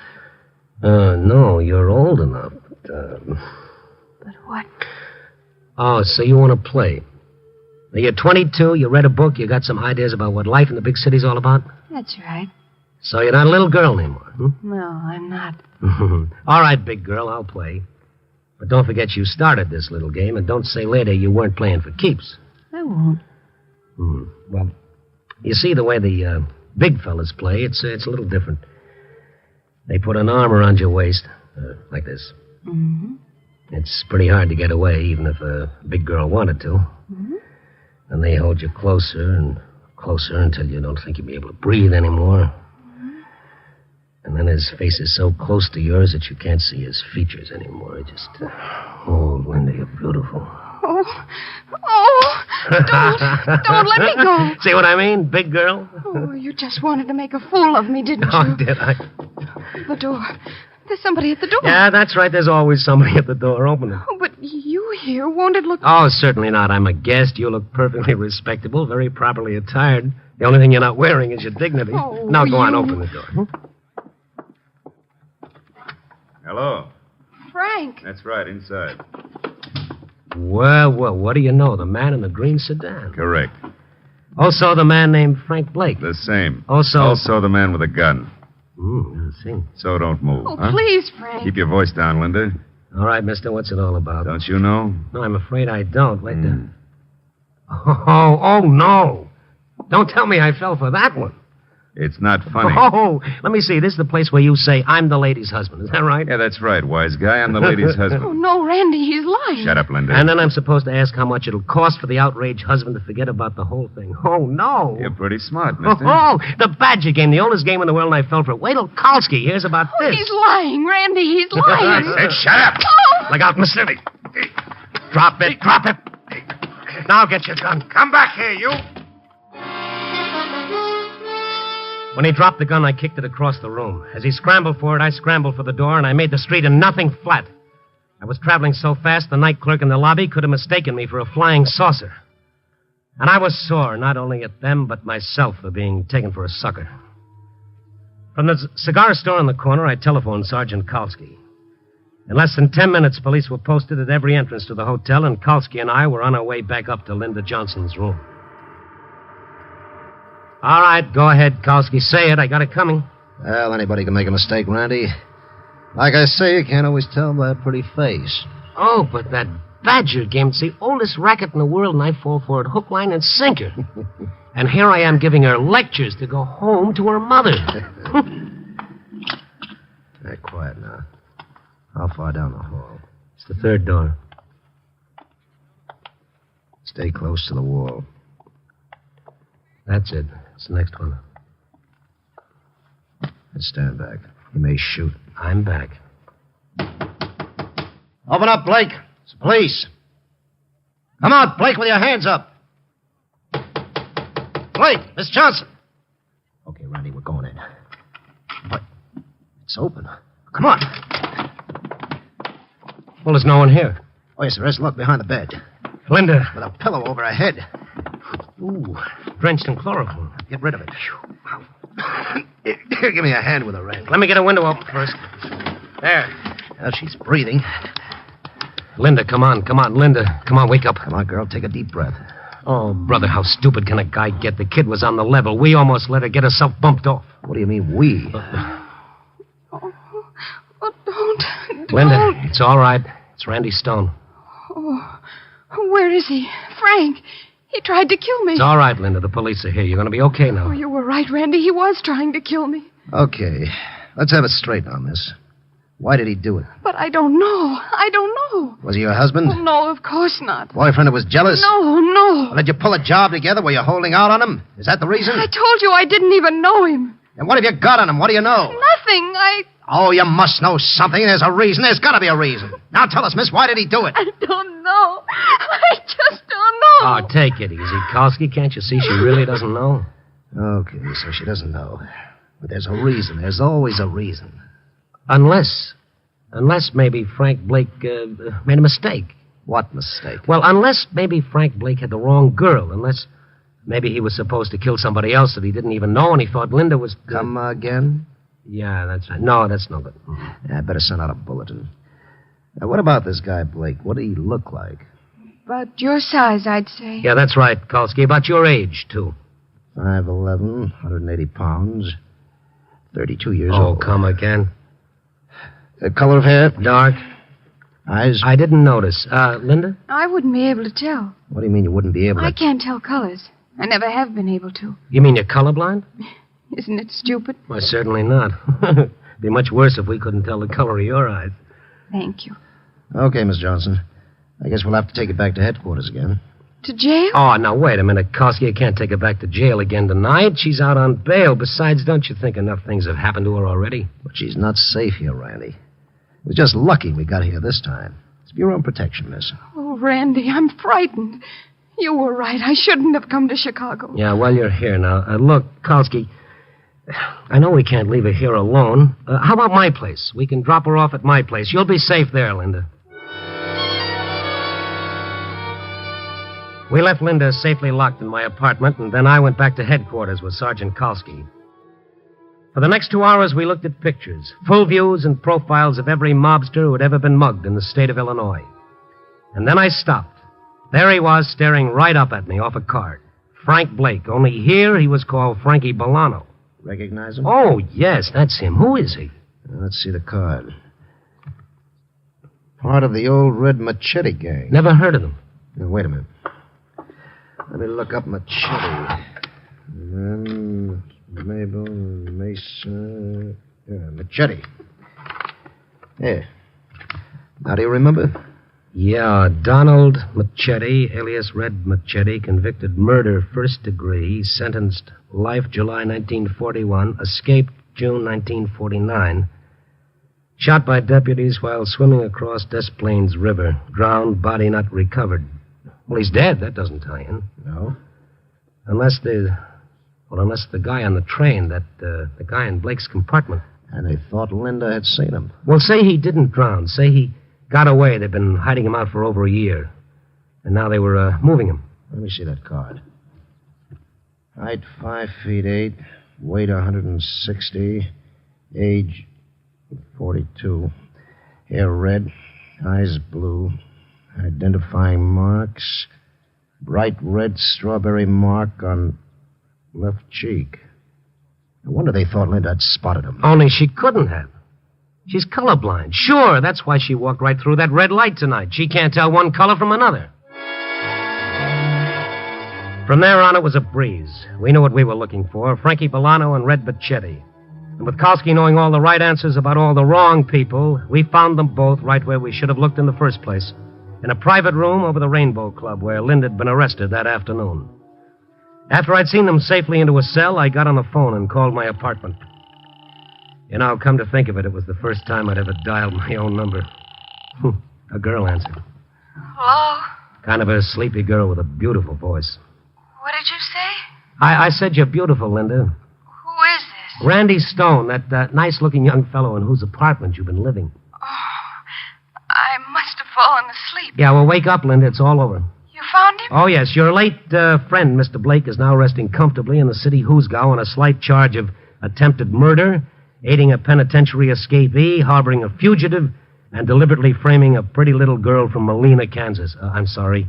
I mean a pretty big girl from Molina, Kansas. But why, Randy? Why did he do it? Oh, it's a long story, but mainly because you started to holler copper, and he just did some fast thinking, and he hollered first. Do the police know that I didn't... Oh, sure. No more charges. They even threw your records away.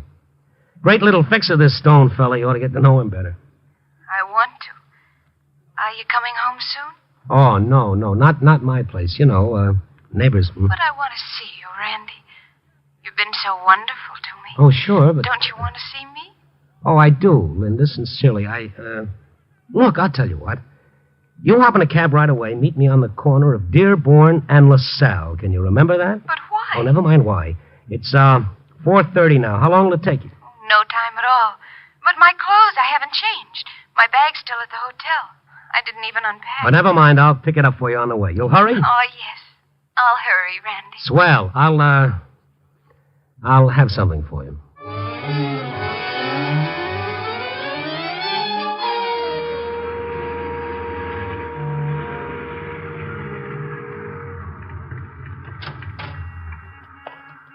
Hi, what kept you? What do you mean, what kept me? Never mind. Here, keep the change. Sure. Thanks, Mac. Oh, Randy, I hurried. Hi. I'm not frightened anymore. Swell. And I'm so happy. Hold me, Randy, close. Here? Don't mind me, folks. Well, you go away. Where are we going, Randy? This is it. Right here. But this is the train station. Uh-huh. And you said you'd have something for me. Oh, yeah. Here. A ticket? One way. To Molina, Kansas.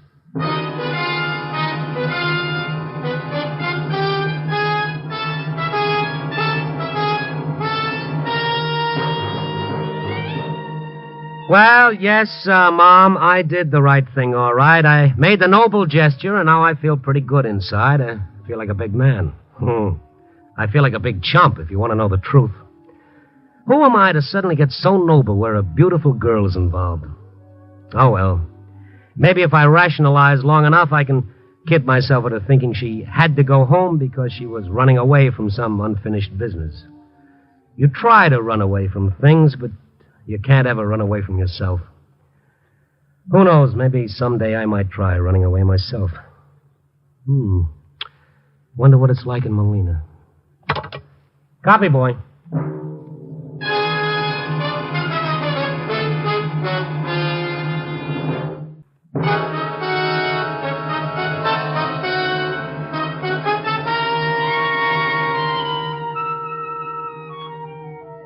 Night Beat, starring Frank Lovejoy, is produced and directed by Warren Lewis and edited by Larry Marcus. Tonight's story was written by Warren Lewis with music by Frank Worth.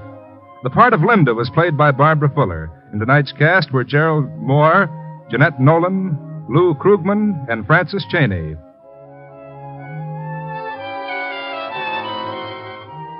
Listen next week at this same time and every week as Randy Stone searches through the city for the strange stories waiting for him in the darkness. And this is the Wheaties man, Frank Martin, inviting you to listen also on Tuesday, that's tomorrow night, to the Penny Singleton Show on the Wheaties Big Parade.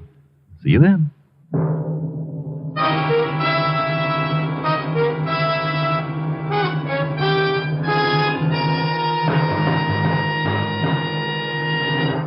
Night Beat comes to you from Hollywood. This is NBC, the national broadcasting company.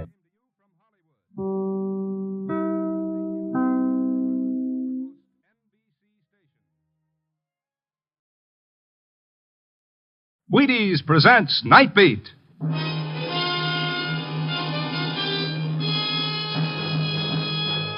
On stage tonight, transcribed from Hollywood, Night Beat, another in the Wheaties' big parade of exciting half-hour presentations. Night Beat.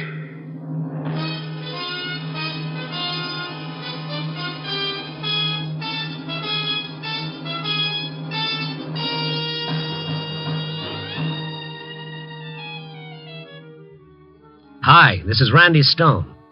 I cover the Night Beat for the Chicago Star. Stories start in many different ways. This one began when I bumped into a wonderful legend out of the past and watched that legend die before my eyes. Night Beat, starring Frank Lovejoy as Randy Stone.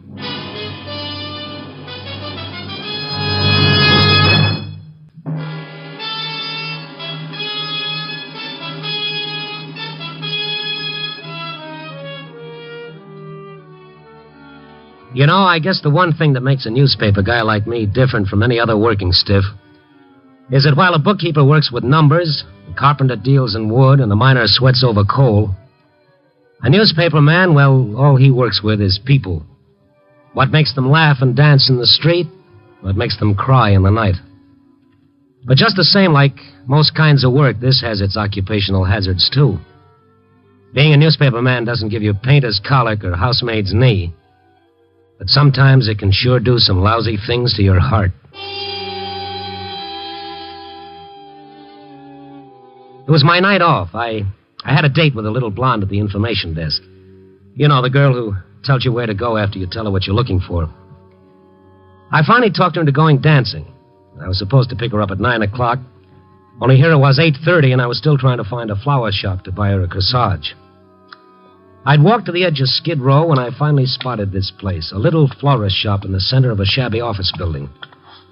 Looking through the window, I saw a gray-haired old lady pinning a boutonniere on the lapel of a chunky fellow in a shiny blue serge. As I came through the front door, the fellow spun around like he was expecting the worst. Will you hold still so I can get this flower in place? I'm sorry, Mrs. Dunlap. I'm expecting somebody. I thought maybe this fellow might be the one. All right. Now, you just stay quiet. I'll be with you in a moment, sir. All right, there's no hurry at all. There now. Isn't that beautiful? My husband set it aside especially for you. Tell your husband thanks. I don't know, no matter how punk I feel, if I get a fresh flower in my lapel, it picks me up better than a shot of raw gin. How much do I owe you? 50 cents. Here you are. I'll pick it up. You seem upset tonight. This person you're going to meet must be quite important. Yeah, he sure is. He's the man who's going to put me out of my misery. What? Sure. Tell your husband next time I need a flower, he better make it a nice white lily. Goodbye. That fella's sure upset. Oh, poor Tom Paxton. I've seen him like this before. He's just had a wee bit too much to drink, I'm afraid. Tom Paxton? No. Huh? The rose in his lapel used to be his trademark. Oh, do you know Tom? Well, if he's the same one, I was never that lucky. Best I could do was worship him from a distance. Worship Tom? Yeah, that sounds crazy, doesn't it? 10 years ago, when I was in college, Tom Paxton was the greatest football star we'd ever had. He was one of the greatest in the country. He was a legend. Oh, well, it can't be the same man. I don't know. Once you get over the shock, the resemblance is there, and that rose in the lapel. I don't know, lady, but I'm going to find out.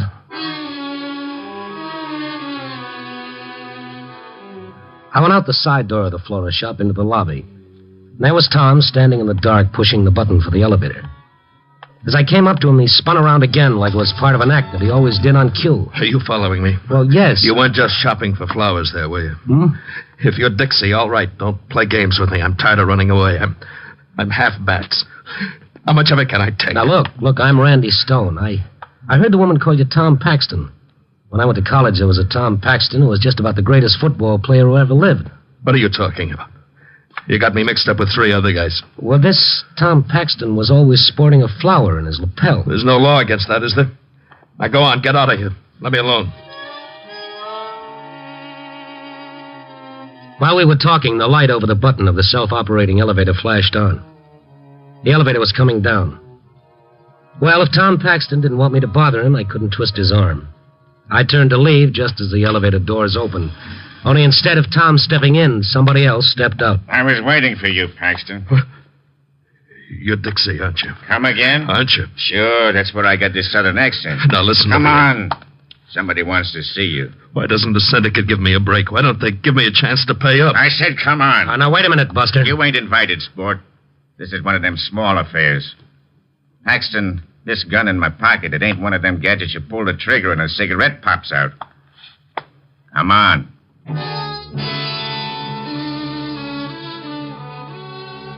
Tom and the mug went out to a small black sedan parked at the curb. As the car raced down the street, I ran across the lobby into Dunlop's flower shop and called the police. When the squad car arrived, I told the boys what little I knew. We found Tom's office on the 4th floor. It told me more about his life since he left college than a 600-page biography. A battered couch, a filing cabinet with nothing filed away except a half-empty bottle of gin, and a beaten-up desk that gave up a couple of old racing forms. And then on the wall behind the desk, I saw something that really grabbed my heart. A picture of the college football team, with Tom right in front with a pigskin in his arms, smiling defiantly like nothing bad could ever happen to him. I hung around after the police left. The picture made me feel low. I wondered how many beatings you had to take to go from All-American to Skid Row to maybe the county morgue. Then the office door opened, and Tom was standing in the doorway. Only he looked different. He didn't seem to be so frightened anymore. Well, I hear there were cops all over the place. What are you trying to do, get me some publicity? Did Dixie give you a stay of execution? No, that wasn't Dixie. Just one of Frank Burr's tough guys. Burr, the big-shot Politico? Yeah, that's right. Had a little assignment for yours truly. Oh, yeah? How many times do you have to vote for him? No, it's nothing like that. I'm going to conduct a little investigation. Ah, so you remembered the old halfback, huh? I thought you didn't know what I was talking about. No, well, I had a lot on my mind downstairs. Wasn't in any mood to chew the fat. Yeah, what are you doing these days? I work on a newspaper. Oh, is that so? Uh-huh. Well, me, like you see, I went into the investigating game. It's not much of an office, but if big shots like Burr come to me, I guess it's not so bad, huh? No, I guess not. Say, this fella Dixie I mentioned, I don't want you to get any funny ideas about him. I just gambled a little over my head, you know, like anybody does now and then.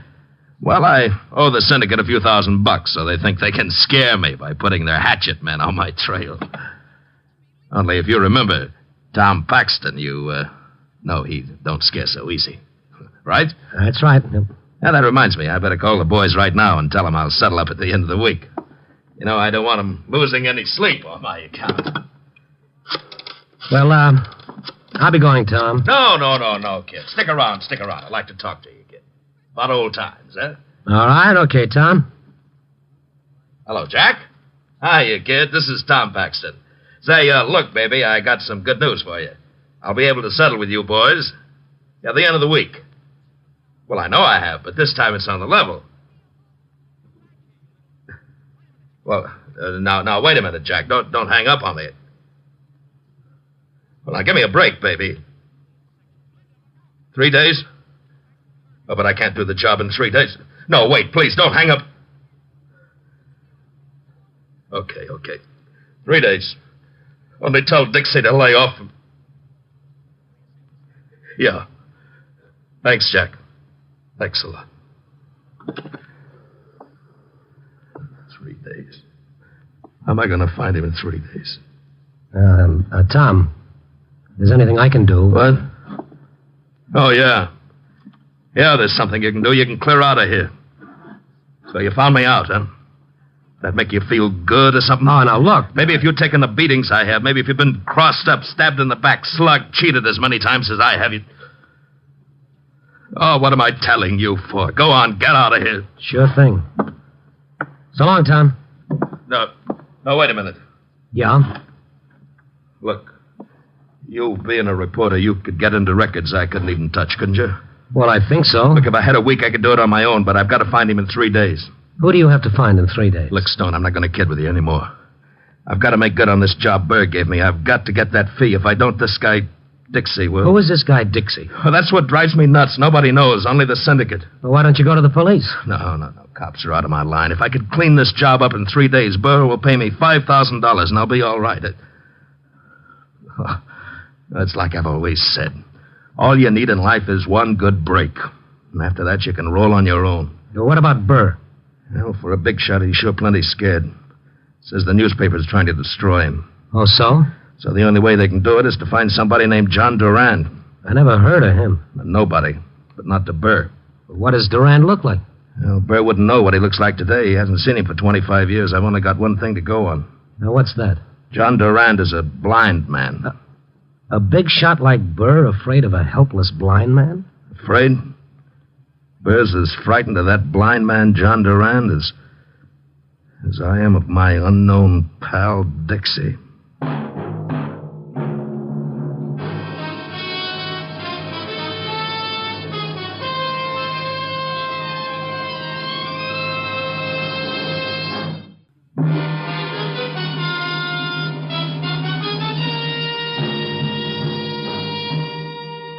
And now, back to Night Beat and Randy Stone. Tom and I started work the next morning, right after he picked up a fresh, sweet-smelling rose from Mr. and Mrs. Dunlap's florist shop in the lobby. It's funny, but for Tom, a flower in his lapel was like a shot of Benzedrine. After that, we split up. I went down to the paper to have a talk with the political editor. Yes, everyone interested in clean government was trying to wash that Burr right out of their hair. But so far, nothing definite had turned up against him. Only a funny blank space in Burr's biography, a blank space that happened 25 years ago. And I got that ever-loving jackpot feeling. 25 years ago, that's when John Durand, the blind man, entered the picture. Tom and I had to find that blind man, and we had 3 days. Randy, I'm calling from City Hall. I've checked all the city directories. No John Durand. Oh, that's great. I visited every agency that helps the blind. Nobody's ever heard of it. Well, what are we going to do, Randy? What else can we do? We keep looking. He's not on any credit report. His name's never appeared on any police blotter. Well, we're running out of time. Well, nothing to do but keep looking. I've been going through the records over at the county building. I can't find a trace. We've got only 1 day left, Randy. The syndicate gave me till midnight tomorrow. What are we going to do? What we've been doing right along. Keep looking. The third day, we started making the rounds of all the hoodlum hangouts, the bars, the pool halls, the mangy little side street flop houses. I took one section of the city, and Tom took the other. And late that night in one of those flop houses, I got the shock of my sweet life. No, nobody named John Durand ever stopped here. Well, I thought he might have stayed here under a phony name. He's a blind guy. I know all about him, mister. You what? What did this poor sucker do anyhow? Every hoodlum I know is looking for him. What are you talking about? Just what I said. Every guy in town who'll cut a throat to earn a buck is looking for John Durand.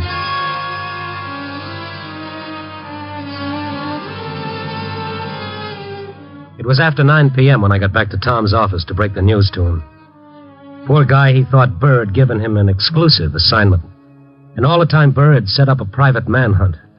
He'd unleashed every mad dog in town to track down John Durand. When I got to the office, the door was open, but Tom wasn't around. I sat down to wait for him, and the phone started ringing.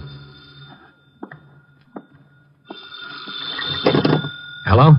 I'd like to speak to Mr. Paxton. Well, he's not around right now. Any message? Yes, this is Frank Burr calling. Oh, yes. You can tell Mr. Paxton that he can stop his search for John Durand as of now. Does that mean you found him? Oh, you know about it, eh? Oh, yes, I'm helping Paxton. Did you find Durand? No. But I know where I can find him when I want to. I see. Well, then I guess that winds things up. Yes. Tell Mr. Paxton, will you please? Yeah, oh, look, as long as it's all over with. Why have you been so anxious to catch Durand? After all, he's only a blind man, and I... Mm-hmm. I'll ask a silly question. You get a silly answer. I had just hung up the phone thinking, poor Tom, now there's no way out for him. His 3 days were just about all washed up. Now there was nobody left but his friend Dixie. And then, like I'd said a magic word or something, the door to Tom's office started slowly opening. Tom came in leading a little old guy with smoked glasses and a white cane. Tom, you found him. You found Durand. I should be so lucky. No, this is Mr. Graham, one of the directors of the Institute for the Blind. Hello. How do you do? I'm going batty, banging my head against walls. I figured maybe Mr. Graham might give us a lead. Oh, Mr. Graham, this is Randy Stone. How do you do, sir? I hope I can be of service. Oh, thank you, but I'm afraid it's too late, Mr. Graham. Too late? What do you mean? Well, Burr just called. He's found Durand. You can forget that $5,000 fee. You're, fired. And Dixie comes into the picture again. The syndicate gave me only until tonight. Yeah, excuse me while I make a call. Who are you calling? About 2,000 cops. Hang up the phone, Randy. What are you talking about? You need them now. Hang it up. Don't be nuts. All right, I'll hang it up for you. Now, what's that for? Calling the cops. Big deal. Maybe it would delay my trip to the morgue, but if that's the best I can get, it's no soap. The cops would protect you? Sure, for a week, 2 weeks, maybe even a month. But then what? Dixie'd still be waiting. He's never missed an appointment. They'd pick him up before he reached you. There's a couple of small laws about killing people. How would they pick him up? They wouldn't even know who to look for. Gentlemen, I seem to be intruding. If one of you will lead me to the elevator, Oh. You lead him, Randy. Then you get on the elevator right with him. Thanks for the track. Oh, now, wait a minute. Beat it, will you? I'm expecting a guest. Now, Mr. Graham, before we leave, for my own amazement, I want to ask you something. Yes?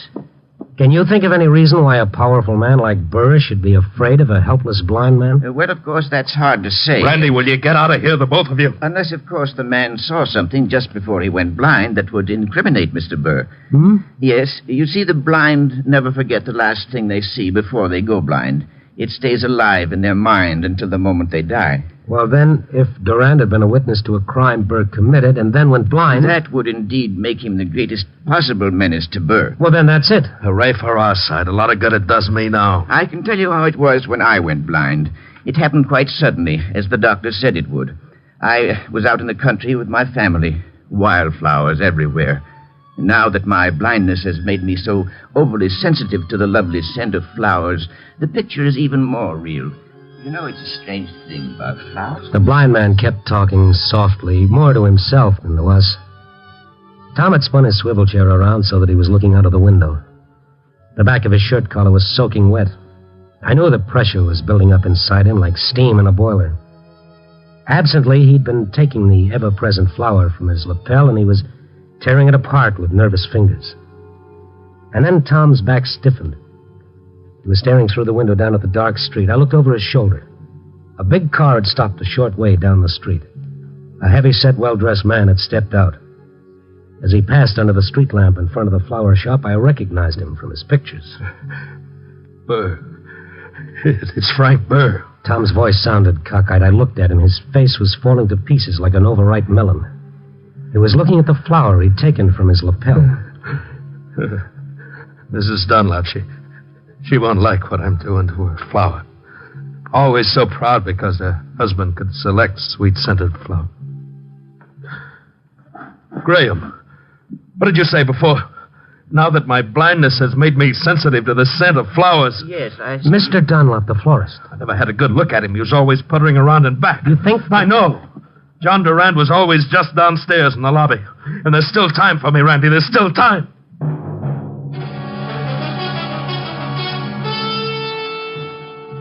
As Tom raced for the door of his office, he pulled a gun out of his coat. I followed him. He went to the elevator, pressed the button a couple of times, and then decided to take the stairs instead. He looked back at me, chasing after him, and waved me back. He started down the stairs 2 at a time. I caught up with him at the second landing. I grabbed his shoulders. He tried to tear himself away. Let me go, Randy. Let me go. What do you mean there's still time? What are you going to do down there? Randy, I'm telling you to let me go. Answer me. What are you going to do? Sure, I'll answer you, overboy. What do you think Burr was going to pay me $5,000 for? Just to give him Durand's address so he could send him nasty letters? No, there was one other little item I didn't tell you about. I not only had to find Durand, I had to make sure nobody else found him. I had to kill him. Oh, Tom, you're kidding. A helpless blind man? Oh, Burr thinks I'm the man for the job. He told me I was the ideal choice. Tom, you're not that kind of a man. Who says so? You think this is still the old football team with a lot of nice rules so nobody gets hurt too bad? This is the jungle, Rover Boy. It's dog eat dog all the way down the line. Now let me go. No. I said let me go. He broke away and took off the stairs again. But Tom had put on a lot of fat since college days, and walking the night beat had kept me lean. I caught up with him just as we reached the lobby. Randy, I'm telling you to lay off of me. Now leave me alone. You're going to listen to reason. All you need's one good break. Well, this is mine, and I'm going to take it. Now let me go. You're crazy. I can't let you do it. You'll have to let me do it, Randy. You're just going to have to let me do it. Tom brought the gun barrel down on my head. My knees turned to ginger beer. I reached for the wall to keep from falling, but the wall fell right with me. I tried to cry out, but all I could manage was a wheeze. Helplessly, I watched Tom with the gun still in his hand go through the lobby entrance into the florist shop. Oh, Tom. What on earth are you doing with that gun? At that moment, the front door opened too, and Mr. Burr came into the shop also carrying a gun. Don't do that. What a spot for a chorus of Auld Lang Syne. What's going on? Mr. Paxton, what is this? Huh? Is the job still mine? A smug little smile crossed Burr's face as he put his own gun away. Sure, why not, Paxton? A deal's a deal. He's in back working on his flowers. But it'll have to be her, too. Oh. Okay. No! Please! Tom! Tom raised his gun as old lady Durand started running for her husband. And then Tom seemed to hesitate, like something was going through his mind. Go on. What are you waiting for? Maybe Tom was thinking about his last 10 years on Skid Row when he'd never done one decent thing, and maybe he thought it was time to start. Go ahead and get it over with, Paxton. Suddenly, Tom swung the gun away from the cowering Durands and began shooting. There wasn't even time for that smug smile to leave Burr's face as Burr slowly crumbled to the floor. After that, everything started getting foggy for me. By the time the police arrived and splashed cold water on my face, Tom had gotten away, disappeared into the night. Burr was dead, and now John Durand wasn't afraid to talk. 25 years before, Burr had been a punk in the rackets. There'd been a bombing. One man killed, John Durand blinded. And the picture Durand carried in his mind, the last thing he saw before the lights went out forever, was Burr throwing that bomb. After that, Durand was afraid Burr would try to finish the job, so he changed his name and went into hiding. I told the cops about the gambling syndicate that had been hounding Tom, and they went after the boys. And all in all, it was quite an evening. Then around 3:30 in the morning, while I was sitting up in my office trying to bat out my night beat story, my telephone started ringing. Yeah. Randy, this is Tom. Tom, hey, where are you? Never mind, I'm okay. I just wanted to let you know you were pretty good to me, kid. Listen, every cop in the city's looking for you. Well, they can look until Christmas. It won't do them any good. I've got a hideout that they couldn't find with radar. How come? It's like I've always said, all you need is one good break. I got mine right out of a clear blue sky. Mm-hmm. Yeah, real square. Met him at a bar. Didn't know where to turn. This guy buys me a drink. Says I look like I could stand a good meal and a place to sleep. He thinks I just blew into town and I'm down and out. Now he says I can stay here as long as I like. He's in the next room, so I gotta make this call short. Tom, I tell you, you're crazy for hiding out. The police will give you a break. Now, says who? I'm telling you they will. And even if they did, what about the syndicate? What about Dixie? There isn't any more syndicate. Most of those hoodlums are already sitting in jail. What? Dixie, too? No, but they'll have him soon enough. Now they've got a description of him. They know who to look for. Look, I gotta hang up. This guy's liable to pop in any second, but just for the records, what does Dixie look like? He's an ordinary fella. He wears glasses, even. He's got gray hair. Looks more like an insurance man than a hoodlum.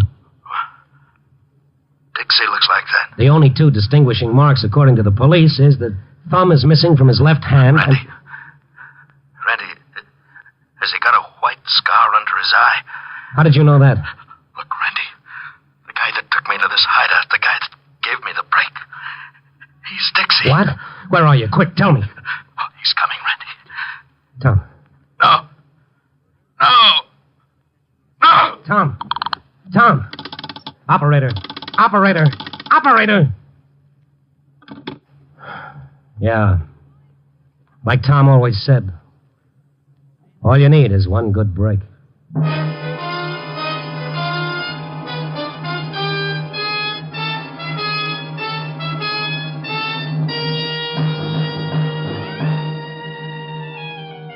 Tomorrow?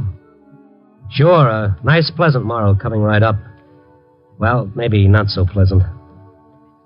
Tom had been dead a long time before Dixie caught up with him. Tom had died when he found out he wasn't always going to be a hero, the guy on top of the heap. What is there about people that they've got to be number one or they won't play? What's so bad about being number two or number three? Why does life have to be one great victory after another? What's so fancy about us that we can't afford to fall on our face every so often? The fellow who said, "God, give me the strength to fail," really had something. And besides, not making the top of the heap has its compensations, too. It's a lot less lonely down here among us also, Rand. Copy, boy.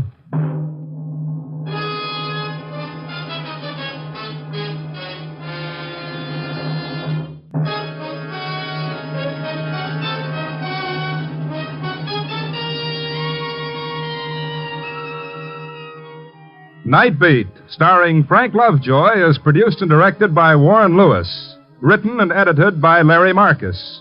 Music by Frank Worth. The part of Tom was played by Bill Conrad. Others in tonight's cast were Jeanette Nolan, Ted Von Eltz, and Norman Field.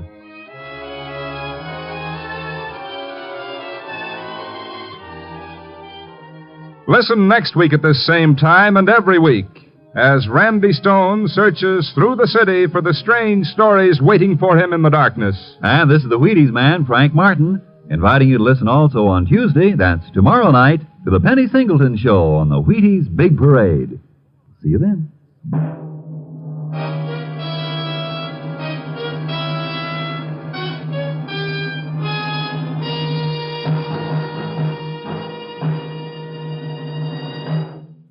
Night Beat came to you transcribed from Hollywood.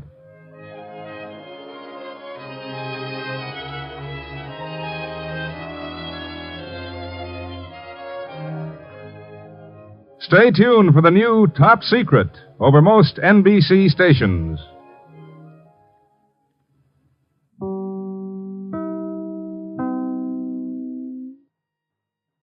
Wheaties presents Night Beat.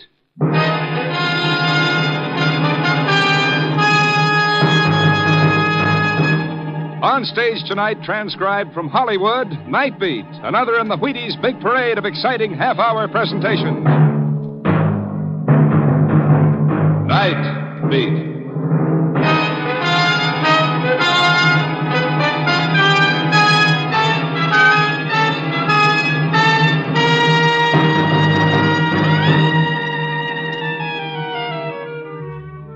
Hi, this is Randy Stone. I cover the Night Beat for the Chicago Star. My stories start in many different ways. This one began with an old man's fury and ended with the murder of a dream. Night Beat, starring Frank Lovejoy as Randy Stone.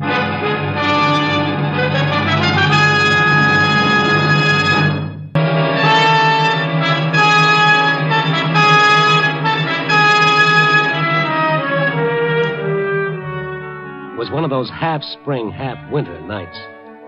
Tried to convince myself that the tingling in my toes was youth on the march, but it was only the stone corpuscle slowing up. So I'd almost decided to go back to the office and do a human interest story on the H-bomb when I noticed where I was. It was on one of those streets lined with cheap tenements. In front of one of them, a taxi stood at the curb. The driver was shaking his finger under the nose of an old man who shivered in his shirt sleeves. I moved closer. I tell you ain't going no place, Pop. You run a bill of 6 bits. It's on the meter. But I will pay you as soon as I can. Sure.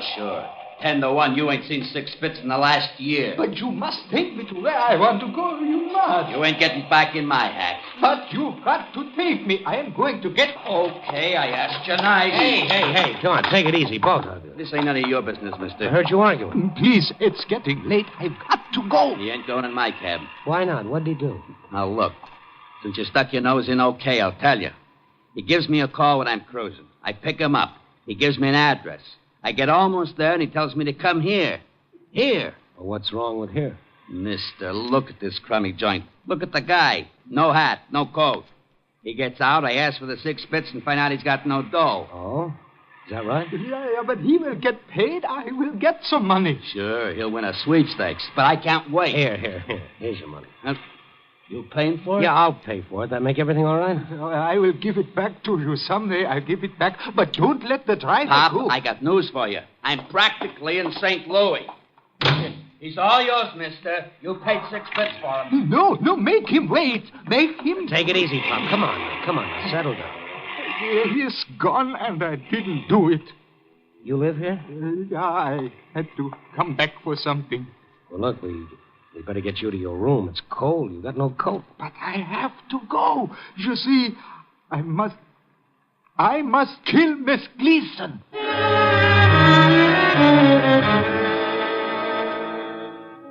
That's what he said. He had to kill Miss Gleason. But somehow I couldn't take him seriously. He looked too gentle and too human.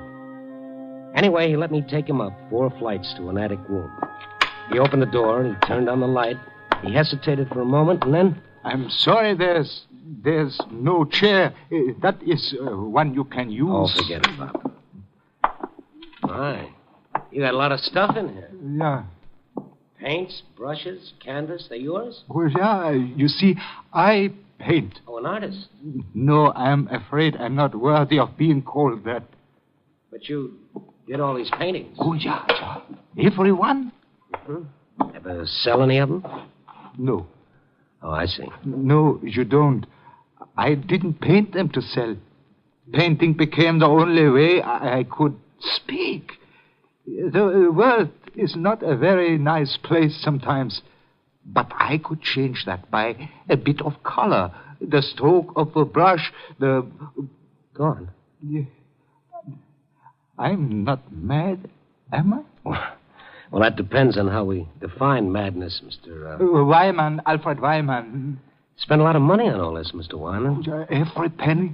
And you didn't have 75 cents for that cab? I would have paid him. He could have had a picture. Look, you take one. Here's one I finished just last night. Well, Do you like it? Well, I'm no judge of art. But you must be. You are the only person who has never laughed. Not like Miss Gleason. Oh, yes, Miss Gleason. You remember what you said downstairs? Yeah. I don't think you meant it. I did. Then, don't you see, Mr. Stone, Randy Stone. Oh. Go ahead, what were you going to say? I wanted to punish her. She had me discharged because I knew what she did. Only I knew it, Mr. Stone. And what did she do? She killed Vincent. What's that? I know she did. She killed him and put him in the basement. What are you talking about? That is why I wanted to kill her. Why didn't you go to the police? So one would take my word against hers. Look at me. Where is she now? Her home. I was going there. To kill her? Yeah. Where does she live? Why? Well, I'd like to talk to her. You don't believe me, do you? Well, I'd like to get a few things straight. No, please believe me. She killed Vincent. She'll say she didn't. But I know. All right, Pop, all right. Now, if I go to see her, you've got to promise me you'll stay here until I get back. Yeah. I will wait. All right, fine. Now, give me her address.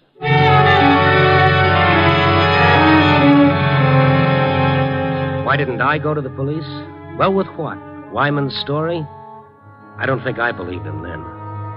But funnier things have happened to me, maybe because I looked for them. A half hour later, the clerk in a very shishi apartment hotel sent my name up with the urgent tag on it and the fact that I was from the Star. Yes, Miss Gleason would see me. And did. Mr. Stone, may I see your credentials? Why, sure. Here you are. I see. Just why are you here? I told you. About Vincent. I don't know of Vincent. And I Ever know anyone named Alfred Wyman? Alfred Wyman? Yeah, that's the name. What has he got to do with this? Everything. He told me about Vincent. Why, he's mad. A lunatic. Is he? Miss Gleason, when I first saw him, he was on his way here. Here? He was coming here? That's right. Now maybe you'd like to talk about Vincent? Suppose you talk about him, Mr. Stone. You seem to know all about it. Wyman told you, didn't he? You're a very cool person, Miss Gleason. Do I have any reason to become hysterical? Well, some people would think murder was reason enough. You said murder? Yeah. Just exactly what did Wyman tell you? That you killed Vincent. And did he tell you what became of Vincent? Yeah. You, put him in the basement. And now that you have all the facts, what do you intend to do about it? Well, call the police. Oh, of course. That's the logical thing to do, isn't it? Well, Mr. Stone, there's the phone. Call the police. You seem very sure that I won't. Go ahead. Well, thank you. Oh, before you're connected. Yeah. Have you thought that all this may make you look ridiculous? Meaning what, Miss Gleason? Put down the phone, please, for a moment. Now what? Since you seem to have concerned yourself with this, you may as well continue. If you want to, that is. Do you? What's on your mind, Miss Gleason? I want you to come with me. Where? Are you afraid, Mr. Stone? Of what? Maybe of what you'll find out.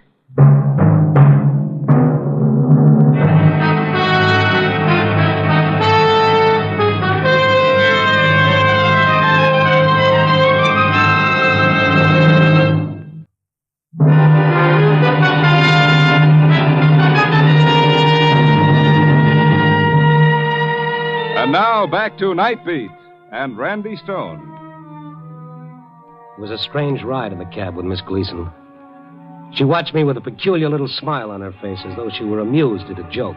There was no concern at all, just an icy coldness and a confidence that disturbed me. Then the cab pulled up in front of the address Miss Gleason had given. We got out and walked up a flight of marble stairs. Surprised at coming here, Mr. Stone? Bender Art Galleries. There's a night bell there. Ring it. The Night Watchman will be here in a moment. Well, what do we do here? You want to see Vincent? Very well. Here's the watchman. It's Miss Gleason, Charles. Open the door, please.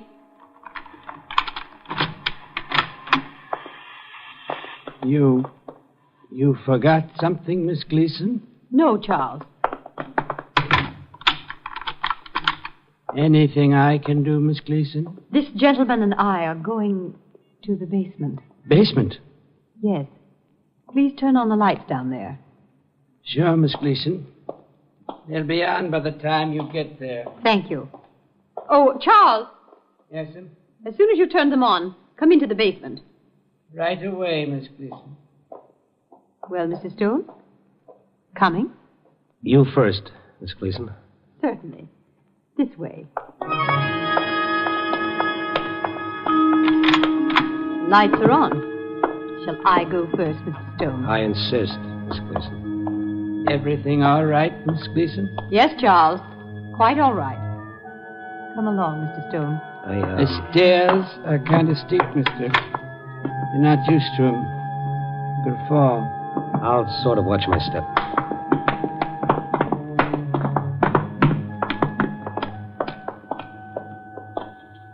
You want me to stay, Miss Gleason? For a moment, Charles. Well, Mr. Stone, what do you see? The basement. Anything else? No, nothing. You're not looking in the right place, Mr. Stone. Over there to your left, on the floor. What is all this? Leaning against the wall. That picture? Go over and look at it. Can you read the signature on it? It's a print. A cheap print. But read the signature. Vincent Van Gogh. All right, Charles. That'll be all, thank you. Yes, sir. Miss Gleason. Now, Mr. Stone, do you realize how big a fool you'd have made of yourself if you'd called the police? This is Vincent? That is Vincent. Why didn't you tell me before? I wanted you to see it with your own eyes. You took Wyman's word against mine, believed him. I wanted to make you look and feel as ridiculous as this whole idiotic thing is. Now, good night, Mr. Stone. I don't think so. What? He said you had him discharged, did you? Yes. Why? What's this Van Gogh print got to do with it? He'd become a nuisance. An old fool. All I saw was a pathetic old man. Get out of here. First, tell me why Wyman was fired. He was a guard here. It was his job to see that people kept their hands off the paintings. But he'd become a nuisance. Yesterday, I happened to go into one of the rooms. Wyman was there, speaking to one of the customers. A thing he had absolutely no right to do. No, please don't buy it, Mr. Evans. It is not good. It is cheap and tawdry. Look at the tricks he uses. Tricks! There's no depth. It is shallow. Wyman! Wyman! Oh, yes, Miss Gleason. Please come here. But I'm talking to Mr. Evans. I was just leaving, Miss Gleason. Mr. Evans, if you'll just wait, we'll talk about the Willoughby picture. I don't think I want it now. But, Mr. Evans, Surely you don't think Wyman knows anything I don't know, Miss Gleason. You seem to hit the nail on the head. Painting is shallow. Good day, Miss Gleason. Wyman, how dare you? I only did what I felt was right, Miss Gleason. You meddling idiot. I've had enough of this. You come with me. But, Miss Gleason... Go on, go to Mr. Temple's office. Yes, ma'am. How dare you criticize a painter like Willoughby? He? But he is not a good painter. What do you know about it? I know he's not good, and he doesn't feel what he paints. Miss Gleason. I've got to talk to you, Mr. Temple, about Wyman. Wyman? Oh, not again. Please, Mr. Temple, I did nothing. He did nothing but keep Mr. Evans from buying the Willoughby. Oh, ridiculous. Mr. Evans wouldn't listen to what Wyman has to say. But he did. He knew what I was trying to say. Mr. Temple, Wyman has made me look ridiculous for the last time. This is the last straw. I'll go to the board. Miss Gleason, I'll not put up with it. And the board won't like to hear that the Willoughby hasn't been sold because this fool... Miss Gleason, remember there's an exhibition of Willoughby's paintings tomorrow. We have enough to do without bothering... Either this man is discharged, or I'll resign and tell the board why. You seem to forget this is a business, Mr. Temple. Are you worried about business or your own feelings, Miss Gleason? Mr. Temple, I warned you. I'm going to the board. Oh, wait. Wait a minute. Wyman. Yes, sir. I'm sorry, but I'm afraid Miss Gleason is right. We'll have your check for you this afternoon. You were warned several times. I know, Mr. Temple. Thank you, sir. Thank you, Mr. Temple. It was a distinct pleasure, Miss Gleason. Now, both of you leave me alone. I'm busy. You had this coming, Wyman. You think I care about the job, don't you? But I don't. I only care, but... Where is it? Where's what? What's the matter with you? The Van Gogh. The one I hung there. You hung that cheap print. What did you do with him? Where is it? What did you do with it? I had it put in the basement. You destroyed it. You killed Vincent. You and people like you. You laugh. You won't understand what a great man is trying to say with his art. You killed Vincent, and now you want to kill me because I understand. But you can't, and you won't. I will kill you first. Martin! Samuel, come here, quickly. You killed him because you couldn't understand him. You killed him. Martin, Samuel! I will Get kill him out you. of here. He's crazy. You Get him see? out.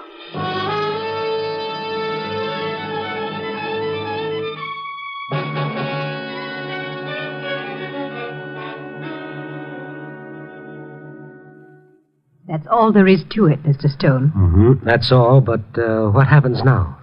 How do you mean? Well, to Wyman. You call him a lunatic, maybe he's not.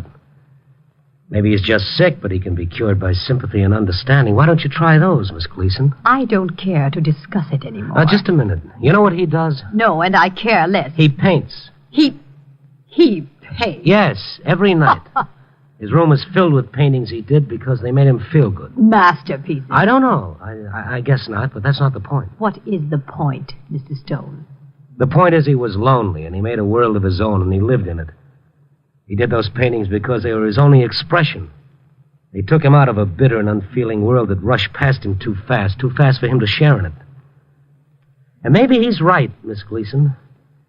Maybe we did kill men like Van Gogh because we didn't understand or didn't want to. Admit just once that you understand and like something different, and you've set yourself apart. You're a curiosity. You're as mad as he is. Well, thank you, Miss Gleason. I think that's the nicest thing anyone ever said to me. Good night. Oh, sure, it did me a lot of good to tell Miss Gleason off. It did Alfred Wyman a lot of good, too, but not much. I had to go back to his rooming house to tell him that he was mad and the rest of us was sane. I went up the stairs, but when I knocked at his door... You're looking for Wyman? Yes, I am. He's here, isn't he? Not much he ain't. I put him out. You what? Put him out. When? Oh, about an hour ago. You a friend of his? Yes, I am. Why did you put him out? I'll show you. Nearly burned down my house, it did. Look at this room. I ain't gonna get the smell out for days. He burned everything. Like as not, he'd have had us all roasted in our beds if I didn't smell the stink this stuff was making. All of his brushes, his paints, his canvases. Why? Did he say why? Mister, if you're a friend of his, you'll go after him with a rope. I asked you why he did this. Did he say? Sure. He said it was a joke. That it was going to be a big joke. And then I chased him out. Joke? What did he mean? Could you understand what he meant? Yeah, it's 2 in.the morning. Even if it wasn't, I couldn't make out what that loony was talking about. Which way did he go? Oh, up the street. He took something with him. Never mind that. Do you know where he might be? You know, Miss Gleason? Gleason, yes. Why? Well, he might have gone to see her. Because he said the joke was going to be on her. I got to a telephone fast, found Miss Gleason's number, and called it.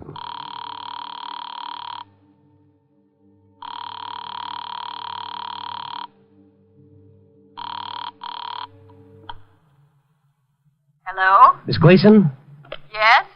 Who's that? Stone, Randy Stone. What? Mr. Stone, I'd like to know... Just a moment, listen to me. Are you all right? Beyond the fact that I'm rapidly growing to hate you, I am all right, yes.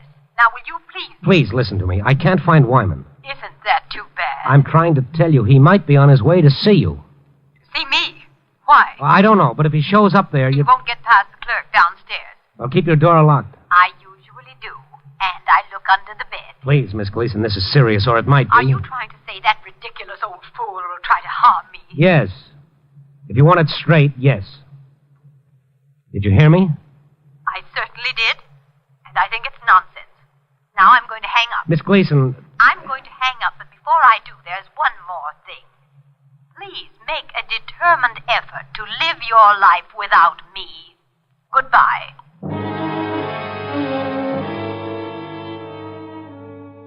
that click in the receiver was very final, and it made me feel a little foolish.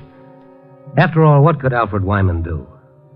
Killer? I didn't know, but what was his big joke, and when would it happen?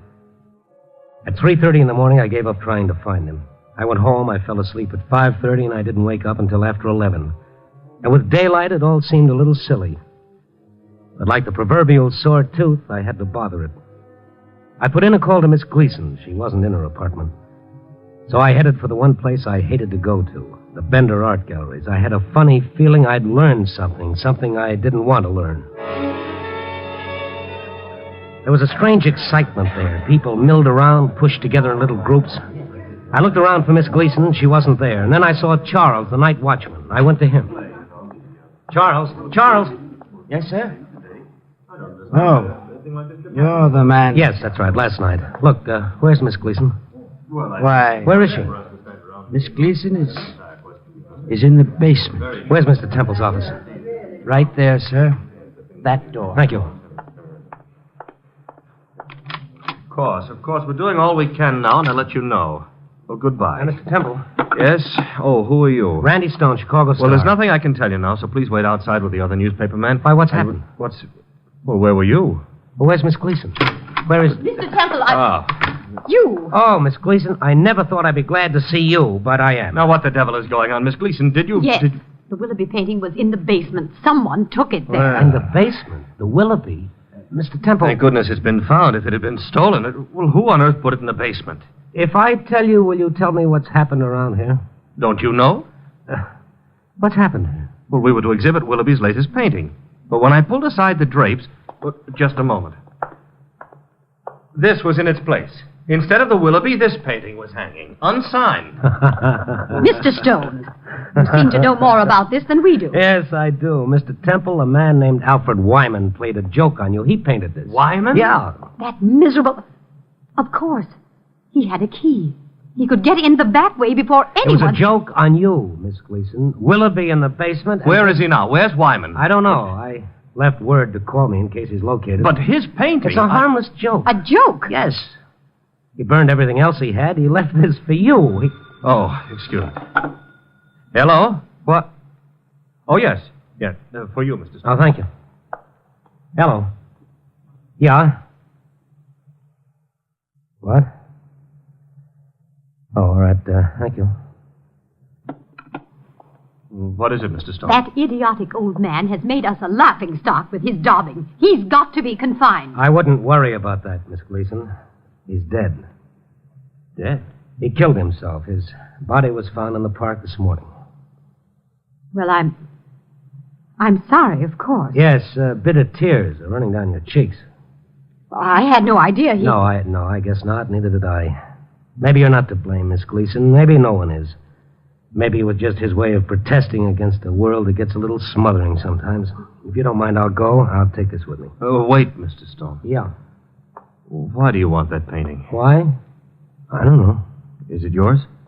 Well, no, I guess not, but it's well, the then only one. Please, leave it. I never wanted Wyman fired. Now everyone's going to blame me. I was only Doing what you thought was right, yeah, okay. Well, maybe you were. Let's forget it. Well, I can't, Mr. Stone. You see, it wasn't so much the disappearance of the Willoughby that disturbed me. It was this painting. This painting? What about it? It's great, Mr. Stone. Truly great.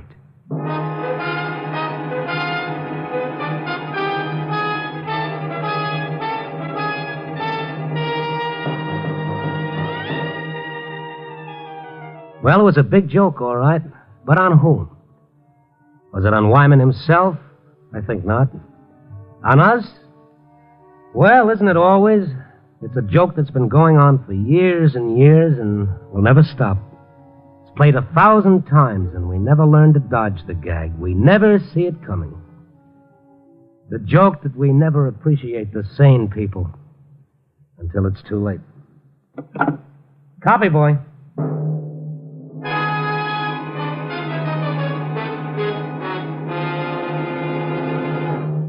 You are listening to Night Beat on the Wheaties Big Parade.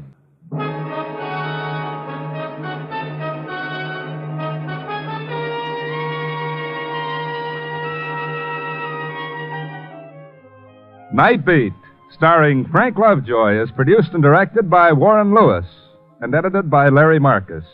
Tonight's story was written by Russell Hughes with music by Frank Worth. The part of Wyman was played by Ben Wright. Jeanette Nolan played Miss Gleason. Others in tonight's cast were Wilms Herbert, Martha Wentworth, and Larry Dobkin.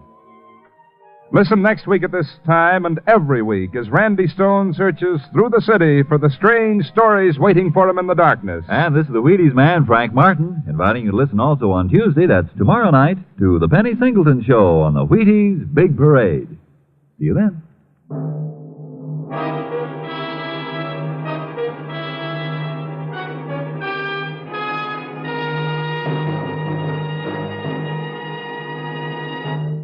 Night Beat came to you transcribed from Hollywood.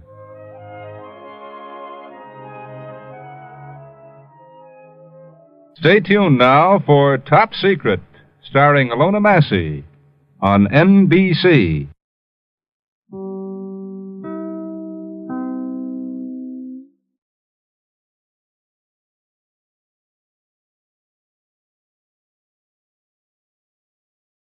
Wheaties presents Night Beat.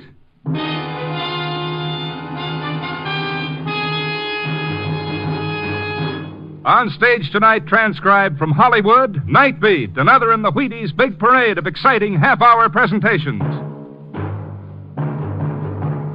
Night Beat.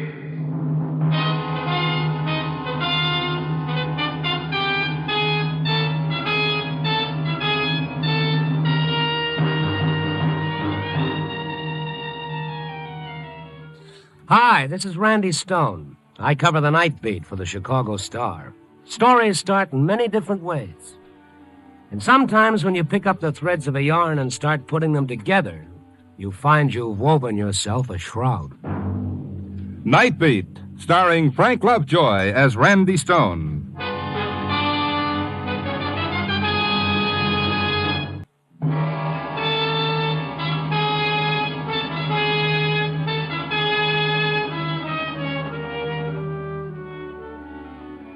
A great poet once wrote about Chicago. He said it was a city built by men with muscles and a willingness to use them. Well, Chicago is still full of willing people, some willing to work and others willing to let 'em. You take Gus Reed, who broke jail last week while doing life for murder. Not that he ever became bent with honest toil. He just got crooked trying to avoid it. But now he was out, escaped with a famous hood named Neil Ramsey.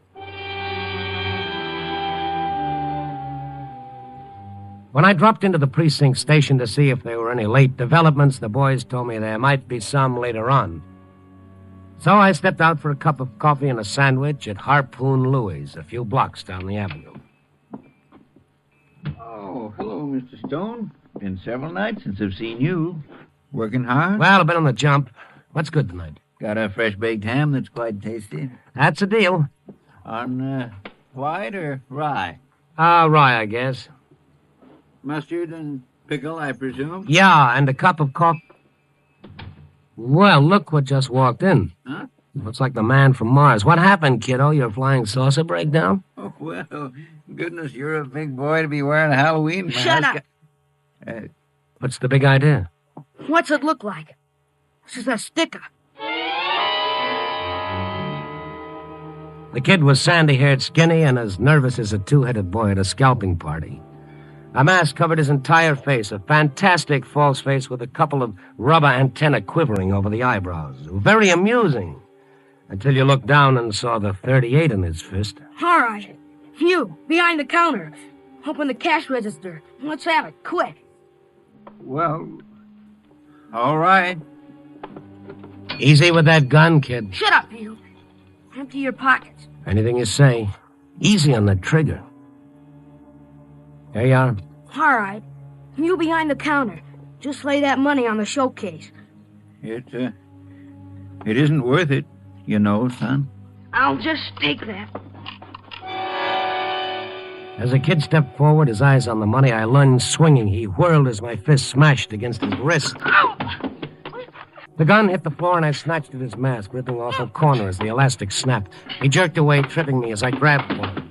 I fell. The last thing I remember as my head hit the radiator was his white face as he jerked open the door and darted out. Help! Please!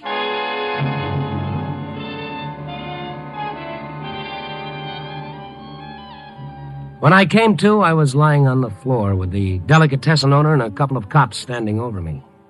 I stared up at them, my brain knee-deep in fog. Oh, that man's gone, huh?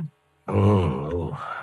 How's your head feel, Stone? Oh, it's sagging like a wet circus tent. Here, let me help you out, Mr. Stone. Thank you. I can manage. Hey, here's a description of the kid that Louis gave us. See how it checks with you, will you? Okay. Yeah, that's right. About 13, 5'3", light hair. Mm-hmm. I suppose you'll be able to trace him by that gun he left, won't you? Oh, it's probably stolen. Why do you suppose a boy, a child, would do a thing like that? You suppose he was hungry? Those little rats are just born mean, I know. But all this juvenile delinquency we've been having lately, can't something be done? The only answer is treat 'em rough. Gotta be twice as hard as they think they are. Well, tombstones are hard too, officer, but they generally have a good word or two for the people beneath them. Okay, Mr. Stone. After what happened to you tonight, I'll leave it to you to find a good word for him. Well, heaven help us if we don't. Come on, Joe. Be at Detective Headquarters first thing in the morning, will you, Louis? Yes. Well, I suppose I'd better make a report to my insurance company. Uh-oh, what's this?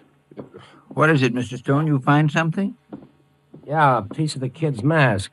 Tore it off when I grabbed him. Police must have overlooked it lying there on the floor. Well, it doesn't matter, I suppose. No, maybe not, but it's the part that has the price label stuck on the inside. Oh? Yeah, with the name of the store printed on it.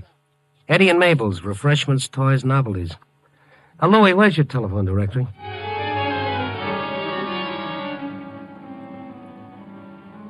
The address turned out to be down in the low-rent district. I hopped a taxi, and in a matter of minutes, I was standing in front of Eddie and Mabel's, staring at the toys littering the dusty showcase. Among them lay a few tired-looking masks, each one identical with the one the kid had worn. I went in. Yeah? Something I can do for you? I was just noticing those masks in your window. Have you sold any recently? Masks? Who sells masks this time of year? Why? Well, I just wondered. A drummer comes in and sells my husband masks. Can you imagine? In April, my husband buys masks for Halloween. Well... A hat he's got on him. 2 months we have these masks in stock, and how many do you think we sell? One. One single mask. A businessman, he calls himself. Huh. Just when did you sell that one mask? Well, it so happens just this morning. To a 13-year-old boy who needs it like I need a hole in the head. Who is he? His poor mother slaves all day long in a laundry, and he spends money on junk like that. Does it pay to have children, I ask you? What's his name? Reed, Jimmy Reed. I feel sorry for his mother. Such a bum that kid is.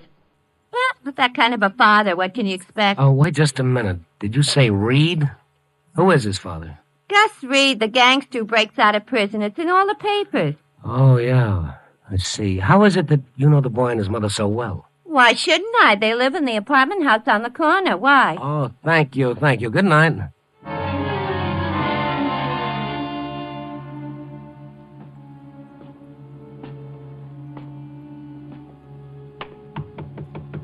I could have sworn that I'd heard dim voices as I'd approached the door of the Reed apartment, but now there was nothing but silence. The silence of an enemy holding his breath. Who is it? Does Jimmy Reed live here? What's he done now? Are you Mrs. Reed? Yeah. Are you from the police? Oh, no, but I'd like to see him for his own good. Well, he's not here now. If you'll come back tomorrow, Look, lady, if I go now, I'll be back with a cop. Let him in. If it's so important. Come in, pal. No sense bothering the cops. I said come in. And keep those mitts lifted high. It was the infamous Neil Ramsey, the lad who busted out with Gus Reed. He stepped from behind the door, lean and dark, his mouth grinning, but his eyes as cold as rigor mortis. Eyes I'd seen staring from many an FBI poster and rogues gallery album. And behind him, the heavier red-eyed Gus. Well, what are you waiting for? Come on in. Okay, Gus, I'll go along with the crowd. Those guns you've got look like a big crowd to me. Hey, Pop, that's the guy who jumped me at the delicatessen. Hi, Jimmy. The boy made a slight mistake, Gus. He didn't keep his eye on the sucker. You and your lousy $2. I would have done all right if you hadn't stuck your big fat nose in. Yeah, not much of a teacher, are you, Gus? But then I don't suppose I can blame you. You never had nerve enough to stick up anybody yourself. You shot him in the back and then robbed him. So I ain't got nerve, huh? Show him, Pop. Gus, don't.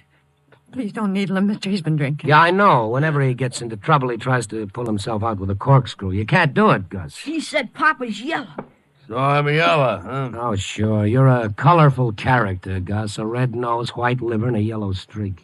Yellow, huh? Don't try it, Gus. Shoot and you'll get the chair this time. Keep your hands up. Yellow, huh? Gus, no! Oh, show you. His gun butt cracked against my skull, and I staggered backwards, tripped over a constellation of stars, and fell into darkness. Why did you do it? Why did you do it? You killed him! Killed him!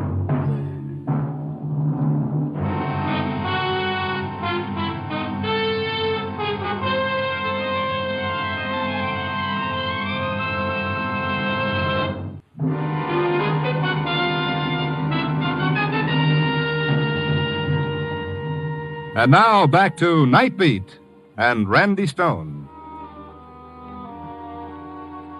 When I found myself the prisoner of a couple of fugitive killers, I should have played it dumb instead of giving out with a smart talk. Might have saved me a crack on the head to match the one I got in the delicatessen store. When I came to, I was lying on a sofa, limp as a poached egg on toast. I turned my head and I saw Mrs. Reed with Lieutenant Saunders of Homicide. Looks like he's coming out of it. How do you feel, Stone? Oh, one more dent in my skull, I'll rent it for a golf ball. So Gus and Neil got past you, huh? Well, they won't get past the roadblocks we set up. How'd they get out of the house? Over the roof? Yep, same way they got in, apparently. Old stuff. You should have figured that, Lieutenant. Oh, sure. Just like you figured on finding him there when you stuck your nose in. Yeah. Jimmy go with him? Jimmy's a child. Baby, he doesn't know what he's doing. He's a good boy, Mr. Stone. It's all his father's fault. He's twisted Jimmy. He thinks his father's a hero. Okay, Mrs. Reed, that wraps it up. We're through here for the time being.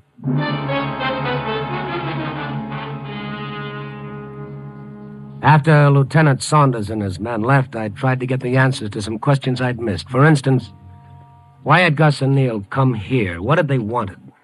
Food, liquor, money. They took everything I had. Have any idea where they might be heading? I only wish I knew. Well, Gus broke out a week ago. If this is the first time he's been here, there's a chance he's been laying low in a hideout, probably just outside of Chicago. I don't know. Mrs. Reed, do you think Jimmy's known about the hideout? Has his father been in touch with him this past week? I don't know. He's been acting so strange. Mm-hmm. You think Gus could have contacted him before he broke out? Or that Jimmy might have known in advance? Well, how could he? Did he see his father in prison lately? No, not lately. Uh-huh. Gus write him very often? No, not nearly as much as Jimmy wrote him. He kept his father's letters? Oh, of course. Kept them like they were treasure. Can you get them? I'd like to look them over. I'll see if I can find them.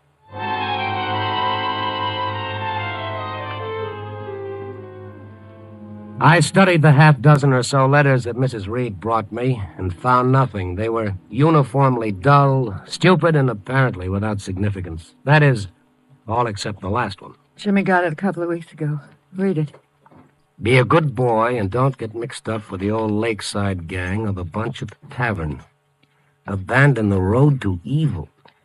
It doesn't sound like Gus, does it? Trying to get in good with the prison censor, that's why. Putting on the hypocrite. Uh-huh. I get homesick off and on. Your accident on the Compton Highway was tough. Yours truly, your old man. Compton Highway? I don't know what Jimmy told him, but he certainly didn't have any accident. What about the Lakeside gang? Well, I never heard of it. This bunch at the tavern he mentioned. Well, I tell you, it doesn't make sense. Jimmy would have told me if there'd been any trouble. I know he would have. Abandon the road to evil. No, you're absolutely right, Mr. Reed. Doesn't make sense. I held it up to the ceiling light, and there it was. Pinpoints of light gleaming through 8 words in the letter. What is it? Does this make any sense to you? Old Lakeside Tavern, abandoned road off Compton Highway. Lakeside Tavern. Of course, Gus used to work there. When? Years ago, it was a beer parlor. On an abandoned road? Well, wasn't then. They built a shortcut later that bypassed it. The place was condemned.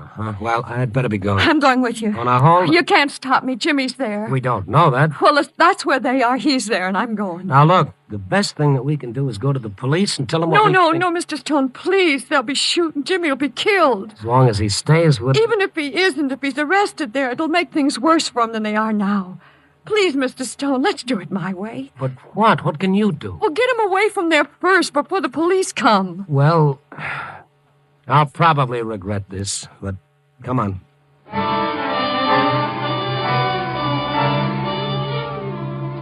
We took a taxi to the garage where I picked up my car, and we headed out past Lincoln Park, turning southeast for the highway.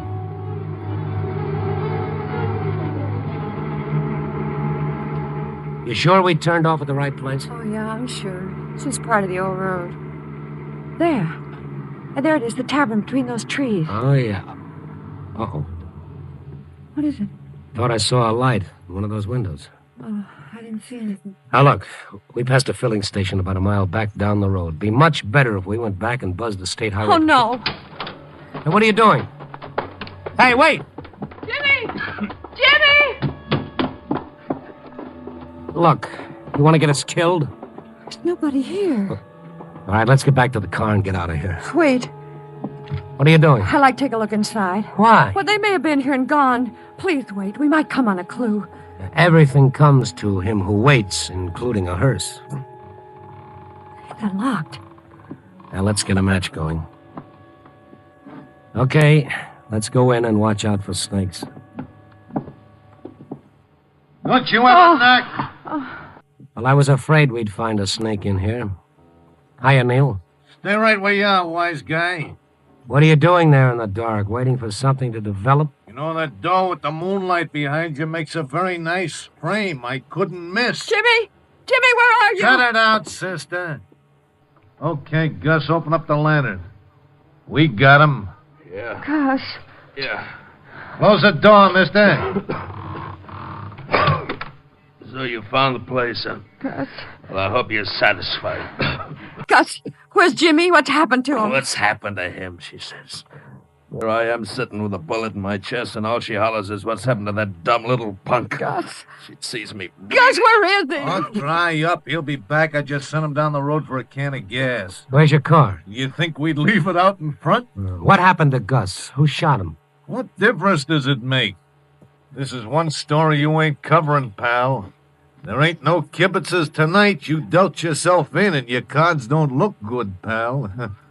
Not with me holding 6 bullets in my hand. Well, like they say, Neil, the game is always darkest before you've drawn. Yeah, well, you don't get no more cards, friend. You're through. The roadblock. Of course. Gus got it when you crashed the roadblock. Give the sucker a cigarette. You know, I get a bang knocking you two off right now. But just in case we do have trouble, maybe we could use a hostage or two. Hostage? Neil, that's a $2 word. Yeah. I got a 39-cent rope to go with it. Turn around, both of you.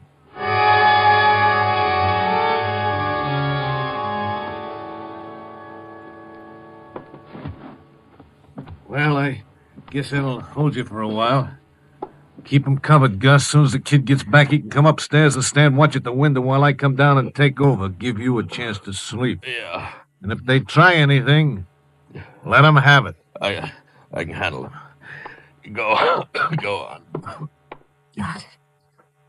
Gus, I don't care what you do to me, but your son, your own flesh and blood. Shut up. Gus, please. Captain, always. Listen, Gus, all the time I've been saving, hoping to have enough to send him to college someday, and then you come back. College?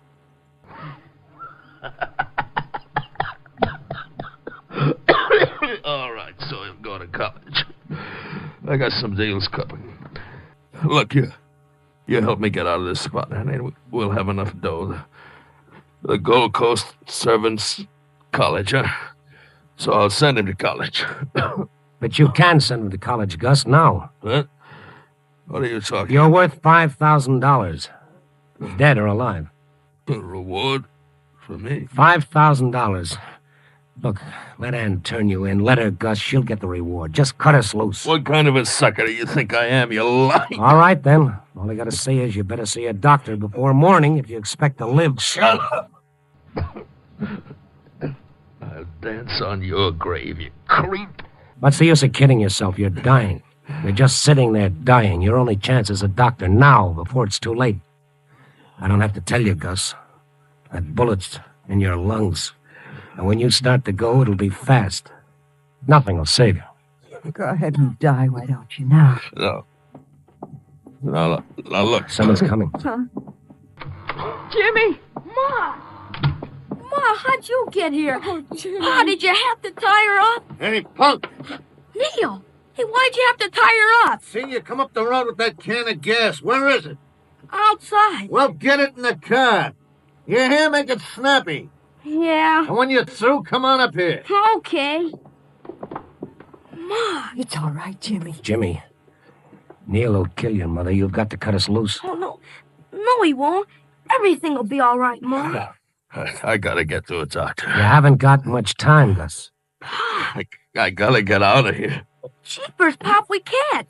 Maybe if I can get Neil to let me go for a doctor. A doctor won't do him any good here. He's got to get to a hospital. Yeah. But, Pop... But I'm dying. I can't lay here and just die. But, Pop, Neil said all the Neil roads be are... hanged. He can burn for all I care. Your only chance, Gus. Not only for yourself, but for your wife and Jimmy. The reward will help. Reward? What difference does that make to me? Look, I gotta get to a hospital. Look, I'll cut you loose. You gotta help me. Roll over. Right. Close enough? Yeah. Make a sound, you little rat, and I'll blast you. Gus, he won't. There. Now your hands are loose. Give me that gun and the knife. Okay, Mrs. Reed. Oh. And now your ankles. Oh. There you are. Okay. You stand right where you are. Neil. Yeah, your partner. Neil Ramsey stood at the head of the stairs at the other end of the big room. I could barely make him out in the dim gloom, but you didn't have to spotlight his .45 to know that it was looking down at us. Drop the rod, journalist. He came down, crossed the floor, his face twisted in the kind of grin you see pictured on labels over the word poison. So you want to go to a hospital, eh, Gus? Neil, I gotta. I can't breathe. And I can blame for all you care, eh? No, I didn't mean it that way, Neil. You want to go to a hospital, give up. They can't give you a worse sentence than what you got now, is that it? I wouldn't say anything, Neil. I would. But me, I burn when they catch me. But you don't care. That's okay by you, eh? I'm no good to you, Neil, please. Please, Neil, don't do it. I wouldn't double-cross you, I swear. Yeah, you swear. I'm just looking at you, Gus. I'm wondering why an operator like me, who's supposed to have a few brains, ever tied up with a cheap, yellow... Pop's not yellow. What's the matter, punk? Does the truth hurt? Well, he'll tell you so himself. Go on. Tell him, Gus. Tell him you're a cheap yellow louse. Tell him or I'll... I'm a cheap yellow louse. Oh, please, Neil, please let me alone. I can't breathe. Please. She can't breathe, eh? Well, nobody that can't breathe belongs in any hospital. Neil. No. The place for him is the morgue. No. You butcher! You shot my pop. You shot him. I'll kill you!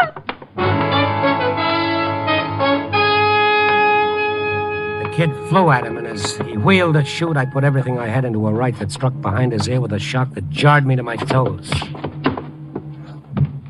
Neil lay at our feet, sprawled out as cold as a witch's kiss.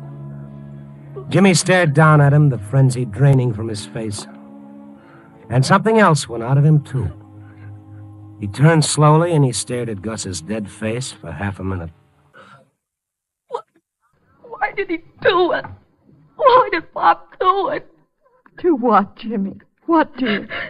They're yellow. Yellow! He turned yellow! Look, Jimmy, I know he was your pop, and it's tough, but without his gun, he was nothing. Nate would have turned yellow, too, if Gus had had the drop on him. Without their guns, without having that advantage, they're all yellow, Jimmy, all of them. Begging for their lives and licking your boots and asking for mercy that they themselves would never give. People like that aren't heroes, kid. Takes a lot more than a gun to make a hero. A lot more. Jimmy. And you know what, Jimmy? You can be different. I think you have what it takes. Jimmy, dear. You'll be all right, given half a break.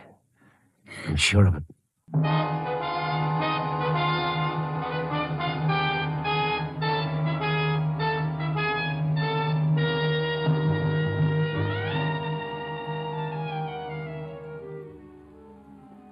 4 a.m., the morning still dark with leftover night. A few hours from now, Mrs. Reed will find out that there is no reward for Gus, that I lied trying to trick him into letting us go. But she'll feel better about it, maybe, when she finds out there is one for Neil, and $5,000 worth. So maybe Jimmy will have his chance for an education after all. That is, after we straighten out a slight case of armed robbery and aiding to escape convicts. This is going to take quite some straightening, but when it comes to kids, even at 4 a.m, I'm an optimist. Well, so that's it. It isn't often life ties up a story with a rose-colored ribbon. Usually it just leaves the loose ends dangling. So, well, let's tie it up. Copy, boy.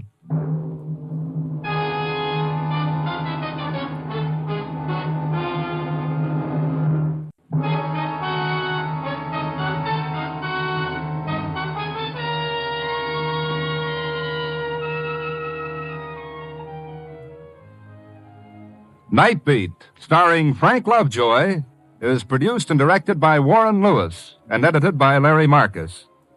Tonight's story was written by Irvin Ashkenazi and John Robinson, with music by Frank Worth. The part of Gus was played by Bill Conrad. Bea Benaderet was Anne.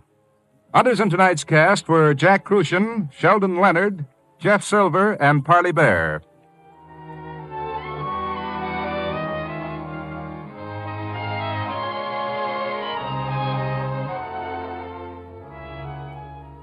Listen next week at this time and every week as Randy Stone searches through the city for the strange stories waiting for him in the darkness. And this is the Wheaties man, Frank Martin, inviting you to listen also on Tuesday, that's tomorrow night, to the Penny Singleton Show on the Wheaties Big Parade. See you then.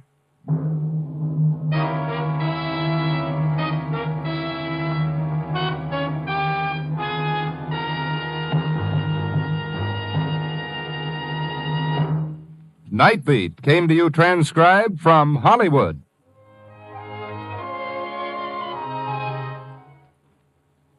Stay tuned now for Top Secret, starring Ilona Massey on NBC.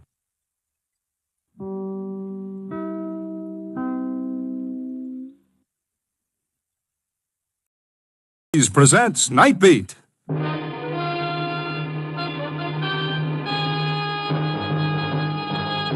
On stage tonight, transcribed from Hollywood, Night Beat, another in the Wheaties big parade of exciting half-hour presentations. Night Beat.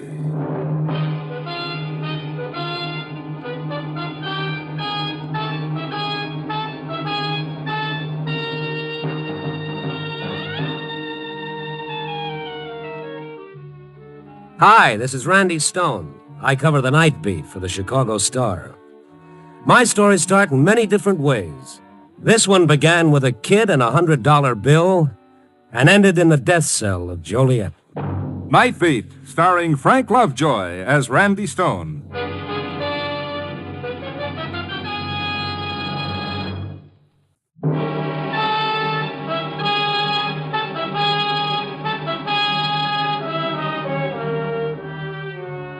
It was a great night. Chilly as I walked hunched against the rain, stopping long enough to catch the sweetness and light in the headlines. H-bomb menace, traffic toll mounts, murderess to die this morning in the electric chair. Okay, people, keep it up. You're doing fine. But I had my own worries, wondering where my ever-loving story had come from tonight. It hit me before I expected it. A little kid, 6 maybe, came running at me and into me before I could step aside. Well, you better get those brakes relined, fella. Let me go. Okay, where to? I'm on the way. All right. Now you get your breath for the second lap. They're coming after me. Oh, who? I want to go to my mom. I thought you were running away. Wait a second. What's this? My money. A $100 bill? It's mine. Just a little loose change, huh? Please give it back to me. I gotta get a bus. Where do you live? I want to go to 616 Wolverton. Wolverton's quite a piece from here. They're coming after me. Who? In that auto, see? Looks like we're surrounded, kiddo. Take it easy for a second. It's him. You been a bad boy, Marty, running away like this? You ain't gonna take me back. You're a kid, mister? No. What's the angle here? The kid ran away from his old man. I didn't. My father's dead. Sure. He always says that. Now, come on, Marty. No. It seems he doesn't want to go with you. He will. Or maybe not. I'd like to know Shut up. Eddie, Mac. Big boys. Yeah. Mister, you just forget all about this. Marty, get in the car. Get away from that kid. Eddie, Mac. Don't hit him, don't. That's a sample. Open your trap again and you get the rest. Come on, let's go.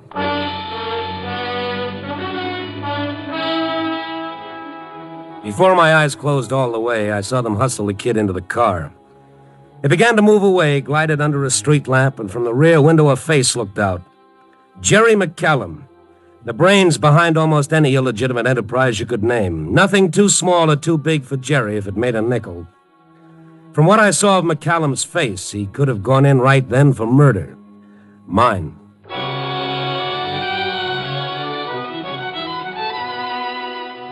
A half hour later, after some minor repairs on my face, I dropped in to see Sergeant Kalski. I asked some questions, and I got some answers. McCallum had never gone in for kidnapping, and no cop would stick his neck out without positive proof. If I wanted to go slumming, I was going alone. It wasn't far to McCallum's place, but knowing where he lived and getting to see him were two different things. However, I had a hunch that Jerry McCallum would see me. I made sure of it by sending him a note with one word on it, Marty.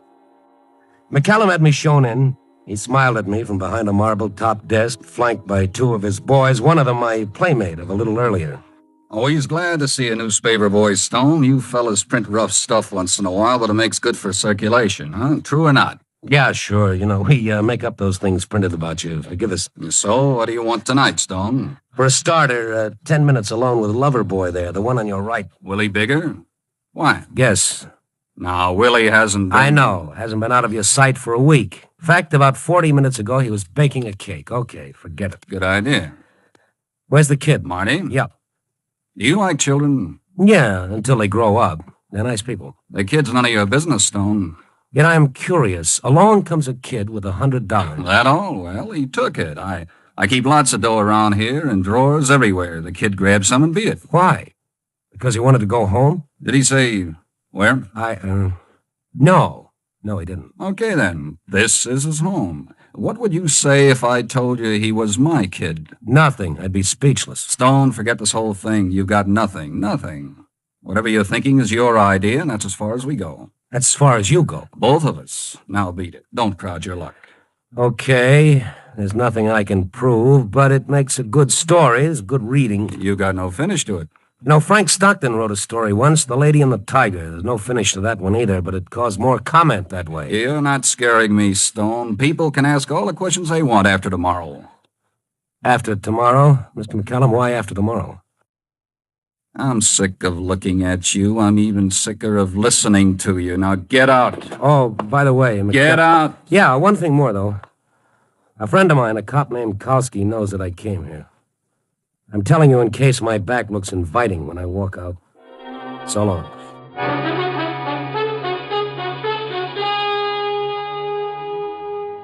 On the way down to the street, that tight feeling grabbed my throat, made my nose itch and my eyes water. I kept my shoulders hunched against a bullet or a knife, but nothing came. Why not? I asked that 1,000 times before I hit the street. I knew I didn't scare McCallum when I told him about Kowski. McCallum had a million ways to rub out anybody who got in his way and a million alibis to keep himself clear. He'd done it before. But me, he let go. Why? He said after tomorrow. He didn't want anything to happen until after tomorrow.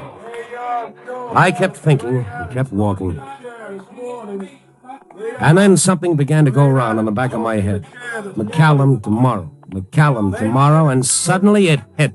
All about the electric ocean. Paper, mister? Yeah, start. Okay. Yeah. Yeah. Nice morning for somebody to sit in a hot seat, huh? Classy looking dame, too. Now, why fry something like that? There's $1 million that you'd better burn. McCallum's girlfriend. McCallum's. Yeah, where you been, mister? Everybody knows that. Yeah, but you forget things when they're not close to you. Yeah. Classy looking dame. Never think a doll like that a bump her husband, huh? Gonna fry it. Hey, mister, you sick or something? Or something, yeah. Bud, you ever get a great big hunch? Once. I lost. I might too, but it's worth a try. I grabbed a cab. I thought maybe some of McCallum's boys were tailing me, so I had the driver cut back and forth. Then, when I was sure we were clean, I had him drive to McCallum's apartment house and park down the street a few doors. This okay, mister? Yeah. Turn off your motor. Okay, but I gotta leave the meter ticking. That's okay. Now, listen, turn off your lights. What? Look, I'm Randy Stone, Chicago Star. Here's my press card. Okay. What's up? You take this newspaper? What do I do with it? I pretend you're reading it. All right. You want a story? Yeah. Now, look, don't pay any attention to anything. You're just parked, you're waiting for a fare, you're reading that paper. Understand?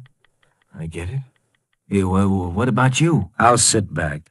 Think anybody can see me from the outside? Nah, not if you sit in the corner. Nah. Okay. Now, just sit and read the paper. Okay. I guess this dame's gonna cook, eh? Yeah. You'd think a big shot like McCallum would be able to get his doll off a rap. But he didn't. I wonder. You wonder? Mister, at midnight she gets it. They pull a switch, then bzzz, no more Lorraine Adams. Ain't much to wonder about. Once they pull it in... Hold it. Pretend to read the paper. Can you see? Yeah. Some guys are coming out. You see? Yeah. Oh, they're looking this way. Don't look up. One of them's coming this way. Okay, start your motor. Start pulling out. Yeah. We gotta go right past him. You better squeeze hard against that back seat. I'm all right. Don't go too fast. Just as though you're cruising for a fare. Okay. It's okay. They ain't looking at us. Hey, Mr. Stone, did you see that thing that was... Yeah, get past. Then step on it around the corner. Mister, I ain't sure what I seen, but there was a dame just coming out of the lobby. I only got a quick look at her face. Yeah, so did I. What did you see? If that dame was in this doll in the paper, I'll buy a horse. Yeah, so we're even. We're both crazy. I saw it, too. Lorraine Adams. How do you convince a night editor you haven't suddenly walked out from under your head? How do you do it even when you've got proof of something that sounds and looks crazy? I listened to my editor, Matt Kummel. You're nuts, both of you. Stay in out of the night air. Yeah, but both of us saw. The driver... I got eyes. Yeah? You want to take any bets, either of you? Wait till that call comes through, Matt. When that call from Joliet comes through, 5 will get you tax-free 10 that Lorraine Adams is sitting in the death cell right now. She's not. All you've got is a yarn about a kid wandering around holding $100 in his hot little hand. There's no record of any kidnapping, any... Look. Lorraine Adams killed her husband because she was McCallum's girlfriend. You remember the trial? She pleaded not guilty, self-defense. Yeah, but it didn't stick. Public sentiment was against her. Yes, and no appeal. Nothing. Jerry McCallum didn't raise a finger to get her off. Why not? Why not, Matt? Couldn't, that's all. With his battery of high-priced lawyers and with his connections? Okay. What's your version? That Lorraine Adams is free right now. I don't know how. I don't know what the kid Marty has to do with it, but... The call, Randy. Hold your hat. Matt Kummel here. Okay, put it through. Randy. What? Putting up a fine? Oh, on the line. Okay. Now, hello. Yeah. Look, Stromberg. You're covering the Lorraine Adams electrocution, aren't you? Uh-huh. Well, listen. This is gonna sound nuts, but is Lorraine Adams still in the death cell? Oh, you don't say. Okay, CR, thanks. No, that's all. So long. All right, Matt. Give. Know what I'm gonna do with this 5-spot? Buy you a jacket with sleeves that tie in the back. What did Stromberg say? The Lorraine Adams execution is scheduled tonight as planned. The chaplain is with Lorraine Adams right now because at midnight, in exactly 2 hours and 10 minutes, she burns.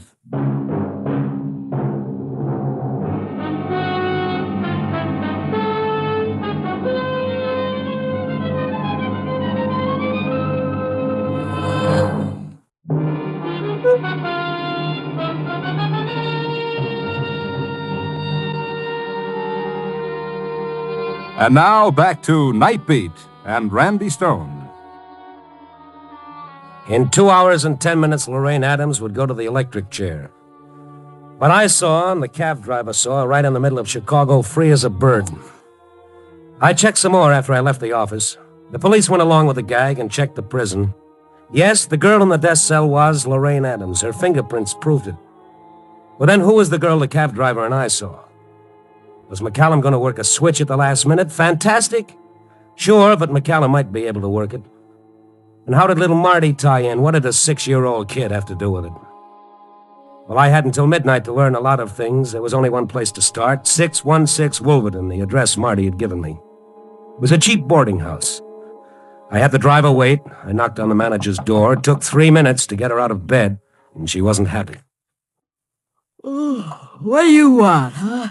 What's the idea, huh? Randy Stone, Chicago Star. I take a newspaper.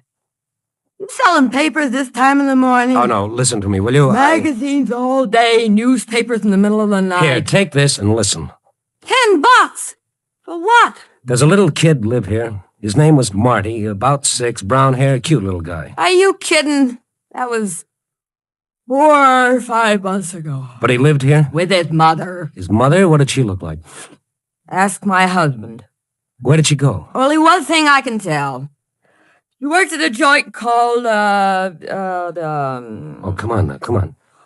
the Blue Heron. Yeah, that's it. Blue Heron.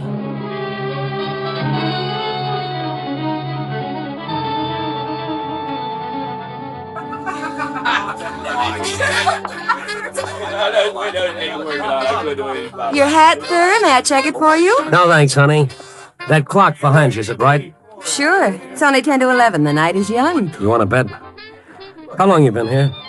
Year, maybe. Why? Well, I won't check my hat, but I'll leave this with you. For $5, you could leave a diving suit. Who do I kill? A girl used to work here. She had a little boy named Marty. I don't remember. Oh, yes, you do, baby. Your face shows it. So I need makeup. You've seen the kid, haven't you? You knew his mother? Look, mister, I don't know anything that goes on. I check hats and coats. That's why Mr. McCallum pays me. McCallum? Oh, the Blue Heron is one of his spots. Oh, go away now, will you? Did you like the girl? She was a sweet kid. Well, then help her. She's in trouble. I don't know anything, but there was a guy, a knocked-out musician, trombone player. He went for her. Find him. Where? What's his name? Harry Aaron. He used to play here, but when Peggy left... Peggy? Yeah, Peggy. Hey, you don't even know her name. What do you want? Where can I find Harry Aaron? You get out of here. Beat it. Take it easy. Get now. up before I call the bouncer. With the clock getting ahead of me, I looked up Harry Aaron in the musician's directory. With only an hour and 10 minutes left, I tried to find him. Yes, he played here, he played there. He was a good boy, but he was always high. I covered one spot after another, the time running out, an hour left, 50 minutes, and then finally I hit a rooming house. One of those places where you stay up all day and all night. Anybody goes to sleep, he's a curiosity. There was a jam session going on, and I headed for the music.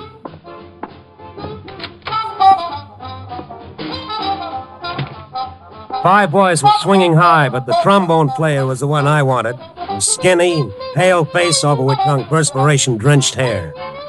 I walked over to him. Hiya, Harry. Harry!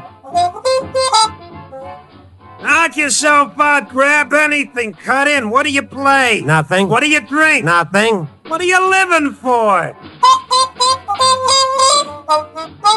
Harry, come on off the ceiling.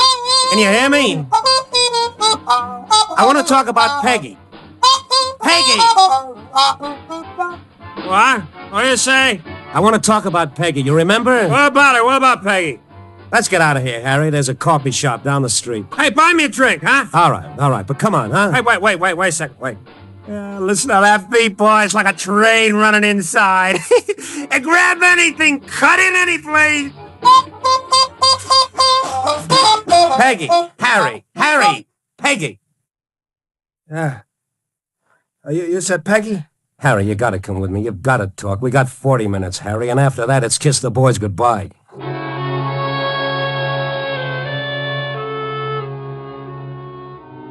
I made him drink coffee strong and black, and I made him walk until his head cleared up a little, but it took time. Time, and only 30 minutes of it left before that execution. And then we sat and talked. What do you want from me? I'm knocked out, me. The top is all gone, inside gone. What do you want from me? Peggy, where is she? And why did she leave? Who are you? I'm Stone, Chicago star. Now listen to me. You remember Marty? Marty, sure. It's Peggy's kid. I got a picture of her right here. Okay? That's Peggy, and that's Marty right there. Peggy? This is Peggy? Yeah. Dark hair, you bleach it blonde, and she... Look, Harry, talk fast. I don't know what we'll get, but tell me when you saw Peggy last and what she said.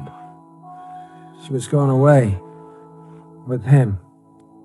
McCallum. McCallum? Why? It was one night after the show. She was in the line. She was, the chorus. Yep. I went to see her. I found her packing a suitcase. She didn't tell me before that she was walking out. She just looked at me. Goodbye fast, Harry. Real fast. Well, why, kid? What's all the rush? I can't tell you, Harry. Only you're not going to see me anymore. Oh, yeah, I get it. You don't, Harry. You don't at all. Sure, McCallum. I know he talked a long time to you yesterday. It's nothing to do with McCallum. No, sure not. It's nothing to do with a knocked-out horn player either, huh? Oh, Harry. Don't talk like that. Okay, I'll play it for you sometime. 20 choruses. Oh, I don't blame you, Peggy. I got a kid, Marty. I'm sick, you know that. Got maybe a year. Doc said so. What happens to the kid then? What happens to me? him? I could. No. Maybe I... I ain't gonna have Marty eating off the trunk. Crackers and milk 3 times a day. Now, what's McCallum gonna do for him? Say goodbye, Harry. Please. You know I love you? You know that? Yeah. Means nothing to you. For the love of... Harry, get out of here. Don't stand there just looking at me. I won't be able to go through with it. I won't. And I got Harry. For my kid.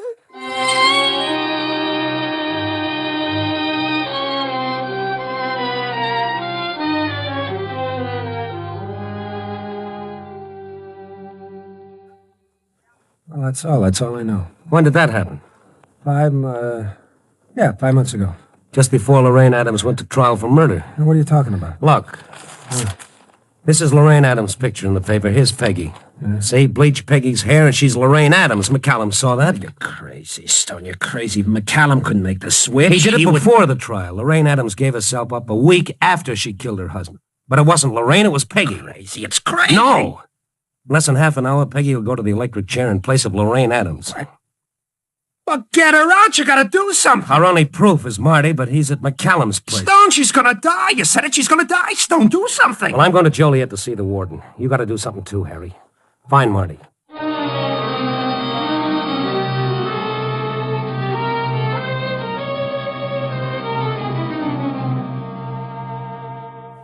It's preposterous, Mr. Stone. Impossible. But it was done, Warden. And in 10 minutes, a girl will go to the chair. 10 minutes. I've called the governor. He's left it up to me. Well, then stop the execution. I can do that only if this girl admits she's not Lorraine Adams. I've broken a rule, Stone, on the strength of what you've told me. The girl is being brought here, to the visiting room, to talk to you. And what if she doesn't admit? There's no proof. The execution is scheduled. Oh, where is that Harlan? Warden, she's here. We'll bring her in, Chaplain. Hello, Peggy. What is your name? I am Lorraine Adams. Chaplain, this girl is not Lorraine Adams. Didn't she tell you that? What she told me, I cannot tell you. But in a case like I this... confessed my crime to him and to God. Yes, that you took Lorraine Adams' place. You were tried, convicted, sentenced, and you'll die. In less than 10 minutes, you'll die. I am Lorraine Adams. You took her place. You gave yourself up in her place. That's why the real Lorraine Adams was gone for a week, to give you time to bleach your hair and... I killed my husband. You're killing yourself. For what? For Marty? For your boy? No, Peggy, no. Peggy, why don't you? There's nothing else to say. Look, you made a bargain with McCallum. What kind of a bargain? That you'd never see your son again? You only had a year to live, but in that year you'd have had him. And what did you leave him to? A vicious gangster who'll never keep his promise to you. You'll die, Peggy, and so will Marty. Yes, he'll die too. As you know him, he'll be dead. Think what he'll be living with a rat like that. I'm Lorraine Adams. Lorraine Adams. Oh, Warden, I can't believe she'd lie now. She's facing death, Stone. She can't lie. But she is. For her boy, she would. She would. Wait a moment. Hey, Sonny. Mom! Sonny. Let me go. Marty! Let him go, Kim. Mom, I've been looking lots of places. Mom, it's me, Mom. You got taken here? No. Mom, you ain't mad at me. Oh, Marty!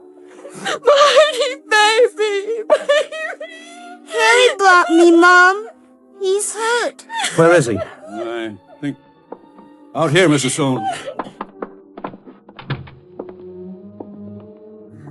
Hiya, Harry. Hiya, Stone. I get here in time? Yeah, in time, Harry. That's real out of this world. How did you get McCallum? A long time ago, I bought a gun. I never used it until tonight. Oh. Warden. I'll get the girl. All right, Vicky. Hi, Peggy. Hi. Harry. Had a hard time trying to get in here. Take it easy, Harry. Sure. Peggy, I go... Oh, brother. Am I a knocked-out character? For sure.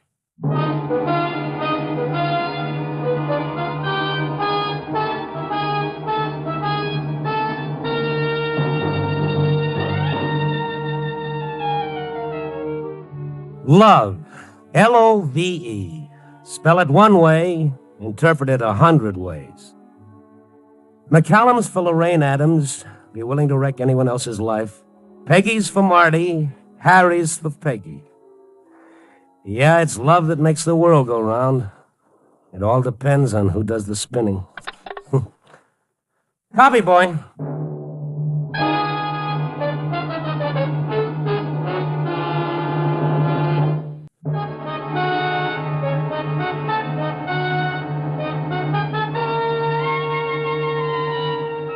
Night Beat, starring Frank Lovejoy, is produced and directed by Warren Lewis and edited by Larry Marcus. Tonight's story was written by Russell Hughes from an idea by Bill Talack with music by Frank Worth. Those in tonight's cast were Lorene Tuttle, David Ellis, Joan Banks, Peter Leeds, Rick Vallon, Herb Butterfield, and Peter Votrian.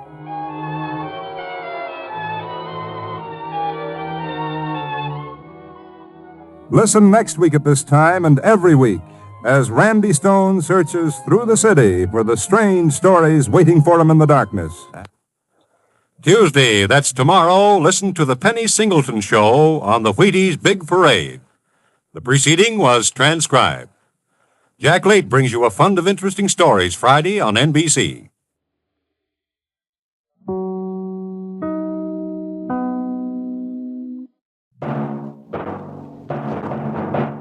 Night Beat.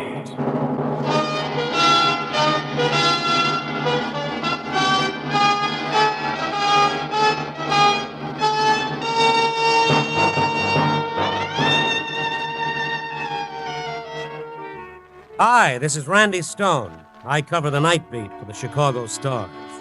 Stories start in many different ways. This one began with a stay of execution and ended with the death of a man's soul.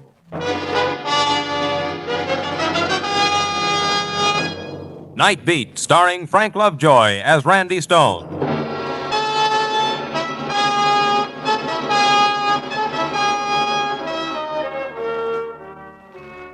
I didn't like it. I didn't like any part of it. It's bad enough that a guy's got to die without being constantly reminded of it. Okay, so you can't live forever. I know that, but when the time comes, it should just end quick, with no warning, no anticipation, no nothing. Just like that. Now, don't get me wrong. I'm not scared of the idea. That is, no more than the next guy. I just don't like it constantly tossed up in my face. That's why the managing editor could never sell me on covering the hospital beat of the city morgue. And an obituary is something that absolutely refuses to write itself out of my typewriter. That's what I was trying to tell the guy on the desk when he told me over the phone I had to go down to Joliet to cover an execution. Sure, Randy, I understand, but... No, you don't understand. He'd send somebody else. How many times I gotta tell you I got no one else? How about one of the guys on the day side? Hold him over. Impossible. What's the matter? Afraid to shell out for a little overtime? Cut it, Randy. It's late now. You're gonna have to go some to make it as it is. Now, look, Garrison, I don't want to pull rank on you. But when I took over this night beat, the managing editor assured me my assignments were completely my own. I found my own stories where I pleased. I was all through being a leg for the desk. Well, I've got news for you, Randy. When he gave me this job, he told me he was making me an executive, and all I'd have to do was sit back and tell the boys what to do. And that's what I'm doing right now. I'm telling you, get down to the depot and on that train as fast as you can. The execution has got to be covered. You better hurry. There's a storm coming up. So I grabbed a cab. It was clouding up. When I got to the depot, the sky was as black as a city editor's heart. It wasn't my idea of traveling with her, but it's only a short run. We made it to Joliet before the storm broke. The train ground to a stop, it started to rain, and when I was in the taxi on the way out to the prison, it really came down. A perfect setting for the undignified event I was going to be forced to witness. I showed them my press card at the main gate, and they took me straight to the warden's office. Randy Stone, Warden, Chicago Star. Come in, Randy. Oh, I'm sorry you had to come down on a night like this. Well, I can take the storm better than the execution, I'm afraid, Warden. Oh, then you haven't heard. Heard what? Well, you should have been notified. There's been a stay. A reprieve? When? Yes, the governor ordered a stay of execution about an hour ago. His office was going to telephone the press. Well, it's too bad you had to come all the way down. It's a great pleasure, Warden, I assure you. Come next election, I might even vote for the governor. Well, I'm pretty relieved myself. I've executed a lot of men, Randy, and I don't like it. Must be pretty tough having to kill a man, even when the law tells you you've got to. It's the toughest part of any warden's job, Randy. They're all human beings, and everyone with a story. Yeah, but not the kind I like to write, thank you. You driving back to Chicago? No, I came by train. Well, there's no train for a couple of hours. You're welcome to wait here. Oh, thanks, Warden. I think I'll go on into town. Maybe catch a newsreel theater for train time. No, excuse me. Sure. Hello. Yes, this is the warden. Oh, Dr. Graham. Yes, doctor. Just a minute, please. Randy. Yeah. Pick up the receiver on that other phone and listen to this. Okay, sure. Yes, doctor. I said I wanted to come over and visit you, Warden. Well, are you sure you want to come out here to the prison, doctor? Yes, Warden, I feel I've got to come out there. I have to Yes? have to see it. Have to see what, doctor? Electric chair. I've got to see it. Are you sure you want to see it, Yes, doctor? I've got to. You've got to let me, Warden. But you've telephoned so many times before, doctor, and then you haven't come. I couldn't I? But this time I'll come. Well, all right. If you feel that it's really what you want, you come ahead and I'll take you over and show you the chair. Thanks, Warden. This time I'll come. Thanks. That's all right, doctor. Goodbye.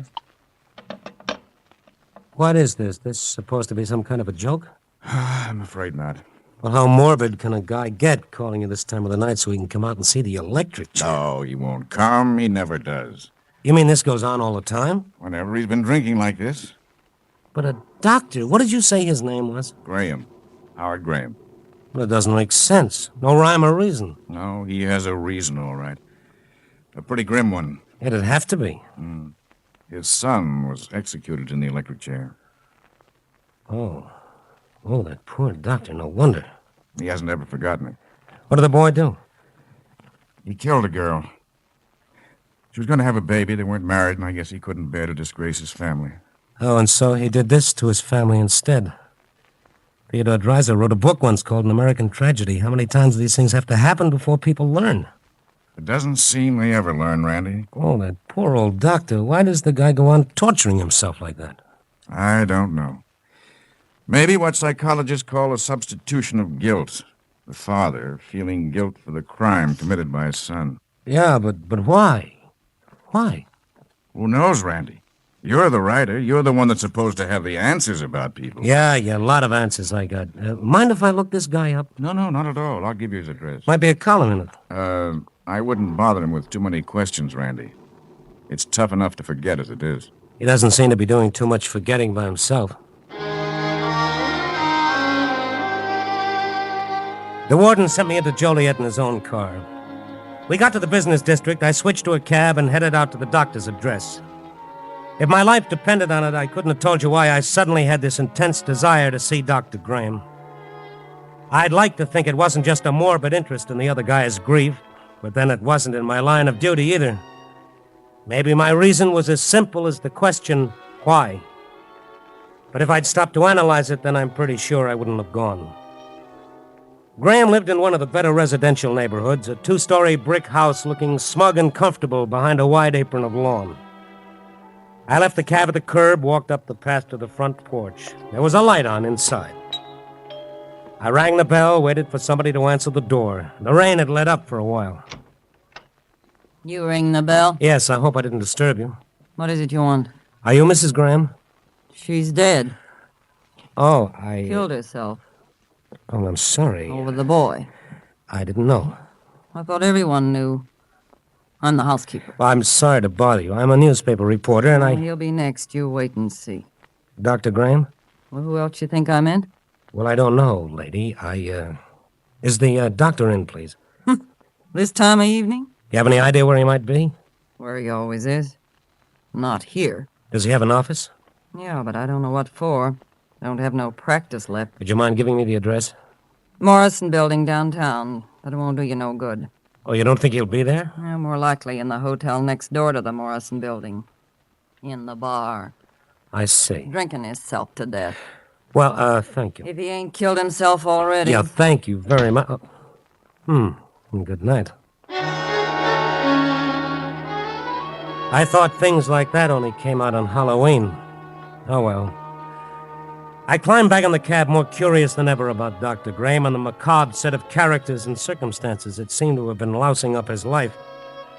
There was still an hour and a half until train time, so I asked the cabby to drive me downtown to the Morrison Building. The night watchman took me up in the elevator. I walked down the dim hallway to a door marked Dr. Graham, but the housekeeper was right. The doctor wasn't in his office. The night watchman evidently expected me to be coming right back down. The elevator was still waiting at the end of the hall when I got back. Now? Yeah, I was looking for Dr. Graham. Yeah, figured you were. Well, he's not in. The office is dark. I could have told her that. Well, what did you let me come up here for? Why didn't you tell me he wasn't in? You didn't ask me.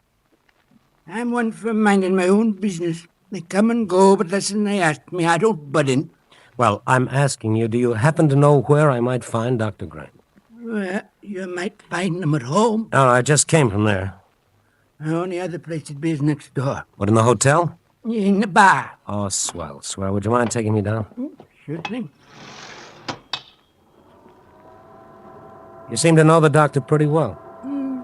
So? You know his son, too? The one that, had the trouble? He got the electric chair. Yeah. Mm-hmm. Did you know him? That's right. That's what. Knew the girl, too. The one was killed. You did? Yeah, one of the old doc's patients. Rode her up in the elevator quite a few times. Doc is, not doing too well these days, I hear. No, kind of gone out of practice, you might say, since the trouble. Uh-huh. Thank you. I think I'll try and find him next door. By the way, what does the doctor look like? Don't you know him? No, that is, I've only talked to him on the telephone. Oh, well, he'll be at the bar. He's a kind of middle-aged man, heavy set. He looks like a doctor. You'll know him all right. I'm sure I will. I went back out to the street and told the cab driver not to wait. Then I went next door to the hotel, walked through the half-empty lobby, and into the bar. Just like the watchman said, I didn't have a bit of trouble spotting Dr. Graham. He was the only customer in the place, sitting on a high stool at the far end of the bar. I climbed up alongside him and motioned to the bartender who had his ear in the jukebox. Hey, Yeah.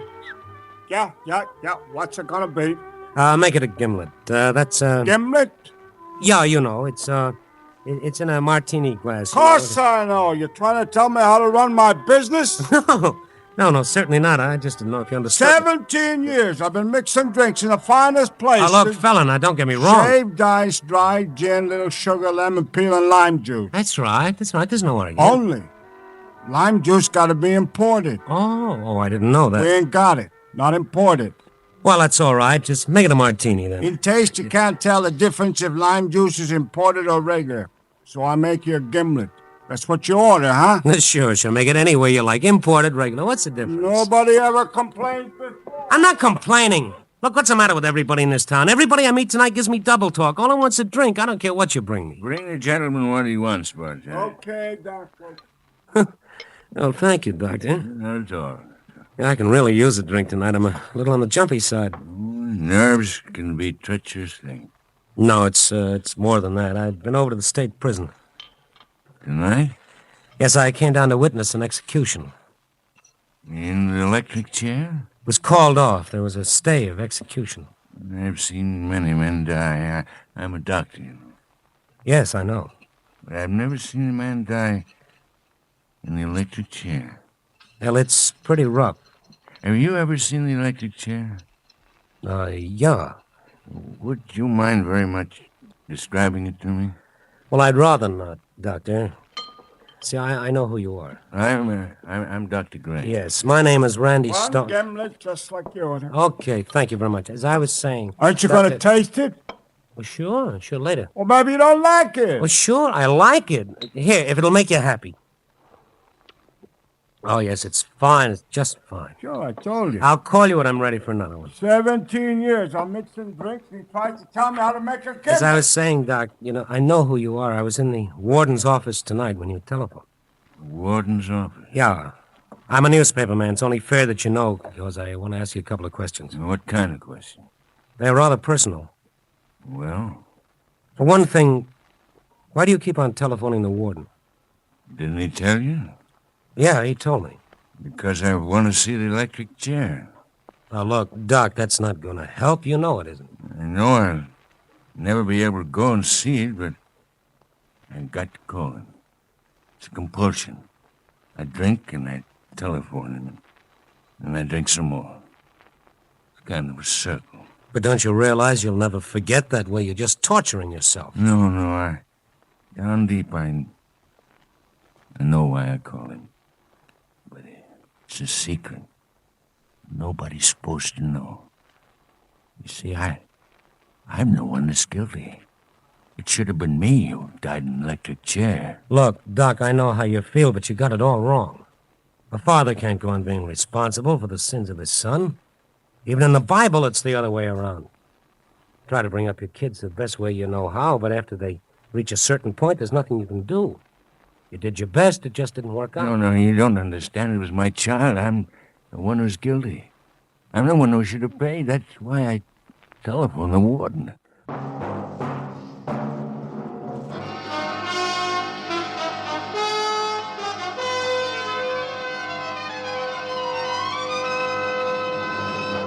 NBC is bringing you Night Beat, starring Frank Lovejoy as Randy Stone.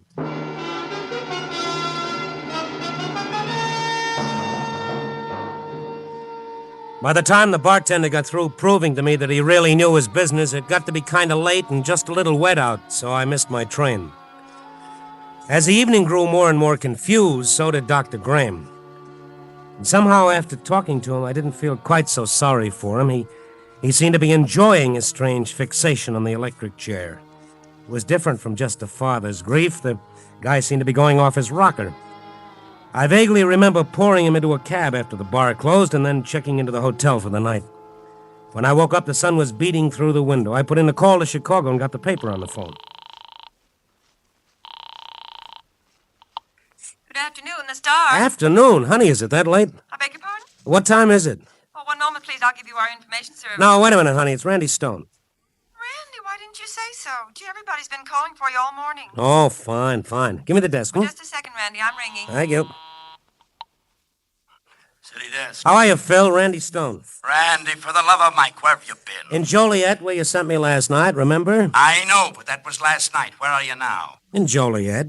But the execution was called off. Why didn't you come back? I had to stay over. There was a storm. Oh, rats. The trains were running. Well, maybe next time you won't send me out of town on an assignment I didn't want in the first place. All right.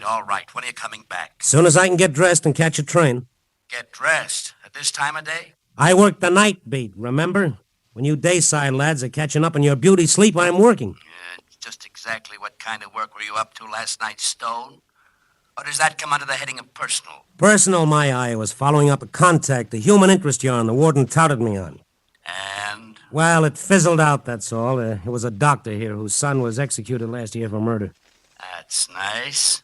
Be sure and check in at the office when you get back. Okay, I'll see you later, Phil. Hey, Phil, you worry too much. Goodbye. The guy's gonna get himself a Nelson. Yeah. Mr. Stone, Talking. this is Dr. Graham. I met you in the bar last night. Do you remember? Oh, certainly. How are you, Doctor? I wasn't sure whether you were still in the city. Well, I kind of overslept. By the way, how did you know I was staying over at the hotel? Why, you mentioned that you were going to last night before I left you. I didn't think you'd remember. You were feeling no pain when I put you in the cab, Doc. I always remember everything. That's my difficulty. Well, what can I do for you, Doctor? I said a lot of foolish things last night. No, I don't think so. It was the alcohol talking, not me. Well, maybe the alcohol just made it a little easier for your heart to put it in words. Did you believe the things I said? Well, yes, certainly. Everything? Of course. I just didn't approve of everything. I was hoping you wouldn't remember. Well, unfortunately, I do. Yes. Unfortunately. I'm sorry, Doctor. It isn't good to remember some things. They cause such unhappiness. What are you trying to say, Doctor? I shouldn't want them to bring you unhappiness. That would be such a pity. You'd be better off dead. What the... Hello. Hello, Doctor. Operator. Oh, is this the outside operator? No, this is the hotel operator. Can I help you? I was just talking with somebody and I was cut off. Can you connect me again? I'm sorry, sir, but that was an outside call and your party's disconnected. If you have the number, I will be glad to call it for you. No, thank you. No, thanks very much. Never mind. I have an idea my party hung up.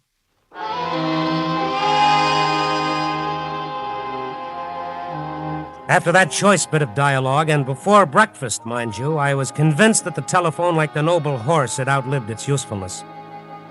I took a fast shower and climbed into yesterday's clothes and then stopped off at the barber shop in the lobby to get rid of the stubble on my chin. It was now after 2 o'clock. I could either have breakfast or stop at the bar to take care of the butterflies that seemed to be nesting in my stomach. The butterflies won out. My bartender friend of last night was back on duty listening to the same tired old recording. Yeah. What's it gonna be? Oh, hello. The doc around? No, a little early for him. What's it gonna be, gimlet? No, I don't think so. But you were drinking gimlets last night? Yeah, I know.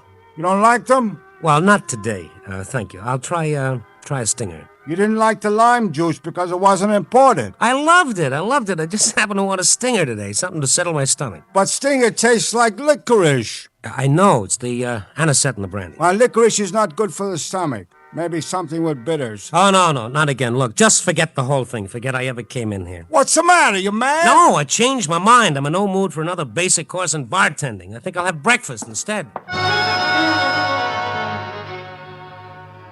With a little tomato juice and coffee under my belt, I felt some better, but not nearly so good as I would when I got out of this town and back to my own. I seem to be living upside down on the Ferris wheel ever since I got on that train yesterday afternoon. Or maybe it was just my subconscious still fighting against my undue familiarity with the general subject of death.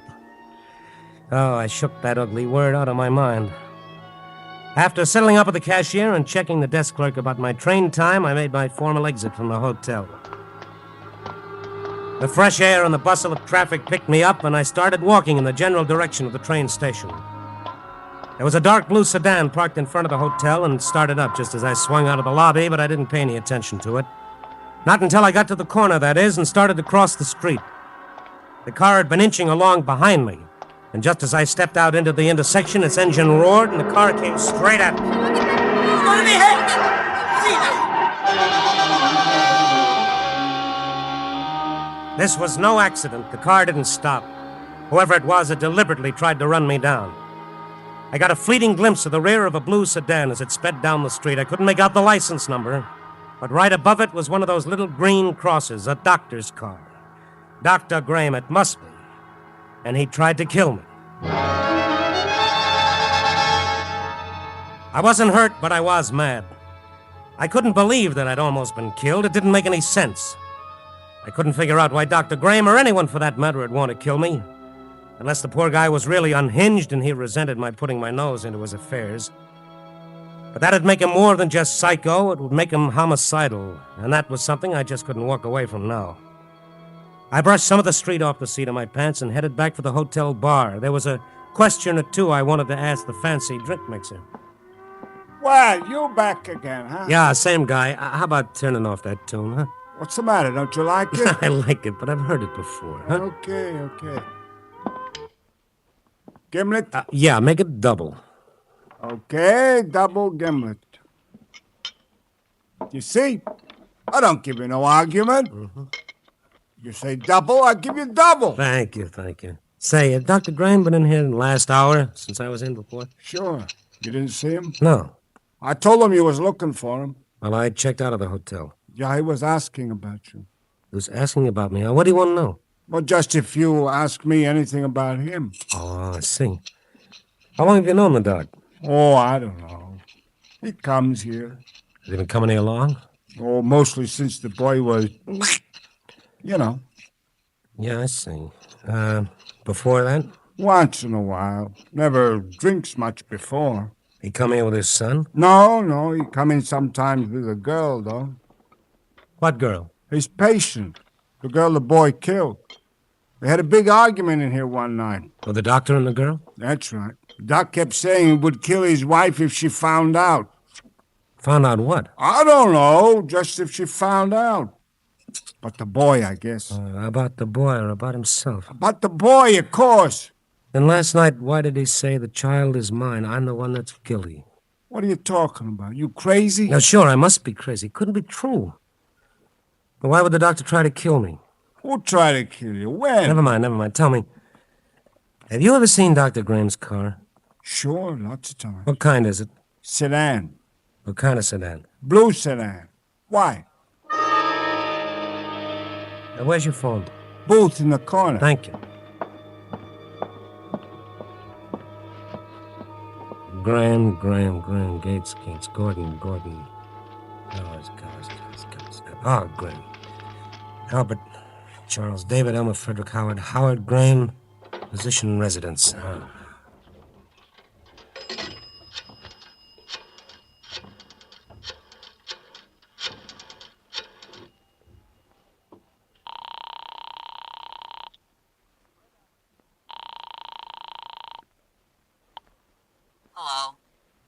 Hello, Dr. Graham there. He ain't in. You know where I can reach him? It's urgent. He's at his office. Are you sure it's terribly important? I said he's at his office. I just talked with him there. Uh-huh. You the man he was expecting? Yes. Yes, I guess I am. Thank you very much. Now I knew it. Dr. Graham was a murderer. He was literally guilty, not just a substitution guilt. And last night he told me more than he wanted to. Sure, that's why he'd asked me on the phone if I'd believed him. He was as guilty as he could be. But of what crime? Once again, I took the elevator up to Dr. Graham's office, and this time he was in. I opened the door and walked into the reception room. Another door marked private was standing open. Inside, the doctor was waiting for me, seated at his desk, a small black revolver in his shaking hand. Come in. Well, I see you were expecting me, Doctor. Yes. I was expecting you. Close the door. Certainly. You know, don't you? Well, yes. I know, but I can't understand it. Can't understand how any human being could possibly do such a thing. You know, but you'll never tell. Because I'm going to kill you. Oh, no, you won't, Doctor, because you're afraid. You're a coward, Dr. Graham. You're afraid if you kill me, you'll be caught. Wouldn't be anyone left to blame it on this time. Wasn't your son, it was you who killed that girl, wasn't it? You know. She wasn't the boy's girlfriend at all. She was yours. Isn't that so, Doctor? Don't say that. An affair with one of your patients, and you were afraid your wife would find out. Wasn't that it? It would have killed her. Well, what about this? Didn't this kill her? And your boy, your own son, I don't see how anyone... No. It was his idea. He wanted to take the blame so his mother would never find out. He would have killed her, he knew that. This way it wouldn't be so hard on her, he said. The good lawyer fixed things so that he wouldn't have... So that he wouldn't have to... Die in the electric chair? The electric chair. Now you know why I had to see. Why I had to keep telephone. Why I could never go and see it. You're right, Mr. Stone. I'm a coward.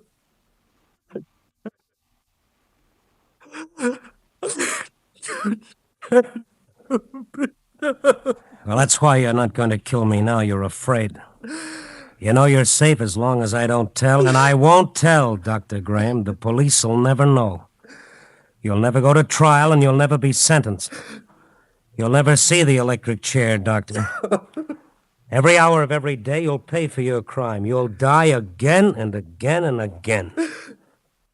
God pity you.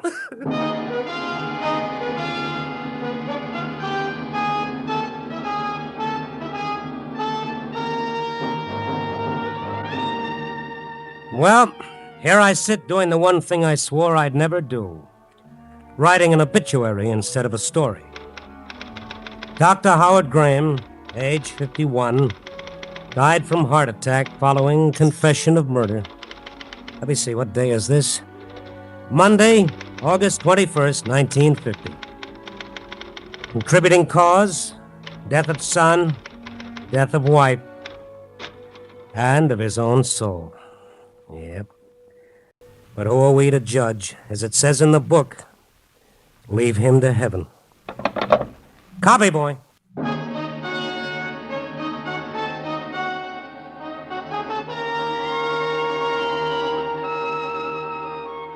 Night Beat, starring Frank Lovejoy, is produced and directed by Warren Lewis and edited by Larry Marcus. Tonight's story was written by Warren Lewis with music by Frank Worth. The part of the doctor was played by Bill Johnstone. Others in tonight's cast were Ted Von Eltz, Irene Tedrow, Wilms Herbert, Jay Novello, and Inga Yolis. Frank Lovejoy will next be seen in Milton Sperling's production Three Secrets, released by Warner Brothers. Listen next week at this time and every week as Randy Stone searches through the city for the strange stories waiting for him in the darkness.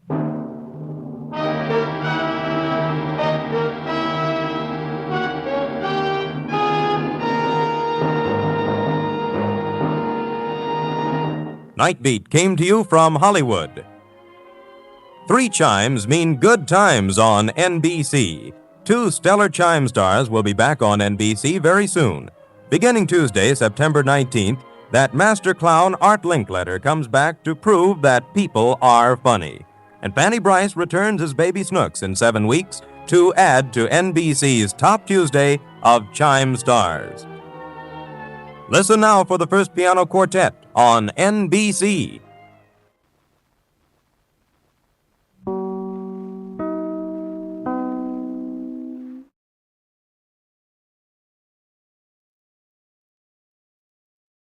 NBC presents Frank Lovejoy in Night Beat.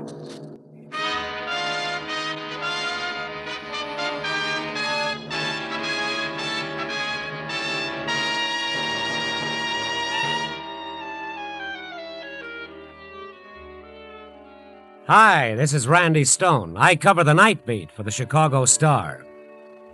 Yep, I cover the night. My beat is about 8 square miles of darkness, and mister, that's a lot of night.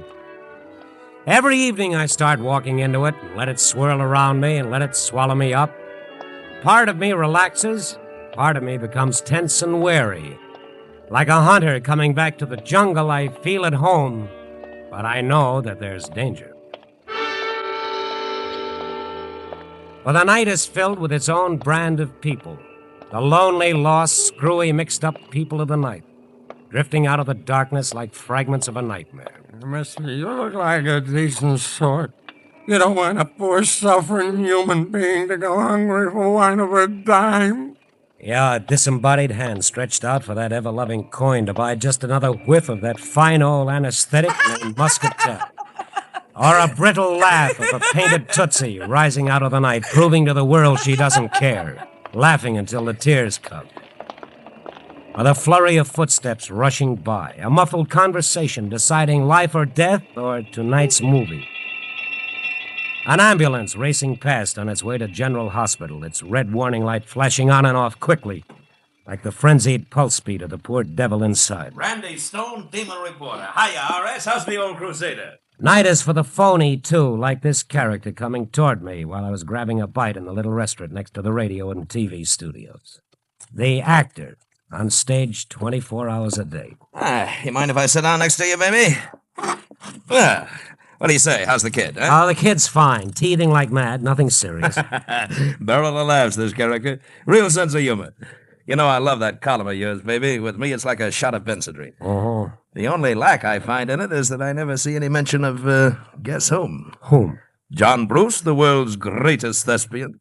Also available for wakes, weddings, and beer busts. You couldn't see your way clear to letting go of my sleeve so I can finish my coffee. How do you like this, citizen? He can insult you till you curl up and die, and you still love him. Look, I know the minute I'm out of your sight, you're going to forget me, so I'm going to give you this little postcard to hang on to. If your show can stand a boost, ask for the lad they call John Brewst. Well, it rhymes, anyway. Yeah, I gotta be going now. Remember, baby, I don't mind what you say as long as you say something, huh? Yeah. That's Brewst spelled with a B. I know it's spelled with a B.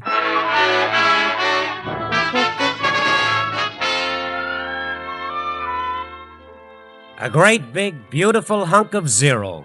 The sincere brown eyes continually shifting, sizing you up and figuring you out. The friendly smile so phony you look for the safety pins holding it in place. Ah, relax, it's a big night. You walk half a block and John Brewst is lost forever.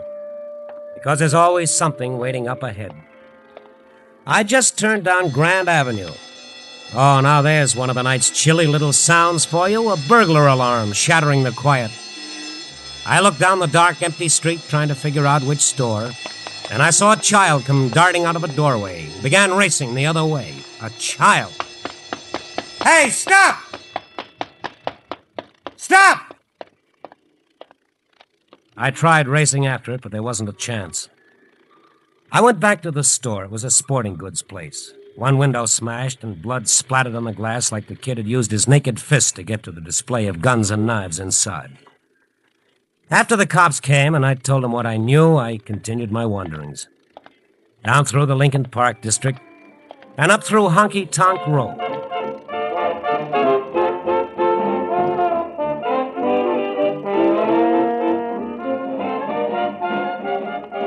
The wild neon signs making the night bleed red and green and purple. And then the little jazz combos beating their brains out.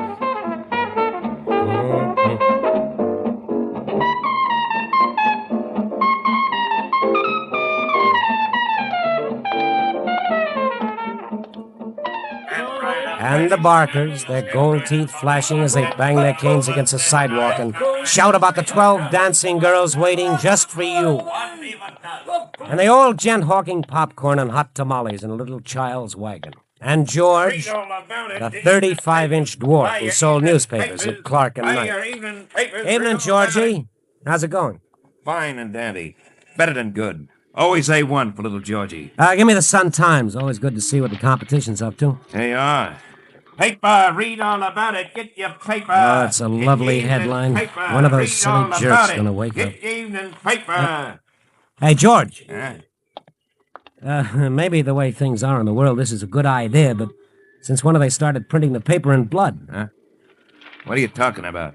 Look for yourself, smeared all over. That's the way I got it. Here, I'll give you another. Thank you. Now let go of my hand.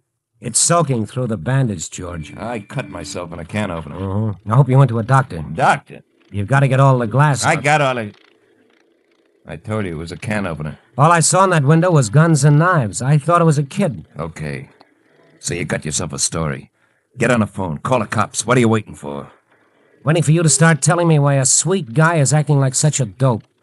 What is it, Georgie? Almost 1 o'clock. A little more than an hour, and she'll be here. Go on. Call the cops. Call the cops. You'll be doing me a favor. If you don't, I'll kill him. I swear I'll kill him. She'll show up in an hour, and you'll kill him. Kid, you lost me. All right, Mr. Stone. You're a good guy. You're entitled to a laugh. Come on. Follow me.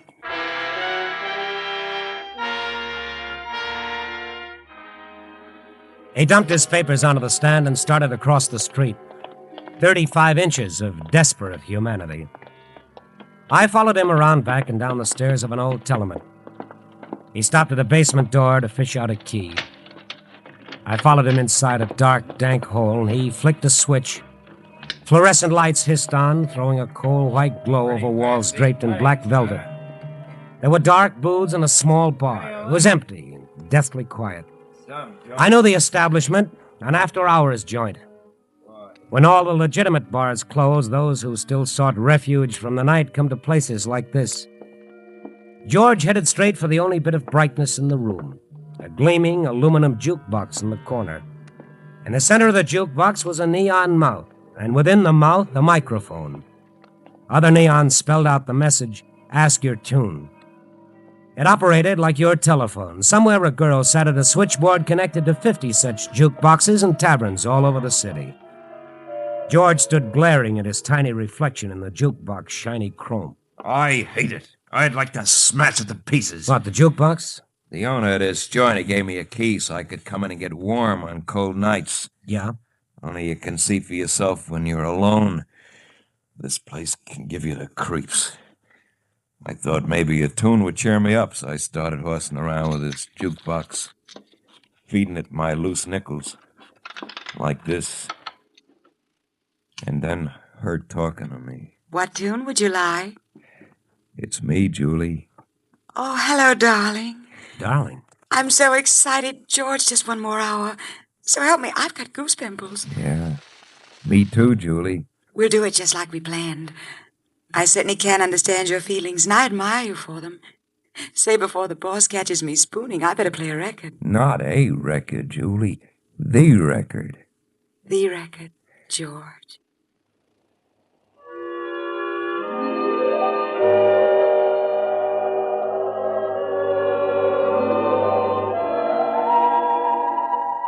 Okay, you can start laughing any time you want, Mr. Stone.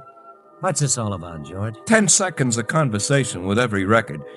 It started as a gag, me playing the big lover because she couldn't see she was talking to a dwarf. It's a big joke, huh? On me. Because talking to her every night, I don't know. Something started happening to me inside. Happening to both of us because she felt it too.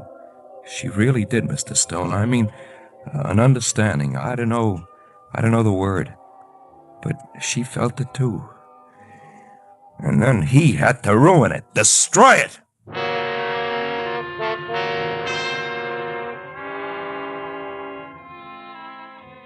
Yes, it was soap opera at its sudsiest. The little dwarf and his love affair with Julie the jukebox girl. So help me, Georgie even invented an invalid wife. That was his reason why he and Julie could never meet except through the jukebox. But like all little melodramas taken from life, there was also a villain. One of the men who worked in this joint happened to overhear George spilling his heart out, and as a gag, when George wasn't around, he told Julie that the poor guy was dying to meet her in person, that they should get together at least once. And that's what's scheduled for 2 a.m., huh, this meeting? Yeah. It was Julie's idea. I mean, the way it's gonna be. The record made her think of it. The record? Yeah, it's from Tchaikovsky. Is that what they call him? Uh-huh. Yeah. Well, he and his Baroness, some fancy lady, they had a friendship through letters, and they felt that they had to meet at least once. So one day they passed each other in carriages and nodded, without a word, and went on. Never saw each other again. And what's good enough for Tchaikovsky is good enough for Georgie and Julie, huh? Yeah. She'll be wearing a green hat and a sprig of violets. I'll be wearing a red flower. Well, you think she'll be a little surprised at what she's going to see, Mr. Stone? Isn't it a joke? It's okay for you to laugh.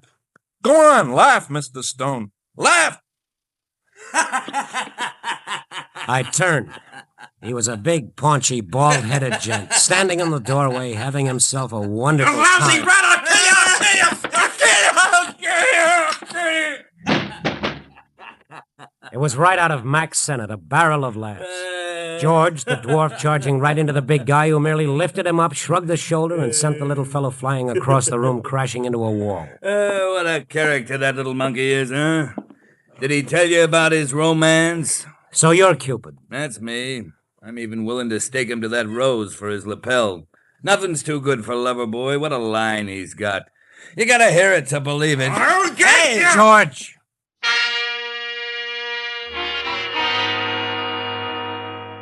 The knife in George's hand would have looked much better back in that sporting goods window.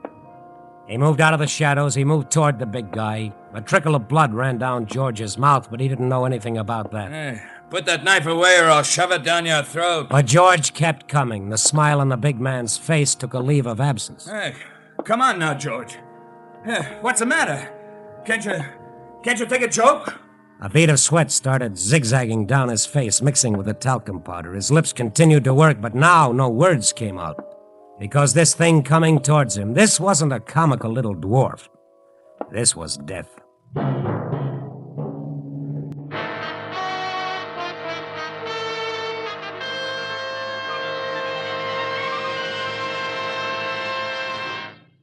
NBC is bringing you Night Beat, starring Frank Lovejoy as Randy Stone.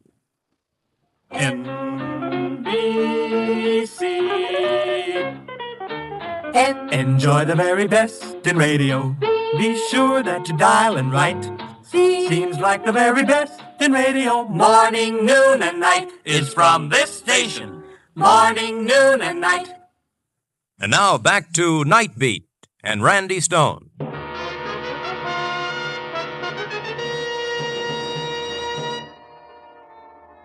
George the dwarf was passing in front of me on his way to the big guy who'd loused up his romance with Julie, the jukebox girl. The knife glinted in his hand, and he didn't even know that I was there. The only other person in all the world existed for him at that moment was a heavily perspiring fat man. Then as George came just a little closer, I lunged. Let me go! I twisted his arm back until the knife clattered to the floor, and I reached down for it as George tore loose and ran out of the door. How do you like that little character trying to knife me? I'm going to call the cops so fast. Wouldn't that be a little awkward, seeing how the joint here is slightly illegal? Huh? Well, one thing I'm going to do, I'm going to tell this Jane on the jukebox who she's dealing with. I'm going to tell her this crazy punk's liable. Mister! Huh? You even say howdy to that girl, and I might decide to find George and give him back this knife.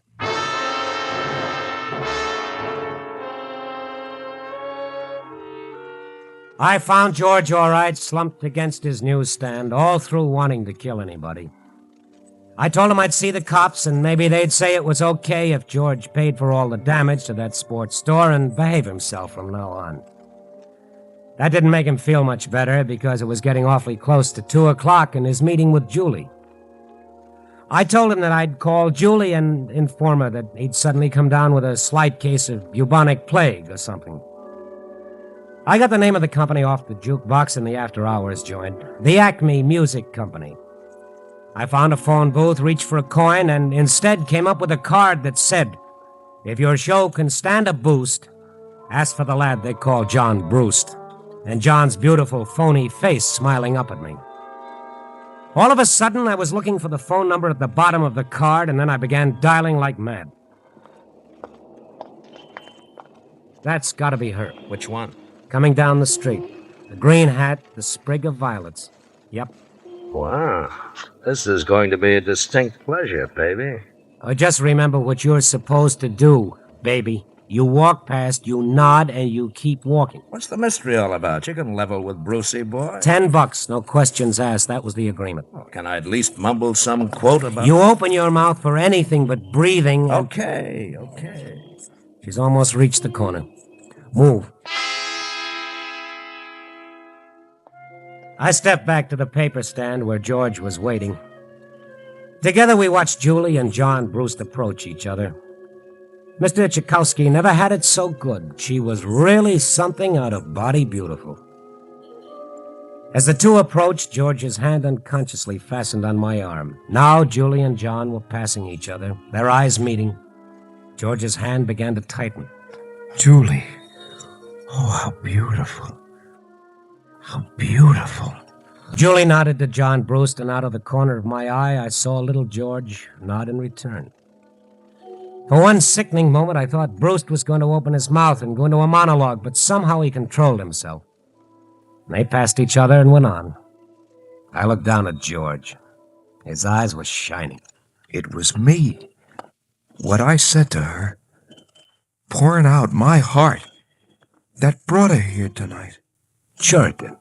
Yeah. But why couldn't it really have been me? Why couldn't it have been me, Mr. Stone?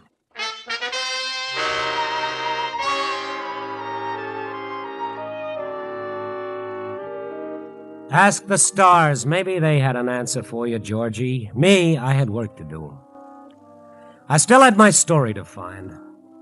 Somewhere among the waiters, folding their tuxedos away, yawning as they changed into their street clothes, Somewhere among the jazz musicians, their faces waxen with fatigue, their shirt collars soaked in sweat, but still reaching for that beautiful, pure note. Somewhere in the police wagons, screaming insanely down the street. Somewhere in the yellow lights of the General Hospital, the mile of empty warehouses, the strip of greasy piers, a desolate park, in an alley, on a street corner. Somewhere in the night, my story was waiting for me, and now that was all that mattered. By morning, I'd forgotten all about George and Julie and John Bruce. I'd finished my column, and I'd gone home to snooze. Only my saga of the jukebox wasn't ended.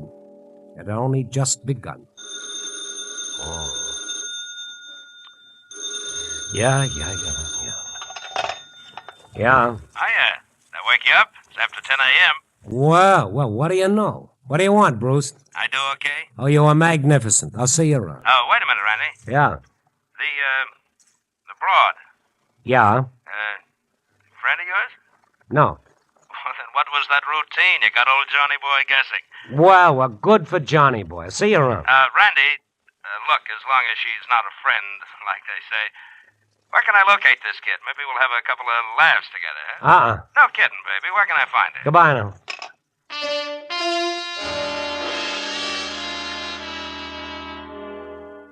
Yeah, when you're in my racket, when you deal with these characters on the night beat, brother, you've got to be prepared for the totally unexpected. Johnny Boy had fallen for the lady of the jukebox like a ton of bricks. Of course, he couldn't come right out and say it plain and simple. He had to ham it right up to the hilt. But I knew the score. And from then on, he haunted me night and day. Come on, Randy. Who is she? Where can I find her? Give the girl a break, huh? He'd corner me on the street, at the newspaper, at my home. Who is she, Randy? Come on, be a pal. What's wrong with me looking her up and giving her a little attention? Day after day after day. Where can I find her, Randy? What's the big mystery?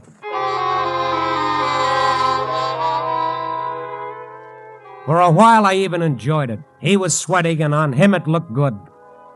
But I guess this morning, I just wasn't in the mood. I'd come down to the office around 5 a.m., and any newspaper office that time of day is a pretty sad affair.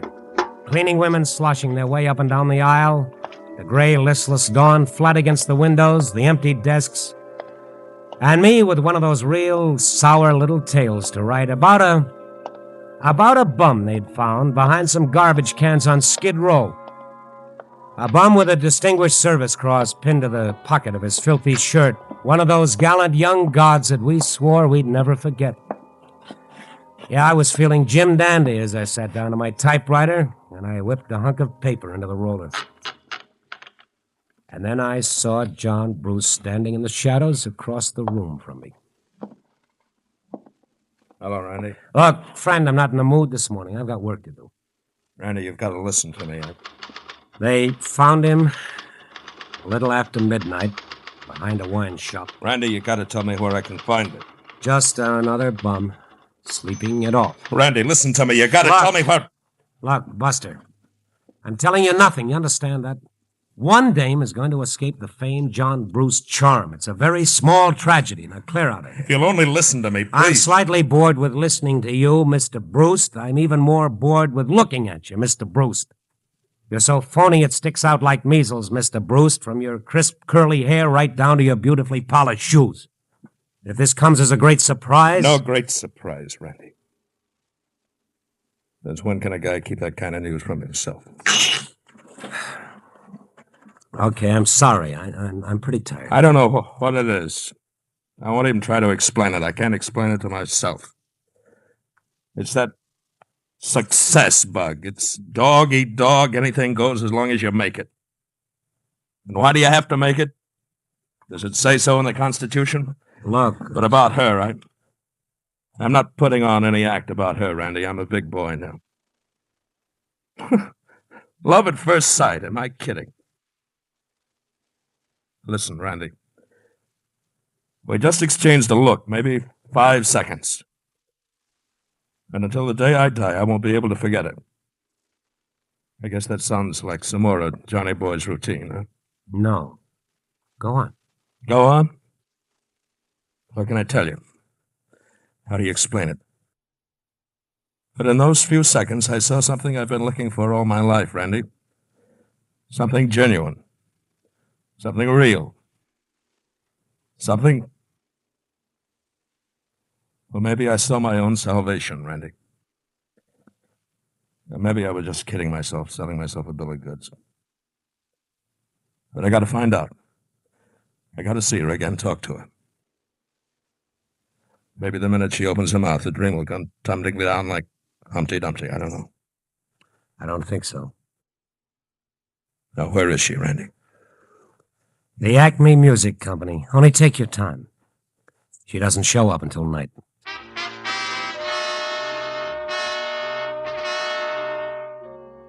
I don't know why I did it. Maybe it was something I saw in John Bruce's eyes that made me feel if I didn't tell him, well, it would have been a bum deal for Julie.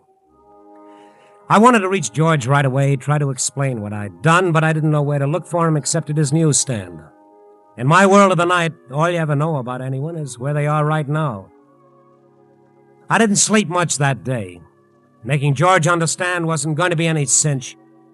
But he had to know that this had been a sick thing that could only hurt him in the end. That night, I hurried right onto his newsstand, only he wasn't around. I started worrying, and on a hunch, I went across the street to the after-hours joint. The door was ajar. I went in. He was there, squatting in front of the jukebox, listening to his song again. His back was to me.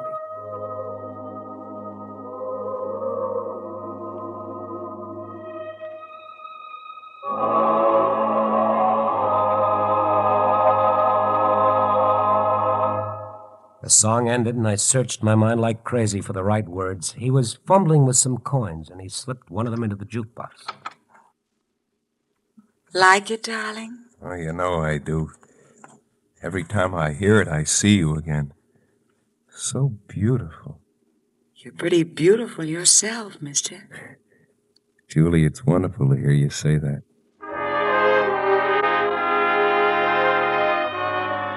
I backed out quick. I didn't get it. Why hadn't she gone with John Bruce? I hopped a cab for the Acme Music Company, a dilapidated office in a loft on Huron Street. Front door was open, so I went on inside. An empty desk with papers scattered all over, but nobody around. I went into a dark hallway marked "No Admittance." Ahead of me was a lighted glass door with the word "Studio" painted on it. I started for it when someone came running up behind me. Hey, you, can't you read the sign? No admittance. I thought that was very clear. Well, there wasn't anybody at the desk. You're telling me something I don't know? Quitting without a minute's notice. That's a fine thing, huh? Mister... But wait, that's Sally. She'll want a reference someday. I'll give her a reference, all right. Now, come on. Sally, is she the one who quit? Without a minute's notice. A jerk comes popping in. I was working in back. Next thing you know, she's waltzing out of here with him. But that's okay. Someday she'll want a reference. Sally is a dark-haired girl, beautifully built. So she's beautifully built. Big deal. Come on, mister. I got 50 things to do. Then that would be Julie working in the studio up ahead. So? Well, do you mind if I peek in through the door, and then I'll go? If you want to peek, all right, peek. With Julie, I'm not worried about her running off. With Julie, I'm safe.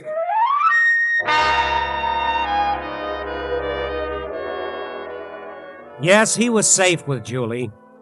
As I looked through the glass door, I thought, sure, it figures. Two can play the same game. The dwarf had his John Bruce, and Julie had her Sally. Julie couldn't have shown up for a meeting with George even if she wanted to, because I very much doubt that Julie could have lifted her 350 pounds out of that chair. Huge, sprawling Julie, working like mad at her switchboard with its flashing lights from jukeboxes all over the city. And then while I watched as she answered one call, something happened. Her eyes lit up in a strange and wonderful way. And then she flicked a switch that played a certain record for a certain jukebox, and her eyes became even more bright. I didn't have to hear the rest of the record. She was playing their song for her guide, George. And all of a sudden, I realized how right George was. Julie was beautiful.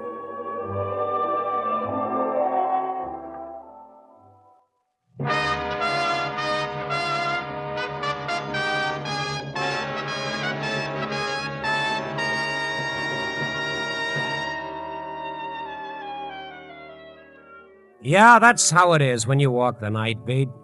You always know that if you walk far enough and long enough, and if you keep your eyes open and you listen very carefully, sooner or later in the darkness, you'll find the city's heart.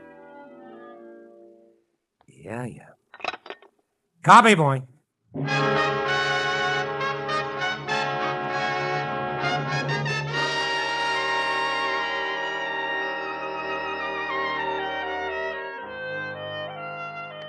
Night Beat, starring Frank Lovejoy, is produced and directed by Warren Lewis. Tonight's story was written by Larry Marcus, with music by Robert Armbruster. The part of John Bruce was played by Bill Conrad. Jeff Corey was George. Others in tonight's cast were Betty Lou Gerson, Ray Hartman, and Eddie Fields. Frank Lovejoy can currently be seen co-starring with Joan Crawford and Robert Young in Warner Brothers' Goodbye, My Fancy.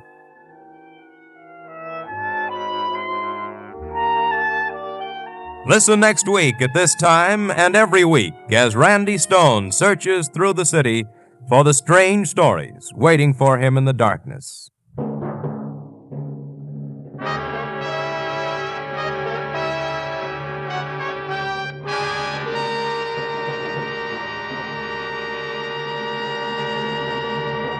Night Beat came to you from Hollywood.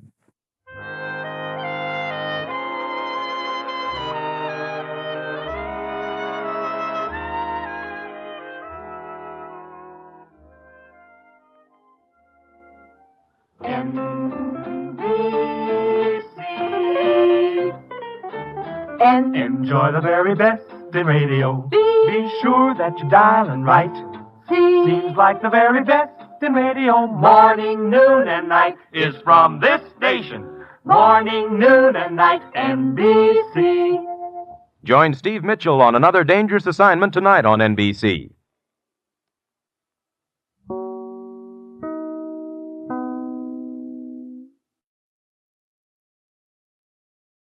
The National Broadcasting Company wishes to call your attention to a program regularly heard on Monday evenings at 10 p.m. New York time over most of these stations. We invite you now to listen, evaluate, and perhaps become a fan of this regularly scheduled Monday night program. Here then, for your approval is Night Beat.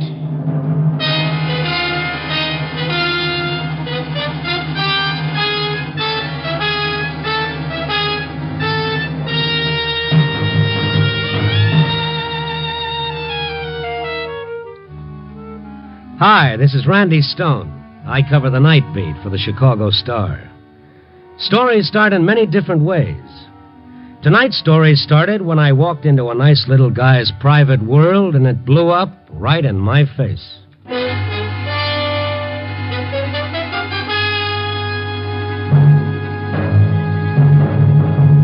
Night Beat, starring Frank Lovejoy as Randy Stone.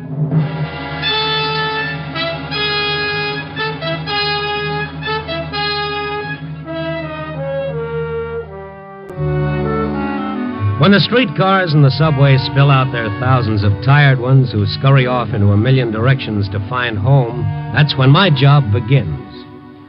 I start walking, looking for my story so that you can read about it in your morning newspaper and feel good because it didn't happen to you. Tonight I got my story fast, just walking down Madison Street, west, away from the center of things. I kept walking, past the shooting gallery and the nickel arcade, the peep shows, the fortune-telling machines, the jukebox taverns. Madison Street, the quick route to happiness for the world's worst hangover. And then straight ahead of me was Pop Gordon's training gym, where the public pay 30 cents to watch fellas training to beat each other's brains out. When I got inside, it looked like just one of those fights, but then I heard one voice over the others, and it was a voice I knew. Hey, take them off! Somebody call the cops! Somebody call the cops and get this punchy loon out of here! You got a stupid bums out of here! You're laughing at me! What's the matter, Pop? Randy! This crazy owl's gone clear off his rocker. But that's Billy. Yeah, somebody call the cops! Wait a second, Pop. He's all right. Yeah, sure. Listen to him. I'll kill you! Only one place for a loon like that, the bug house. I'm going to get the cops and have this all tied up. Oh, now, wait a minute, Pop. Let me talk to him. Randy, stay away from that lug. 5 of us couldn't hold him. He knows me. Randy, the guy's going nuts, I tell you. Mentallo, like I said, everybody's scared of getting in the same ring with Billy the Kid. Hiya, Billy. How's it going? You coming in with me? Oh, sure. Make me a big man getting into the same ring with the champ. That's me, champ. You're a two-bit bum. It's a thumbnail description if I ever heard one. Admit it. The truth. A two-bit bum. Admit it. I admit it, Billy. Yeah, but you don't mean it. You're laughing at me just like the rest of them. Billy, I never laughed at you in my life. Laughing? Well, I'll show you what happens to anybody who laughs at Billy the Kid. As the world flew away in all directions, I dimly remembered how the sports writers used to speak so respectfully of Billy's fast left hand.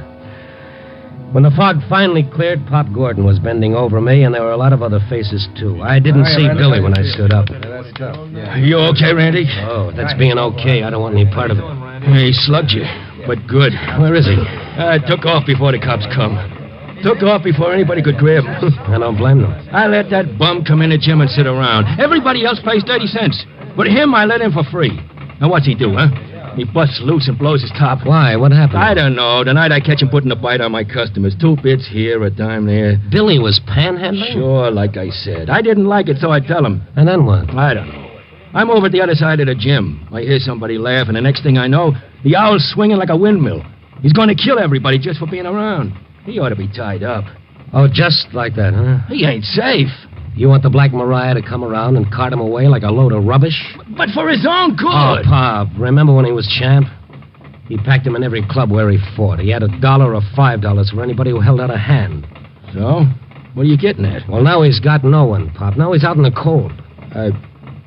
Yeah, I'll forget the cops. Well, we still got to put him away. Yeah, sure, but let's do it as painless as possible. I'll keep him with me tonight, and then tomorrow... You going after him? Which way'd he go? Straight up the street. But watch out, Randy. He blows his lid and you can't... Don't worry. I don't want any rematch. I'd like to know why he blew his lid in the first place and my jaw in the second place. I'd known Billy a long time. He was a sweet, gentle little guy who always seemed to be living in a world all of his own. A world that nobody else knew about and cared less. And now he was in trouble. In his mood, he might hurt someone, or worse, he might get himself hurt. I must have walked for half an hour before I finally spotted him standing on a corner. I stopped and watched him for a couple of minutes. I watched his hesitant, embarrassed panhandling. And then I walked over to him slowly. Hello, Billy. What? Hiya, Randy. Pal. I ain't seen you for a couple of weeks. So where you been keeping yourself, huh? You haven't seen me for a couple of weeks? Yeah, I thought maybe you forgot an old pal, huh? You're not the kind of fella forgets, champ. What was the trouble back at the gym? Gym? What gym? Pop Gordon's. Pop's place? Yeah. Well, let's go. I gotta help Pop. He's a good Joe. He never charges me nothing to get in. Now, hold it a second, Billy. Yeah? Weren't you at the gym tonight? Oh, no, not tonight. I've been here. And you didn't, massage my chin? What? You giving me a rib? What you looking at me like that for, Randy? Forget it, Billy. You was just ribbing, huh? Oh, sure. Just kidding. I like ribs. Not giving the hot foot, nothing like that, but funny ribs that don't hurt nobody. Oh, sure. Can I ask you a $64 question? Sure not. You ask me anything, Randy, anything. I've never seen you ask for a touch before. But you seen me doing it? Uh-huh. I ain't never gonna do it no more, Randy, but I got it tonight. I gotta get a few bucks. Maybe 15. I already got $2 and maybe 15. Why do you need $15? Well, I gotta get a new suit. A new suit? What's so special about tonight, Billy? There's something I gotta do. Randy. I gotta have $15. I heard them scarps. Hey, that's you, Randy? Yeah, Sullivan? No, Randy, don't let him pick me up for panhandling, please. No, I won't, Billy. Now, you wait here. I'll be right back. Okay. That's Billy back there, isn't it? Yeah, that's right, Sullivan. Why? Heard you had a little trouble with him back at the gym. Maybe we ought to put him in a tank for the night to keep him out of trouble. Look, Sullivan. He's going away tomorrow for a long time. Oh, like that, eh? Yeah, that's it. This is his last night out. I see. Okay, that's the way I do it myself. See you around, Randy, but keep an eye on him. Yes, I'll watch him like a hawk. Thanks, Sullivan. So long.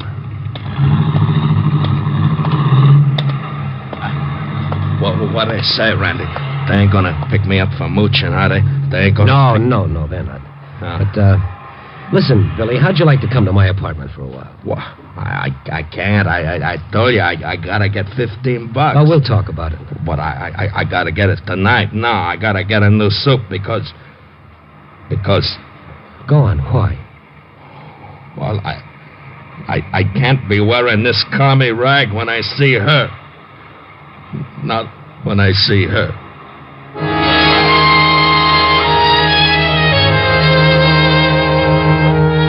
I didn't know what he meant, but whatever had made him go crazy at the gym, whatever had made him hit me was tied in with her. Who she was, I didn't know. I wasn't sure that he knew. I finally talked him into going to my place, and when we went in, I watched that slow, gentle smile come over his face. Hi, this place is A number 1. Yeah. Sit down, Billy. I ain't got much time. Oh, just a couple of minutes. Yeah. Oh, okay.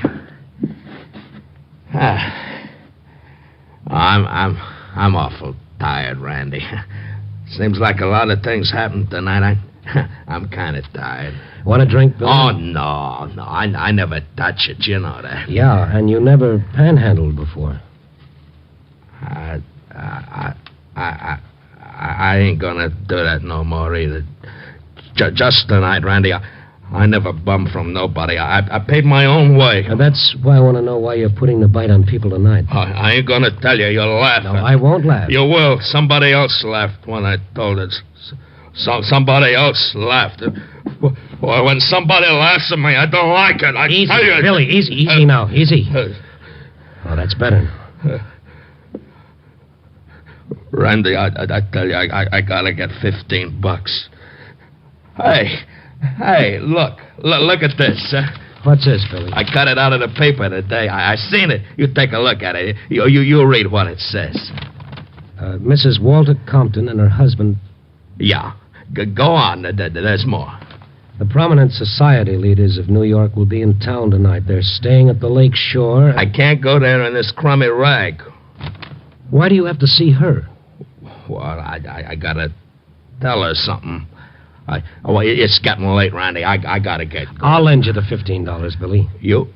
Oh, no. I pay my own way. Well, you pay it back whenever you get a job. I don't want no handouts. Just a loan, Billy. It's a loan. But... thanks, Randy. You're a champ. Now, tell me why you've got to see her. You ain't gonna laugh. I can take anything but that, anything. I won't laugh, Billy. No, I guess you wouldn't. Okay. You remember once I was champ? Everybody knows that you were champ. Now, what about her, Mrs. Compton? Yeah. Well, it's one night after a fight. I ain't a champ yet, but I'm punching right to the top, see? Okay, but this one fight, she ain't there. So I go to see her at her place. She's there. She's there when I walk. Who's that? Me, Billy. Where are you? Be out in a minute. Sure. I win tonight, Edna. Yeah, I heard on the radio. Well? Well, what? What, it don't mean a thing? Sure, means a lot, I guess. You guess? Oh, kid, for a doll who's going to marry the next middleweight champ, you sure take things like a lump of ice. Yeah. Is there anything wrong, Edna?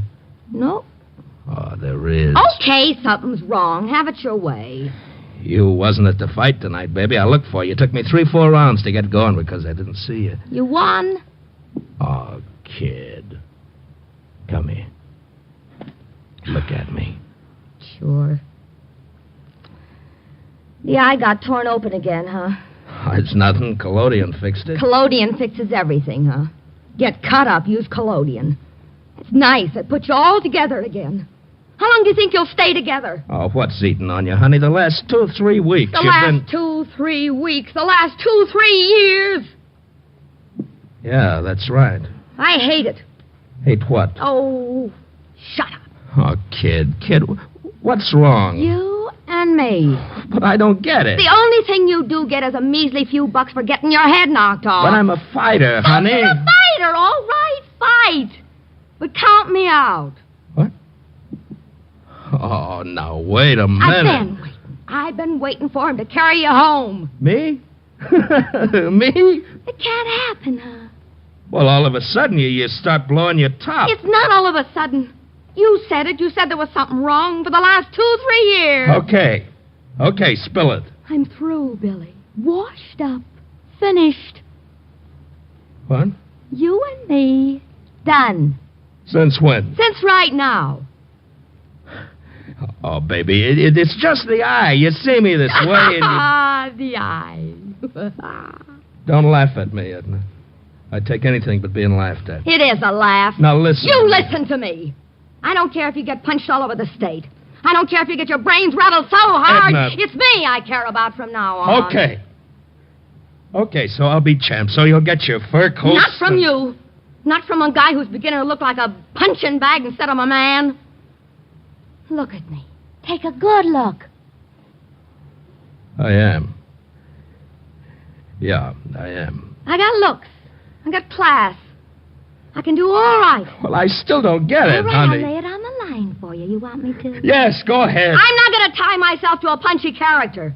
I'm not going to have to walk in nice places with a guy whose face is... Well, look at it. Go take a good look in the mirror. You see what I mean? You want me to quit? I don't care if you do or not, because it's too late, Billy. It's too late. Oh, now you didn't say things like that. Edna, please don't laugh at me.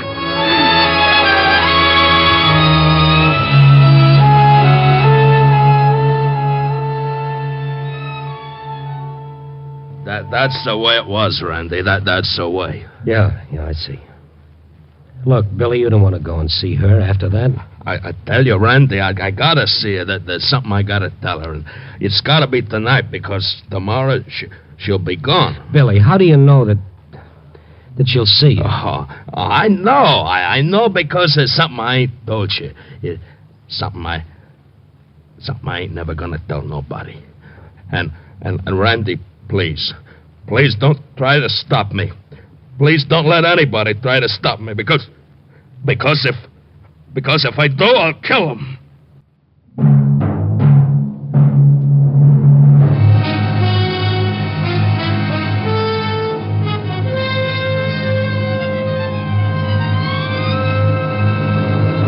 NBC is bringing you an encore performance of Night Beat, starring Frank Lovejoy as Randy Stone.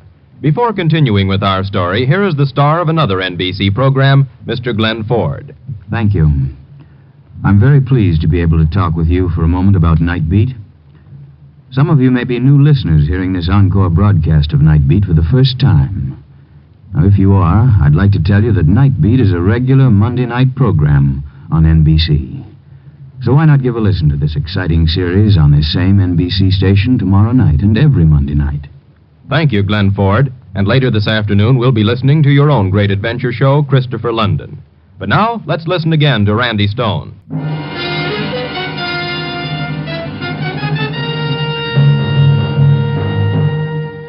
Billy said he'd kill anybody who'd try to stop him from seeing Mrs. Walter Compton. I looked at his scarred face and into his eyes. A wild fever you see in the eyes of a dog everyone says is mad, but only wants a drink of water. And then... I guess I shouldn't have said that, Randy. Billy, why do you want to see her? You don't understand dames, huh? No, my mother never told me. Well, she gives me the brush, see? Like I tell you, she gives me the brush. But she does it for me, see? She don't want me to get my brains knocked out, see? Yeah, I'm beginning to see, Billy. Sure. But me, I got no sense. I don't see it her way, so I let her walk out and I don't see her no more. That is not until I get hold of that paper today. And tonight you want to see her. To say what, Billy? What, don't you see? She loves me. All these years she never lets up, and I want to tell her it's okay. That maybe her and me, we can start all over like, see? Wait. What's the matter, Randy? Nothing, Billy. Don't let anybody kid you, pal. You're still champion. I ain't nothing. But I gotta go now. I gotta get $15 for a suit. Now, look, you're tired. You need a shave, maybe take a shower. Have you thought of that? What? No. All right. Now, you wait here. Take a shower and a shave. I'll bring a suit back for you. Is that a deal? Oh, gee, you're a champ, Randy, a real champ. I might be gone for a little while, Billy, but when I come back, everything will be okay. Sure. Okay. There was only one thing for me to do. Go see Mrs. Walter Compton. I made sure that Billy couldn't leave my apartment. I locked the door from the outside. I didn't want him picked up before he had a chance to see her. To see the woman around whom he'd built a whole world of fantasy in which he'd lived for so many years. And I didn't want that world to come down around his ears. My newspaper pass got me in to see Mrs. Walter Compton in her suite at the lakeshore. You're Mr. Stone? Yes, I am, Mrs. Compton. You're from the newspaper? Well, I'm not on newspaper business, Mrs. Compton. Not tonight. This is more personal. Really? Well, what can I, do for me? Nothing. Then please get to the point, Mr. Stone. My husband will be here shortly with guests. How soon? An hour. Why? Well, because it concerns someone you used to know. Really? Who? Billy Candell. Billy Candell? Yes, better known as Billy the Kid. He was once middleweight champion of the world. Oh, I'd forgotten.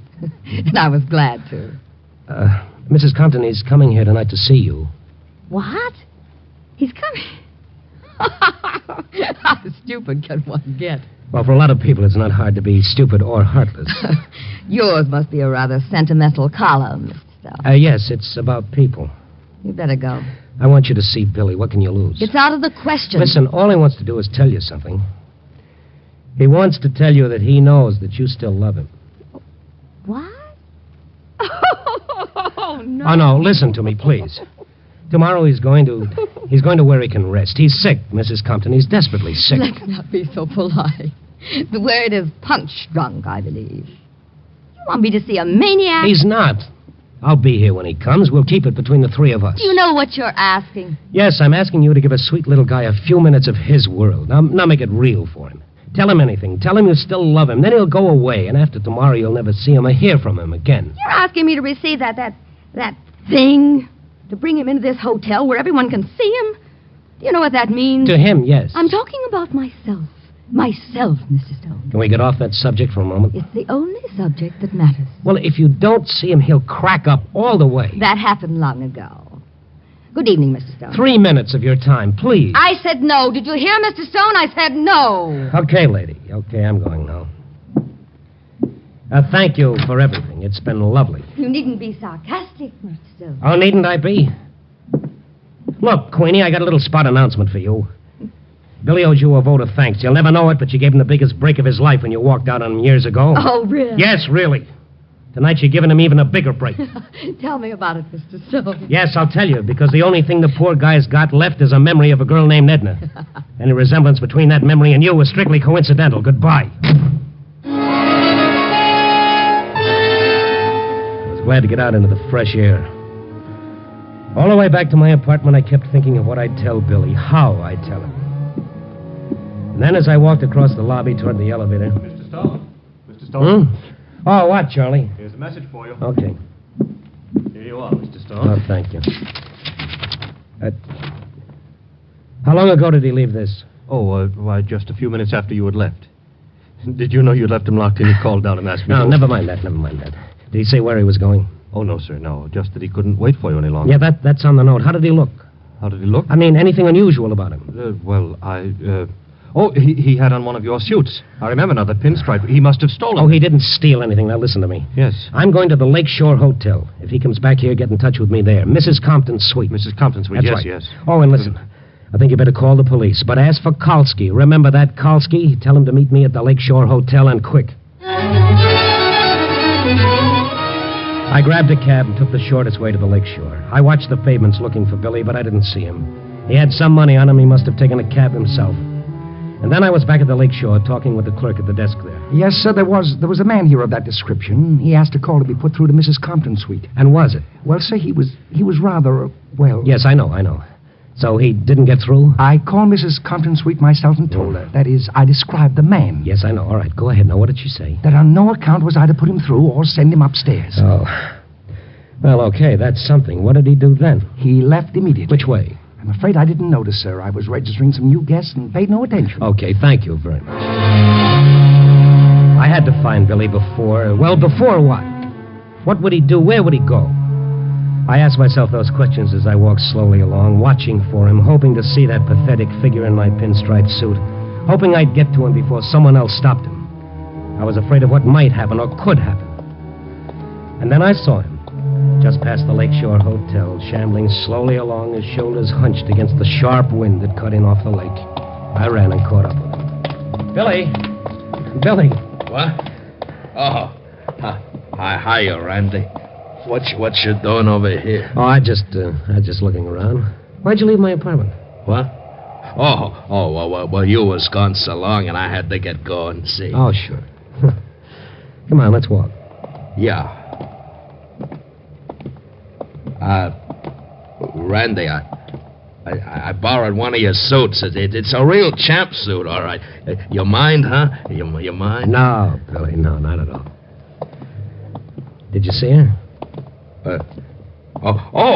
Sure. What? Sure.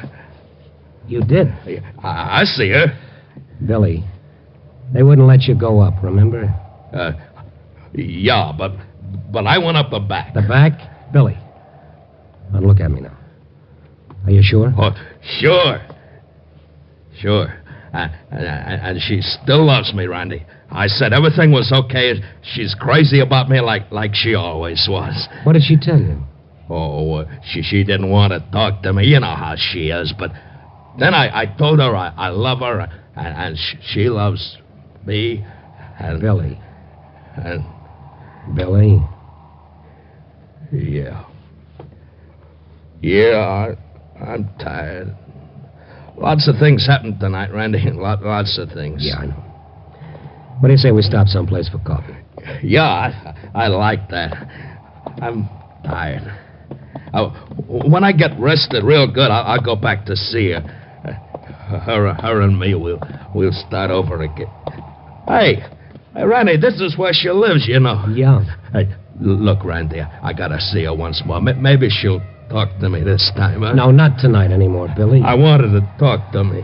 She won't. Yes, she will. She loves me. Billy, listen to me.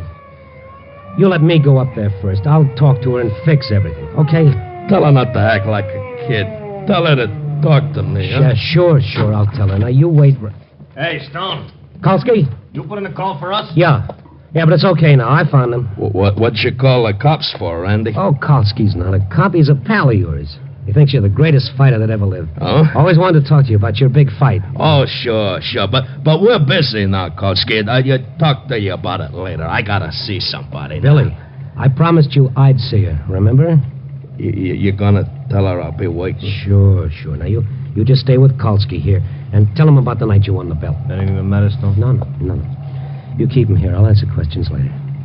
Now, Billy. Yeah? Promise me that you'll stay right here. You won't stay long, huh? Just tell her she loves me. And I want her to talk to me. Yeah, that's all. Now, you wait here.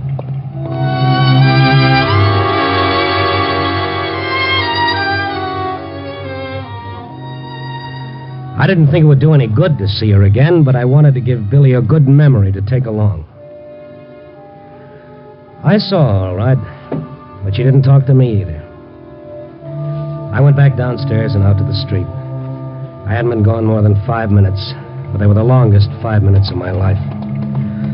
Brother, I was beat. Hey, Randy, you see her, huh? You see her? I saw her, Billy. What does she say, huh? You tell her what I said? I told her. Hey, Stone, how long does this go on? This is a prowl car, not a fuss. We're coming along with you. What's the idea? You getting her back, Billy? Yeah. I'm kind of tired. I kind of like to ride to your place, Randy. Take us to the precinct, Kolsky. Listen, Randy, you see his girl? Yeah, I saw her. I guess she laughed once too often. She's dead. What? Yeah, now, but take it easy, Kolsky. The poor guy doesn't even know that he killed her.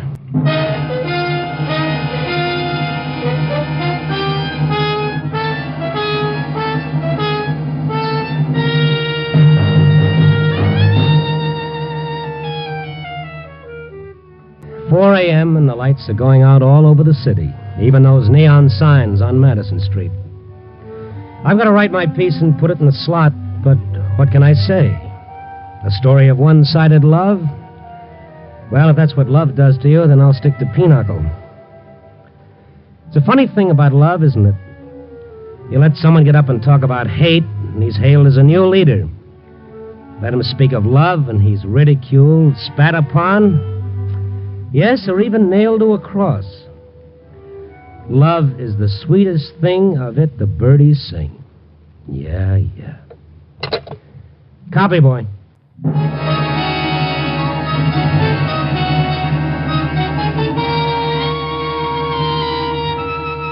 Night Beat, a new dramatic series, stars Frank Lovejoy as Randy Stone. Today's script was written by Russell Hughes.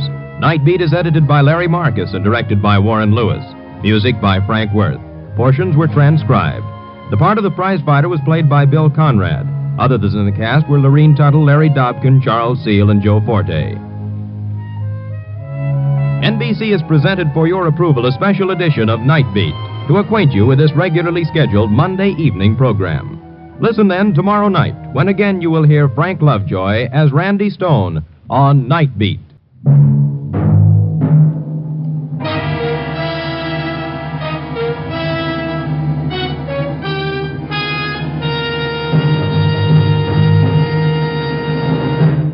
And now stay tuned for High Adventure starring Burgess Meredith on NBC.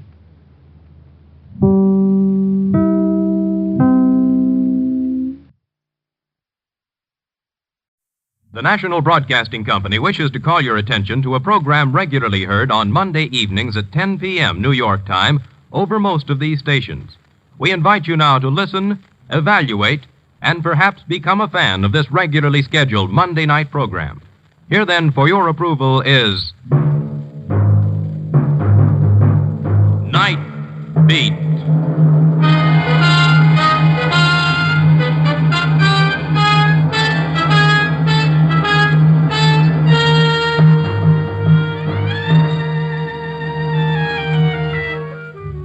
Hi, this is Randy Stone. I cover the Night Beat for the Chicago Star. My stories start in many different ways. This one began in the shattering turmoil of a manhunt and ended in the quietness of the morgue.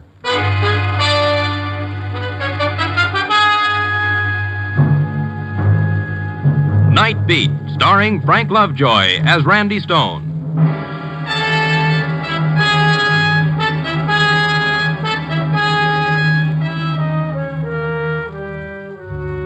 People are always telling me how lucky I am to have a job where all I've got to do is walk around Chicago at night looking for a story. It's a dandy little job, sure. All you need is a pneumonia jacket, an extra set of arch supports, and a goodly supply of penicillin, and you're all set. The city at night, oh, it's fascinating. That old nose for news, frozen stiff and ready to fall off. Those eagle eyes so watery and bloodshot from the wind they wouldn't serve a self-respecting canary. Yes, sir, it's lovely work if you can get it. Oh, brothers and sisters, have I got it.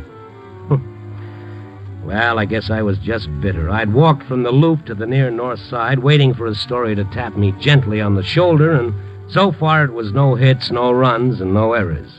The streets were empty. Everybody was home hugging a radiator. And then, far away, I heard that lonely blues in the night sound, the police siren. And then another one. And then another. And then it seemed like there was a whole chorus of sirens singing about what a cruel, cruel world it all was. And then one siren separated itself from the rest and came closer. A prowl car was coming down the street, stopping just a few yards away from me, and a police officer jumping out and hurrying to a call box. As the officer passed under the street lamp, I saw the excited look on his face, and I thought, all right, Stone, you lucky dog. Let's go to work. This is Malachek. Yeah, okay, we're on our way over there right now. Right. Hey, just a second. What do you want, mister? What's up? Sounds like every squad car in the city's on the loose. Got no time, mister. Read it in the papers tomorrow. Oh, I never touched that. Look, the name is Stone, Chicago Star. Oh, reporter? Well, mildly. Look, that's a general call, isn't it? I got no time to stand here gabbing. I'll give it to you fast. Gig Sandvers busted loose. Sandvers? Great. When? How? Read it in your paper, Stone. All right, cross it. Let's move. Gig Sanders, a two-time loser, a killer, loose in a city of 4 million people and everyone his enemy. I hurried to a phone, checked with the police, and then drove over to that part of Chicago called the Badlands. That strange area belonging to every city. Surrounded by the business section, yet itself run down, deteriorated, filled with tenements and abandoned factories. It was there the police had thrown a cordon around a boarded-up building. My pass got me through up to the front line and Police Captain Harlan. Hello, Stone. The hunt's on, huh? I don't know. We'll see in a minute. Sanders in that building? Got a tip he'd be. Wait a second. All right, Billings. Turn the searchlights on the building. Keep 2 of them on the roof. Run the others back and forth. Sticking around, Stone? Yeah, I guess so. You sure Sanders is in there? No, but we couldn't afford to pass up the tip. Well, where'd it come from? Anonymous, just a phone call. But Sanders knew this neighborhood like a back of his hand. Likely to be here. Captain Harlan, ready with the speaker now. Okay. All right. Here goes. Sanders, listen to me. There is no way out of that building that isn't covered. Come out with your hands in the air. We'll give you 20 seconds. Hear that, Sanders? 20 seconds. We'll count them off for you. What if he doesn't show? Tear gas first, then we'll go in after him. If he comes out with his hands up, he goes to the death house, and if he doesn't... He'll come out. Rats always believe there's a chance to beat the chair. Where there's life, there's hope, huh? No sign of him. Malachek. Yes, sir. Take the megaphone. When I give the signal, start counting off 20 seconds. Yes, sir. Well, you're giving him more than 20 seconds. Not him, the crowd. They won't push in so close when the counting starts. Oh, look at them. Look at those faces. Perfectly normal human beings for 23 and a half hours of the day. Give them something like this for 30 minutes and they become a mob, waiting and watching and hoping for the kill. People, Randy, want to change them? Oh, yeah, sure. We'll retool and put out a nice new 8-cylinder model with a convertible soul. Get ready, Malachek. Yes, sir. There's my story, Captain. Sanders? No. That's for the front page, boys. This mob, that's my story. That young couple right over there. Look at those two. They're hoping Sanders will come out shooting. Otherwise, they'll want their money back, huh? Yeah. Where you See you going? later. Well, I'm going to stand by that couple and listen to them. All right, Malachek. Start counting.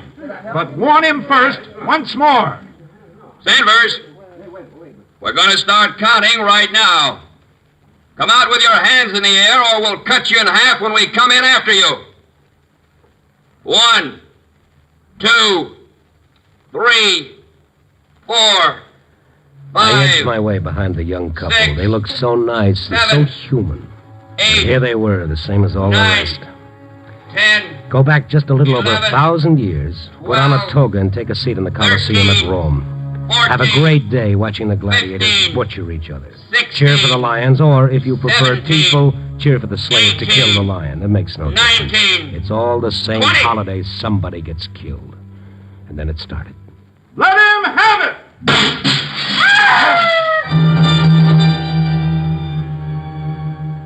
It was all over in a few moments. The tear gas, the police rushing in with their masks on, the crowd straining forward to get a glimpse of Sanders.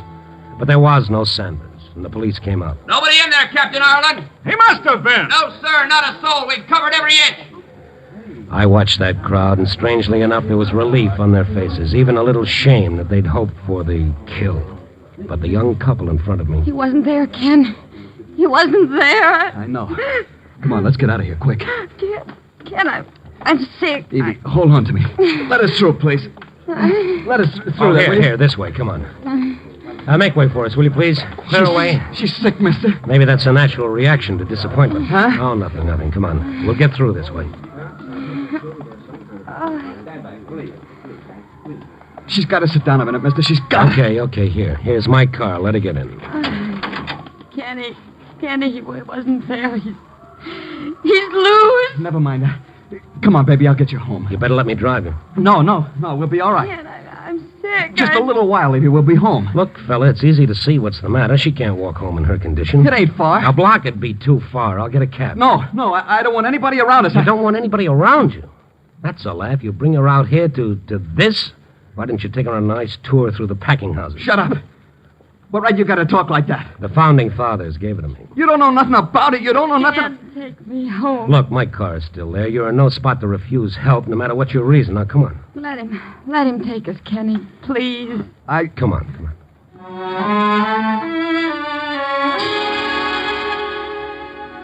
They live very close. It didn't take over 3 minutes to get to their tenement building.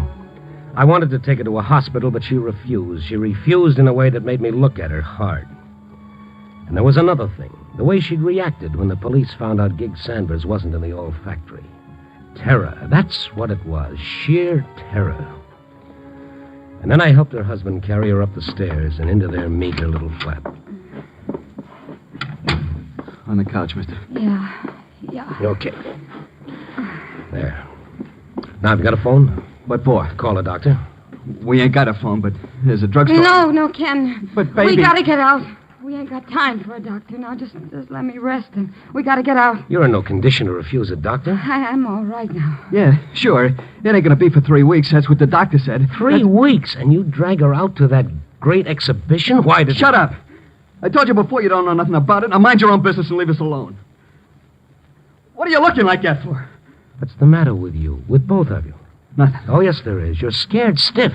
Of what? Please go, like Kenny says. Leave us alone. Well, let me phone for a doctor from the drugstore. I won't come back. Just the doctor. Evie? No, we ain't got time, Kenny. Don't you know that? We ain't got time. He's loose, Ken. He's loose. Evie, baby, don't. You're please. talking about Gig Sanders, aren't you? Why? Why are you afraid of him? Do you know him? Come on, what about a talk? No, not to nobody. You're scared of Sanders. Why? Look, mister, you helped us. All right, thanks. Now get out of here. Ken, we gotta tell somebody. I said nobody. You know what'll happen. We gotta tell. Mister, who are you? My name is Stone, Chicago Star. Newspaper. Does that frighten you? Maybe he can help. Maybe he can. Nobody can. You know that. I'll tell him. No, Evie, shut up. It was Kenny who tipped the cops. Evie. I had to tell somebody. Maybe he can help. That the truth, Kenny? I don't... Yeah. It was me tipped the cops. That Sanders was in the factory? I thought he might be. But he wasn't. All right, now tell me something else. How do you know so much about it? Now, come on, if you want me to help, I gotta know you're on the level, so tell me. Tell him. How do I know he won't go straight to the police? How do I know that? We gotta trust somebody. We gotta. Can we trust anybody? Well, try it and see. Him and me... in the same gang once. I did time, but I got out before he did. I went straight because...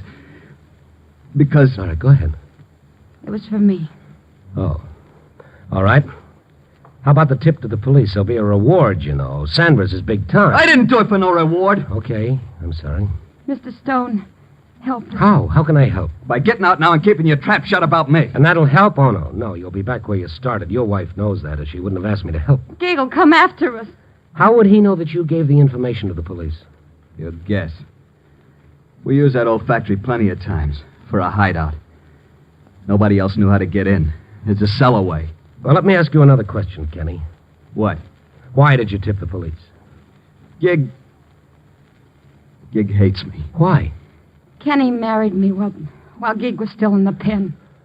Oh, you were his girl. No, I never was. I never was his girl at all. I was like everything else Gig liked. Everything was his, no matter who it belonged to. To him, a girl was like anything else. His gun, his clothes. Anytime Gig Sanders wanted something, it was his. I never loved him. I told him, but he just laughed like what I felt didn't mean nothing. I see. And now? Now he's loose. He hates me because of Evie. And he's going to know I tipped the coppers. Mr. Stone, if it's the last thing he does, you'll guess. You'll get Evie, and you'll get me.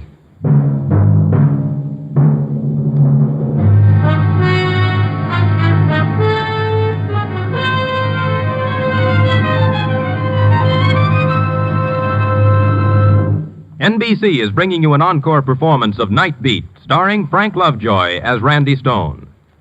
Before continuing with our story, here is the star of another NBC program, Dragnet, Mr. Jack Webb. Thank you.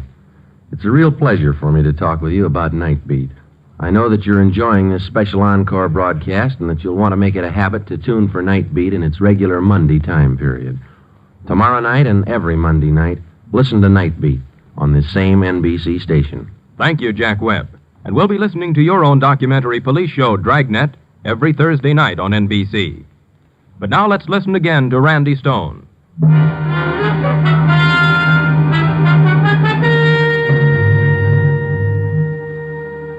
These kids were scared. They were plenty scared. I asked them the only question that made sense, and I got my answer. Go to the police? Sure. A guy who served time goes to the cops. He tells them he gave him a bum steer. They got every copper in Chicago around that factory while Gig gets away someplace else. Yeah, they'd believe me, wouldn't they? Well, try it, and I'll go with you. Listen, you don't know. I changed my name. I moved all over the state looking for a job. This is the only place I could get one. I had to come back here. So what does that prove? It'll be in the papers. He'll lose his job, Mr. Stone. I can't do that. Not with Evie. Well, then what do you want me to do? Look, maybe if I give you a list of the places the coppers might find Gig, maybe you could tip him. And what if he doesn't show up? There ain't many places he can go. You know, look, maybe by this time he's out, maybe even out of the state. He's killed an officer. He won't dare to stay here. Gig, as long as he knows Evie and me are still alive, he'll stay. He hates me so much he'll take that chance. Does he know that you live here? No, I ain't even seen any of the old bunch at all. I moved around. Always moving to keep away. Mr. Stone, go to the police. But don't tell him nothing about me. Will you get it through your head that they'll protect you? Even so, Gig's got friends. If they find out it was me... Yeah. So you gotta go to the police. All right. Where's the drugstore? Right at the corner. You'll see. You stay right here. Keep your door locked until I get back.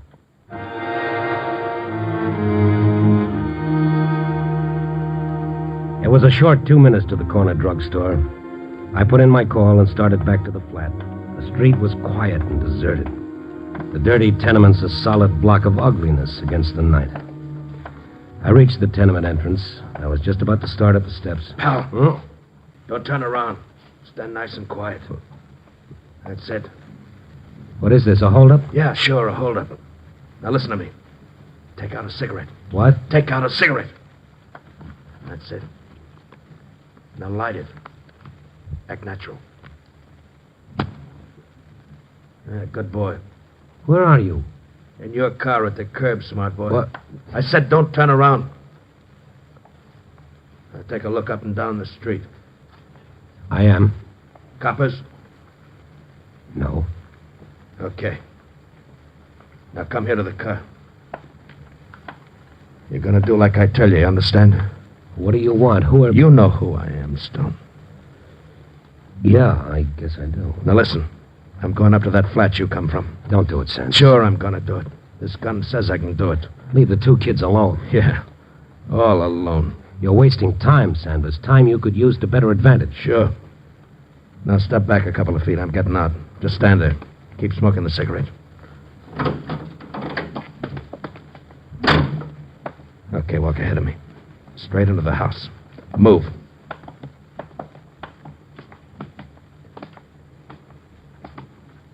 All right, stop here. Sanders, you're not going to do this and still have time to get away. Oh, you're really concerned about me, ain't you? But don't worry, I'm a big boy. Well, give him a break. Oh, sure. Like they was going to give me.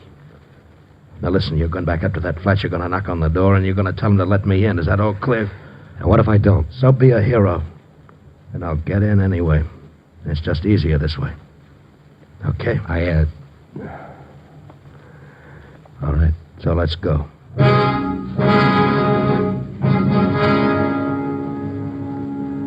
The walk up the stairs was a nightmare. I walked down the hall toward the flat. The flat where those two kids waited behind a door that they thought would keep the terror and the death away from them. And then... All right, knock. Who is it? Answer. Sanders, please don't do it. You're gonna answer him? Who is it? Answer. What? It's Stone, Kenny, but I don't... That's so. He was a long time... Inside, fast. Shut her up or I will. Evie, don't. You, Stone, lock the door. All right. Kenny, boy. Over on the couch. Dick, don't hurt Evie. She's gonna have... Yeah, I see. Congratulations. Listen to me. Shut up. Stone. What? Get over to the couch. And on your way over, turn out the light. Stay in line with the window so I can see you against the street lamp. All right, now sit down. We're going to have a long talk. You're gonna listen to me, Gig. Sure. I'm a wonderful listener. Only make it good and make it funny, huh? Evie and me fell in love, Gig. You ain't gonna blame us for that. Evie and you fell in love. You think I was worried about that? You think I cared what she did? No. It's what you done tonight. He was afraid, Sanders, afraid that you'd come after him because of Evie. And I thought about it and stir plenty. But I figured let it go. It ain't worth it. But this tonight is something different. Turning stooly. You'll never get out of Chicago, Sanders. Every cop in the city will be looking for you. That's nothing new to me. And now you, Kenny, boy. You did tip the coppers, didn't you? Gig, listen. We're nothing. You haven't got a chance, Sanders. Shut up with that.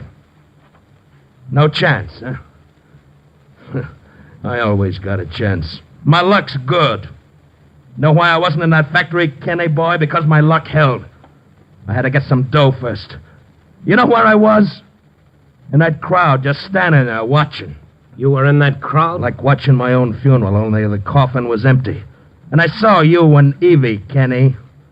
That's how I knew where the tip come from. All right, you're smart, Sanders. Now be smarter. You've got us where you want us. We can't make a move. But if you kill us, you'll kill the time you need to get away. I got ways. Like I come here. I followed you in a cab, then hid in your parked car. Now, ain't that smart? Well, Evie, you ain't said nothing yet. Gig, you're gonna kill us. I'm gonna kill you, Evie. Sanders, you said your luck held? Can't hold forever. What you're doing now is giving the police minute after minute to catch up with you, and they will sooner or later. You killed an officer, Sanders. You know what that means? Him or me, it had to be that way. But it doesn't have to be this way. This way? What Kenny did was done to save Evie's life and the baby's. Right or wrong, that's why he did it. What would you have done to save your own life? I killed a cop to save my life.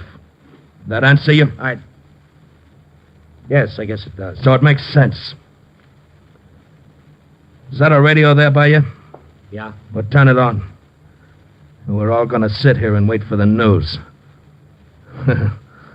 I got to see how I'm making out. We sat in the semi-darkness of the room. The only light came from the window that faced the street. Then the 11 o'clock news broadcast came on. Tell us more. Tonight in Chicago, the city's manhunt goes on for Gig Sanders, convicted and sentenced killer. Acting on an anonymous tip, the police surrounded the old Phillips factory, but Sanders had not been there, or had escaped before the cordon could be drawn tightly. Meanwhile, rewards totaling $2,800 have been offered. Shut it off. And? Well, $2,800. That's a real nice nest egg, huh, Kenny boy? There wasn't any reward, not when There is no. Sanders. What do you want, Stone? You said you were smart. So, what are you getting at? Maybe you forgot one thing. Yeah? You came here in a cab. So? The driver get a look at your face? Don't give me that. Coppers would be here long before now. Oh, no, Sanders. Only about a half hour has gone by since they tried for you in the factory. Figure it out. By the time the cab driver reports, by the time the police check... Shut up! You're wasting time. You got half a chance if you take it. Yeah. Yeah, I guess you talked me into it. Okay. Now get going. Gig, no. Please, no. Gig, not Evie. The baby. The baby, Evie. I could have been rotting in that factory by now. What satisfaction will you get from this, Sanders? Satisfaction? Everything in the world. You were friends. Yeah, we were friends. You tell him how good friends we were, Kenny? You tell him how we played in the same dirty, stinking streets, how we ate the same slop in the orphan asylum? You tell him all that? Gig. Yeah, Evie. You tell him how I was always the one to get Kenny out of jams when we were kids? Did they tell you that too, Stone? No, but you're thinking of it. Remember it, Sanders. Oh, I am, yes. All Kenny wanted was a decent life. Even if it cost mine, huh? He wanted to live for his wife and his baby. And I want to live. For what? Oh, you shouldn't have said that, Stone. I didn't have nothing against you, not until you said that. I was going to the death house when I busted loose. I figured a million ways to get away, and I took a chance when it come. I killed a cop. A cop, and I know what happens to a cop killer. I know what... Yeah, now they're coming. I guess you were right about that cabbie. In a minute, the cops will be all set and ready. And I killed a cop. That's how bad I wanted to live. But nobody wants me to. Nobody. You hear? Nobody. Listen to me, Sanders. You listen to you. A few weeks ago, there was a leopard loose. And you know what people said? You know, Stone? Yes, I know. They felt sorry for the leopard. That's right. Everybody wanted the leopard taken alive. Nobody wanted it killed. But me, I'm a human being. And me, they want to see cut to pieces. Maybe because there's all the difference in the world between you and that animal. Is there? Is there? You're going to say the leopard wouldn't know better if he killed to get away. Well, neither do I. Neither do I, because that's the way I learned to live. Because you didn't want any other way, Sanders, because it was the easiest way. You grew up in the gutter, you never wanted to get out of it. Other men did. I ain't other men. I'm Gig Sanders. Gig Sanders. Gig, they're all around. You ain't got a chance. Oh, well, that's dandy for you. Just what you want. No, Gig, no. I swear it ain't. You swear. Now listen to me. I'm going out. But not with my hands up. And I ain't gonna die alone. Sanders, don't. Do one last decent thing and let these kids alone. Shut up. Gig, listen. I'll go with you. Kenny, no. Gig, I'll go with you. It'll be you and me again, like it always was. I'll help you get away. We can do it together, Gig. We always used to. Me and you, remember? You're crazy, Kenny, if you think you're going out with him. You won't have a chance. He'll cut you down with him. Kenny, stay here. You gotta do it, Evie. You gotta see that. I have to do it. Gig, you want to kill me. All right, I'll be dead if that's what you want. But I'm going out with you. I got a gun. I got a gun. Kenny, put it down. Don't. So you got a gun. You got a gun. All right, why don't you shoot me? I could have. Why don't you shoot me? I could have any time we were sitting. No, but you didn't. You were always soft, Kenny boy. You see, Stone, that's the difference between him and me. Then shoot me. Go ahead, kill me now. But even if you don't, I'm going out with you, Gig. Kenny, you're not talking sense. Sanders! Sanders! We know you're in there. Sanders, this is Captain Ireland. Listen to me, Sanders. Yeah, I'm listening, copper. Sanders, there are innocent people in that building. We'll give them time to clear. If you've got any human decency left in you, wait before you do anything. But I warn you, Sanders, if you don't come out with your hands in the air. What are you going to do? You know what I'm going to do. Coppers! I'm coming out! Right out the front door. Tell everybody else to stay in. Tell them! All right, Sanders, but with your hands up. Now listen, you people. Stay in your rooms, lie down on the floor, and stay away from windows and doors. I'm coming, coppers! They'll kill you, Gig. Sanders, go out with your hands in the air. Oh, sure. And now, Evie, Kenny... Gig. Sanders...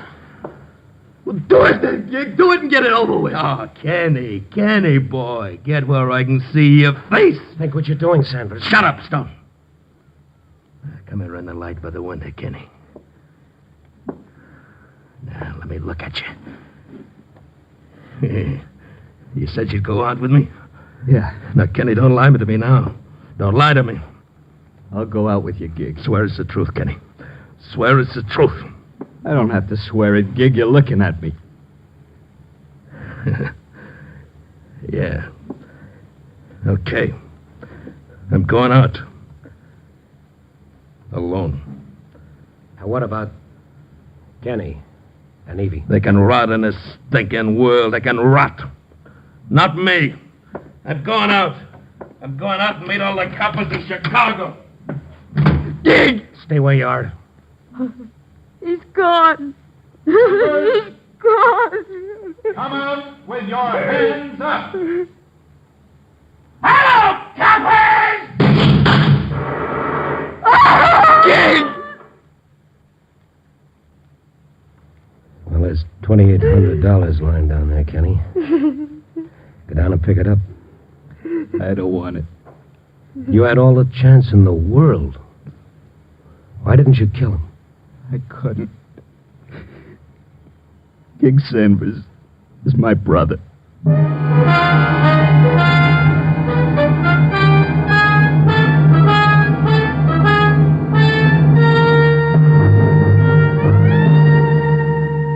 Now it's almost dawn again, and I've written another story.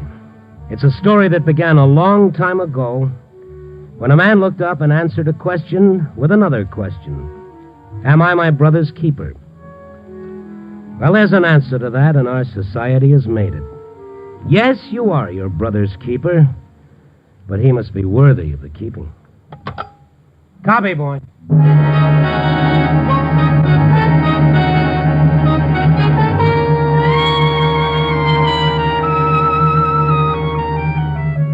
Night Beat, the new dramatic series, stars Frank Lovejoy as Randy Stone. Night Beat is produced and directed by Warren Lewis and edited by Larry Marcus. Today's script was by Russell Hughes with music by Frank Worth. The part of Gig was played by Bill Conrad. Others in the cast were Georgia Ellis, Harry Bartell, Louis Jean Height, Herb Ellis, and Lee Millar. Frank Lovejoy will next be seen in Milton Sperling's production Rock Bottom, released by Warner Brothers. NBC has presented for your approval a special edition of Night Beat to acquaint you with this regularly scheduled Monday evening program. If you have enjoyed this broadcast, join the millions of listeners who each Monday tune for adventure and mystery on the regular Night Beat series. Listen then tomorrow night when again you will hear Frank Lovejoy as Randy Stone on Night Beat, presented by General Mills.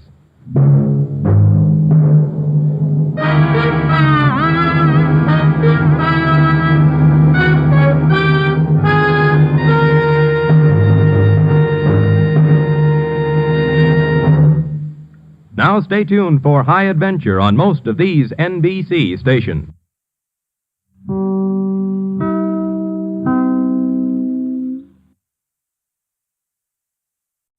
The National Broadcasting Company wishes to call your attention to a program regularly heard on Monday evenings at 10 p.m. New York time over most of these stations. We invite you now to listen, evaluate, and perhaps become a fan of this regularly scheduled Monday night program. Here then, for your approval, is Night Beat.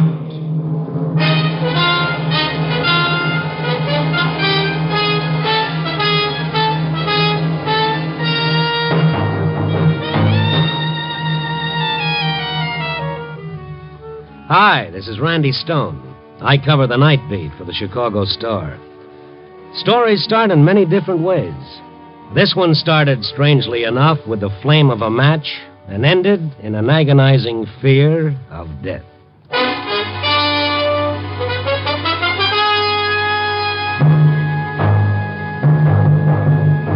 Night Beat, starring Frank Lovejoy as Randy Stone.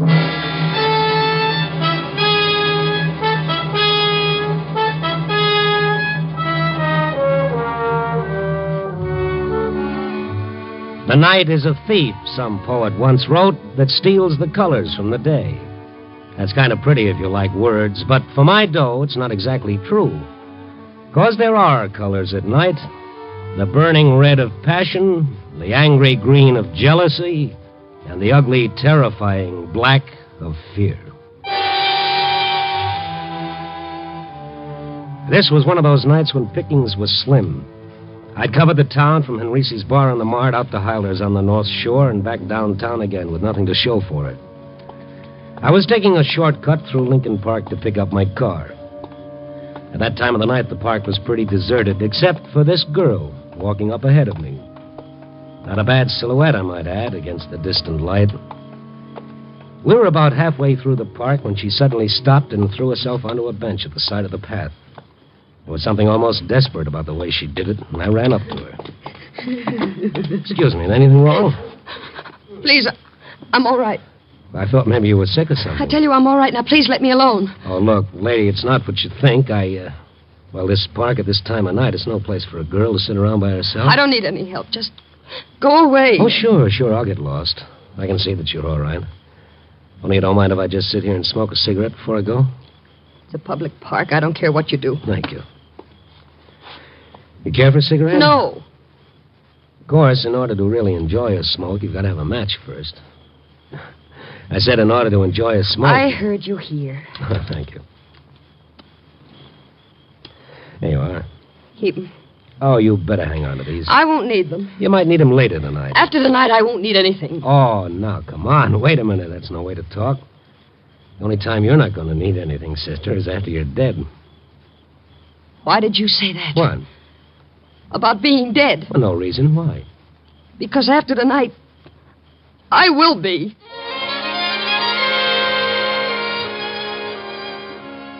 The girl jumped up and started running. Here was a kid that was afraid. Afraid of death or afraid of life. But then, isn't everybody? I turned the matchbook over and looked at the ad on the cover.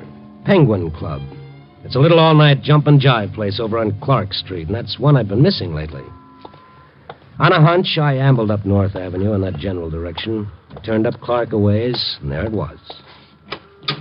Why should I spend money? It's good to get inside out of that wind. Check your hat and coat, mister? No, thanks. I'm just looking around. Can I get you a table? It's almost the end of the floor show. Anywhere in the back will be all right. Okay. I want to share the world with you. The hat check girl, hostess, or whatever she was, walked me through the bar to the edge of the main room. And then I stopped and really did a take. Out in the middle of the dance floor, under a little baby spot, singing in front of a 5-piece band, was Little Miss Desperate from the park. Nice voice, don't you think? Yeah, who is she? Oh, that's Franny, Fran Fowler. Haven't you been in here before? Not for quite a few months. Of course, she hasn't got much experience yet. Oh, from out of town, Someplace over in Wisconsin. Not bad looking, huh? Yeah. Scheme, I'm scheming. And what's wrong with her? Now I don't know. I can't. I can't. Well, how do you like that? Gosh, that's funny. Let's give the little girl a great big hand. Nothing like a real sad song to wind up a real sad act. Especially for a real sad tomato-type tomato. No. It's all in fun, so let's dance now. Come on, you lucky guys and gals. Get out here. Move around. Come on. Hiya, Peggy. Got yourself a live one, huh? Hello, Tommy. This is Tommy Mason. Ain't he the one? Yes, he's quite the one, all right. Gee, Tommy, you sure covered up for Franny, all right? Never let down. Keep 'em going all the time. That's show business. You know how it is, mister. Yes, I've heard. The show must go on. It's a new thing. Hey, no sense of humor. What's the matter, mister? You dead? Honest, mister, he's this way all the time. What a joke. Oh, he's hilarious. Now, look, about that girl. Franny? Yeah, Franny. What seems to be the trouble? Well, that's hard to say, pal. Maybe she just found out she ain't no Dinah Shore. And she sure ain't. You got it? Sure. Tommy, you kill me. Seriously, fella. Why would a girl break up that way in the middle of her number and start to cry? Could be she got a cinder in her eye. But just to make sure, I'll go ask her. See you later, Tommy. Yeah, Peg. Come on, fella. How's about buying a girl a drink, huh? Oh, sure, in a minute. About this Franny. Look, do we have to talk about her? I thought you came in here for some fun. Well, maybe I get my fun wondering about people. What time's the next floor show? Next one's at 2, then 4. Oh, they're not kidding about this all-night business. And still another one at daylight. She's singing all of them? How should I know? She missed most of the 12 o'clock show. She just got here for that last number. Any idea where she lives? A rooming house around on Erie Street. You know the number? 391. You know, you ask an awful lot of questions. That's my business. I'm a reporter, Randy Stone. I might have known it. Look, you're not going to bother her tonight, are you? Of all nights? Tonight? This is the night that Charlie Dane is being executed down at Joliet. Well, what's that got to do with her? Well, how would you feel? Look, Mr. Stone, she's human. This is the night her boyfriend's going to die.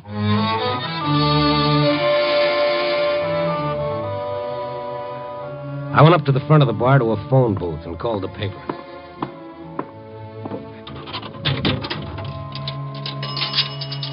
There was something about this in the back of my mind somewhere.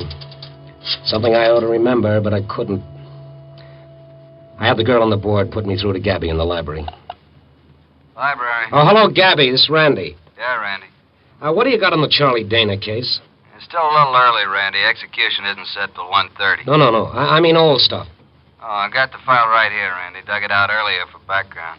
Anything on a girl named Fran Fowler? Let's see. Charlie Dana, small-time gambler, killed a guy named Denelli. Oh, yeah, I remember. It was a gambling beef. Execution originally set for November, but he got a couple of months' stay. Oh, here she is. Fran Fowler, singer in a nightclub. She was supposed to be his alibi, but the DA blew her up on the witness stand. She admitted she wasn't positive about when she'd been out with the guy.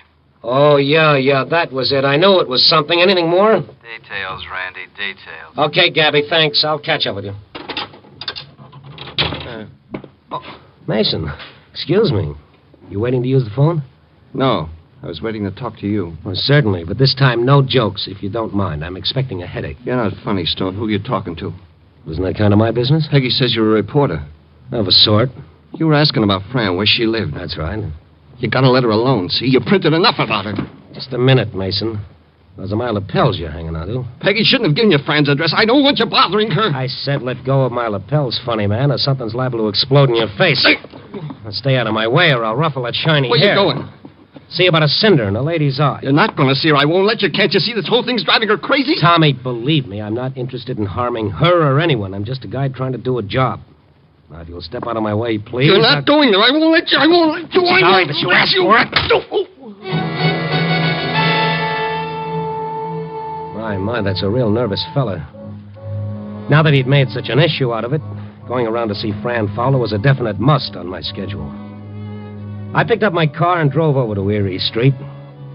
391 wasn't much different from any of the rest of the rooming houses on the block. I got the number of a room from the mailbox, and I started down the dingy corridor to room 8. I knocked on the door, but there was no answer. I knocked again, and then I smelled gas. Hey, anyone in there? Miss Fowler! Fran! I put my shoulder to the door, and the flimsy lock snapped open.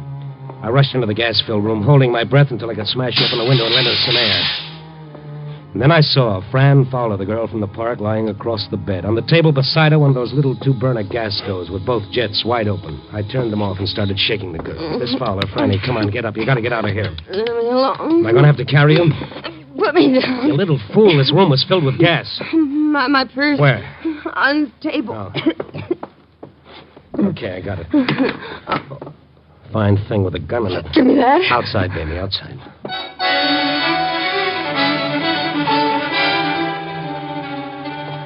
It was 6 seconds flat when we hit the sidewalk in the fresh air. I put Fran in the front seat of my car and then ran around and climbed in behind the wheel. I headed out the Sheridan Road along the lake. The cool, clean air felt good in my lungs, and I could see Fran drinking it in, realizing now how close she'd been. I didn't make her talk until we were a long way out of town. Then I pulled over to the beach side of the road and killed my motor. We seem to keep bumping into each other in the strangest places tonight. I guess I should say thanks. No, not at all. I'm the one who should say thanks. Still haven't returned your matches. Please don't make fun of me. No, I'm not. See, I know now who you are. Charlie Dana's girl. Why don't you say it? In my book, you're just a kid that I met in the park. What time is it? 1:45. Then... Yes, it's probably all over by now. Like me to turn on the radio and find No. out? No, I don't want to hear about it. You must love him an awful lot. Love him. I despise him. But still you were willing to alibi for him on a murder charge. Oh, I wasn't. I told him I wasn't sure at the time I was out with him, but he made me say it was the exact hour when the man had been killed. Didn't you realize you might have been perjuring yourself? Well, I didn't lie. I just didn't remember. It might have been like he said. When you're not sure, what else can you do? Yeah. How'd you happen to get mixed up with him? Oh, I didn't know anybody when I first came here. I was lonesome. And he was nice to you. Well, he was. A lot more decent than most of the men who want to take you out when you're working in a club. And why do you hate him now? I didn't know what he did. A lot of people gamble. I didn't think too much about it. Then we got to going out evenings between shows at the club and on my nights off. And the killing happened when you and he were supposed to have been out someplace together? Well, that's what he said. He wasn't arrested until a few weeks after the trouble. I couldn't remember if I had been with him during that particular time or not. Well, it's all over now. You did what you had to. That's about all any of us can do. But you gotta forget about it. You gotta put it out of your mind. There's nothing more to worry about. But that's just it. Oh, you don't understand. There is. What are you talking about? He promised. He promised, and I know he'll keep his promise. Promised what? I went to see him in prison. In the death house? Well, I had to. I wanted him to understand, but he said I tricked him. What, by telling the truth on the witness stand? He said I double-crossed him. But that now he didn't care. Well, why would he say that? He said he didn't care because the night he died, I would die. And I'm afraid.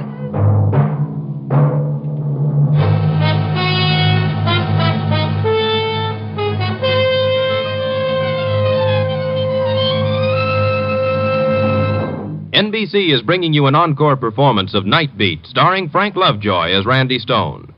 Before continuing with our story, here is the star of another NBC program, Richard Diamond, private detective, Mr. Dick Powell. Thank you and good afternoon. For a moment, I'd like you to forget that I'm your NBC sleuth, Richard Diamond, and think of me as just an ordinary citizen. You know, the kind of guy who sits back on Monday nights and listens to the regular scheduled Night Beat broadcasts. Because that's what I do on Monday nights. So if you're enjoying this special encore Night Beat show, why don't you two give a listen tomorrow night and every Monday night to the regular Night Beat series? Be sure to listen. Thank you, Dick Powell. We'll be listening to your own great mystery adventure show, Richard Diamond, every Wednesday night on NBC. But now let's listen again to Randy Stone.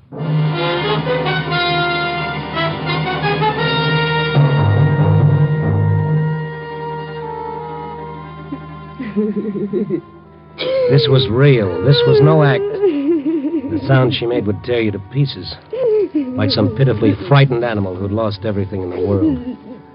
I let her cry it out. After all those months of strain, she'd have to get it out of her system. You said the night he died, I would die. But sure. So you were scared. Who wouldn't be? But don't you see, it's just a cruel boast made by a cheap hoodlum who was trying to hurt you to make you feel responsible for his own plight. But he meant it. I know he did. Well, maybe he did at the time, but you've got nothing to worry about now. You had nothing to do with it. He paid for his crime, and now he's dead. And you're still alive. He'll keep his promise. How can he? He's dead. I know you think I'm crazy, but... No. But has anyone really tried to harm you? But this wasn't the night he was supposed to... I know that. The execution was originally set for November. Yes. It was that night in November. I hadn't been afraid before. I thought it was like you said, because he was bitter. But naturally, all that day I was upset. I told them at the club I couldn't work, and late in the afternoon I got a note from Peggy saying, why didn't I go out to her cabin at the dunes for a couple of days? Nobody would bother me, reporters. I could get a good rest. So I drove out there that evening. It was quiet. Nothing around, just empty sand dunes and her cabin all alone on the edge of the lake. I called Peggy at the club to let her know I got in all right. Hello, Fran. Where are you calling from? Why, from your place. My apartment? No, your cabin. At the dunes? Oh, it was swell of you, Peggy, to let me come out here. Well, of course, Franny, you're welcome to use the place, but I don't quite know what you mean. Well, your note this afternoon telling me to come out. I didn't write you any note. Oh, come on, Peggy, you did. You even told me where the key would be, under the flower pot. But, kid, that's where we always keep it. Everybody knows that. Peggy. Now, don't worry about it, kid. One of the girls probably sent you the note and just hasn't had a chance to tell me about it yet. I should have thought of it myself. No, wait a minute, Peggy. I'm scared. Well, what in the world of? You remember what I told you about what Charlie said the last time I saw him? In prison? It was about tonight that he said when he died... No, cut it out, Franny. Cut it out before you drag yourself back. Peggy, I'm all alone and I'm scared. I don't know what to do. Fran, you gotta hang up right away. You shouldn't be out there all alone tonight. Now get in your car and come back to town as fast as you can, huh? I'll wait for you here. All right, Peggy. All right. I hung up the phone and ran out of the house to my car. I turned on the ignition key and stepped on the starter. It wouldn't start. My car wouldn't start. I looked at the gas gauge. Empty. Somebody had drained the gas out of my car. I got out in a panic and started towards the highway. But there was a car out there, parked behind a big sand dune. I turned and ran back into the house. It was like some crazy, frightening nightmare. I didn't know what I was doing, but somehow I got inside and locked the door. And then suddenly I was at the telephone. Operator, answer me. Operator, you've got to answer. I want the police. Operator, please help me. Someone... Operator! It was no use. The line was dead. While I was outside, someone had pulled the wires away from the wall. I crawled over to the window and looked out to the highway. There was a car out there. Its lights were on. But as I looked, they went out. And now, I was alone. In the dark. With him out there.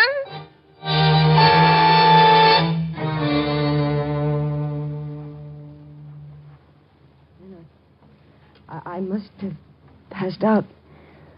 When I came to, it was morning, and then Peggy was there. She and Tommy had driven out after the club closed to find me. But you see, you didn't die that night. But neither did he. Could have been your imagination, you know. This man in the car. No. The news about this day of execution was on the radio. The man in the car must have heard it and gone away. Did you call the police? They didn't believe me. Just because I'm a nightclub singer, they said I was trying to get publicity. Yeah, but how about the car not starting and the telephone being dead? According to them, my car was just out of gas, and I must have pulled the telephone wires off the wall myself. In the panic you were in, you could have. But I didn't, I tell you, I didn't. All right. Anyhow, it's tonight that we're concerned with. I don't know what to do. I just don't know what to do. Well, if it's true, this fear you have, you've got to find out tonight. If you don't, it'll haunt you the rest of your life. Oh, I know, but how? We've got to get back to your room. Oh, no, I'm afraid. I'll be with you. I've still got your gun, remember? By the way, what were you doing with it? I didn't have the nerve to use it. Even on myself. Well, if anything is going to happen, it'll happen tonight. Not tomorrow or any time after that, but tonight.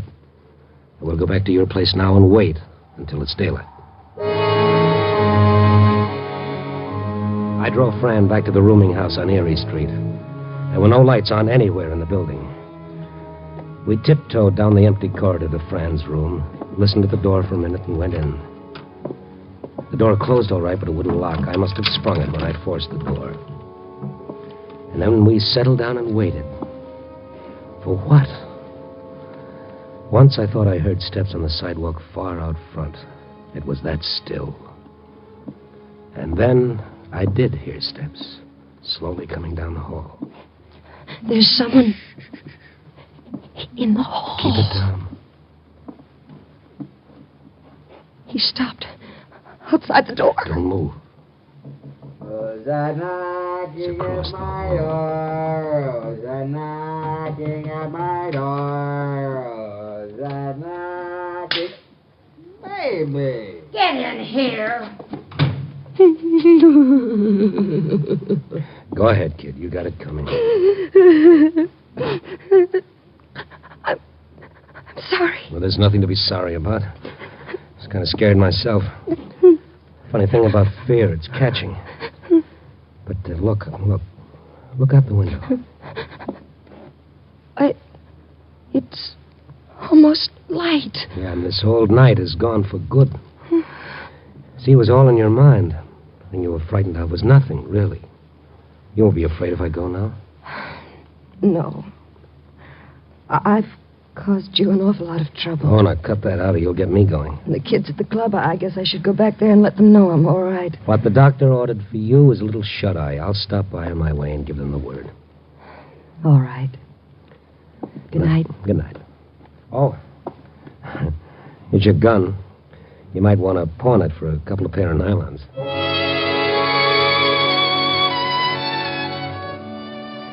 Yes, a real nice tomato-type tomato, as the funny man at the club would say. On the way over, I got to thinking about him and the girl, Peggy. Come to think of it, there was one point Fran had forgotten to clear up for me. About the note that sent her out to Peggy's cabin at the dunes that night. Yeah, my mind wouldn't let go of that. When I got to the club, it was daylight, and they were folding up the joint. Peggy was sitting alone at the bar. Well, you got a nerve coming back here after... How's your boyfriend? He's not my boyfriend. That's a figure of speech. Where is he? He just left. Okay, I'll settle for you. If you don't mind, it's a little late for small talk, mister. Okay, I'll give it to you fast. It's about that note you wrote to Fran Fowler last November on the night Charlie Dana was supposed to die. What note? It's a little late for small talk, remember? I don't know what you're talking about. You don't know anything about a note inviting Fran to stay out at your place at the dunes?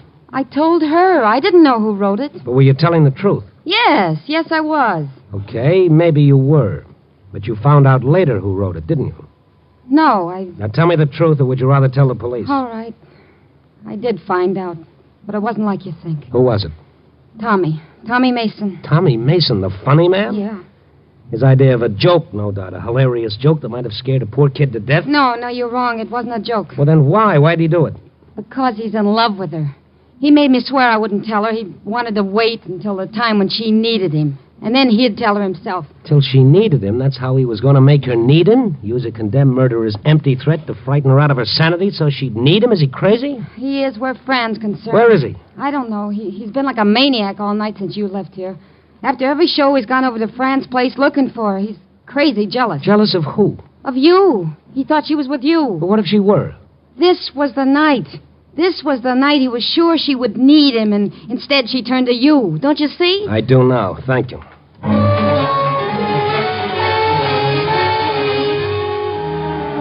It was only about half a mile to Fran's, but it seemed more like 20 miles until I turned off Clark up Erie Street and slammed into the curb. There was no one on the street. I was hoping he'd walked and I'd pass him on the way, but there was no one. I ran down the narrow hall, not daring to think what I'd find, and I flung open the door. You alone? Oh, you frightened me. Are you alone? Well, yes. I've been sitting here since you left. Too tired to undress. All right, come on, let's get out of here. Grab your coat. But where? Never mind. I'll tell you on the way. I shoved Fran out the door, and we started cautiously back down the hall. Got about halfway when I grabbed her arm. The front door was opening slowly, and a man made a dark silhouette against the gray light of the dawn. It was the funny man. The man with the slick, shiny hair and the permanent smile and the fast jokes. Only the smile was gone, and he had a gun in his hand. Keep coming. Keep coming. We started towards him slowly. Tommy. Tommy, it was you? You who were going to kill me? You didn't know. You didn't know that I had a heart, too, just like Charlie Dana. Tommy, you never told me. You never let me. You didn't need me. You would have laughed at me like you laughed at my jokes. Oh, it couldn't have been you at the dunes that night. I followed you out there. And then drove back to the club? Oh, no, Tommy, no. You were lonesome, but you didn't need me. You needed Charlie Dana. I thought if you were afraid you'd need me, and then you were afraid, but still you didn't need me. But I'd make you need me. I'd make you. Step by step, we moved closer. Keep coming. I could see his face twisted with jealousy and hate. Come on. His eyes wild as though any spark might make him explode. And tonight, when you were afraid and should have needed me, you didn't. You turned to him. Tommy, please. But now you need me. Now that I have my finger on this trigger, you need me more than you ever needed anyone in your life. You need me. You need me, Fanny. You need me. Say it. Say you need me. I can't shoot. As he started to shake, I ran forward and grabbed for his gun. Look out! Drop it! Drop it! It's all right. It's all right. I've got the gun. I can't. Is he hurt? Nothing to what he will be. Get up, funny man. No. Don't be too hard on him. He didn't realize. No. No, I guess maybe he didn't. Funny, isn't it? You never really know what's going on in some of the best combed heads.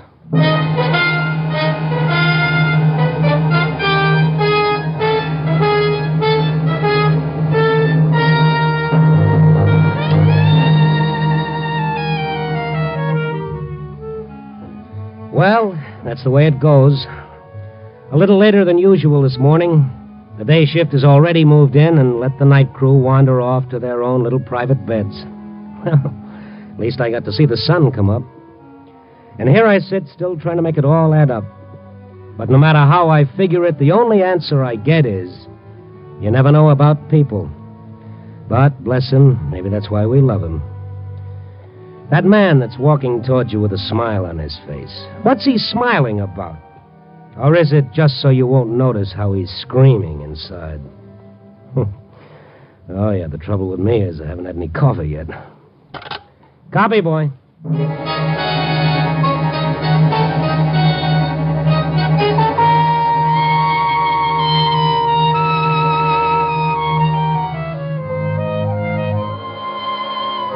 Night Beat, the new dramatic series, stars Frank Lovejoy as Randy Stone.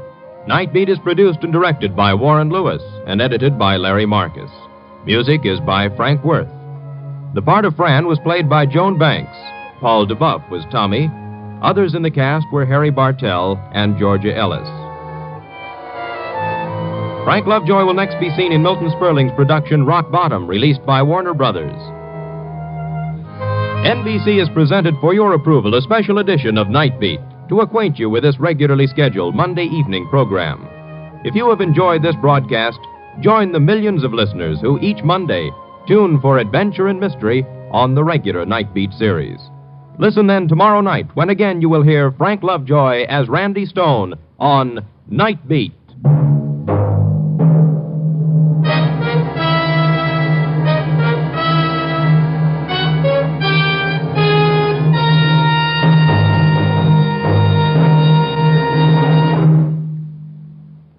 Now stay tuned for High Adventure on most of these NBC stations.